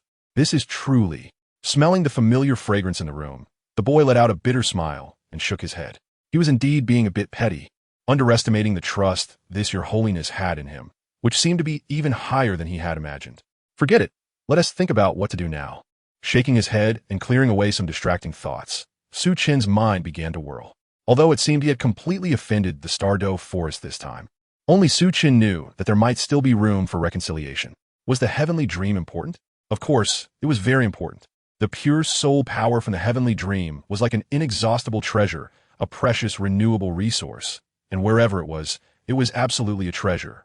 But if you say how important it is, it hasn't touched the bottom line of the Stardew Forest.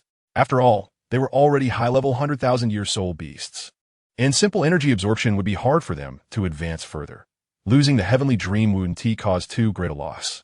In Su-chen's view, unless it was like Hua Guo's stealing the three-eyed golden lion, a being born with laws that could enhance the luck of a whole race. He basically wouldn't be chased to death by the great evil land. Moreover, he hadn't harmed the Bear King and Red King, had he? The boy stroked his chin, his eyes flickering with uncertain light. The Stardew Forest was a crucial part of his plan. There was no need to mention the Silver Dragon King Kaguya. As a half-body of the Dragon God, her strength and talent were top-notch, and most importantly, she was in a deadly enemy state with the Divine Realm, making her a natural ally. As for the Emperor Beast, Three-Eyed Golden Lion, with a golden dragon bloodline and favored by the fate of the Stardew Forest, there were no bottlenecks or obstacles to break through. At 10,000 years, she could rival 100,000-year soul beasts, and with her presence, the reproduction and cultivation speed of soul beasts would greatly increase. It could be said that this was a soul beast destined to be extraordinary and would be protected by all beings. It was also the last struggle and resistance of the Douluo Continent against the Divine Realm. However, alas, the higher the path, the deeper the magic. In the end, neither the Silver Dragon King nor the Emperor Beast could escape the fate of being controlled by the Tang sect. This subsequently led to the near extinction of the forest and the soul beast race. However, Su-chan certainly wouldn't let such a thing happen now. The enemy of my enemy is my friend, and besides, he had long been coveting that half-body of the Dragon God and the Emperor Beast. Su-chan had many ideas that revolve around these two, provided they were willing to cooperate with his research. So, this time was a preemptive move, showing his face in the great evil land to avoid being taken down next time they met. Just saying the name Silver Dragon King should be enough to give Kaguya a headache for a long time, right? The boy's lips curled into a faint smile. As for the Bear King and Red King, who had nearly killed him, he hoped they wouldn't be beaten too badly. Boom! With a violent roar, two massive bodies were sent flying, creating a nearly 100-meter hollow in the lush forest, startling countless birds to scatter and soul beasts to flee. Cough, cough. As the dust settled, the dark gold fearsome claw bear coughed up a large mouthful of fresh blood, struggling to get up, shaking its big head. Dragon King. I really don't know that little brat. Boom! Before the Bear King could finish a complete sentence, a massive dragon claw filled with dark energy struck like lightning, sending it flying again, adding 3 deep bone-visible wounds to its already battered body. Blood gushed out like a fountain, spraying a scarlet trajectory in the air, accompanied by the painful cries of the dark gold fearsome claw bear, spreading far and wide. At the same time, the 3-headed magic dog wasn't in much better shape. Lying on the ground, it was on the verge of death, its 6 eyes reflecting the black giant dragon, trembling in fear. Crack! The pain of torn muscles and shattered bones instantly transmitted to the brain. The Red King wanted to speak, wanted to beg for mercy, but couldn't open its bloodied mouth, only able to silently scream as it watched the black giant dragon twist its legs one by one. In the distance, the golden little beast trembled, hiding under the elegant green swan wing, its big eyes shining with fear, pulling at the swan's fluff. And by Uncle Tion is so scary. I've never seen Uncle Tion look this scary before. The Bear King and Red King are so pitiful, can we? No. Watching the plight of the 2 beasts, the Emerald Swan flashed a trace of reluctance in her eyes, but still shook her head firmly, saying seriously, if this matter is not handled well, the consequences will be very serious. It even concerns the survival of our soul beasts. 2 days ago, Bai Ji and the other ferocious beasts felt an incredibly comfortable aura, which even somewhat alleviated the injuries of the co-lord. The co-lord ordered to bring back the source of the aura, but when they arrived at the birthplace of that aura, they only found the Bear King and Red King caught in some kind of control. Subsequently, the awakened Bear King and Red King revealed a shocking piece of news. The existence of the co-lord has been discovered. Undoubtedly, this news caused a complete shock throughout the great evil land. End of chapter. Chapter 43. Customized Kanai. Flying Thunder God? The ferocious beasts nearly emptied their lair, scouring the entire great forest in an attempt to find traces of the silver-haired little brat described by Xiong and Chi Wang. However, under the relentless pursuit of Douluo, who paid no heed to the hidden injuries left on his body, they found nothing. Thus, Xiong and Chi Wang, the 2 instigators, ended up suffering the consequences. But did Xiong and Chi Wang say that it was just a human child? The little golden spirit beast muttered. Is it really that terrifying? It was very curious about this human who could make the entire land of ferocity tense. Hearing these somewhat naive words, the Emerald Swan's eyes flashed with a trace of imperceptible worry, but she said nothing, only gently patted the little spirit beast's head. You're still young, so don't worry about these things. Rest assured, Emperor Tian won't take their lives. Perhaps because the spirit beast had been cherished and protected by all beings since its birth, receiving only beauty and kindness. It was a bit naive and unaware of the world. Would ferocious beasts fear a little child? Not to mention a 6-year-old child. Even if all the titled Douluo on this continent were to emerge, as long as the sovereign was still there, the great forest would have nothing to fear. What they feared was what that child represented behind him. You must know that in this world, there might be those who know the identity of the sovereign, and anyone who can utter the word Silver Dragon King must be related to that existence in the high heavens. However, these matters could certainly not be explained to the spirit beast. The Emerald Swan sighed deeply in her heart. When I grow up, I'll capture that guy and vent my anger for Uncle Emperor Tian. The little golden spirit beast obediently nodded, then waved its little paws, grunting that it would also go take a look at the human world. I see that the one behind is your real goal, right? The Emerald Swan knocked the little spirit beast's head with a bit of annoyance. The human world is very dangerous. Don't have such risky thoughts, understood? I was just joking, Aunt Bai. I want to go back to such a dangerous place. The golden little spirit beast rubbed against the Emerald Swan's feathers and obediently agreed. Yet, the curiosity in its heart did not diminish in the slightest. Instead, it grew. Previously, it was the human world. Now, there was that silver-haired boy. Not long after, a massive black dragon carried 2 bloody beast bodies that were barely recognizable and threw them in front of that beautiful lake, its enormous body also kneeling down.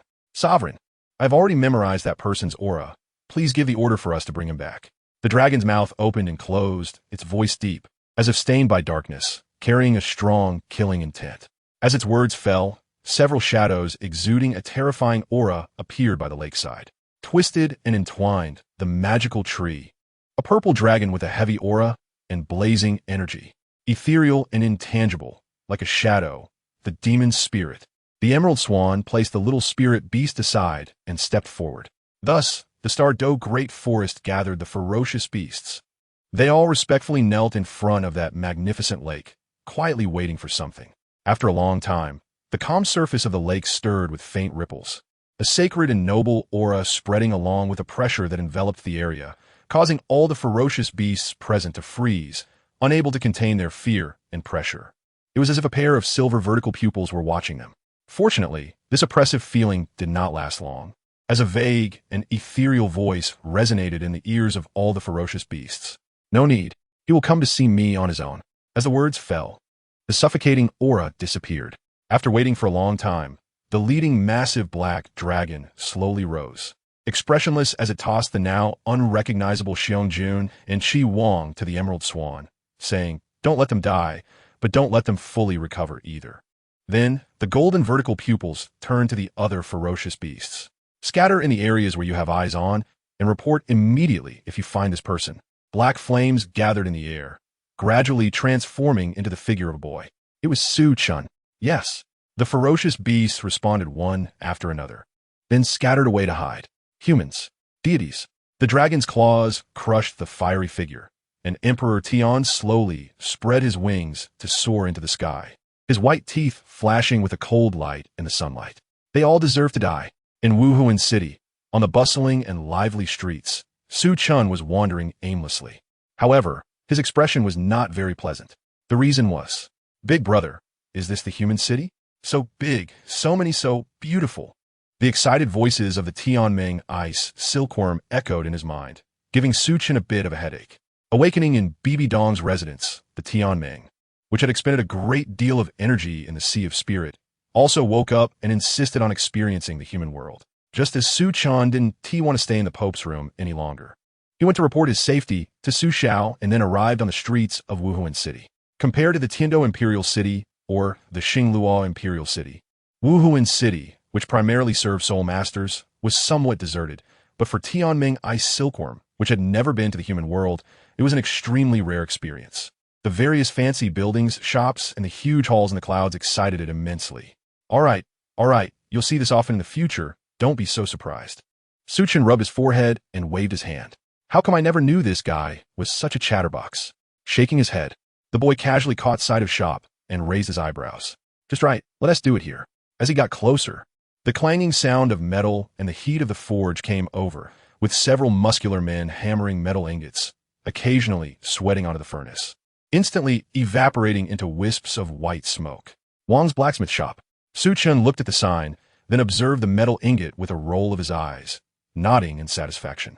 As expected of Wuhuan City's blacksmiths, their standards far exceeded those of the blacksmiths in my previous small city. Judging by the aura they emitted, these blacksmiths were actually all soul respect. "Kid, we're your adults." Seeing Su Chen approach, a muscular man stepped forward, wiped his sweat, and looked at the empty space behind the boy with confusion. "No, it's just me." Su Chen shook his head, taking out a blueprint from his soul guide. "Can you make this?" The blacksmith took the blueprint, glanced at it briefly, nodded, and said, "We can do it. It's not difficult. 30 copper soul coins. You can come pick it up tomorrow. This dagger may look strange, but the overall structure isn't hard. Probably just some young master wanted to make a toy." 30 copper soul coins? The silver-haired boy frowned, knowing the blacksmith must have misunderstood. This price wouldn't even cover the raw materials to make the kunai. "I want 300 of them, all made with iron essence." Su Chen placed a bag of gold soul coins on the counter, and then took out a sign to show, "This is the deposit and my identification. I'll pick it up in 3 days." After saying that, he ignored the dazed blacksmith and turned to leave. After a long while, the blacksmith shivered, finally coming back to his senses, swallowing hard as he looked at the bag of shining soul coins, the blueprint, and the fleeting sign. Is he actually a student of the Wuhuan Temple? So young. Imisyudged. Luckily, I didn't look down on young kids. Otherwise, wouldn't I have missed out on a big client? The blacksmith shook his head in relief and excitedly held up the blueprint, turning to call his assistant. "Brothers, big order. Let's line up. Even in the Spirit Soul City, such a big order is extremely rare. The blacksmith shop's custom shuriken was just a side task. Su Chun initially wanted to go back and cultivate, but the dream of the spirit sea kept making a fuss, so he had no choice but to continue wandering around. However, it was also time to let that ninjutsu reappear in the world, his silver shining signature skill. Until dusk, the dream was still reluctant to stop. And Su Chun also breathed a sigh of relief.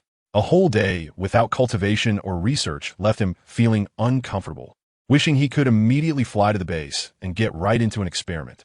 However, on his way to the research base, an unexpected person blocked his path. End of chapter. Chapter 44. A challenge from Qian Ringshu. The golden rays of the setting sun scattered over the towering steps of the spirit hall, and the golden-haired girl blocking the way. Qian Ringshu, the first genius of the spirit hall, the future heir to the angel god position. It was the same place where a few days ago, Su Chun had an accidental encounter with her. They nodded at each other and passed by. But today, the girl was deliberately waiting here.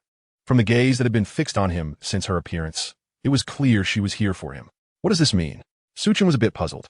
After thinking for a while, he couldn't figure out where he had intersected with Qian Ringshu, so he smiled politely and decided to leave. However, just as he lifted his foot, a fragrant breeze wafted by, and the girl was already standing in front of him. The same fragrance as BB Dong. You two mother and daughter are at odds. Yet your tastes are quite unified. The silver-haired boy sighed, stopping his steps and looking into her golden eyes. This young lady, do you need something from me? There was no escape. At least he needed to figure out what she wanted. It couldn't really be because he took her title as the first genius of the Spear Hall, right? Qian Ringshu shouldn't be that childish. Su Chun thought to himself, and then he heard the girl coldly say, "You're Su Chun, right?" "Yes." He nodded. "Come and fight me. I will suppress my soul power to the soul master level." Huh? The silver-haired boy looked at the serious golden-haired girl in confusion. Is that really why you came? It seemed that both mother and daughter had their characters collapse together. Su Chun was truly baffled. Why were they all so different from his memories? The boy overlooked one thing. It was not over a decade later. BB Dong had not yet been crushed by reality, forced into a madwoman whose mind was filled only with destruction by the oppressive environment of the Spirit Hall. She still had her youthful pride and sharpness. And Qian Ringshu was not yet the cold and ruthless Xue Qinghe, who had spent 10 years scheming in the palace, having killed several princes and being indifferent to everything. She was just an ordinary girl who was a bit obsessive, competitive, and eager for someone's acknowledgement. Of course, I won't fight you for nothing. Perhaps sensing Su Chen's surprise, Qian Ringshu said. She held up a bracelet that emitted a faint glow, and soon, a crystal radiating soul power appeared in her jade-like hand. Su Chen's dark eyes narrowed slightly, and his brows furrowed. This was a 3,000-year-old soul bone of the redwater snail. After this battle, regardless of win or lose, it will be yours, Qian Ringshu said as she casually tossed it over. The boy reached out to catch it, feeling the gentle fluctuations of soul power, and knew it was a genuine soul bone. Judging by its shape, it should belong to the left arm. No wonder she is Qian Douluo's granddaughter. Her little treasury is indeed rich. A 3,000-year-old soul bone is just given away like that. Su Chun shook his head inwardly. Are there any conditions? He stored the soul bone and asked. When it comes to researching natural energy, the more of these things, the better. Moreover, a 3,000-year-old soul bone probably wouldn't mean much to this young lady. Taking it wouldn't be a problem. Yes. A ripple flashed in Qian Ringshu's calm golden eyes as she took a deep breath. I hope this match can be witnessed by His Holiness the Pope. Worried that the boy might refuse due to pride, she added, it's not a public match. Only His Holiness the Pope will be the audience, and most Elder Jew and Elder Gue as well. And if you compete with me, even if you lose, no one will blame you. Qian Ringshu unexpectedly comforted the boy for the first time, but perhaps she hadn't said such words in a long time. A faint blush appeared on her delicate face, warming her previously cold demeanor a bit. You really are going all out. Su Chun couldn't help but smile and nod. No problem. You could decide the time and place. How could he refuse? It was just a match in front of them. If she was willing to give him a few more 10,000-year soul bones, he would even perform for her above the Spirit City. This opportunity to receive soul bones for free, Su Chun eagerly wished for more chances. All right, it's settled then. You look tired. Rest well tonight. Tomorrow at this time, we'll meet at the first training ground. Seeing the boy agree, a slight smile actually appeared on Qian Ringshu's cold face, and her gaze towards him became much kinder. Her tone not as icy as when they first met.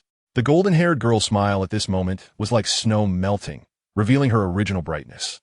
If others saw this, they would surely be shocked to see if this was still the granddaughter of the Grand Priest, the little ice cube who was always cold to everyone. Though it was only for a moment, the boy still caught a glimpse of that breathtaking instant. This is truly watching Qian Rengshu's slightly joyful figure fade away. It was only then that he suddenly realized that this was a 12-year-old girl. After all, no matter how talented, she was still just a child. A child who had been surrounded by her mother's loathing gaze since birth. Perhaps beneath her cold exterior, she was also hiding a desire for her mother's praise. Hence, she wanted to defeat him, who had gained the Pope's favor, with equal soul power, hoping to receive some preferential attention. Su Chan weighed the soul bone in his hand, stored it in his soul guide, and sighed softly. But unfortunately, that was impossible. Qian Rengshu did not know that her existence was the source of Bibi Dong's pain. The suppression, despair, and madness of this Pope came from at least 80 of her deceased father. Every time Bibi Dong saw her, it was like reopening her own wounds. Now she was even so close to Qian Douluo. Although this might just be the girl subconsciously seeking warmth due to her loneliness or Qian Douluo's intentional guidance. It had thoroughly shattered the last bit of tenderness that belonged to her mother in Bibi Dong's heart. From being biological mother and daughter to becoming enemies. Was Qian Rengshu at fault? No, she was just a child. Everything she came into contact with, and everything she understood was artificially instilled. When Bibi Dong Wunti explained, the only person close to her was Qian Douluo. But was Bibi Dong at fault? Also no. After all, from beginning to end, she was just a victim. Having a love-struck mind is a crime, but the crime shouldn't extend to this. Su Chan shook his head and walked towards the laboratory as the sun set. Whether it was Bibi Dong or Qian Rengshu, both were individuals with the potential to become gods. And perhaps they could do something regarding the Rakshasa god and the angel god. To continue this internal strife into the future was a bit too regrettable. The boy stroked his chin, pondering whether there was a way to operate this matter. With Qian Rengshu's current identity, fostering a good relationship with her would be beneficial, perfectly planning for the Heaven Do Empire. But the premise was not to damage his relationship with Bibi Dong. Otherwise, it would be a bit of a loss. It was clearly unlikely to ease the relationship between the two. He could only think of a way to at least make contact with both sides without causing the other party's aversion. End of chapter 45. Would it be troubling if I injured Qian Rengshu? The next day, after soaking in the experimental base all night, Su Chan came out of the Pope's garden, ready to go for a meal, and bumped into the hurried Jude who was looking for him. Can't you stay calm for 2 days? Is your injury healed? Are you causing trouble again? Yuguan handed him a steaming breakfast and sat down with him in a nearby pavilion. The Douluo looked helplessly at the silver-haired boy who was devouring his food. Tell me, you just returned from the Stardow Forest a few days ago. How did you get into trouble again? After wolfing down several juicy steamed buns and drinking a bottle of a special beverage, Su Chan waved his hand and let out a long sigh, finally feeling a bit better in his hungry stomach. What do you mean? The boy wiped his mouth and looked at Yuguan with some confusion. He didn't remember getting into any trouble. By the way, these buns taste really good. Where did you buy them? Su Chan couldn't help but eat another one. The skin was thin, the filling was tender, and the meat was extremely fresh. It tasted exceptional, truly worthy of the food at the Spirit Hall. This was specially made for you based on the Pope's preferences, using premium wheat from the Fasnuo province and meat from a beast called the Bomb Beast, which is only fed once a year. I'm trying to talk business here. Judah said somewhat sourly, but then realized and patted the stone table in frustration. Don't change the subject. The silver-haired boy nodded, continuing to focus on finishing the buns. Although he didn't know what that beast was, it sounded impressive, and it was indeed his favorite flavor. It was evident that a lot of effort had been put into it. If Bibi Dong could help without affecting her plans, it would be fine. Forget it. Let's get back to the point. Yuguan shook his head helplessly, looking at the boy with a gradually serious expression. You need to tell me how you offended the granddaughter of the Grand Offering. Last night, she came to the Pope and us, demanding a duel with you. Oh, so that's it. Su Chan suddenly realized. He wiped his mouth and looked at Yuguan with some confusion. Would it be troublesome if I injured her? Injured her? Are you kidding? Yuguan glanced at the boy and scoffed. Don't think you're the only genius. The Grand Offering's granddaughter is even stronger than you. She's a monster with innate, full spirit power at level 20. And at just 12 years old, she's already broken through to the spirit ancestor. Although you seem to be a bit more monstrous right now. Yuguan sighed inwardly, relieved that he wasn't in the same era as these two monsters. Otherwise, he would never be able to hold his head up. And it's not just troublesome. It's extremely troublesome. The Grand Offering's granddaughter is one thing. But she has deep connections with the Pope, especially with her personality. They're almost identical. Yuguan swallowed hard, not daring to think any further.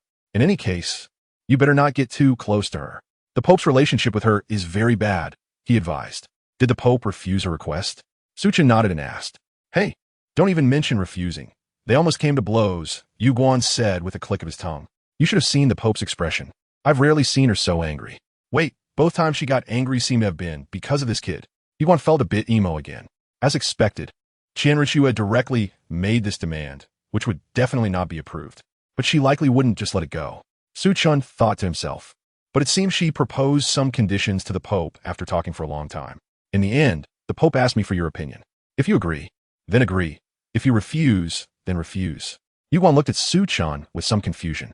By the way, what kind of magic do you have? The Pope and the Grand Offering's granddaughter are both willing to make concessions for you. This has never happened before in the Spirit Hall. After all, he had never seen that cold girl argue with the Pope for anything. Even the Grand Offering probably couldn't reach that level, right? Moreover, this kid seemed to have been living directly in the Pope's place these past few days. Damn it, don't you have your own home? Yu Guan thought to himself. If I had known, I would have sent him home directly. At worst, I could have just squatted outside and protected his safety for a few nights. Yu Guan's gaze was filled with resentment. He felt that since this kid entered the Pope's eyes, his own status had been declining. What nonsense are you talking about? Chen Chekev. I've agreed to this matter. It's just a competition. I'll be there on time. I've received the rewards, so I have to go through the motions. And I still want to connect with this little rich girl. I knew you wouldn't refuse, Yu Guan sighed. Then I'll give you your information later. By the way, he leaned in, blinking his eyes, and whispered, you got your second spirit ring, right? What year? 3,000 years, or 5,000 years. The scene in the great forest, where the boy descended like a deity, still lingered in Yu Guan's mind. Coupled with the previous fluctuations, he could tell that the boy must have had some extraordinary encounter. But unfortunately, he never had the chance to ask.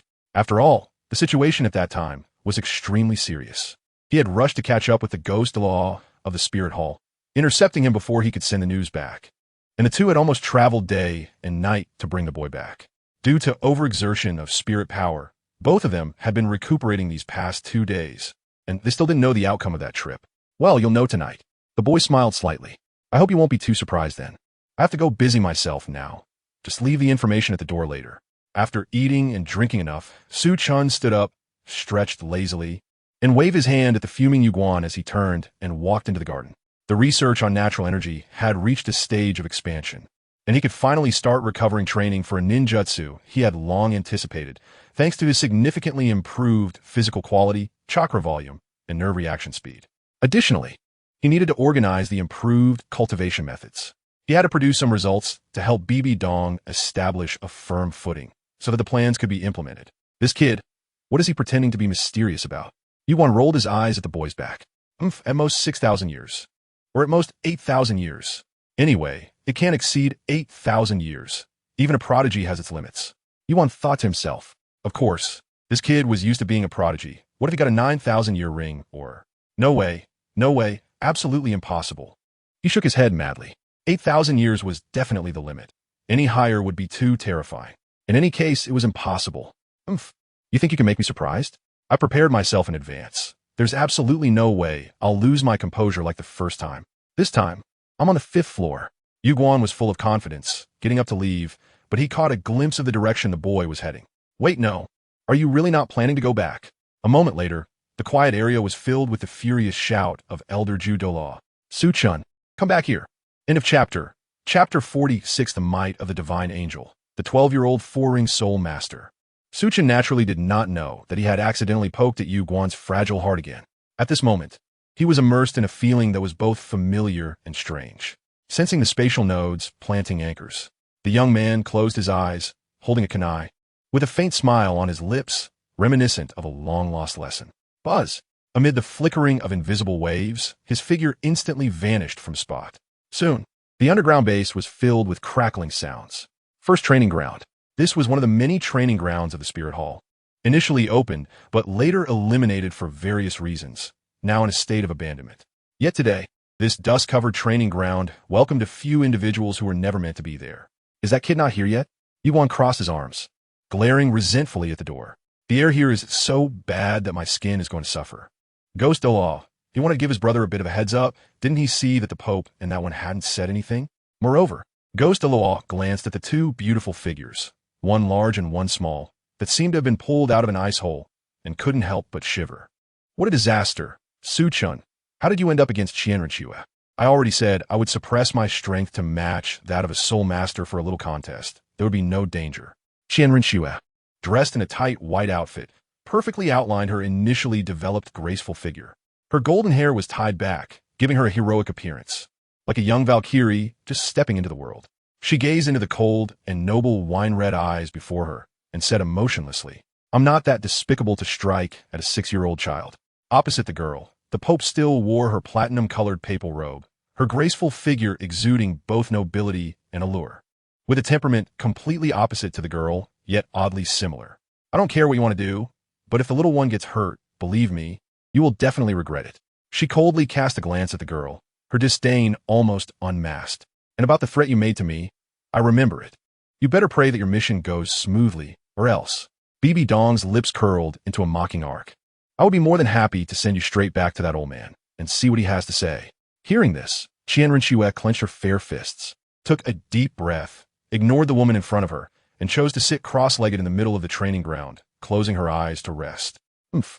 The Pope snorted coldly and turned to walk upward. Just as she turned, a hint of barely perceptible fatigue flashed in her wine-red eyes. Bang! The last human-shaped target was shattered by the water release ninjutsu. The silver-haired youth lightly jumped down from the wall, wiping the sweat from his forehead. Time should be about right, he thought, glancing at the clock on the wall, casually draping a towel over the rack, taking off his training uniform, and stepping into the bathroom. After a while, the silver-haired youth emerged from the underground base, dressed in a brand-new training uniform, looking neat and tidy, with a stack of notes in hand. As dusk descended and a gentle breeze blew, the young man enjoyed the fresh air and then looked at the map. First training ground, in that direction. Hopefully, the situation is better than I expected. The training ground was somewhat remote, but Su Chen's speed was no longer comparable to before. With the instant movement technique almost continuously activated, he quickly arrived. Looking at the training ground, which was almost embedded in the mountain and about 2/3 the size of a football field, the young man couldn't help but click his tongue in amazement. This is what wealthy powers are like, casually abandoning such a large area. But someone like him, who needs land, has to think a lot. Maybe I can find an opportunity to take over this place in the future. After all, it's empty. It might as well be used for research. The young man thought this as he pushed open the big door. Creak! Dust flew up, and Su Chen skillfully used his soul power to disperse it, feeling 4 pairs of eyes simultaneously turn their attention towards him.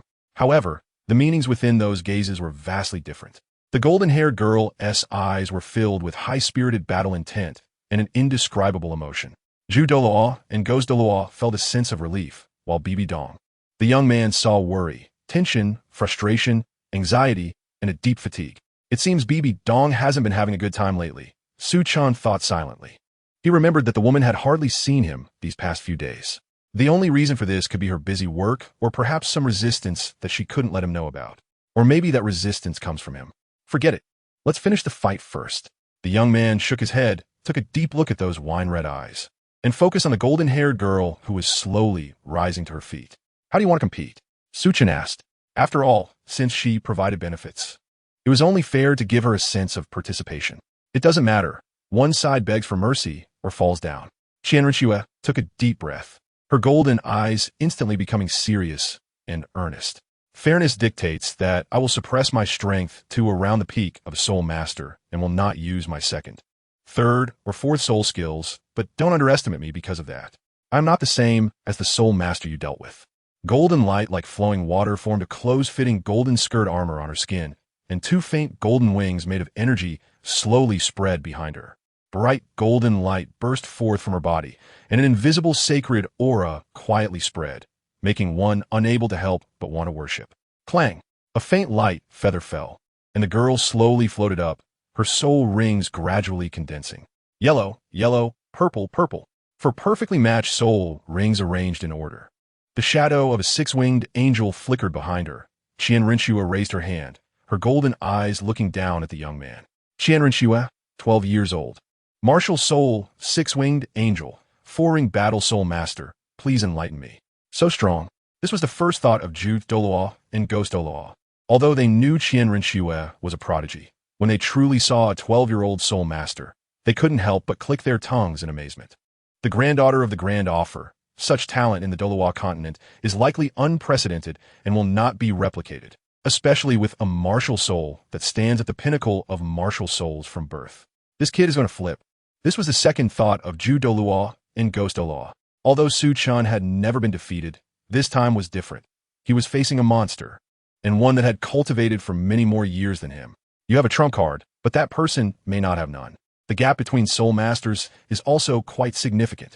Damn angel! Seeing the girl's goddess-like beauty, Bibi Dong almost bit her silver teeth. The angel lineage should all die. She had already lost hope for this battle. Although she wanted the angels to perish, Bibi Dong also understood what this martial soul represented. Being invincible at the same level and challenging beyond levels is the norm. And Chen Rinshue did not underestimate her opponent. She even directly activated her possession state right from the start. There's no need to suppress my soul power. Su Chen shook his head, spreading his palm. Buzz, energy fluctuations, milky white energy spread out, surprisingly calming that sacred power considerably. Su Chen, 6 years old, martial soul chakra, 2-ring great soul master, please enlighten me. The young man smiled as a dazzling purple soul ring condensed out. Although she was mentally prepared, Chen Rinshue couldn't help but be a bit stunned when she saw the deep purple. However, what appeared next made everyone present erupt with excitement. End of this chapter, chapter 47, as dark as ink, 10,000-year soul ring. In the martial soul hall, in the first training ground, as the sky began to darken, a streak of rosy light illuminated the arena, as well as the incredulous faces of Ghost Douluo and Chrysanthemum Douluo. At this moment, the soul ring surrounding the young boy was black, a rich black, as dark as the night. 10,000 years. A 10,000-year soul ring. The two gasped sharply, feeling a sharp pain in their lungs, their eyes stinging, and their hands and feet trembling uncontrollably. Although they had some expectations regarding the age of the boy's second ring, the scene before them completely shattered their assumptions. Chrysanthemum Douluo felt like a clown at this moment, despite using his utmost cognitive abilities to speculate on the boy's monstrous talent. No matter what, he could not keep up with his pace. Ghost Douluo shook his head with a bitter smile. A 10,000-year second ring? Who would dare to imagine that? Boom! Bibi Dong suddenly stood up, her jade hand unconsciously squeezing the chair beneath her into pieces, her face flushed, breathing rapidly. Her beautiful eyes fixed on a boy surrounded by purple and black light, a storm of emotions rising in her heart. A 10,000-year soul ring. Is this little guy really that terrifying? She now fully understood why Su Chen looked down on Yu Xiaojiang. His current existence would undoubtedly leave Yu Xiaojiang's face swollen. Little guy, she kept murmuring, a hint of pathological madness flashing in her eyes. This is impossible. The moment the black soul ring appeared, the golden-haired girl's pupils constricted violently, her heart shook, and even the angel wings behind her dimmed slightly. The first ring was 1,000 years, and the second ring was 10,000 years. How was this possible? Her delicate fist clenched tightly, sharp nails digging in her tender skin, blood dripping down.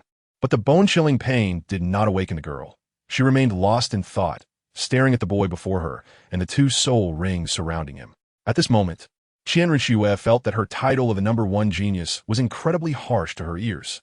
At this moment, she suddenly understood why Bibi Dong treated Su Chen so specially. If it were to this extent, glancing at the stunning figure who had almost all her attention on the boy, a hint of imperceptible dimness flashed in the girl's eyes. In fact, she had already lost. With such talent, it was a foregone conclusion that he would surpass her in the future, especially since he was only 6 years old. This opportunity for a match that she had painstakingly arranged had instead made her the most ridiculous person. She bit her lip until it bled. After a long time, Chen Rinshue closed her eyes and opened them again. Her golden beautiful eyes had become sharp once more. Su Chen, I admit, your talent is very strong, even surpassing my imagination. The girl took a deep breath, the angel wings behind her becoming full and bright again, the sacred aura spreading once more. It's impossible for me to admit defeat like this. Boom! Golden light erupted, and the girl's first yellow soul ring instantly lit up. All the sacred energy converging on her fists, a golden shield appearing faintly, wings flapping, rushing towards the boy. Defeat me in a fair manner, and the title of the #1 genius of the martial soul hall will belong to you. The silver-haired boy watched the dazzling angel in the sky with bright black eyes, a faint smile on his face. Although he was not interested in this title, You are a worthy opponent. Not everyone has the courage to throw a punch at things that exceed their understanding. Those who possess this quality are rare. Chen respected such warriors. So, boom!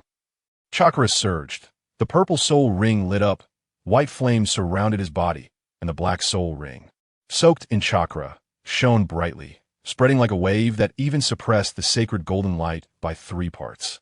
At this moment, surrounded by black light and white flames, he resembled a demon king from the underworld, standing up to the angel in the sky. Black light and golden radiance, one devouring the earth, the other occupying the sky. I want to hold back, the silver-haired boy said seriously, then swiftly formed several seals with his hands like a phantom. Water release, water dragon bullet technique. After a moment of silence, a shark made entirely of flowing water appeared out of nowhere, opening its bloody maw towards the girl rushing through the air. Danger!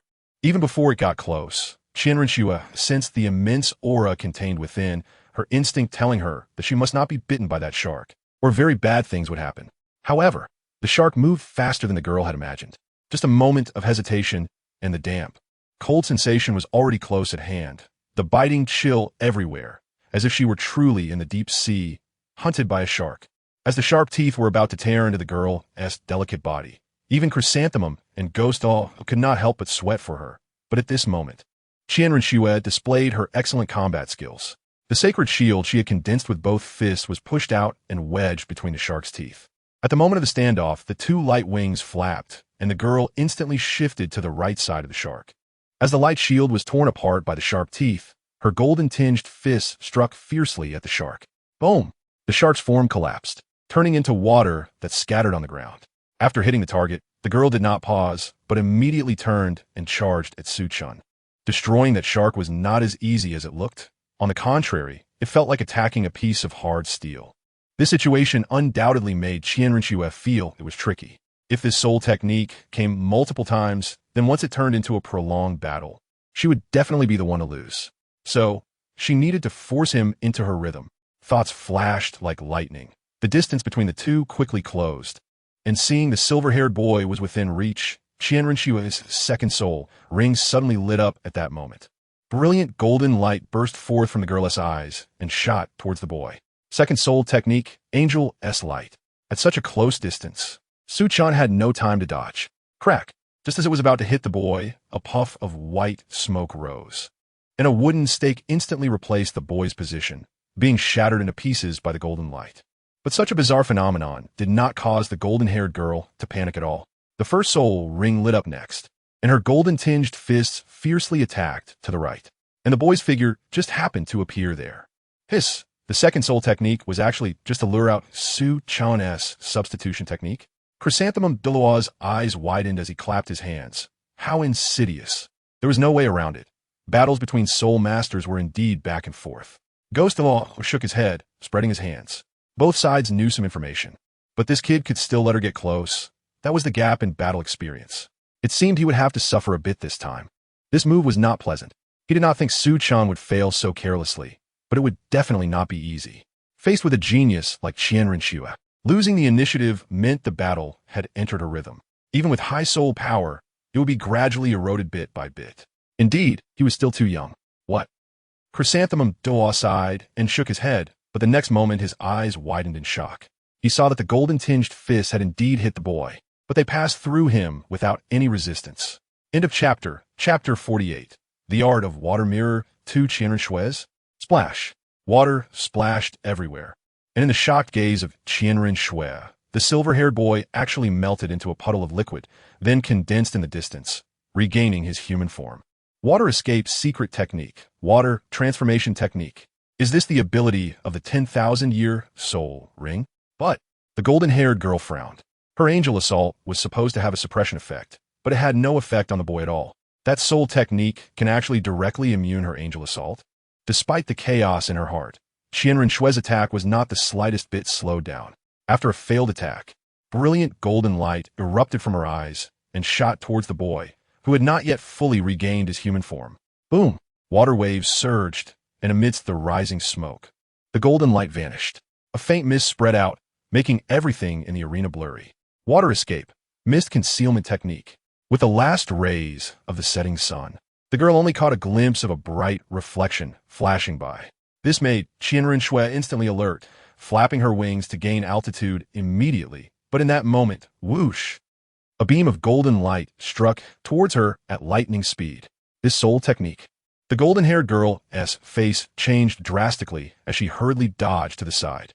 The golden light continued unabated, leaving deep marks on the rocky wall of the training ground. Qianren looked at that familiar attack method with a grim expression, staring at the mist. Pat-pat. Amidst the sound of armor clashing, a delicate figure emerged from the mist, her water-blue eyes devoid of any emotional fluctuations, staring intently at the golden-haired girl. It was another Qianren. Damn, this is the ability of the 10,000-year soul ring. Water transformation? What the hell is this?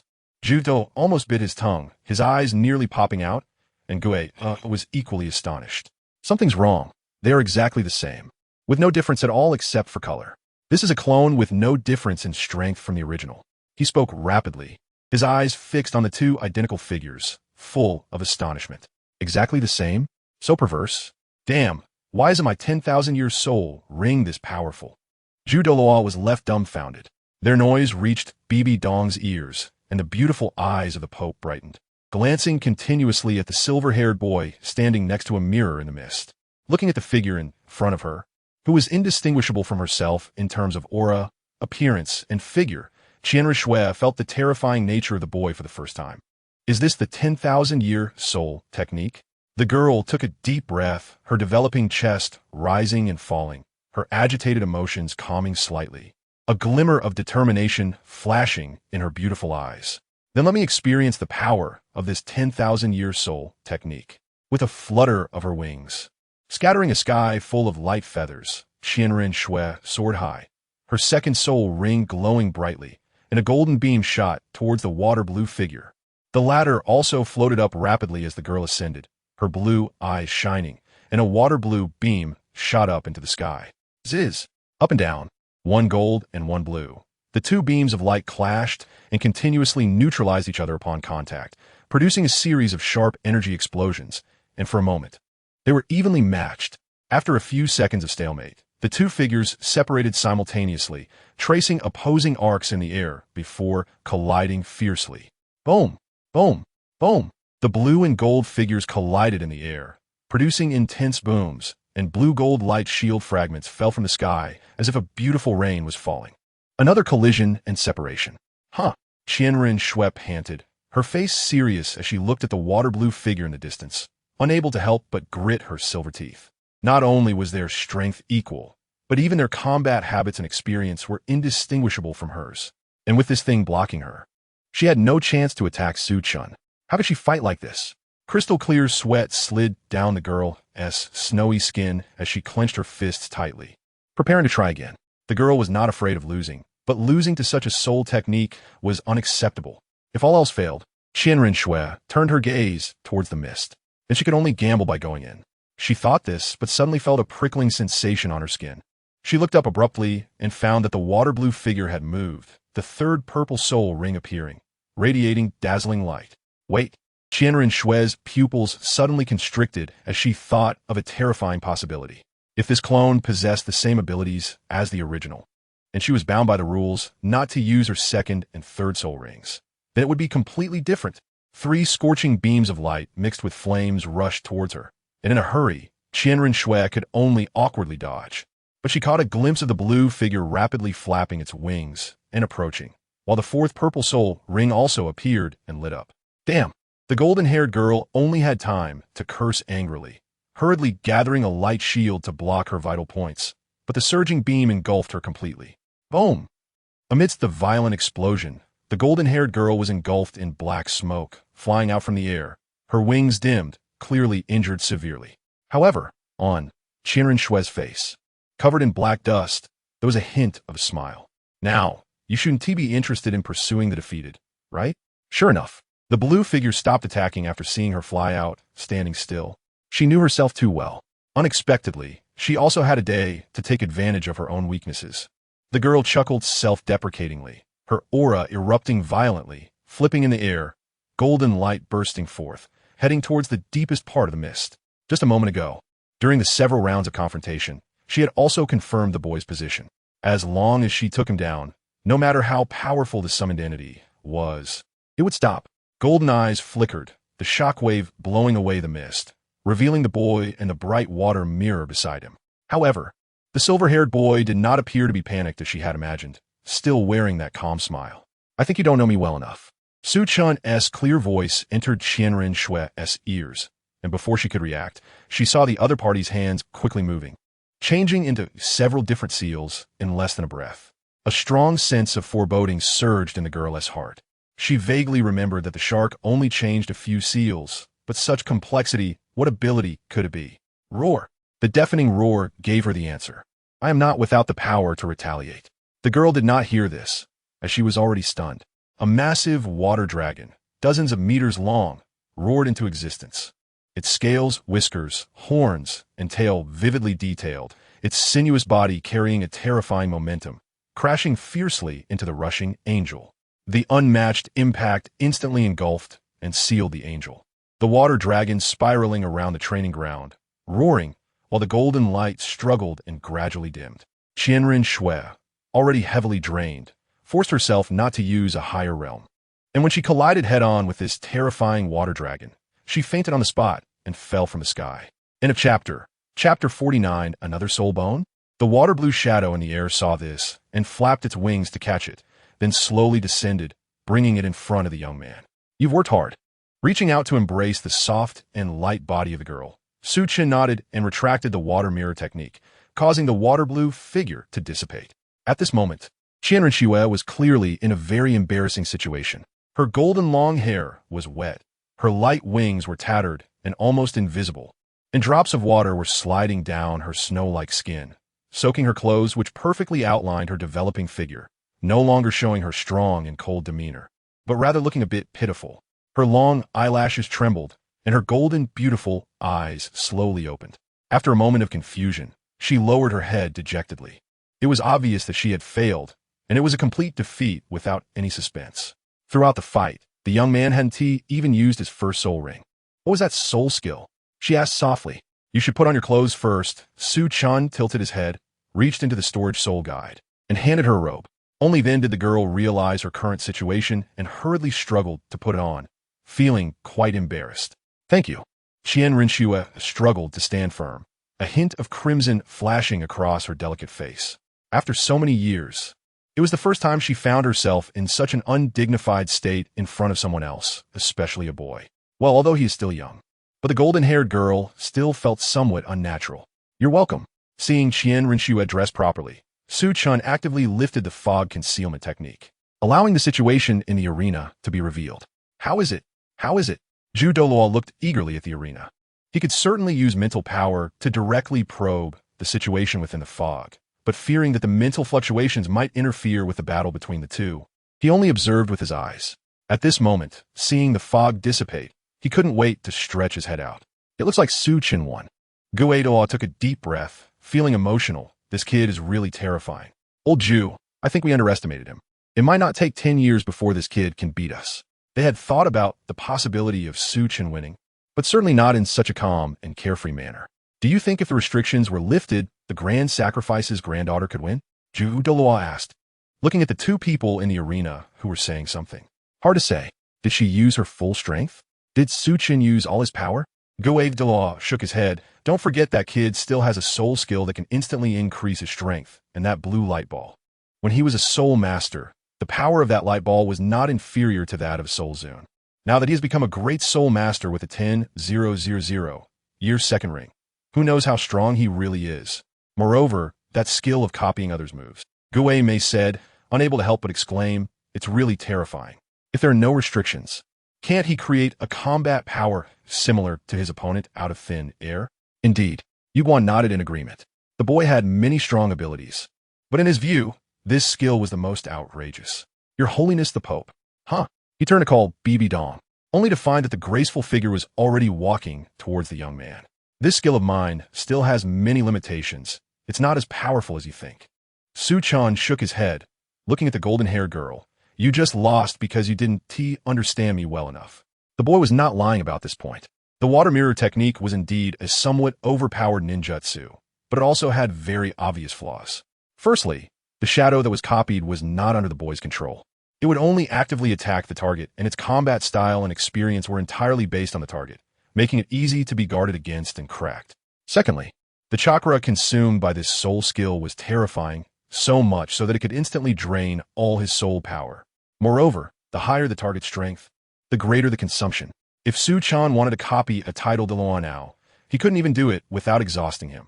The soul sect was already the limit, and the existence time wouldn't be too long. Why did Su-chan only release the water dragon bullet as a ninjutsu? That was because his chakra was already depleted. If it weren't for the sage body continuously recovering, he would have had difficulty releasing a second soul skill. In conclusion, this ninjutsu should still be used cautiously in the future, at least until chakra turns into chakten. Losing is losing. There's nothing more to say. I'm just curious. The golden-haired girl shook her head, looking deeply at Su-chan, then glanced at Bibi Dong, who was almost beside the young man, but didn't he look at her at all, a hint of self-mockery flashing across her pretty face. You truly deserve all of this. It's well-deserved.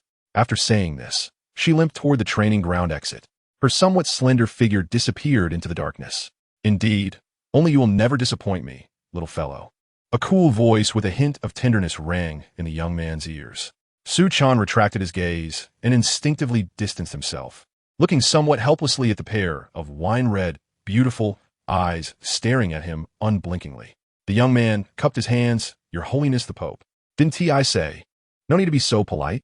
Bibi Dong raised her red lips, covering her mouth with a smile, her stunning face carrying a faint blush, making her look extraordinarily beautiful.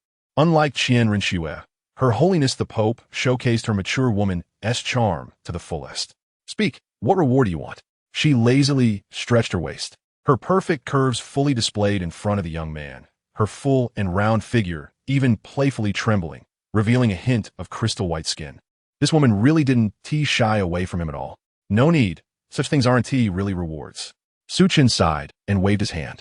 He had already received his reward, 1,000-year soul bone, enough to significantly advance his research. This is the Pope's order. You cannot refuse. And it's something that makes me very happy. Bibi Dong blinked her beautiful eyes, then thought for a moment, her eyes brightening. By the way, I see you seem to really enjoy studying soul bones, so I'll reward you with a soul bone.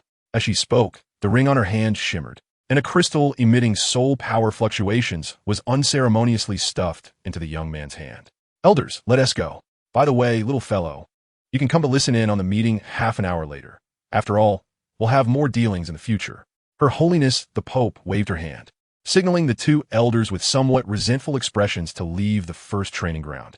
Only Su-chan was left, looking at the soul bone in his hand, emitting strong soul power fluctuations, as well as the soul bone in the storage soul guide, lost in thought.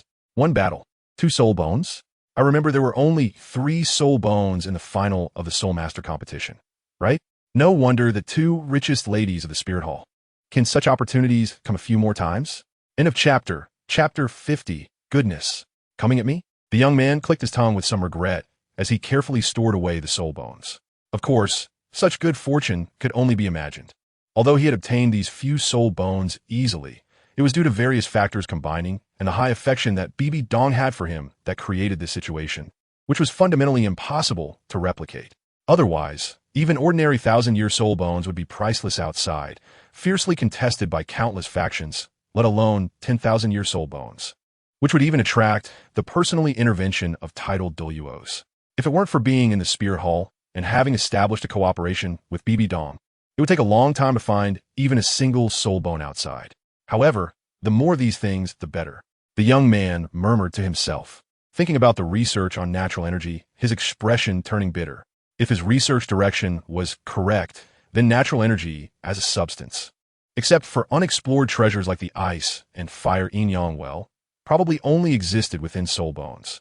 This meant that whether he continued his research, absorbed it, or even entered the immortal mode in the future, he would have to hold onto 2 soul bones. Not to mention Bibi Dong, even the Spirit Hall couldn't bear that. The Pope probably couldn't imagine that the soul master treasures fought over fiercely outside would just be consumables in Su-chan's hands, right? Well, whatever. There will be a way when the car reaches the mountain. The immortal mode, as one of his greatest trump cards for the future, must be cultivated no matter how difficult it is. As for how to solve the problem, that could only be discussed later. Su Chun shook his head, suppressing his thoughts, closed his eyes, and carefully sensed something. After a moment, a smile appeared at the corner of his mouth. He found it. At the back of the spirit hall, on the peak of a mountain, a young girl sat alone at the edge of a cliff. She sat quietly, motionless, gazing at the myriad lights of the spirit city below. The night breeze lifted her golden hair, revealing her pair of eyes filled with confusion and loneliness. Crack! Footsteps came from behind her, and the girl's eyes suddenly turned sharp, but upon sensing the familiar aura, she relaxed involuntarily. The scenery here is quite nice. A clear voice sounded as a body radiating a faint warmth sat down beside her, causing the girl's body to tense up unconsciously. "What are you here for?" she asked in a low voice. Perhaps because the person beside her was the first to defeat her, or perhaps because that woman currently valued him the most. Chen Rinshue did not dislike Su Chun and no longer spoke to him in that cold and distant tone. "Just came to see if my opponent is really down and out." Su Chun supported himself with his hands behind him, looking at the starry sky, and said softly, "Do you have a conflict with the Pope?" Upon hearing this, Chen Rinshue's delicate body stiffened for a moment. "It's none of your business." After a moment, the girl said coldly, "All right, you've seen my current situation. If you're not here to show off, then leave." Conflicts, if only they were that simple. She thought bitterly in her heart. Well, theoretically, this matter really has nothing to do with me.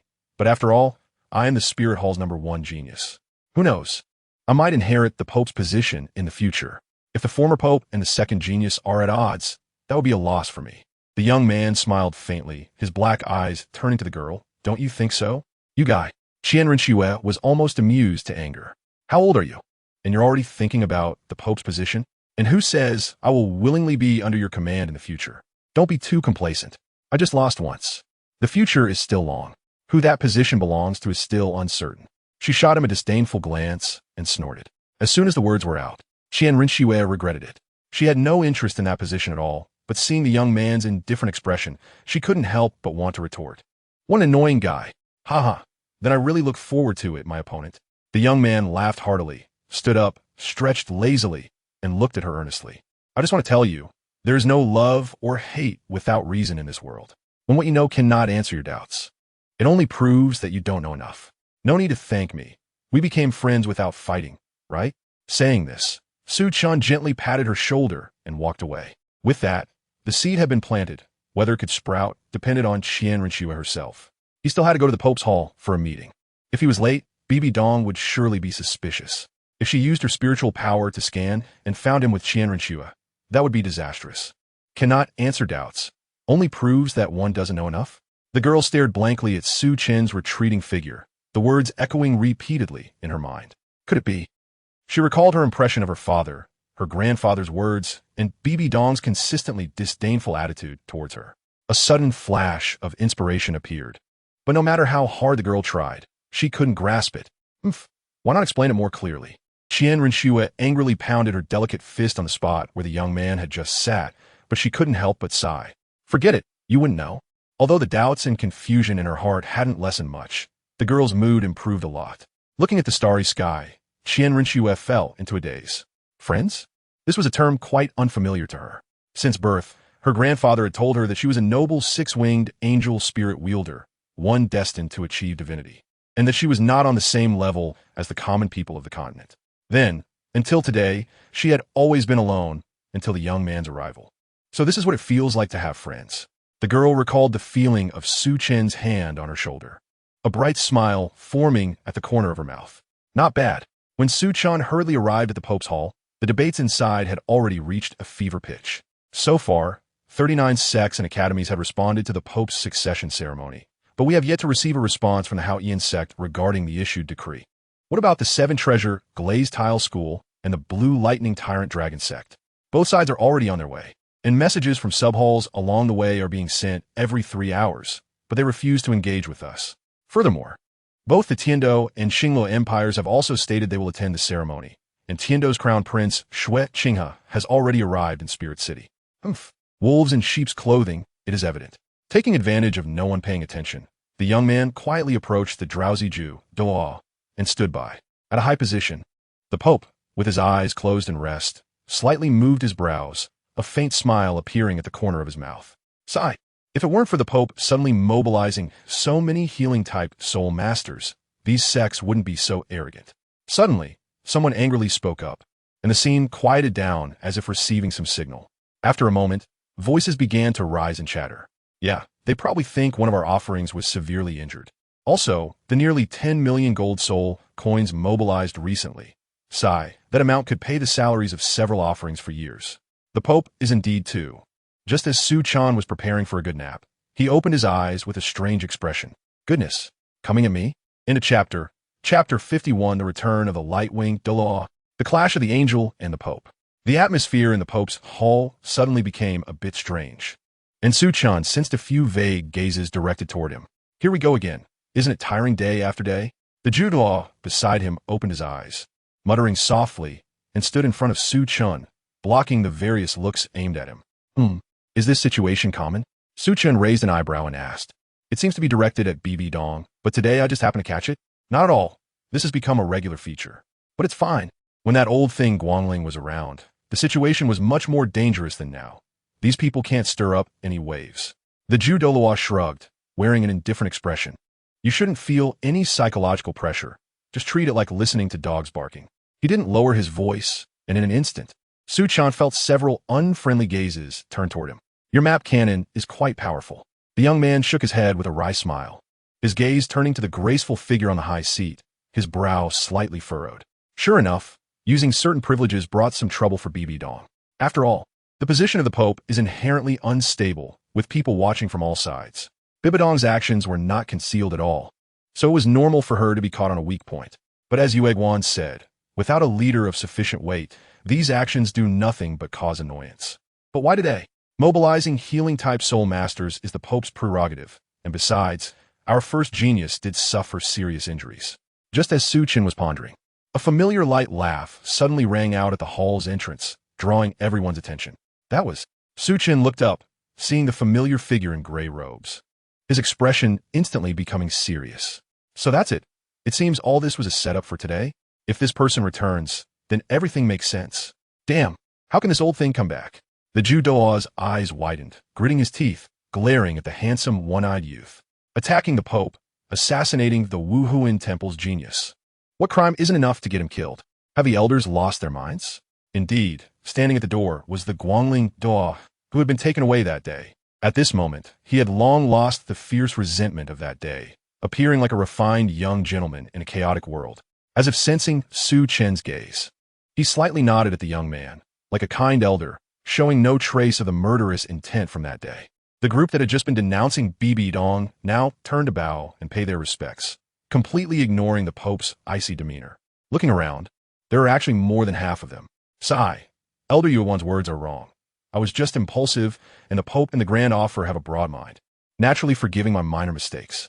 Seemingly satisfied with this outcome, the Guangling Douluo smiled and nodded, showing no concern for the Jew Douluo's unrestrained anger, instead looking toward the cold and beautiful figure on the high seat. Furthermore, my return here is also thanks to the Pope. He still wore that expression, but the young man could see the obvious smugness from the upward curve of his mouth. Su Chan frowned, looking at the silent BB Dong, and suddenly understood. It seems this Pope has made some deal with the six-winged angels. The specifics are unknown, but it should have caught Bibidong's weakness. Otherwise, how could someone like Guangling, who committed such a grave crime, have a chance to return? Undoubtedly, Guangling's appearance is a huge blow to the Pope's authority, and it also effectively shows these high-ups who the true master of the Wuhuan Temple is. Su Chan now understands why the Pope has been so fatigued these days and why she remains silent in the face of these attacks. However, looking at the smug Guangling Douluo, the young man couldn't help but shake his head. The six-winged angels really made a misstep this time, actually choosing to send this fool back. Acting so arrogantly in the Pope's hall.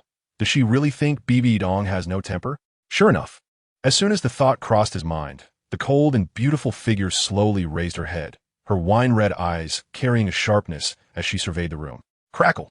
Purple-black energy arcs twisted like lightning, swirling around that beautiful figure, and a terrifying, oppressive aura spread out, causing the higher-ups in front to turn pale with fright. Hastily retreating and shouting in panic, "Calm down, Your Holiness the Pope. Your Holiness, please don't be anxious. Please don't be anxious. Guangling Offer. Please say less. Guangling Offer." The crowd, who had just been flattering her, now began to earnestly advise, even with a hint of reproach, causing Guangling Dao's smug expression to freeze on his face. When that noble and cold figure even slowly stood up, her imposing aura only increasing, he suddenly fell into a panic.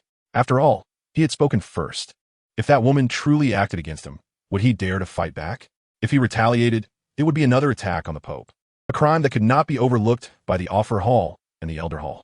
It wasn't just the Pope's face at stake, but the face of those behind him. But not fighting back would mean losing all dignity. Damn mad woman.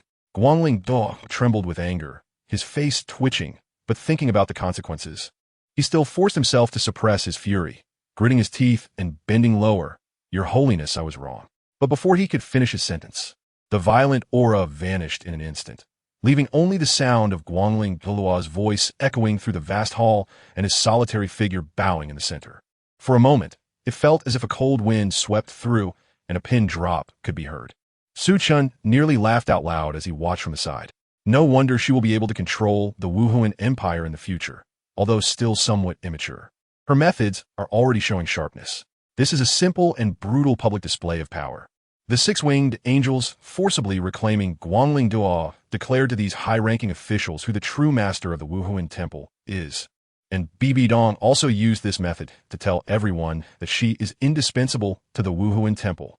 What if you are the messenger of the six-winged angels? As long as I remain in the position of Pope, you will ultimately be beneath me.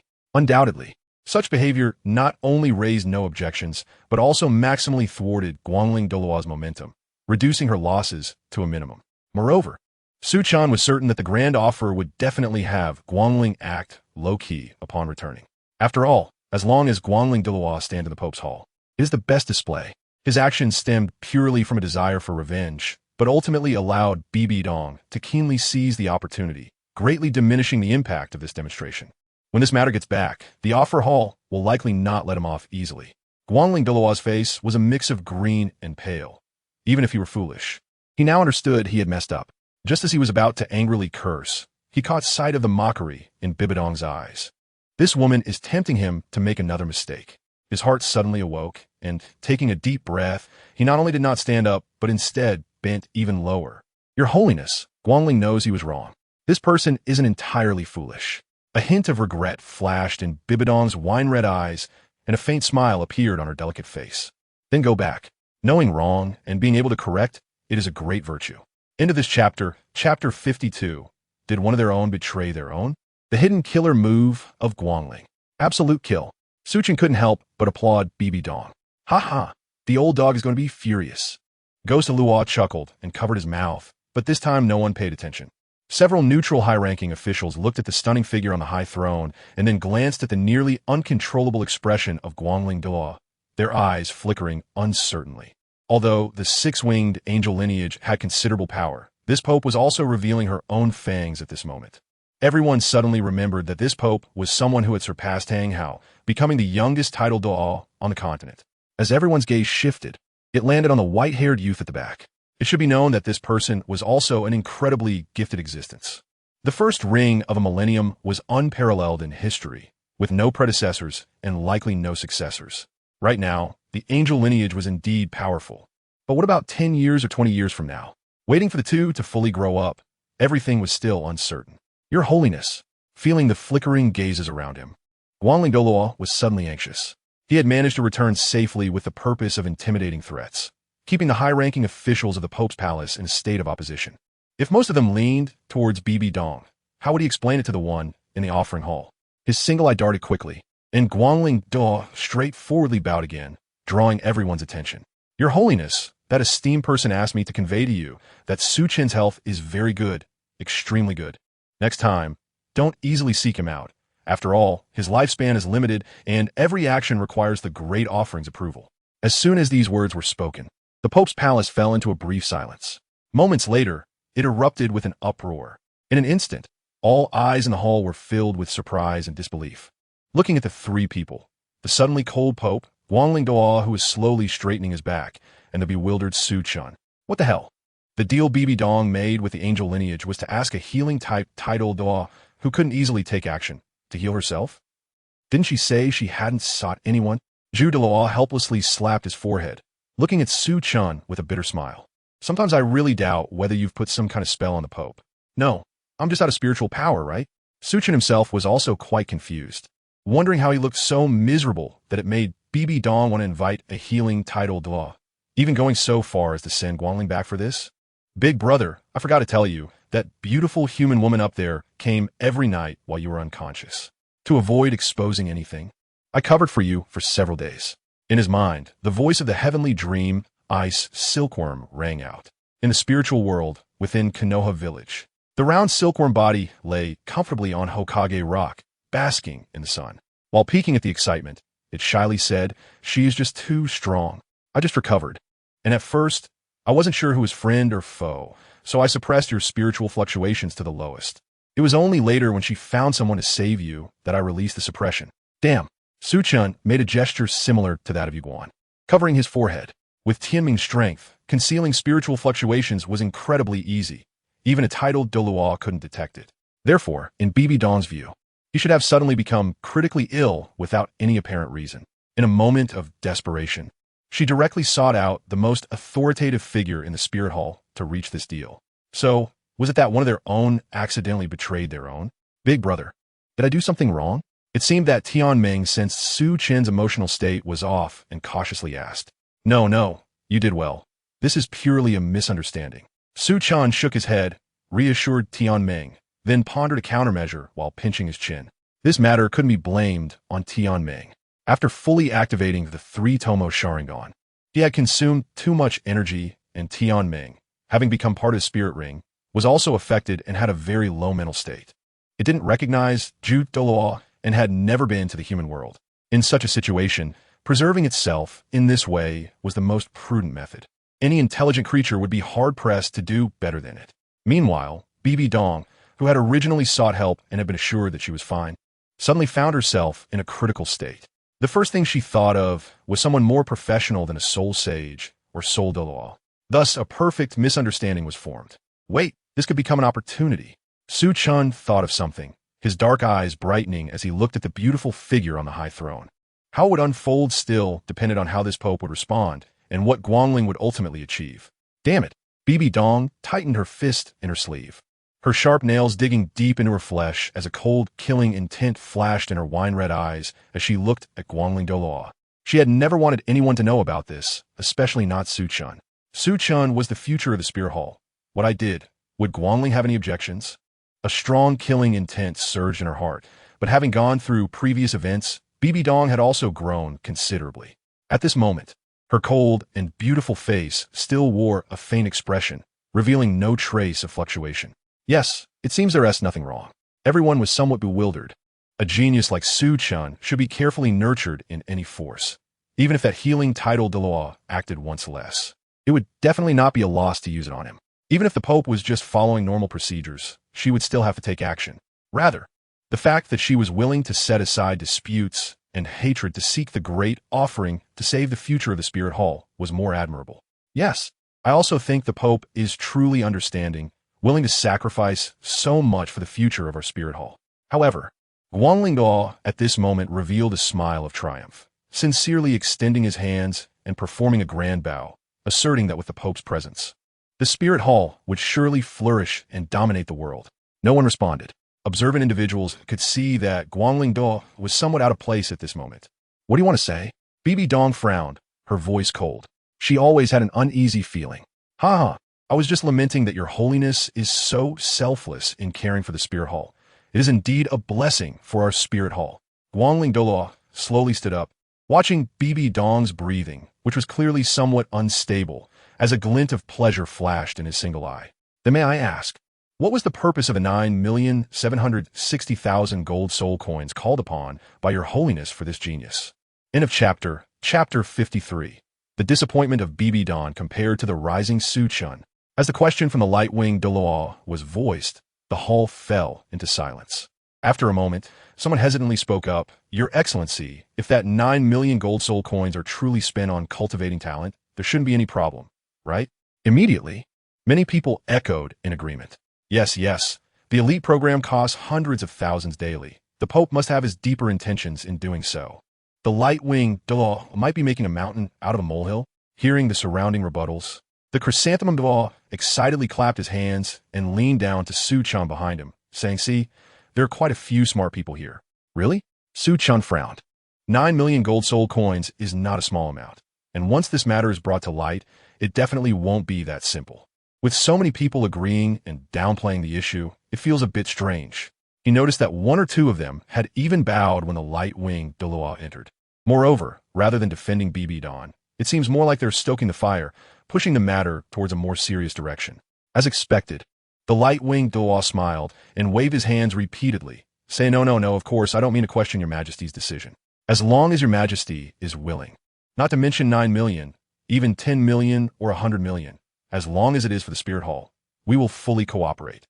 However, he then shifted his tone, his expression becoming serious. But as far as I know, your Majesty, this sum of money has neither been used to purchase soul bones and pills, nor for any targeted training. Instead, a large number of craftsmen have been hired, expensive protective metals purchased at sky-high prices, and countless custom consumables acquired. Then, the light-winged Douluo squinted his single eye, looking towards the beautiful figure on the high seat. May I ask your Majesty to clarify, what does our number one genius need these things for? Craftsmen, metals, consumables? The crowd exchanged glances upon hearing this. These indeed seemed unrelated to cultivation. It was rather like preparing to become a blacksmith. What does this mean? Is the Pope going to support the number one genius in learning forging? Isn't that a waste of resources? Moreover, it's such a waste. 9 million gold soul coins could buy a top-quality soul bone. If the Pope had indeed used this money for personal cultivation supplies, even if they felt uncomfortable, they wouldn't say anything. After all, Su Chen is indeed worth that price. But if it's for him to learn something so trivial, they would definitely have objections. I suppose everyone must be puzzled about this. Seeing the crowd's reactions, the light-winged Douluo nodded in satisfaction, raising his hand to signal for silence. I have one more piece of inside information. Our number one genius has loved research since childhood, just like that theoretical master of the spirit world. He glanced at BB Dawn, who had been silent since the beginning, a sinister smile creeping onto his lips. It seems that these materials are indeed enough to build a very advanced experimental facility. Boom! The moment those words were spoken, the hall erupted. The high-ranking officials whispered among themselves, casting uncertain glances at the light-winged Douluo and the cold, silent BB Dawn. If what he said is true, then this matter truly becomes intriguing. Foolish, simply foolish. An elder angrily flung his sleeve and left, giving Su Chen a fierce glare as he passed by. No one stopped him. This elder had served 3 generations of popes, although not powerful. His contributions to the Spirit Hall were significant. Thus he held considerable prestige. Though not a senior elder, his status was not inferior. He was among those who were friendly to BB Dawn, but his departing gaze revealed his disappointment in her. The Pope slightly parted her red lips, seemingly wanting to call him back, but ultimately sighed inwardly and stopped, while some neutral high-ranking officials looked at BB Dawn with disappointment and regret. If that money was used to have Su Chen learn forging, it would be wasting resources. Using it for researching such ethereal things is pure sin. Who in the spirit world does not know the name of Master Yu Shaojiang? But as the most authoritative expert in the spirit world, isn't he also a bit of a joke? Ultimately, in the spirit world, strength is paramount. Wasting money is a small matter, but burying genius is the real issue. Moreover, Su Chen is just a 6-year-old child. Expecting him to research anything is absurd. Isn't it? Pursuing such ridiculous things for personal gain reflects significant issues with the Pope herself. This is the fundamental reason for their disappointment. They could tolerate the Pope's favoritism towards Su Chen, not having him participate in the elite program, not going to the academy, and even allowing him to audit at the Pope's palace at such a young age. But they absolutely could not accept the use of the Spirit Hall's resources to support him in doing such laughable things. Your Majesty, this time you have gone too far. An elder shook his head and sighed, disappointment evident in his expression. After all, she is a young girl, impulsive and acting on her preferences. How can she deserve to be called the Pope? I think it would be better to bring the old Pope back. Exactly. Today she favors one child and acts so foolishly. What greater disaster could she sow for the future? Many elders who usually participated in discussions but did not engage in disputes stood up, unrelentingly criticizing the beautiful figure on the high seat. BB Dawn stood silently, enduring these accusations. She could scold the light-winged Douluo or argue fiercely with the 6-winged angel clan. But to these elders who only cared about the Spirit Hall, she had no words to say. Just endure it. It will pass. After all, She and Douluo won't let me lose face, will he? It's not the first time. BB Dawn self-deprecatingly smiled, feeling a bit guilty as she looked at the silver-haired boy. She had meant to let him experience the atmosphere here in advance to prepare for the future, but unexpectedly, she had dragged him into this. However, when she looked over, she was slightly taken aback, for the boy's black eyes remained calm and undisturbed, as if he had not been affected at all. But more importantly, he was leaving his position. The Pope is still young. Making mistakes is normal. Ha ha ha ha. Everyone, give her a bit more chance. The light-winged Douluo's lips couldn't suppress their upward curve. If it weren't for the inappropriate atmosphere, he would really want to laugh out loud right now. Stupid woman. You have your day today. Ha ha ha ha. Hearing the surrounding accusations that left her unable to rebut, the light-winged Douluo felt quite pleased. Ahem, but let us not go too far. Just let her be obedient. With that thought, the light-winged Douluo cleared his throat, preparing to step in as the good guy when a clear, youthful voice suddenly resonated in everyone's ears. Everyone, can you let me say a few words? The hall fell silent. People instinctively turned to look, only to find the silver-haired boy standing in the center of the hall, a smile on his handsome little face as he gazed at them. Though it may not be necessary, I still want to explain a bit for Her Majesty the Pope. Into this chapter, Chapter 54, Betting 2 Soul Bones Again. Chen stepped forward, clearly surprising everyone. Not only the people in the hall, but also BB Dong was stunned, the anxious Douluo was taken aback, and even the old man who had walked to the door paused slightly, turning back with a look of surprise at the boy. Excuse me, sir, could you please wait a moment? Looking at the earnest gaze of the silver-haired boy, the old man's lips moved, he sighed, and ultimately stayed in place. He had previously had high hopes for this child. The innate full soul power and the unprecedented first ring of 1,000 years was one aspect, but the other was Chen's calm demeanor at any time and place. Whether facing the light wings Duel or so many high-ranking members of the Spirit Hall, he remained calm and wise, unlike a 6-year-old child. This was truly remarkable. Geniuses are common, but a genius who is so wise and mature from a young age is quite rare. It seems that this child is not as perfect as he once thought. But then again, how could he have such high expectations for a 6-year-old? Even so, he couldn't help but want to hear what Chen wanted to argue. He held onto a final hope. What's wrong? Does our number one genius have another insight? Someone couldn't help but mock. You should go back, kid. This is not something you can get involved in. What if he really comes up with something? Like the core competitiveness of the 11 Soul Masters? Another person chimed in sarcastically, but as he spoke, he started to laugh himself. Ah, maybe he really will. Did you buy it with 9 million gold soul coins? That would be a huge profit. Ha ha ha. Laughter echoed through the hall, as if mocking the boy for his ignorance. Enough. BB Dong coldly shouted, her wine-red eyes carrying a chill as she scanned the crowd. The decision is mine, and I will bear all the consequences. If there are any grievances, come at me. Her mood was extremely bad. She never expected things to escalate to this point. Glancing at the light wings Douluo, a strong killing intent surged in the Pope's heart. This person must die one day. Ha ha ha. Your Holiness, don't be impatient. The latter, completely unaware that he had already made it onto BB Dong's assassination list, smiled and said, why not give our number one genius a little time? I believe he will definitely come up with research results worth over 9 million. Don't you think so, Your Holiness? Just behave like a turtle. I can't be bothered to argue with you. If you dare to stand up, then don't blame me for being rude. The light wings Douluo showed no signs of hiding his malice. At this point, there was no need to hold back.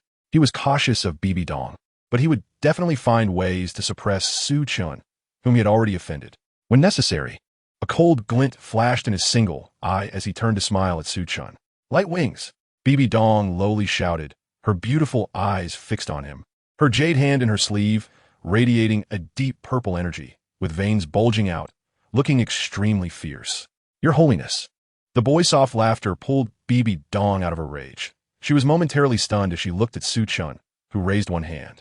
Chen indicated for the Pope to calm down, glanced at the crowd watching him, and finally settled his gaze on the light wings Douluo, smiling broadly, sir.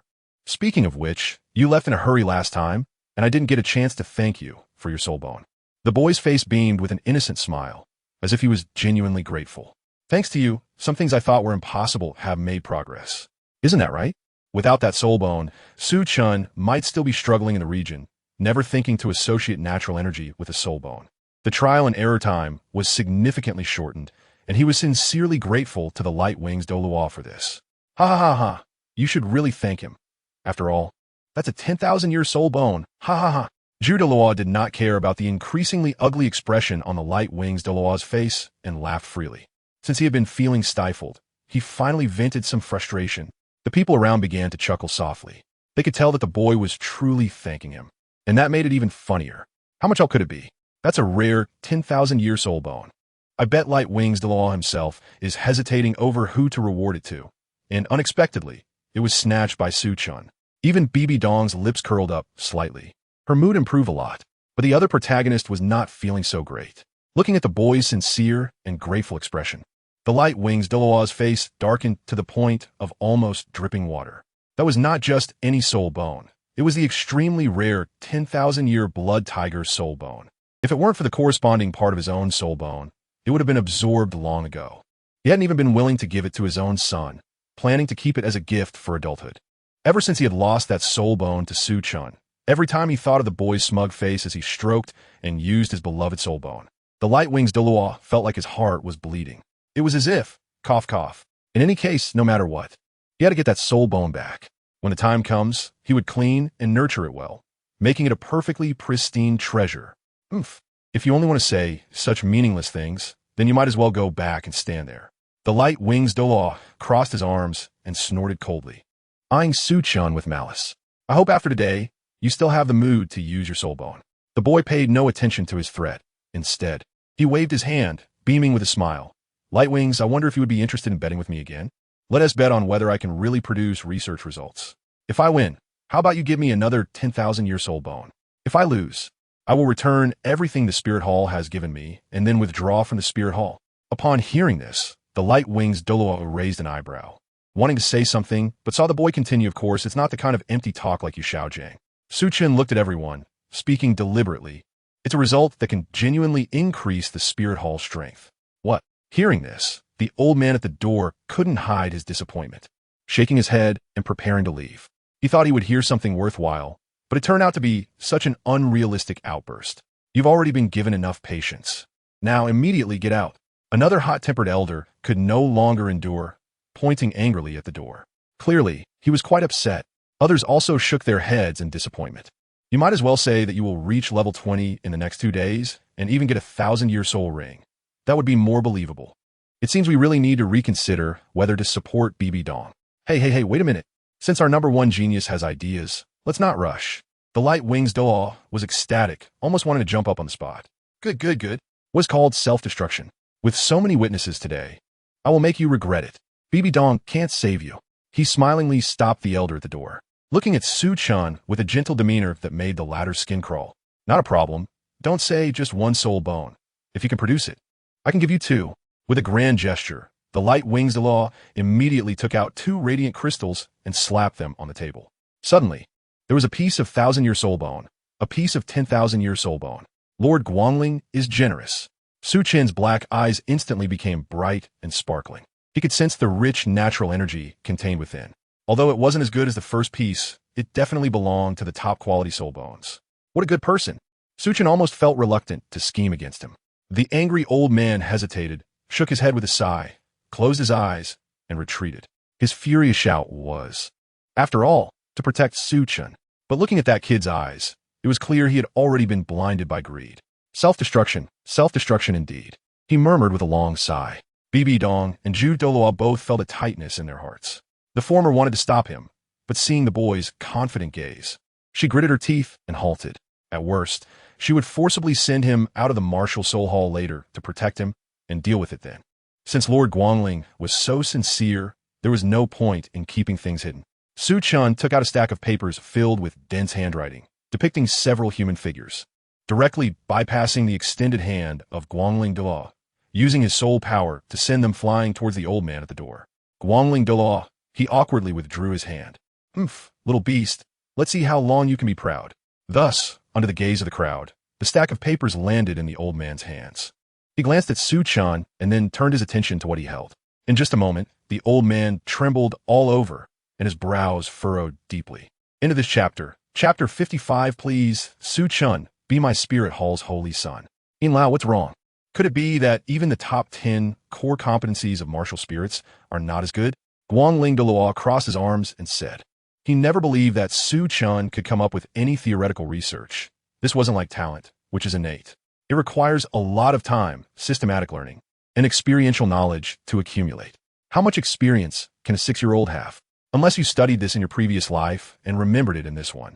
Thinking of something funny, he couldn't help but glance at Su-chan and laughed. Yin Lao, to say it directly, I think our number 1 genius can handle it, huh? Shut up, be quiet. A furious shout echoed through the great hall. It was the old man known as Yin Lao. He waved his hand impatiently and continued to focus intently on the paper in his hands, murmuring something under his breath. Guangling Douluo's laughter came to an abrupt halt, and his handsome face twisted slightly. Damn it, this old man. If it weren't for his acquaintance with the old pope, I would have to kill you. Yin Lao's sudden anger caused a stir in the hall, but the next moment, they realized something and their expressions changed. Some looked at the stack of papers with uncertainty, while others glanced at the still calm Su-chan. Wait, could it really be something?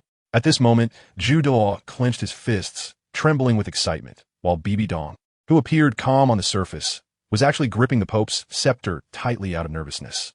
Guangling's expression also darkened. He glanced at the 2 soul bones and suddenly had an ominous feeling. For a moment, the grand hall was filled only with the sound of pages turning. All eyes were focused on the old man's hands. Rustle. Yin Lao's speed of flipping the pages increased, and the expression on his face became more and more complex. Hesitation, shock, disbelief, and sentiment flickered across his face, making everyone's hearts race. For the first time in many years, they saw such a rich expression on this old man's face. Finally, after the anticipation of the crowd, the old man finished reading all the pages and let out a long sigh. How is it? Is there a level of the top 10 core competencies of martial spirits? If it really reaches that level, this matter could barely be brushed aside.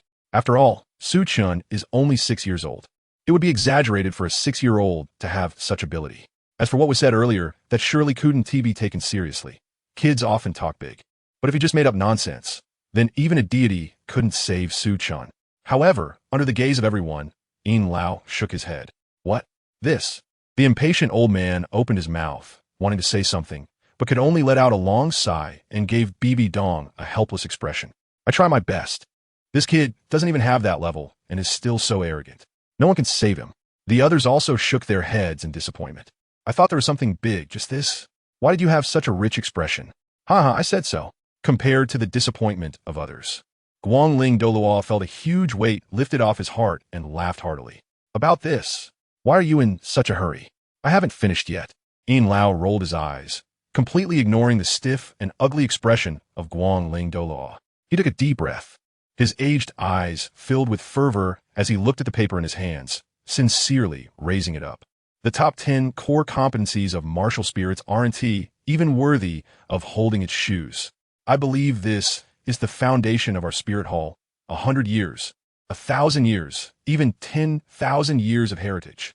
With this, the spirit hall can completely reach the level of dominating the continent in the next 10 or 20 years.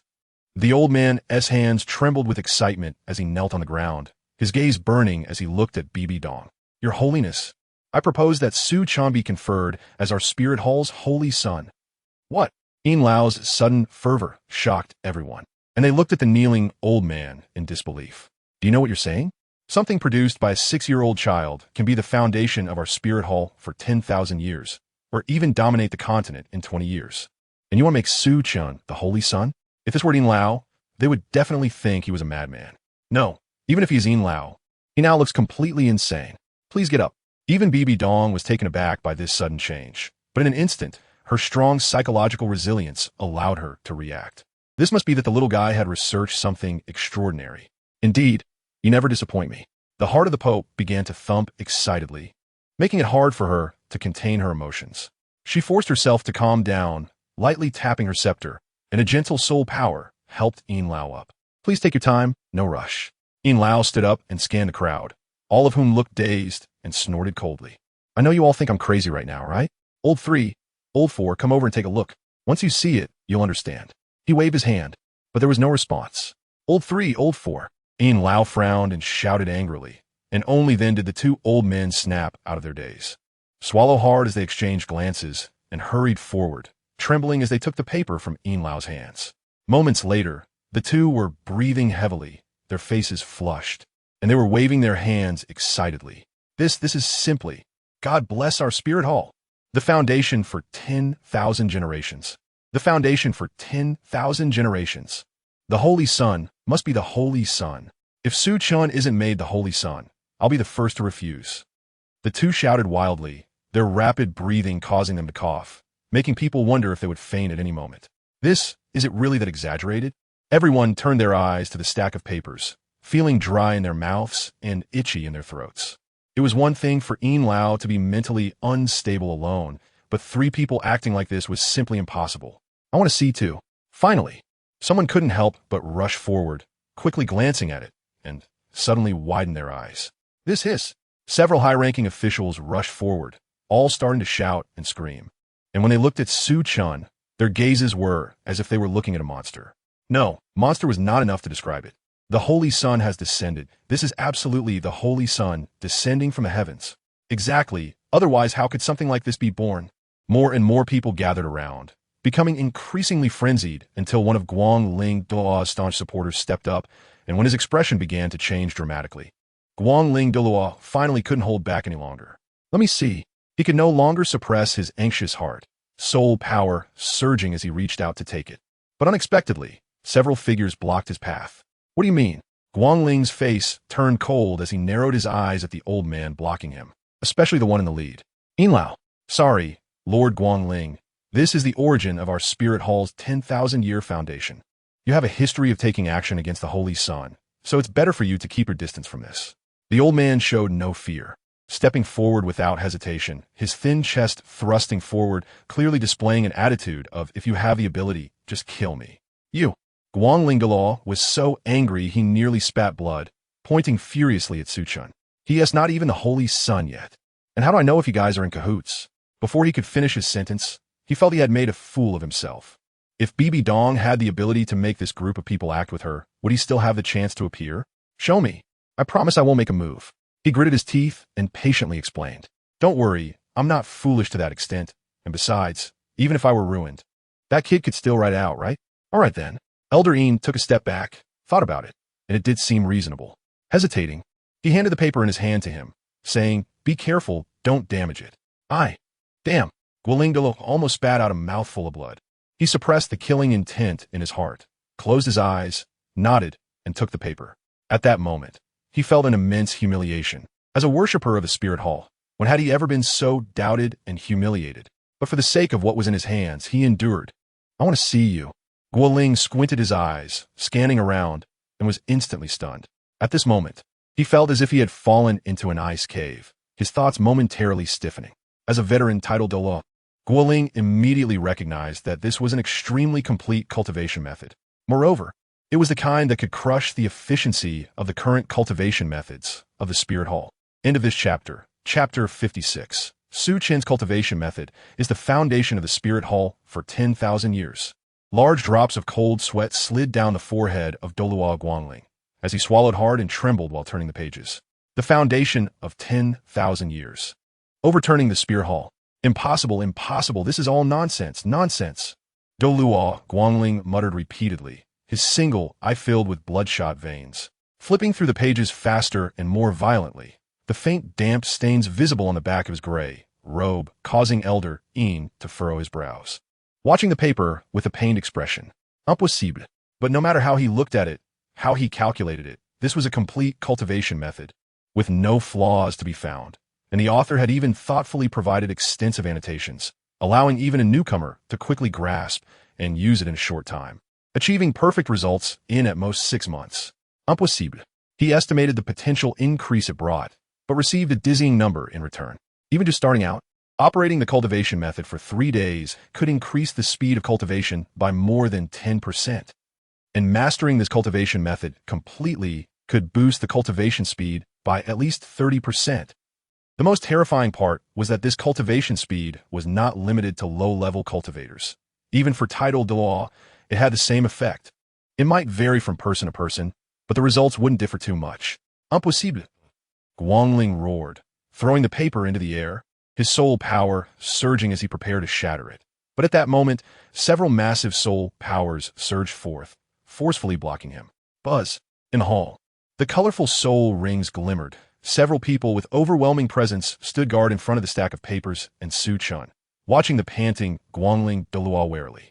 Guangling, do not make a mistake. A cold, stern voice came from above, revealing Bibi Dong, who had already released her soul rings, the 9 rings perfectly encircling her figure, with the last scarlet ring exuding a chilling aura. Someone, control him. A huge spider phantom emerged behind her, several compound eyes fixed firmly on Guangling Douluo. Aditli ohasruli rising. The Pope waved her scepter, and the already impatient Ju Do let out a shriek, releasing the Qirong Tantianju, rushing forward. While the surrounding people exchanged glances, gritted their teeth, and followed suit, surrounding Guangling. With this cultivation method, Su Chen's position, as well as Bibi Dong's, was nearly impossible to shake. Even if the high-ranking offerings wanted to remove the Pope from power, they would have to think twice. But is this possible? An outstanding Pope and the youngest title Douluo, a talent unparalleled in the world, versus an offering. Who would you choose? Watching Guangling Douluo, who was suppressed and unable to move, screaming madly, everyone could only echo one thought in their hearts. Guangling Douluo is finished. Not only that, but before Su Chen and Bibi Dong betrayed the Spirit Hall, this competition between the new Pope and the 6-winged angel lineage could also come to a temporary conclusion. No one was willing to give up the opportunity to become stronger, and even less willing to offend someone who could make them stronger, especially since this opportunity to grow stronger had almost no threshold and would benefit them for life. This was the trend, one that even the high offerings could not reverse. A change was coming. Watching Guangling Douluo being bound by the enforcement team, the high-ranking officials looked on in shock. The Spirit Hall was indeed the largest soul master organization on the continent, but had not gathered all the solitary soul masters. However, once the Spirit Hall announced this cultivation method, those solitary soul masters would undoubtedly consider the Spirit Hall first, especially those titled Douluo and soul Douluo who had been stuck at their bottlenecks for years. They would likely go crazy over it. Without a doubt, this cultivation method was a historic creation that would bring great upheaval and change to the Spirit Hall. Impossible, all liars. How could a 6-year-old child create such a thing? You fools, how could you be deceived like this? Woo-woo. Guangling Douluo continued to howl, until the captain of the enforcement team helplessly shook his head and covered his mouth. You've already gotten yourself into this situation, and you're still offending people? But speaking of which, why is it this brat again? The captain of the enforcement team curiously glanced at the silver-haired boy protected in the center of the crowd, remembering that he had also taken Guangling away last time because of him. What background does this kid have to be able to repeatedly mess with this offering? Please wait a moment. As the captain of the enforcement team pondered this question, the boy spoke up. Huh, what are you trying to do? I still need to thank Guangling for his service. Su Chen shook the 2 brilliant crystals in his hand, his smile incredibly sincere. Although we may not have the chance to meet again in the future, I will always remember you. You're a good person. Captain of the enforcement team. Everyone, what is this? Killing someone and then striking at their heart? They looked with some toothache at the boy and the Guangling who began to thrash madly after a brief moment of stagnation, suddenly feeling a bit of pity for the latter. Before Su Chen arrived, Guangling Douluo's status in the hall was comparable to that of the Pope, able to robustly seize Bibi Dong's authority. But after that silver-haired kid came, everything changed. Twice they had interacted, both ending in complete failure, and each time more disastrous than the last. In contrast, Su Chen had risen significantly in status, not to mention he had obtained 3 soul bones. This was rather tragic. Of course, no one would genuinely pity Guangling. There were more important matters at hand. Ahem, Elderine, that cultivation method. Everyone gathered around, eagerly looking at the stack of papers tightly held in Elder Yin's hands, almost wishing to stretch their necks directly to the paper. Not possible. Elder Yin shook his head, firmly protecting the stack in his embrace, wrapping it in soul power. Then turning to Bibi Dong, Your Holiness, I implore you to completely seal this cultivation method.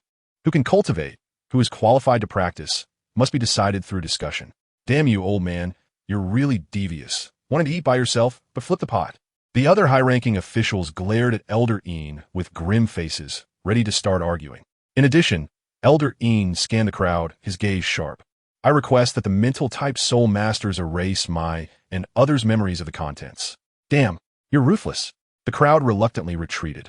The feeling of having memories erased by a mental-type soul master was quite painful.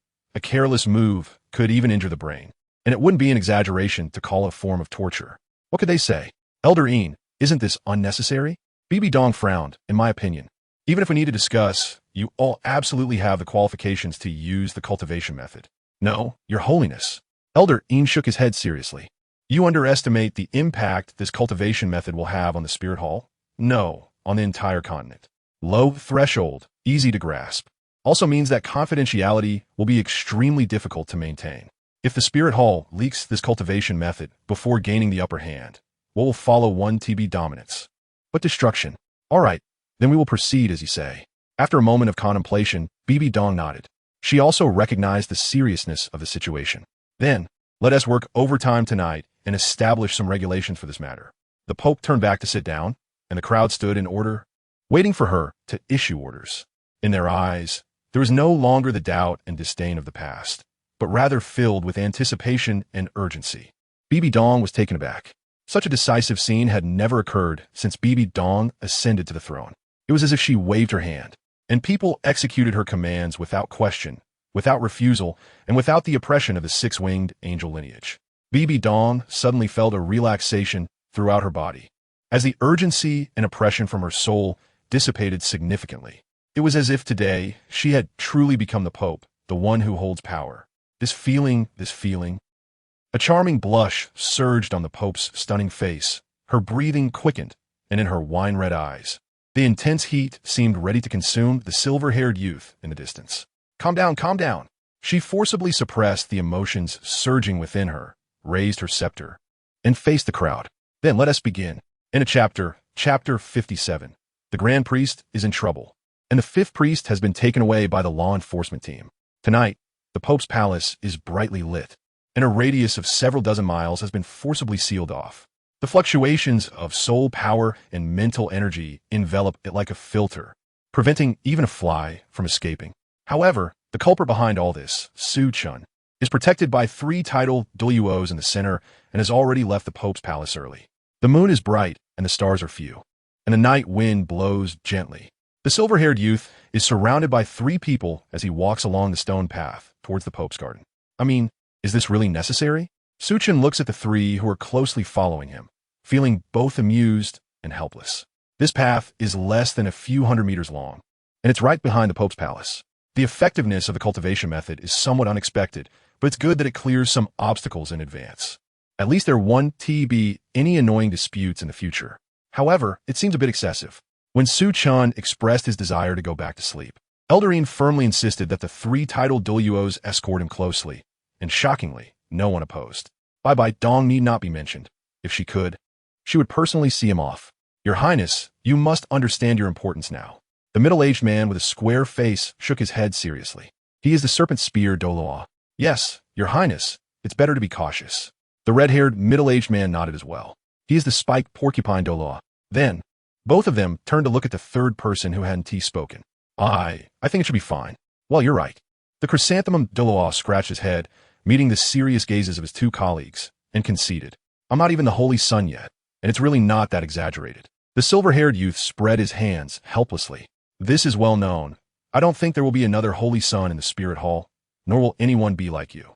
The serpent spear Douluo shook his head, and a sudden flattering smile appeared on his serious face.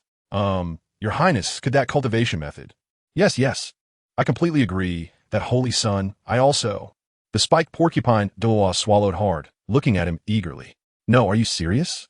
The chrysanthemum Douluo looked incredulously at his 2 usually stern colleagues, displaying such fawning expressions, gritting his teeth in anger. What am I supposed to do once you finish your expressions and actions? Cough, cough, Holy Son, given our relationship, I should definitely get a copy of that cultivation method, right? He cleared his throat and leaned in. Chen, being gazed at so affectionately by 2 big men and 1 manly figure, he felt goosebumps all over his body. He took a couple of steps back, looking at their pitiful expressions, and pondered slightly in his heart.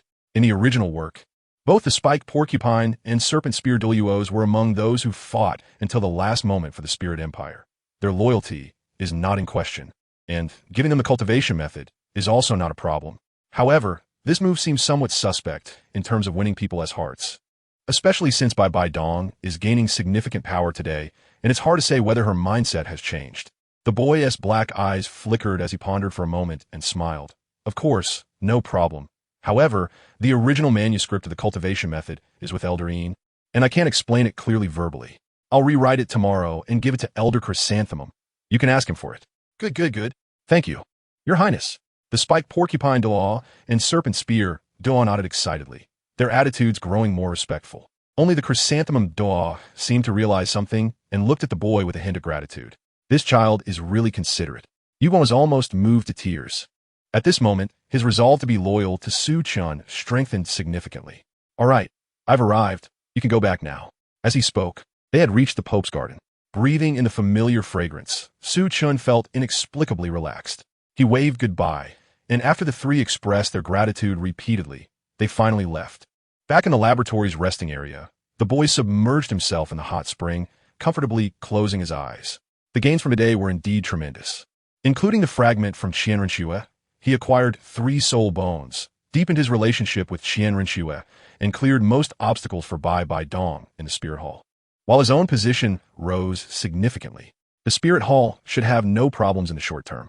With this cultivation method as a powerful weapon, even Qian Dalu wouldn't be able to do anything to him.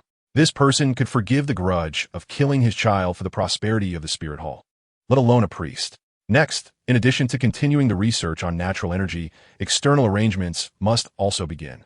And there's the Star Dough Forest. He must return there again within 5 years. Su Chen looked at the dream ice silkworm, which was soundly asleep in his spiritual world, and contemplated. In short, there are still many things to do. The boy thought this as he slowly fell into a dream.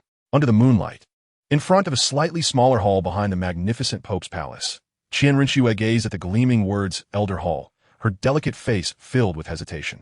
But moments later, the golden-haired girl took some hesitant steps and finally walked inside. Compared to the grandeur of the Pope's palace, this hall was not only much smaller, but also much simpler. Rather than a hall, it was more like a very large conference room. Clap, clap. In the empty hall, only the soft sound of the girl's footsteps echoed.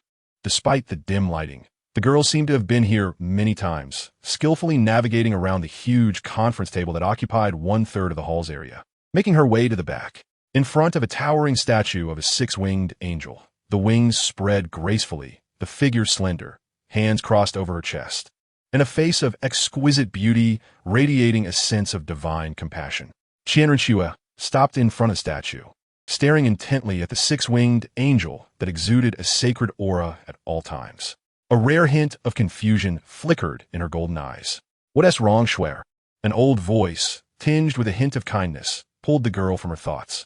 She then withdrew her gaze and looked at the old man who had appeared beneath the statue, smiling at her. The old man wore a simple white clerical robe, his hair and beard all white, his face weathered, but with a kind smile. He looked like a neighborly old man. Grandpa, the girl hesitated, struggling to speak. Did I really kill my father? Could there be some misunderstanding? Or, Before Qian Rinshue could finish, the old man snorted coldly, and a terrifying aura erupted out of nowhere. In that moment, everything in the hall trembled, as if heaven and earth were fearful at this moment, until the golden-haired girl was almost suffocated by the stagnant air, that pervasive violent might slowly dissipated. Huff, huff. Qian Rinshue's delicate face turned pale, swaying unsteadily as she struggled to breathe. Yet she stubbornly stood her ground, staring directly at the old man without bowing her head. Looking at the girl's pitiful state, the old man's eyes flickered with a hint of compassion, but he still spoke coldly. Schwerer, do not harbor sympathy for that woman. She is just an emotionless madwoman, doing everything for her own interests and goals. If it weren't for the Spirit Hall, I would have long sent her down to accompany your father. His voice was like thunder, piercing into Qian Rinshue's mind. An emotionless madwoman, doing everything for her own interests and goals? The girl bit her lip, but her mind recalled the bright smile she had seen that day, as well as the nervous expression when she proposed to fight Su Chen last night. If she had witnessed these things, she would have always believed this. Although I have never possessed those things, it cannot be denied that they truly exist. If the current situation cannot be explained, it only proves that you do not know enough. The words of the silver-haired youth flashed through my mind. The girl's gaze dropped, and at this moment, she felt a hint of doubt towards her grandfather, whom she had always trusted immensely. Great Elder, something bad has happened. Just as Qian Rinshue was pondering how to ask, a panicked voice suddenly came from outside the door, followed by someone rushing in, breathless and visibly flustered. The 5th Elder has been taken away by the enforcement team again. End of this chapter. Chapter 58. This child will undoubtedly become Schwerer's greatest support. The thoughts of the blonde girl were interrupted by the sudden voice, and she curiously raised her head to look at the middle-aged man who had come to report. The 5 offerings? She had some impression of him. It seemed like she first became curious and competitive about him when that guy Su-chan was captured. What does it mean that he's been captured again? Shut up, looking so flustered. Douluo lifted his eyelids slightly, coldly snorted, causing the man to be instantly silenced. Unable to utter a word, the grand offering did not even glance at him, but instead looked at Rinnegan, his aged eyes regaining a kind and gentle appearance. Schwer, you must be exhausted. Go back and rest for now.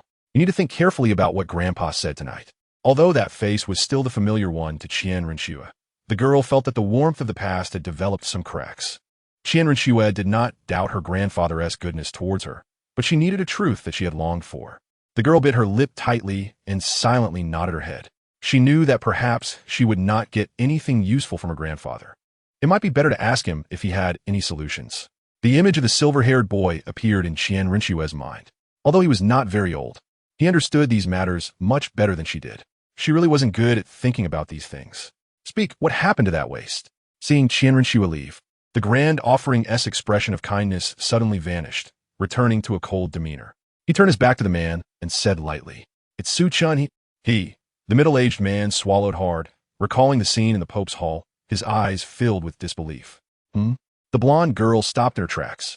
Her keen hearing caught the familiar name. What trouble has that guy caused again? Rinnegan hesitated for a moment, but quietly walked back, straining to listen. That kid? He really is restless. Douluo frowned slightly. He was somewhat familiar with Su-chan, this emerging genius. After all, the first soul ring in 1,000 years, and his astonishing combat ability could be considered unique even among the Spirit Hall's many geniuses. But he only had a basic understanding.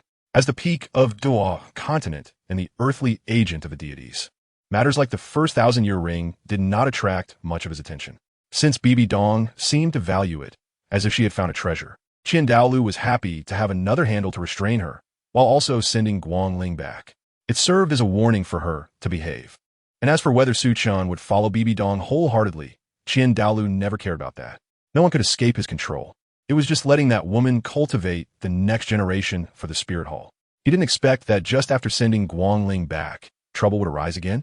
Guangling was also a waste, able to break twice in the hands of a 6-year-old child. It seemed he had to consider whether to keep him in the position of offering. No, grand offering that kid.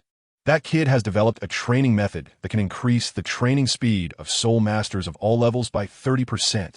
The middle-aged man swallowed hard, trembling as he spoke. What? Rinnegan, who was quietly listening, suddenly widened her beautiful eyes. Soul masters of all levels, training speed, increased by 30%? Can these 3 really be related? And Su-chan actually researched this? Do you know what you were saying? Douluo furrowed his brows tightly, staring closely at the man in front of him. A 30% increase in training speed, including all levels of soul masters, soul, Douluo, title Douluo? Do you think this is possible? Facing those abyss-like eyes, the middle-aged man was so scared he swallowed hard, first shaking his head desperately, then nodding vigorously, tremblingly pulling out a stack of papers. This is the one that was discussed and given to the offering hall.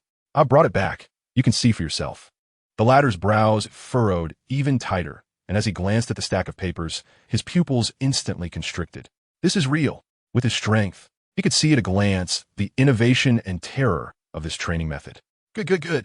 Douluo's brows instantly relaxed, laughing heartily and patting the middle-aged man on the shoulder. Good. This is simply a blessing from the angels. Even with his temperament, he couldn't help but feel a bit of uncontrollable joy at this moment. Just as Elder Ian had said, Douluo also saw the possibility of the Spirit Hall dominating from this technique, even the foundation for eternity. As long as this training method is firmly held by the Spirit Hall, then all the talents in the world can be gathered under the Spirit Hall's banner. This kid is truly a treasure. At this moment, Douluo somewhat understood why Bibi Dong valued Su-chan so much. However, unfortunately, he did not have the angel bloodline. The grand offering shook his head, somewhat regretfully saying, since he does not have the 6-winged angel soul, then he has no chance to receive the angel god's favor. No matter how outstanding he is, the position he can ultimately reach will at most be similar to my own. However, this person is not a bad help for Schwer's future. He needs to be made to completely devote himself to Schwer. Looking at the blonde girl eavesdropping at the door, a glimmer of light flashed in Douluo's eyes. Rinnegan was completely unaware that her grandfather had already plotted against her. Her mind was filled with that training method. No, if a 30% increase in training speed is real, then I want it too. The blonde girl's beautiful eyes sparkled with light. If it weren't so late, she would have rushed to Su-chan right now to clarify things. What can that guy Su-chan not do?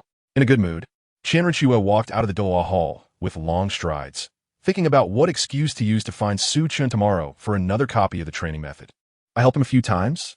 It seems he might be stronger than herself. How about giving him a few soul bones? Forget it. He probably doesn't lack soul bones now. The girl pondered with distress as her figure gradually disappeared into the night. Drip, drip, warm water droplets fell on the forehead of the silver-haired boy. His eyelids moved, and he slowly opened them. Did I fall asleep? His dark eyes blinked in confusion. And when the familiar decorative style around him came into view, he realized he was still in the hot spring. After a day of training, an evening of battles, and the competition in the Pope's Hall, he had concentrated for over 10 hours, and once he relaxed, he had uncontrollably fallen asleep. The 6-year-old body, indeed, still had some weakness in energy and stamina. Su-chan looked at his hands, shook off the water droplets, and grabbed the bath towel beside him, preparing to get out. Wait, little guy. A familiar cold voice came from the side, causing the hand Su-chan was reaching for the towel to freeze instantly. Wait, Bibi Dong, why is she here? The silver-haired boy instinctively froze. But before Su-chan could understand this question, the next moment his eyes widened in shock. Splash! The sound of water flowing. Amidst the swirling mist, a stunning figure emerged from the hot spring beside him. In a chapter 59, Bibi Dong's honesty. Are there hidden secrets behind old stories? The Pope approached lazily, stretching her nearly perfect body. Her snow-white skin glistened in the mist, revealing everything without reservation to Su-chan. What's wrong, little guy? Her wine-red eyes sparkled with interest, observing Su-chan, who had become completely stiff. Are you shy? The silver-haired youth's mind went blank. In 3 lifetimes, it was the first time he had seen such a blood-tingling scene, especially from a top beauty like Bibi Dong. You. His mouth felt dry as he moved it, closed his eyes, took a deep breath, and formed a seal with his hand. Smoke rose, and the boy's figure disappeared. Really? I'm not shy, why are you? You're just a 6-year-old kid. The Pope leaned lazily against the edge of the hot spring, her jade arms outstretched. Her pink-tinged long hair cascading like a waterfall, partially obscuring the spring scene. She wore a gentle smile while looking at the boy's back, but a trace of imperceptible tension and pain flashed in her wine-red eyes. Back in his room, the boy naturally heard these words and couldn't help but smile wryly. If he really were a 6-year-old child, that would be one thing, but the problem was that he had the soul of an adult. All right, don't be angry. Seemingly aware of the boy's displeasure, Bibi Dong re-entered, now wearing her usual white nightgown. Although it still revealed her exquisite collarbone and long, straight, beautiful legs compared to before, this was merely child's play. So, Your Holiness, did you come to find me this late for something? Taking a few deep breaths of the slightly fragrant air, the boy calmed down, restoring his composed demeanor, his black eyes staring directly at the stunning woman in front of him. Sometimes I really doubt if you're really only 6 years old. Bibi Dong sat opposite Su-chan, her beautiful legs crossed, her wine-red eyes blinking, long lashes trembling slightly, filled with curiosity and amazement. Why can you remain so calm after taking out that thing? Do you know that tonight, the Pope's Hall went crazy? Several old men, over 90, almost started fighting right there. As if recalling the scene, her beautiful eyes curved into crescents, and she covered her lips with a light laugh. So, maybe you're an old monster disguised as this. Is that right? Bibi Dong rambled on, leaning closer to scrutinize the boy. The two were so close that they could almost smell each other's breath. Su-chan caught a hint of sweet fragrance and a faint scent of alcohol. He subtly took a step back. Your Holiness, have you been drinking? Bibi Dong ignored his words and instead pinched his cheek. Forget it. There shouldn't be an old monster with such thick skin. Otherwise, wouldn't I have been completely taken advantage of by you today? She blinked mischievously. Who are you talking about? Who has thick skin? I don't want to be a child either, okay? It's all that damn system's fault. System. After mentally chastising the bewildered system countless times, the boy sighed and looked up. Your Holiness, whether I'm an old monster or not doesn't affect what I've seen. And don't you think it's quite late? You should go rest? Drunken women are too troublesome, as he deeply experienced in his past life with Tsunade. In the middle of the night, she would come knocking on his door, saying she was drunk and had nowhere to stay for a night. Who are you fooling? The Princess of Konoha has nowhere to go. My house is filled with precious experimental materials. How could I possibly make space for you? He ended up paying for her hotel, and she got angry and smashed things. He really couldn't understand women, especially drunk ones. Wow, I never expected that the first person to invite me to a hot spring in my life would be a 6-year-old boy, and he even looks down on me.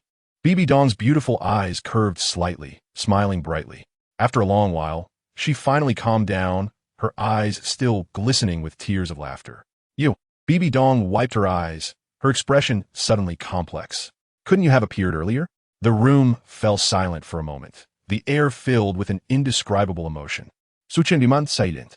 For some reason, he felt that BB Dong's expression looked familiar. Tsunade, Uchiha Makoto, and Oji Shien. Who else? It seemed that they had all once spoken to him, with similar words filled with regret and emotions he couldn't comprehend. But now he had no chance to understand. Tonight is the happiest night I've had in decades. Thank you, Xiao Chun. Can I call you that? BB Dong's voice pulled Su Chan back to reality as she simply lay back on the sofa, staring at the ceiling.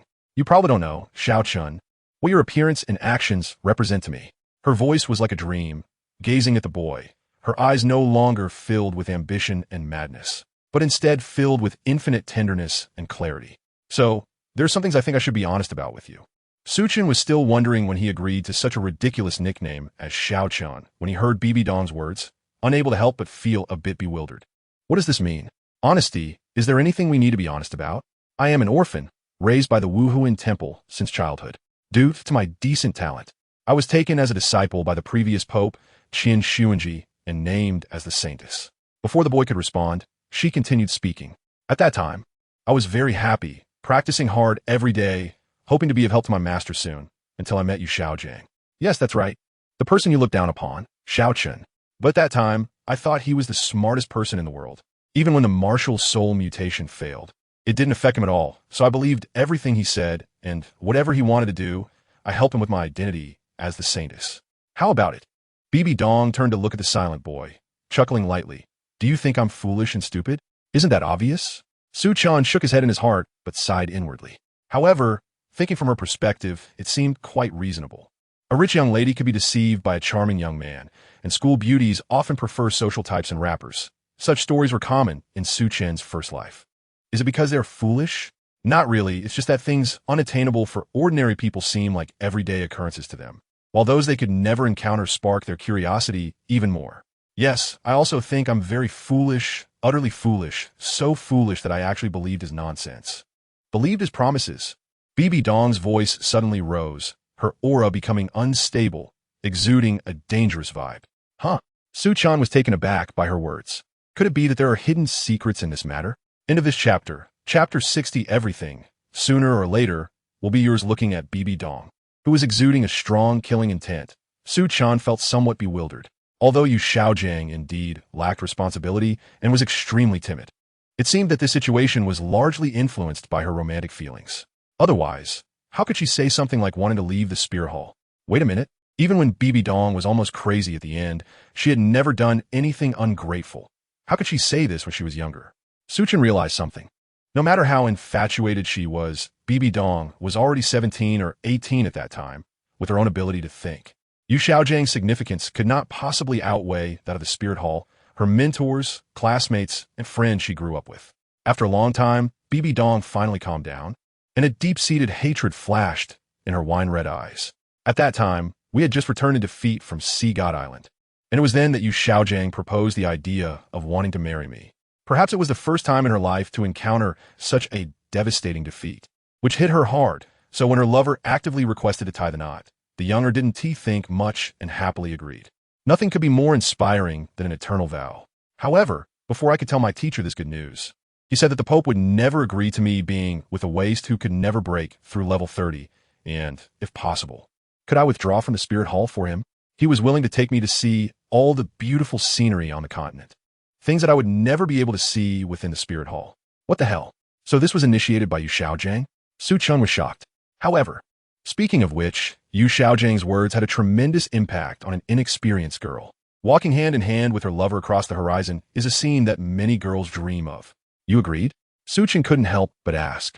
Obviously, reality and text are still somewhat different, even though the ending is already known. I was very moved. BB Dong nodded self-deprecatingly, having grown up in the Spirit Hall. I also wanted to see what the continent was like. If possible, I would certainly agree. But that was impossible. She shook her head. I am the saintess of the Spirit Hall. If I leave, how would I face those who have expectations of me, those who helped me, and those who shielded me from soul skills on Sea God Island? However, his words also inspired me, although I would not really withdraw from the Spirit Hall. I could scare Chen Xuanji a bit to make him agree to my request, which should not be a problem. That was the most regrettable decision of my life. At this point, BB Dong's body trembled violently, her aura fluctuating, and the purple and dark green soul power alternated around her, appearing extremely terrifying.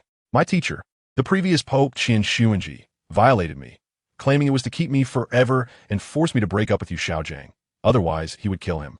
I had no choice but to break up with Yu Xiaojiang, but she spoke each word slowly, the deep-seated hatred surging in BB Dong's eyes, and her beautiful face looked somewhat sinister at this moment. Later, I learned that everything was for me. The Blue Lightning Tyrant Dragon wanted me to leave the Spirit Hall. They failed, and after being discovered, they were threatened by Chen Xuanji and acted out this play. I had long been chosen by Chen Xuanji to become the bloodline bearer of the angel lineage. He just needed a plausible excuse to keep me from suspecting. BB Dong's forehead bulged with veins as she spoke these words almost hoarsely. All of this was information I captured from his consciousness after I personally killed him and devoured him. From that day on, I decided I would destroy the Spirit Hall. Destroy the angel lineage. She gasped, painfully closing her eyes, her long and slightly curled eyelashes trembling, tears glistening at the corners of her eyes. Is that so? Su Chen was stunned in disbelief. I never expected such an insider story in this matter. This also explains why the Blue Lightning Tyrant Dragon suffered so tragically during the subsequent soul-hunting operation. As Yu Xiaojiang's maternal clan, they not only showed no mercy, but were also the cleanest among the top 3 sections. Truly a complete annihilation. Perhaps Yu Yuanjin never imagined that his whims back then would lead to such horrific consequences. I once thought Yu Xiaojiang was just a pawn like me, but that day, Xiao Chun, your words reminded me. He is definitely not innocent. After a long time, BB Dong opened her eyes again, now calm. If it weren't for you, perhaps I would still be harboring fantasies about that person. Of course, now I no longer care. It's like an inconsequential person died in my memories.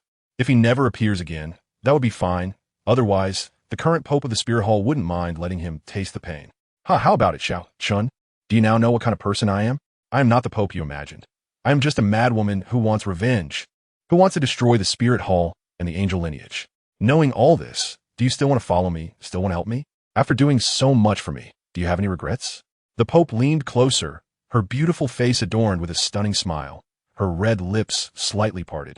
Releasing a hot, sweet fragrance mixed with alcohol, her beautiful eyes gazing at the young man. Yet hidden within that smile was an imperceptible tension and bitterness. Even her body was slightly trembling. Su Chun did not answer. He remained silent, as if contemplating something. As time passed, BB Dong felt her heart gradually contracting, the heat in her body flowing away, becoming increasingly cold. Indeed, you are unwilling, right? That makes sense. Someone like me would only drag everything into the abyss. It was time to give up this fantasy. BB Dong, you are just a destined avenger. Declaring war on this world is your mission. Everything else is superfluous.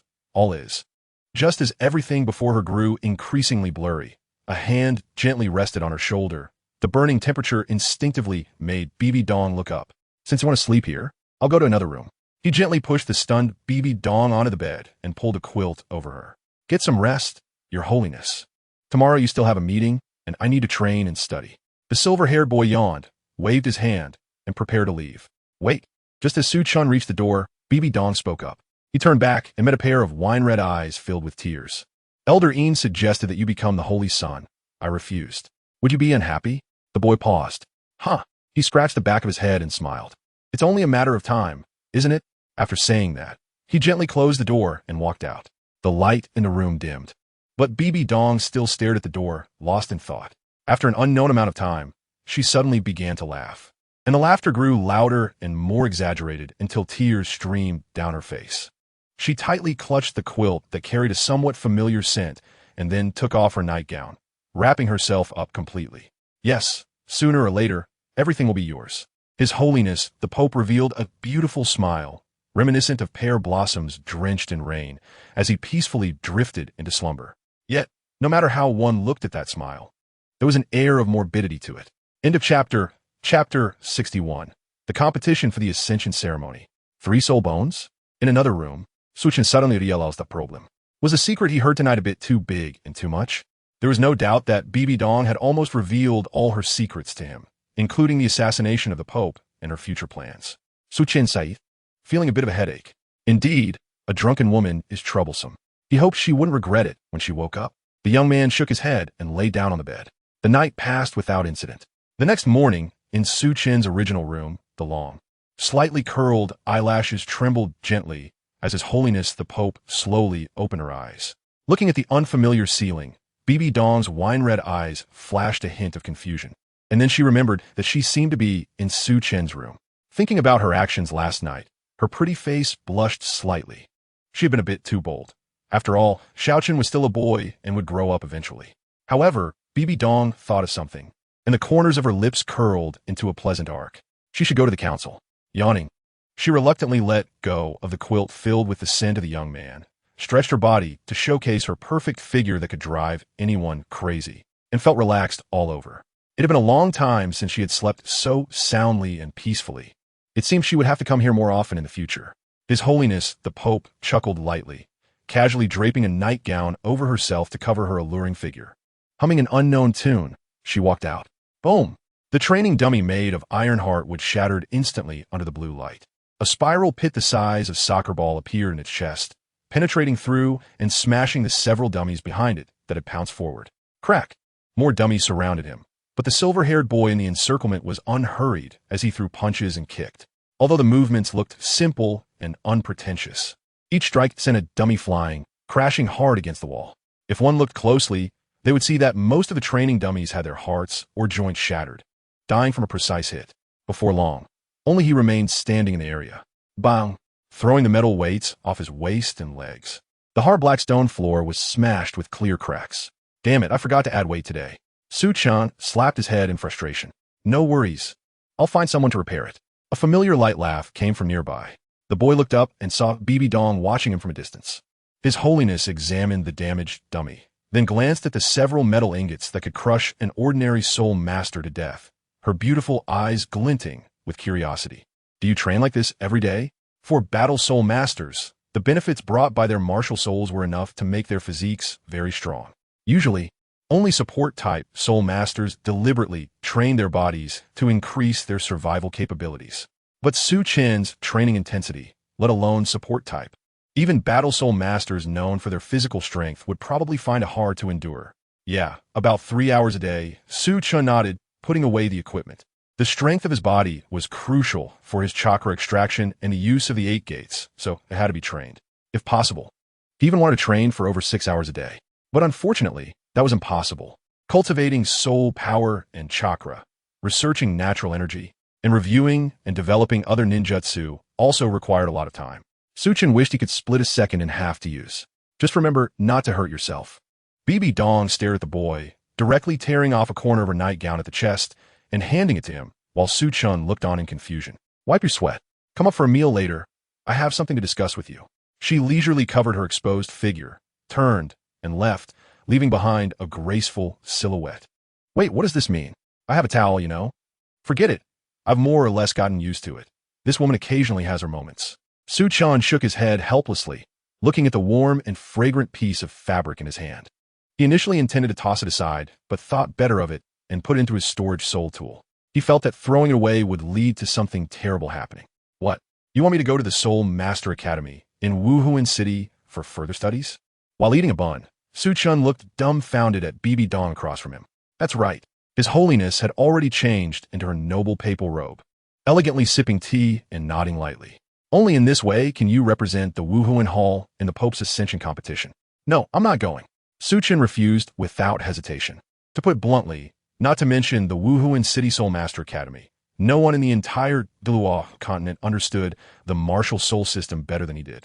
Instead of wasting time at the academy playing house with a bunch of kids, he would rather conduct a couple more experiments. As for the competition, he didn't want to participate in such a meaningless event at all. It was simply a waste of the champion's reward of 3 soul bones. Bibi Dong reached over and took the bun that the boy had bitten, slightly parting her lips to take a small bite. Okay, I'll go. Chen was first taken aback, then immediately sat up straight, looking at BB Dong seriously. Please be sure to let me participate. Of course. The further studies can be skipped. BB Dong laughed, her body shaking with mirth, lightly tapping Chen's forehead. I knew you couldn't refuse the soul bones. I'll find a way to give you more. Then I thank your holiness in advance. Chen felt a bit embarrassed as he rubbed his nose. There was no helping it. Natural energy was indeed a big gap. Don't be so formal. Just call me sister. She playfully pinched the boy's cheek. However, you must participate in this further study. Otherwise, there will be no soul bones for you. Don't worry, I have prepared a surprise for you. Without finishing her sentence, BB Dong stood up and left, leaving the boy with a mysterious smile. Was this woman plotting again? Chen had a slight, ominous premonition in his heart. However, he soon immersed himself in the sudden good news. 3 soul bones. With these 3, he could probably master and refine natural energy, right? As for BB Dong's request, he chose to selectively ignore it. Calling her sister was out of the question. Who knows what else Donger might say, cough cough. Shaking his head to clear his chaotic thoughts, Chen took a bite of the bun and contemplated BB Dong's words. The competition for the Pope's Ascension ceremony. It seemed this time the scale should be quite large. 3 soul bones had already become the standard for the continent's soul master competitions. The Wuhuan Hall had undoubtedly invested a lot to attract more participants. Once this news spreads, some small sects and academies would probably come to join in the excitement. Not small? What? You don't want to participate, do you? A cold voice rang out at the door. The boy looked up to see the golden-haired girl walking straight in and taking the seat BB Dong had just occupied. Without caring whether Chen had taken a bite or not, Chen Rinshue casually took the bun from his hand, took a bite, and mumbled, I advise you not to get involved in this mess. The dangers this time exceed your imagination. Your taste isn't bad. The girl squinted her beautiful eyes and then took his drink, finishing it in one go. Feeling somewhat unsatisfied, she patted her flat stomach. Is there more? End of this chapter, Chapter 62, The Bottomless Chasm of Qian Rengshu. Plan changes you two mother and daughter really makes Chen helplessly shake his head and simply give the buns to her. Indeed, no matter which world it is, no one can resist the temptation of buns. When he was in the ninja world, it seemed that Minato and the others also liked to eat this kind of Eastern food that he described as mysterious. It could be considered a trivial nostalgia for that vast land. You seem quite lonely? What, is the Pope not good to you? The girl's voice woke Chen up. He raised his head and saw Qian Rengshu puffing her cheeks, looking at him curiously, like a little golden hamster. Eat your food. It's not like that. Chen couldn't help but laugh and cry. This girl, after getting familiar with him, had completely let herself go. Rather, it could be said that this was her original self. After all, no matter what, she was only 12 years old, at an age where she yearned for friends, craved care, and was confused about the future. Pretending to be cold all day long really was a bit of a burden for her. Thinking of this, the boy couldn't help but feel a bit sorry for her. Eat more. If it's not enough, I'll go get more, he said gently. Qian Rengshu shivered, touched her arm that was as white as frost and snow, and looked at Chen with disdain in her beautiful eyes. Your tone just now was exactly like my grandfather's. What a pity. Little girls are as annoying as drunken women. All right, stop talking nonsense. Why did you come to find me? Chen glared at her with annoyance. She came in right after BB Dong left, and with that starving look.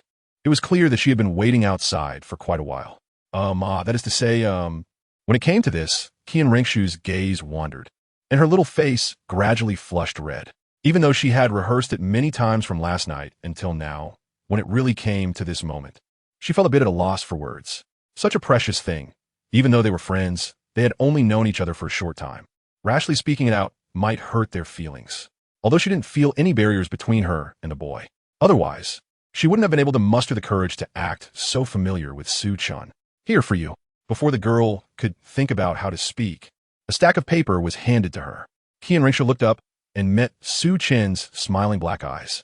Friends should help each other, right? He said, thinking about it. Chen understood why Qian Rengshu had come.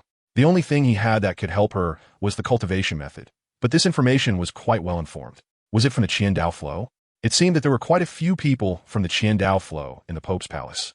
And BB Dong should know about this too. Qian Rengshu was stunned. She looked at the paper filled with words, then looked at the boy. Her mouth opened, but she couldn't say a word. At this moment, the tip of the girl's nose felt a bit sour.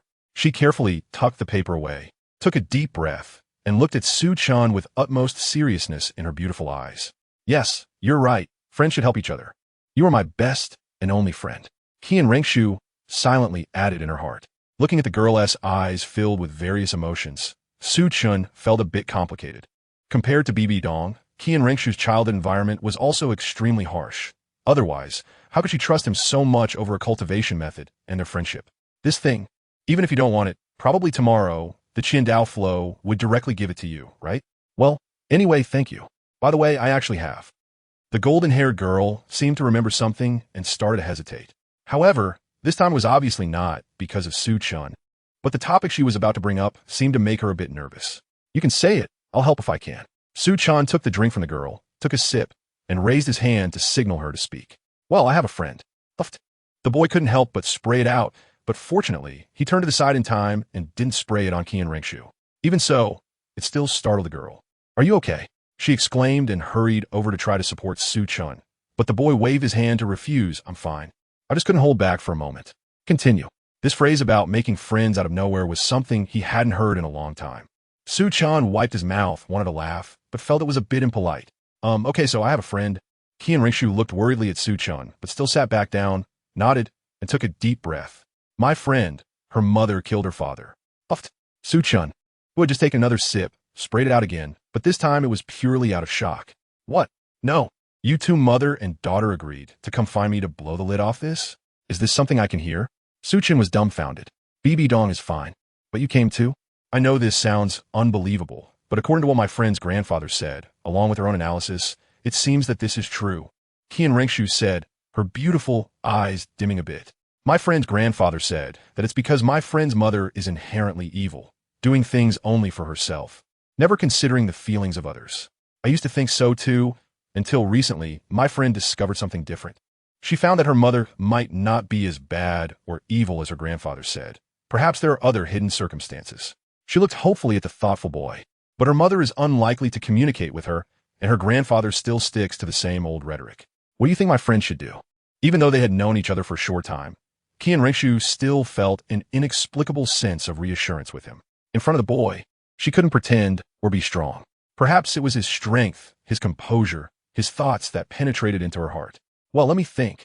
Su Chun pinched his chin and pondered. He suddenly realized that this was an opportunity, an unprecedented chance for BB Dong and Qian Rengshu to ease their relationship.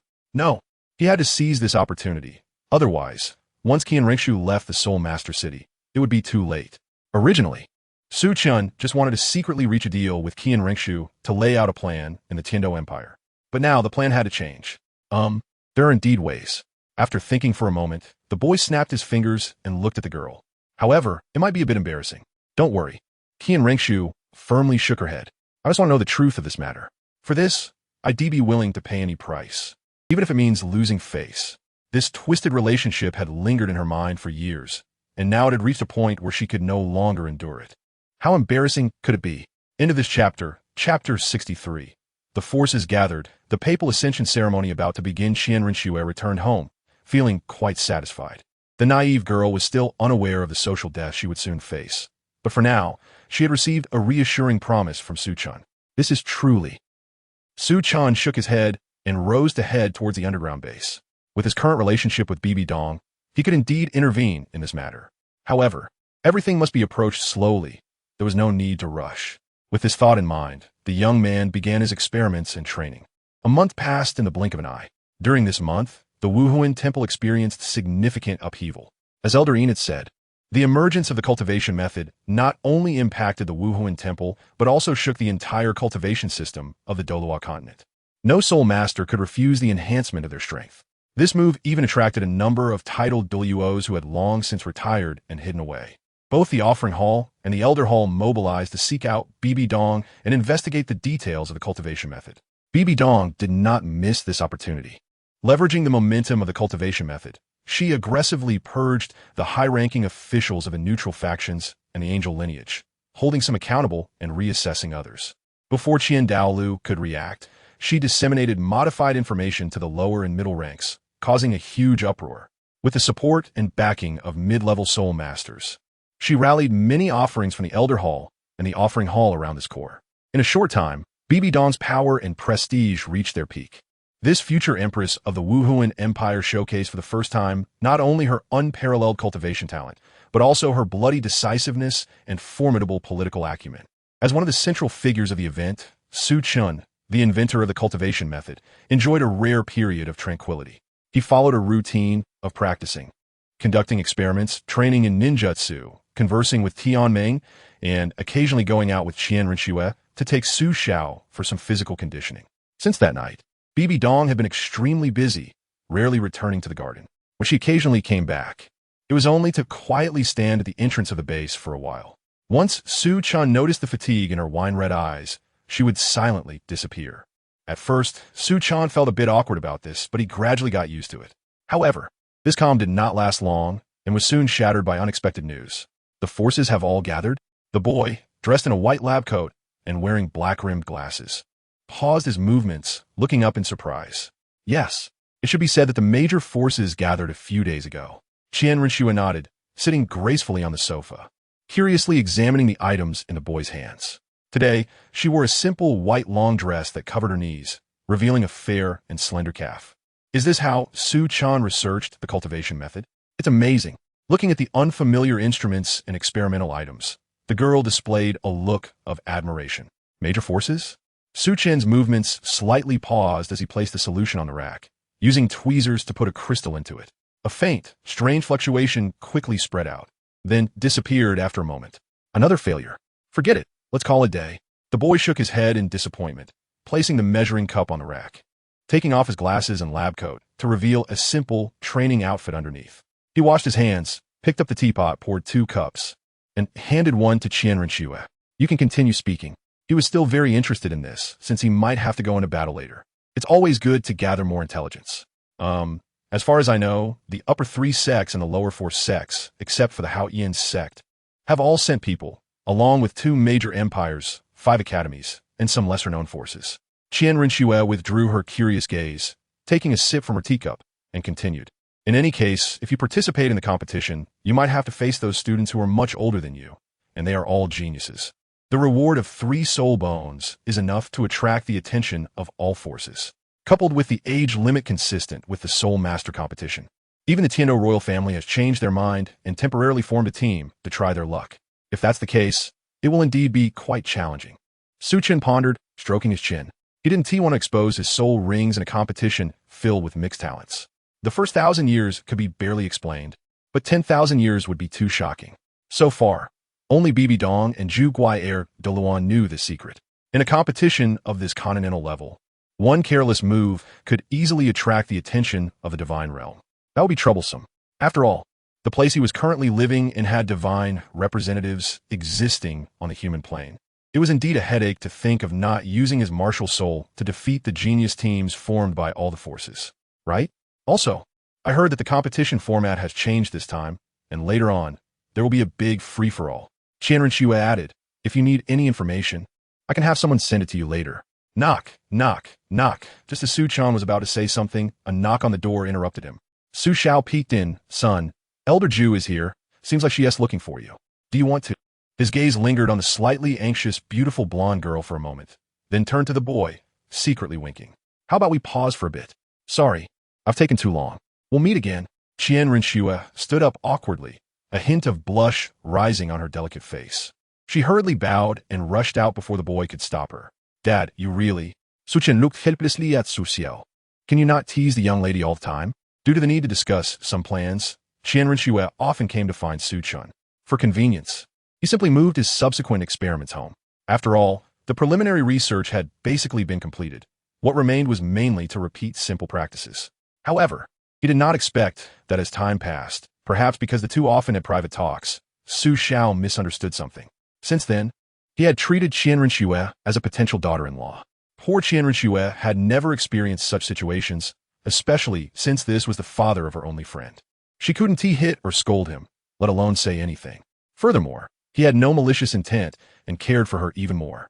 Over time, this led the girl to develop a fear of Su Xiao, rushing to escape whenever she saw him, to scare the future angel god into fleeing. It was uncertain whether Su Xiao would feel proud if he knew. Nonsense, when did I tease her? I can see that the girl's eyes are full of you. Su Xiao shook his head and said earnestly, you must seize the opportunity. A girl as pretty and with such good temperament as her, besides her, I've only seen Her Holiness the Pope. Dad is helping you, you know? Su-Chen couldn't help but admire his cheap father-s insight. How can they not be similar? They are mother and daughter. Dad, I'm only 6 years old. He sighed. Didn't you say Elder Ju was looking for me? Oh, right. Look at my memory. Let us hurry out. Su Xiao patted his head, took a couple of steps, then turned back with a light snort. What's wrong with being 6? When I was 6, Cough. When I was 14, I held your mother's hand. As my son. The boy ignored his ramblings and walked into the living room, where he saw Ju staring blankly at the ceiling, her charming face looking much more haggard than before. Seeing Su-Chen come out, he slowly turned his head, his eyes trembled, and unexpectedly, 2 lines of clear tears flowed down. You made me search so hard. End of this chapter. Chapter 64. Desensitization Plan. Taking Qian Rinxue to meet Bibi Dong. What the hell? Su-Chen was shocked. He stared blankly at the weeping Ju Douluo, feeling a bit overwhelmed. When had he ever seen Ju Douluo like this? I'll go brew some tea. Behind him, Su Xiao swallowed hard, holding a steaming teapot as he turned and hurried into his room, shutting the door tightly. He knew very well that this kind of scene was not something he should witness. No rush. Take your time. What happened? Su-Chen ignored his father's little actions and sat across from Yuguan, handing him a piece of paper. Yuguan took the paper and carefully wiped away all his tears, sniffing and saying somewhat resentfully, Little Su-Chen, let us be honest, have I ever let you down? No. Su-Chen shook his head. Have I at least saved you? That's right. Then did I bring you to the Pope's palace and vouch for you? Yes. Su-Chen nodded. Since he entered the spirit hall, Ju Douluo had indeed helped him a lot. Regardless of the reasons, Su-Chen kept this in mind. One should have a conscience. Since I haven't wronged you, why are you trying to put me in a difficult position? Ju Douluo was both anxious and angry, his finger trembling as he pointed at Su-Chen. You left without a word at the Pope's place, and now you're getting so close to Qian Rinxue. You. Didn't I remind you that she is at odds with the Pope? This past month, due to Bibi Dong's increasing prestige and power, the status of these elders from the Pope's faction had also risen significantly. Their treatment doubled, and they could walk with their heads held high in the spirit hall. Of course, this also came with a lot of work, but for Yuguan, this was a happy trouble. However, while he was humming a tune and working with dark circles under his eyes, this news reached him. Heaven help, when Yuguan heard this news, he was dumbfounded. Remembering Bibi Dong's icy gaze that could freeze a person to death, Yuguan's legs were shaking. You say, he looked around and, in a tone of frustration, whispered, you meeting her is one thing, but can't you keep a low profile? You're out shopping in the streets, as if you don't want anyone to know. You really don't think that after you left the Pope's side, she wouldn't send someone to follow you, do you? Yuguan glared at Su-Chen with bloodshot eyes encircled by dark circles. Come on, tell me, what were you thinking? Su-Chen fell silent. He turned his head a bit guiltily. Well, Elder Ju, I'll handle this, just leave it to me. If it was about this matter, he really had nothing to say, because this was intentional. A month ago, when Su-Chen agreed to help Qian Rinxue get close to Bibi Dong, he was already planning this. After all, he and Qian Rinxue didn't have much time together. Once the coronation ceremony was over, Qian Rinxue would have to return to the Tiando Imperial Palace and continue pretending to be Xue Qinghe. Who knows when they could meet again? And when Qian Rinxue grew a bit older and killed a few princes, would she still have such a mindset? It was hard to say, although after that night, Bibi Dong's repression and shadows should have dissipated quite a bit. It didn't mean she could accept her pain to reveal her scars. Directly asking or having Su-Chen bridge the gap would only have a counterproductive effect. So he chose to proceed step by step, starting with Qian Rinxue meeting Bibi Dong, training together, going shopping, and finally bringing her home, gradually stimulating Bibi Dong. Su-Chen called it desensitization training. Once Bibi Dong reached her limit, the Pope would probably be more patient and explain things to Qian Rinxue. Without a doubt, this was a gamble, betting on Bibi Dong's tolerance towards him. Had it been before he had the cultivation methods, he certainly wouldn't have dared to play like this. A single misstep could trigger 2 powder kegs at once. But now it was different. He and Bibi Dong had formed a close interest chain, and even if he failed, he could still produce some results to quickly mend the relationship. Moreover, he couldn't sit idly by and watch 2 future god-level powers diverge and self-consume. These were all high-quality combat powers for the future counterattack against the divine realm. Now, he finally awaited Bibi Dong's reaction. It seemed effective, and Su-Chen breathed a sigh of relief. Such an opportunity would never come again. It was just a pity for Elder Yuguan, who had to bear the brunt of this disaster. Handle it? Ju Douluo looked at the boy suspiciously. How will you handle it? Just go explain it properly, right? You're not really getting involved with Qianren, are you? Su-Chen, well, you don't need to worry about that. The boy casually brushed him off. Not just involved, I'm taking her to meet the Pope soon. Oh, my little ancestor, can you let me have some peace? Yuguan slapped his forehead, helplessly collapsing onto the sofa, looking as if he had lost all will to live. After dealing with Su-Chen for so long, he understood him well enough. Seeing the boy's expression, he knew he was definitely planning something big. Forget it, I won't care anymore. Now immediately, come with me to meet the Pope. Zhu Duo stood up in a frenzy, grabbing Su-Chen and rushing outside. Wait, we're waiting for someone. Su-Chen easily broke free, shaking his wrist and pointing to the door. She'll be here soon, just a few minutes. Who? Yuan was puzzled. Will she help us? Before he could figure out what Su-Chen meant, he saw a blonde girl walking around the corner. In front of outsiders, Qianren returned to her cold demeanor, slightly nodding to Yuguan as a greeting. All right, everyone is here, let us go. Su-Chen smiled at Yuguan. The latter fell silent. After a while, he trembled as he raised his finger, pointing at Qianren. Then, at Su-Chen, his face showing an expression of disbelief. All this time, the person you were waiting for was her. Taking the source of the Pope's wrath to find her. Are you crazy, or am I crazy? Su-Chen, are you really not going to think this through? Taking a deep breath, Zhu Duo forced a smile, glaring at the silver-haired boy with gritted teeth, his eyes flickering with madness. If you want to die, don't drag me into it. If it weren't for Qianren being nearby, Yuan would have wanted to take Su-Chen and throw him into the lake to see if this crazy kid could wake up. Trust me.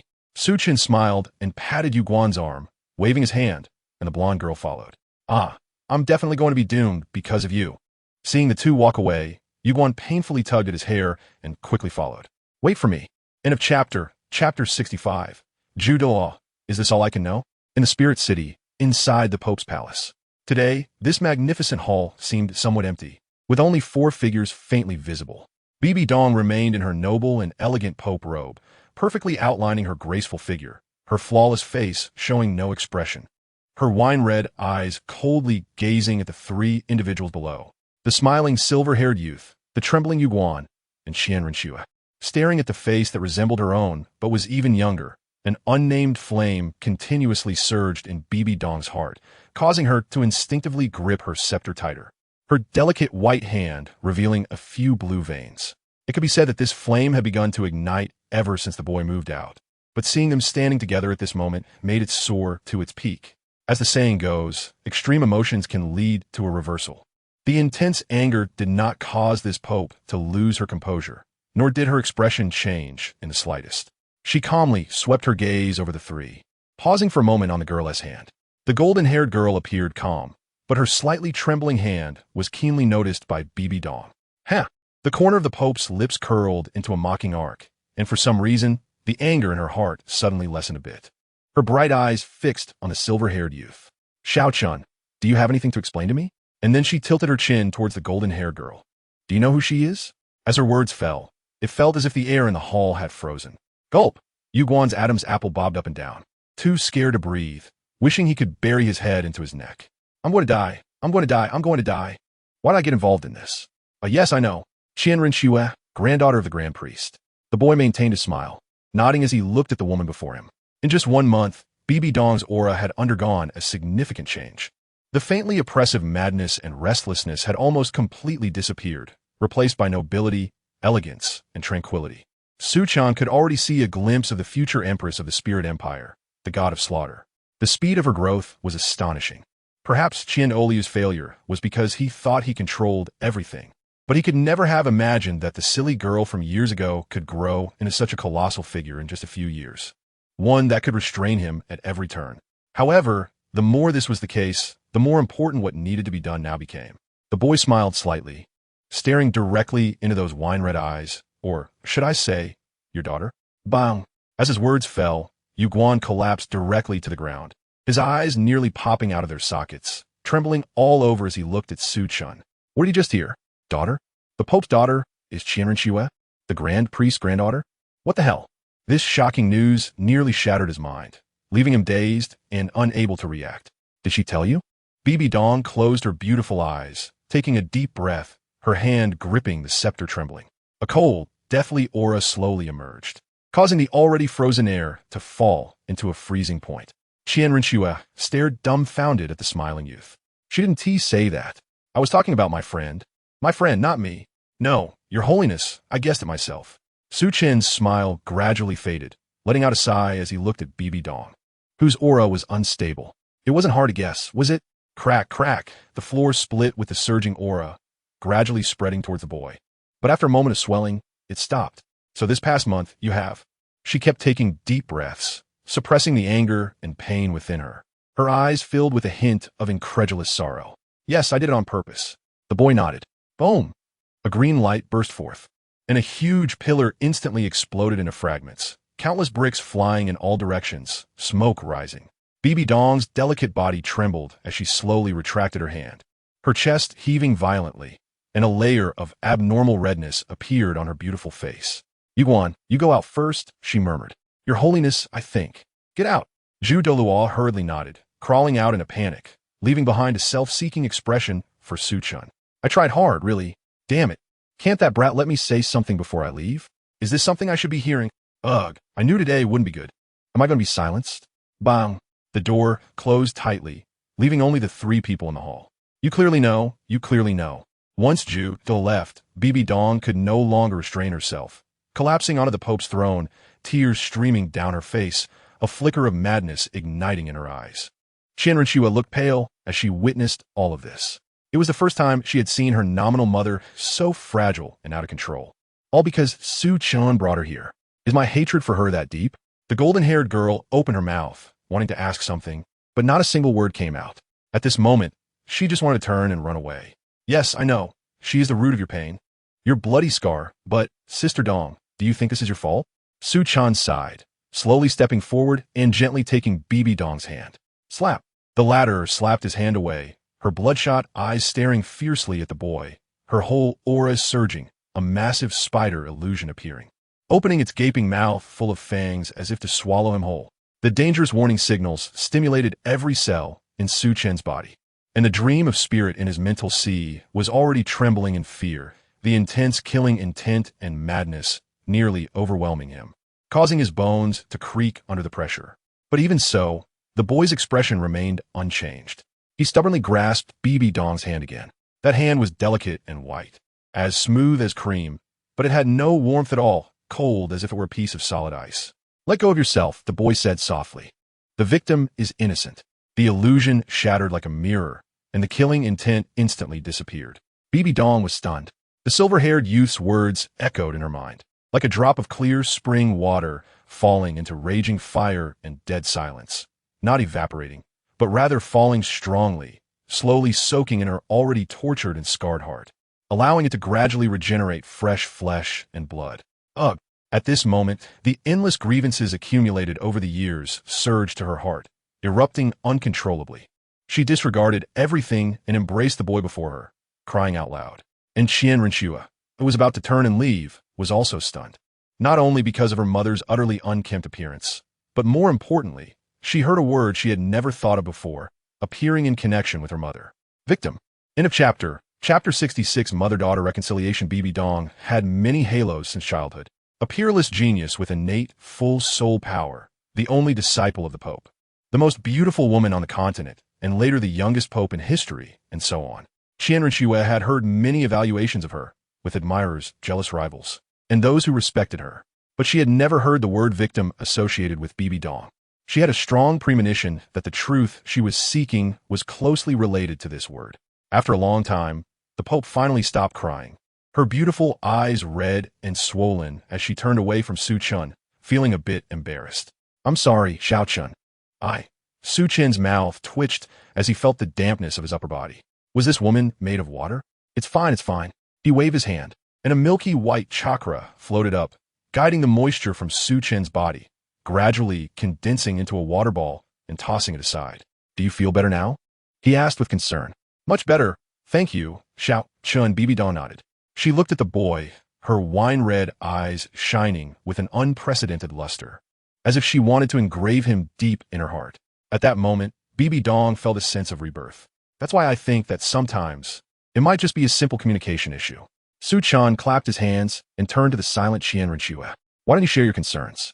As soon as her gaze shifted to the blonde girl, BB Dong's expression instantly turned cold, although she had let go of quite a bit.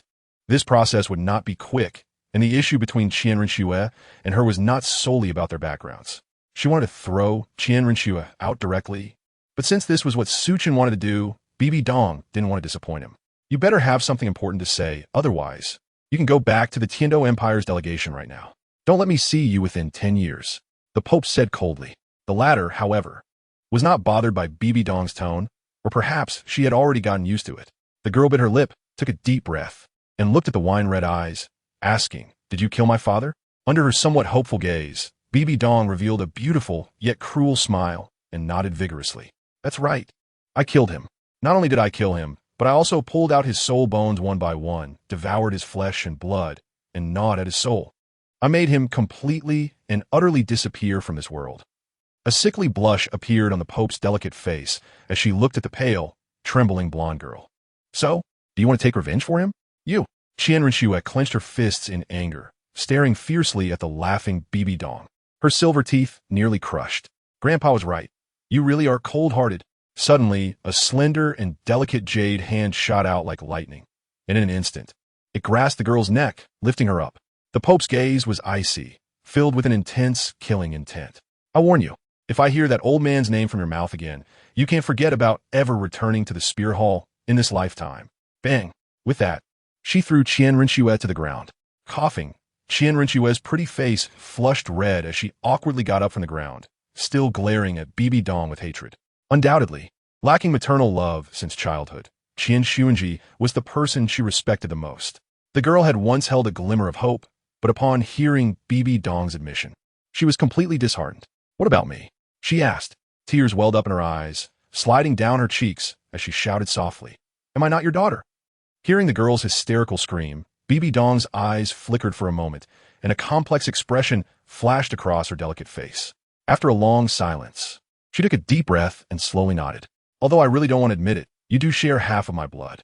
Some two cruel words BB Dong ultimately could not bring herself to say. The stubbornness and defiance in the girl were indeed reminiscent of her own. "Then why have you never?" Qian Rinxue froze, seemingly not expecting BB Dong to acknowledge this question, and wiped her tears, questioning, "Why?" But before she could finish, BB Dong interrupted her with a wave of her hand. "Why?" BB Dong's eyes turned cold again as she stood up, looking down at the girl with a hint of a smile that could be interpreted as either mockery or self-mockery. "You ask why? Of course. It's because you were born from the rape by your already dead father." Qian Rinxue suddenly looked up, her pupils dilating. "Why? Do you know how much your father did to use me as a pawn to maintain your angelic bloodline under the pretext of a legitimate reason? Master-disciple, saintess, haha. Your father treated me like a breeding machine, your grandfather treated me like a puppet in a chess piece, and you took their words as truth. Tell me." She leaned down, closing the distance to Qian Rinxue, speaking each word deliberately. "Why?" Like a thunderbolt from a clear sky, BB Dong's words were deafening, causing the girl to instinctively take 2 steps back, her mind blank. She was, after all, a product of rape? The father she respected the most, the former Pope of the Spirit Hall, was actually such a criminal who calculated against his own disciple? The girl's lips moved, wanting to say something, wanting to directly question or refute. But all signs indicated that this matter was highly likely to be true. Her father's awkwardness, her grandfather's reaction, and all the hatred she had felt for herself over the years. This way, everything could be explained. Wasn't her own existence a bloody scar? I'm sorry." She struggled to speak, bending down to bow, her muffled voice betraying no emotion. "I'm sorry." The girl repeated it over and over again. BB Dong's fingers trembled slightly, but after a moment of struggle, she still let go. After saying "I'm sorry" countless times, the blonde girl stumbled to her feet, wanting to leave, but was grabbed by a hand. "Wait, you haven't said anything yet." Qian Rinxue turned to look at the silver-haired boy, who also looked at her with his bright black eyes. "Communication is two-way. Why don't you talk about why you actively distanced yourself from her since childhood?" Su Chen asked softly. Upon hearing this, BB Dong snorted and leaned back in her seat, appearing indifferent. In reality, her ears were perked up. Qian Rinxue lowered her head, murmuring, "I was very scared. Since I was little, she always looked at me as if I were her enemy. Even when I secretly looked at her, sent her things, or tried to talk to her, she would scold me with very unpleasant words." The girl didn't speak, but everyone else could imagine the rest. Countless attempts to get close were met with unimaginable hatred, not to mention a child. Even an adult could not bear it. You. Bibi Dong opened her mouth, but couldn't say anything. Because Qian Renshua was right. So, many things indeed depended on communication. Su Chen came over, standing between the two, pulling one hand from each side. Since you are not at fault, and she's not at fault, the real wrongdoer is already dead. Why can't you get along well? Saying this, the boy brought their hands together. End of his chapter, chapter 67. The power of immortal techniques, terrifying indeed. Qian Renshua was immersed in sorrow, while Bibi Dong recalled the scene from back then. A small golden-haired child stealthily hid in the door crack, watching her. Then came over with tiny steps, cautiously handing her a beautiful flower. However, at that time, her heart was filled with madness and pain, and her eyes were blinded by hatred. She could neither feel the child's timidity nor the courage she had mustered, nor could she see the desire in the child's eyes. Naturally, the flower was ruthlessly knocked down by her, accompanied by the most venomous words cursing the child. Only when she saw the tears of fear and grievance falling from the small child's eyes did she feel a sense of satisfaction in revenge. Looking back now, the child must have been very sad. But if she remembered correctly, the child had come back the next day, the third day, and the fourth day as well. It was just that she had never paid attention to it. Bibi Dong's beautiful eyes flickered, revealing a hint of complexity and guilt. Just as she wanted to say something, she felt her hand being grabbed by the boy and placed on the other hand. Bibi Dong, Qian Renshua. The two looked up at each other in surprise, then involuntarily turned to the boy in the middle who was smiling with great satisfaction. Seeing you two reconcile really makes me. The boy nodded with emotion. But before he could finish his sentence, a tremendous force knocked him away, and in mid-air, it transformed into gentle soul power, allowing him to land lightly on the ground. Su Chen. He stood up in a daze, just in time to meet two pairs of embarrassed and angry beautiful eyes. Bibi Dong's pretty face flushed faintly red. She suppressed her inner shame, glanced at the boy, and withdrew her hand. Qian Renshua, however, was even more unbearable. Her blush nearly reaching her ears, she glared fiercely at the boy and ran out while covering her cheeks. Huh? What's going on? Is this how you repay kindness with enmity? Su Chen stared blankly at the fleeing Qian Renshua and the Bibi Dong who had turned her back to him, feeling an infinite sense of bitterness. Women are indeed incomprehensible creatures. What the boy didn't know was that at that moment, both Qian Renshua and Bibi Dong thought of the same identity when they saw the boy. The glance they exchanged confirmed each other's thoughts, like an indispensable position in a family. In a moment of urgent shame and anger, Bibi Dong couldn't control herself. I'm leaving. Although he didn't know what was going on with the mother and daughter, at least from the result, it seemed quite smooth. Frustrated, Su Chen waved his hand, deciding to return to the long-lost laboratory. Only research and knowledge could soothe his wounded heart. Wait, Bibi Dong's voice came from behind. Su Chen turned around impatiently and saw a golden crystal flying towards him. Sorry, Xiao Chun, it's my fault. I'm really grateful to you. This soul bone is a gift from me to you. I hope you. The Pope looked at the boy with some guilt. But before she could say anything else, the boy interrupted her with a wave of his hand. Don't say it. Su Chen's throat rolled, and his eyes were fixed on that golden crystal. From his experience, this was a soul bone that was at least over 40,000 years old. It was even a rare head soul bone, second only to external soul bones. In the boy's vision, a rich natural energy surged above it, equivalent to at least 3 soul bones. I can understand. I completely understand, so it's fine. Well, see you tonight. I'm leaving first. The boy unconsciously nodded, firmly grasping the soul bone, his mind already thinking about how to utilize it, and his legs involuntarily moved outward. Right now, he had only one thought, to piece together the last puzzle of natural energy. Bang! The door opened and closed again, leaving a somewhat dumbfounded Bibi Dong standing in place, extending her hand in loneliness. Did he just ignore me?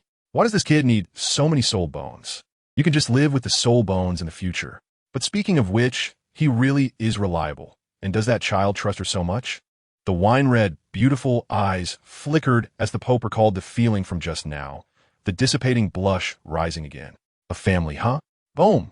Green bubbles slowly rose in the test tube, then exploded at the highest point. The boy carefully held the golden soul bone and poured the liquid over it. Buzz! The golden soul bone instantly erupted with a dazzling light, as if stimulated by something. The light quickly transformed into a faint green. Almost at the same time, the boy unhesitatingly released his martial soul, and 2 soul rings, one purple and one black, instantly shone and pulsed enveloping the soul bone completely. A strange energy fluctuation slowly spread, continuously intertwining with chakra. Sweat beaded on the boy's forehead, but he dared not relax. Controlling the amount of chakra and carefully guiding the already rich green energy into his body. Time passed little by little, and, as Su Chen controlled it, the green gradually merged with the milky white, transforming into a brand new energy, clear as a green spring, slowly surrounding the boy, and finally, drop by drop, it was drawn back into his body along with the chakra. Buzz! As the last trace of energy was completely absorbed, the boy suddenly opened his eyes wide. The prismatic arcs intertwined, and the star-like luster spread in his golden pupils, forming a rice character pattern, while a light golden shadow appeared on his face, converging into a mysterious golden mark at his brow. His robe swelled, rising without wind, a powerful aura emanating from him. Noble and mysterious, slowly spreading. This familiar feeling. It was as if endless power spread throughout his limbs and bones, his mind clear, his senses acute, and his body light as a feather. Clenching his fist, just a rough perception allowed him to feel that his physical strength and intensity had increased by more than 5 times. This was the immortal mode. The boy gently exhaled a puff of white mist, his gaze flickering, and with a light step he took off. Bang! In an instant, he had already appeared in the training ground, and where he had originally stood, a huge pit had formed, with cracks spreading out densely. As the boy appeared, the training dummies that had been on standby seemed to have been activated, rushing towards him. Good, then let's give it a try. The eyes, interwoven with prismatic and golden hues, rippled slightly, and a smile curved at the corners of Su Chen's mouth. His fingers moved slightly, and a spiral pill with a diameter of over a meter instantly condensed. It was still that brilliant azure color, but the center had turned into a pure white like jade, with intense wind pressure swirling around it, carving small grooves into the walls. Immortale technique, spirale pile. Boom! As if a missile exploded at the center of the dummies, broken limbs scattered and flew, and amidst the intense white light, everything around was utterly destroyed. The ceiling, walls, and foundations wrapped in alloy and black rock all showed clear cracks. And this was merely the power of the aftershock.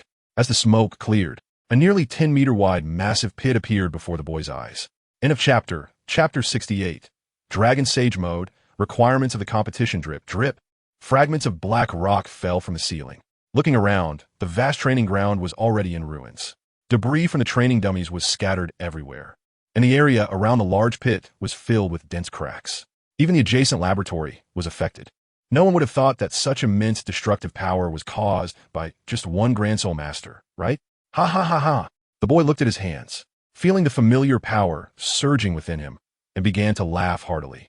Sage Mode, and it was his very own Sage Mode, combining all the strengths of the 3 great sacred lands. Back in the ninja world, Su Chen discovered through his interactions with Jiraiya and Orochimaru, as well as with Tsunade, who had a slug summoning contract, that while the sage modes of the 3 sacred lands were indeed powerful, each had its shortcomings. The frog sage mode was strong but inflexible. The snake sage mode was too soft and indecisive, and the slug sage mode, while lacking the flaws of the other 2, also lost their advantages and had a strong inertia that could negatively affect chakra. Practicing any of these 3 sage modes meant committing to a fixed way of chakra cultivation. Thus, for nearly 10 years, his research focused on how to gather the essence of all 3 while discarding the dross. Fortunately, he ultimately succeeded. Taking the strengths of all 3 and discarding their weaknesses, merging yin and yang, balancing rigidity and flexibility, was born his unique sage mode. It was named Dragon, in honor of a totem passed down from a long-lost ancient nation. Now, facing this power, even with his temperament, it was hard to suppress his excitement. However, this feeling of exhilaration did not last long. Just a few breaths later, the boy's expression changed, the shadow on his face quickly faded, and the diamond-shaped pupils of his golden eyes quietly returned to normal. A wave of weakness rapidly washed over Su Chen's body, making him feel dizzy as he leaned against the ground. Has my chakra run out again? He took a breath and smiled wryly. Now, it's my 6-year-old body that's holding me back. Clearly, Su Chen's high-consumption skill set had gained another member. Moreover, its consumption was far greater than that of the 8 gates and the first soul skill, setting aside the fact that Sage Mode requires soul bones right now. His chakra only allowed him to maintain Sage Mode for 10 seconds.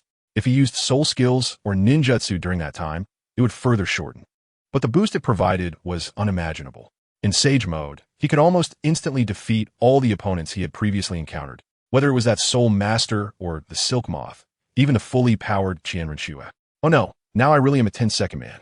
He slapped his head, muttering helplessly. All the software is top-notch, but the hardware can't keep up. This is quite a painful situation. It seems the plan for a Jinchuriki needs to be put on the agenda sooner rather than later. To be honest, Chen had been envious of this for a long time. A contract with someone like Tion or Bai Ji was impossible. But if he could get along with Guyu, there might be some hope for a contract with a Red King Bear. If that doesn't work, maybe to Ming or Air Ming would do. As for Xiao Wu, forget it. That rabbit should have transformed by now. Just wait a bit longer, right now. The bounty on him in the Great Forest is probably still at the highest level. For now, he needed to get his hands on those soul bones first. Putting away the dim golden soul bone in his hand, recalling the unparalleled strength he just experienced, solidified Chen's determination to participate in this competition. It must be spectacular. Defeating? The moon and stars were sparse. Fireflies danced among the flowers in the garden, shining their little lights under the night sky, reflecting the beauty of the surroundings. In the pavilion, two beautiful figures, one large and one small, sat opposite the boy, with exquisite delicacies laid out on the table.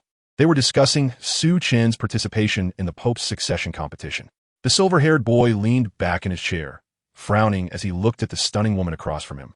Repeating his question, a spectacular defeat? Are you serious? Perhaps because there were others present, she wasn't wearing that bold nightgown, but a beige long dress, radiating youthful beauty with an alluring charm. Her wine-red eyes sparkled under the starlight, her long eyelashes fluttering as she nodded with a smile. Yes, it must be spectacular, but you cannot reveal your full strength, she added. Upon hearing this, not only Chen, but even the slightly awkward Qianren was taken aback. Did you misunderstand something? The competitors in the tournament are not just random passersby, but the elites and prodigies from various sects and academies. She glanced at Chen and couldn't help but say, in the girl's view, it was already somewhat difficult for someone of Chen's age to participate in such a competition. Although he was strong, weren't those other participants strong as well? The age gap was evident. No, others may not be able to, but he definitely can. Bibi Dong shook her head confidently. It was as if it was not Chen participating in the competition, but herself. This is a bit difficult, I think. As long as they recognize the strength of the Wuhuan Palace, I'll have Qianren give you another soul bone. The boy frowned, about to say something, but saw Bibi Dong smilingly raise a finger. Difficult or not, we must continue. Serving the Wuhuan Palace is our duty. Chen immediately changed his expression, solemnly patting his chest. Why didn't you say that earlier? No, you. I.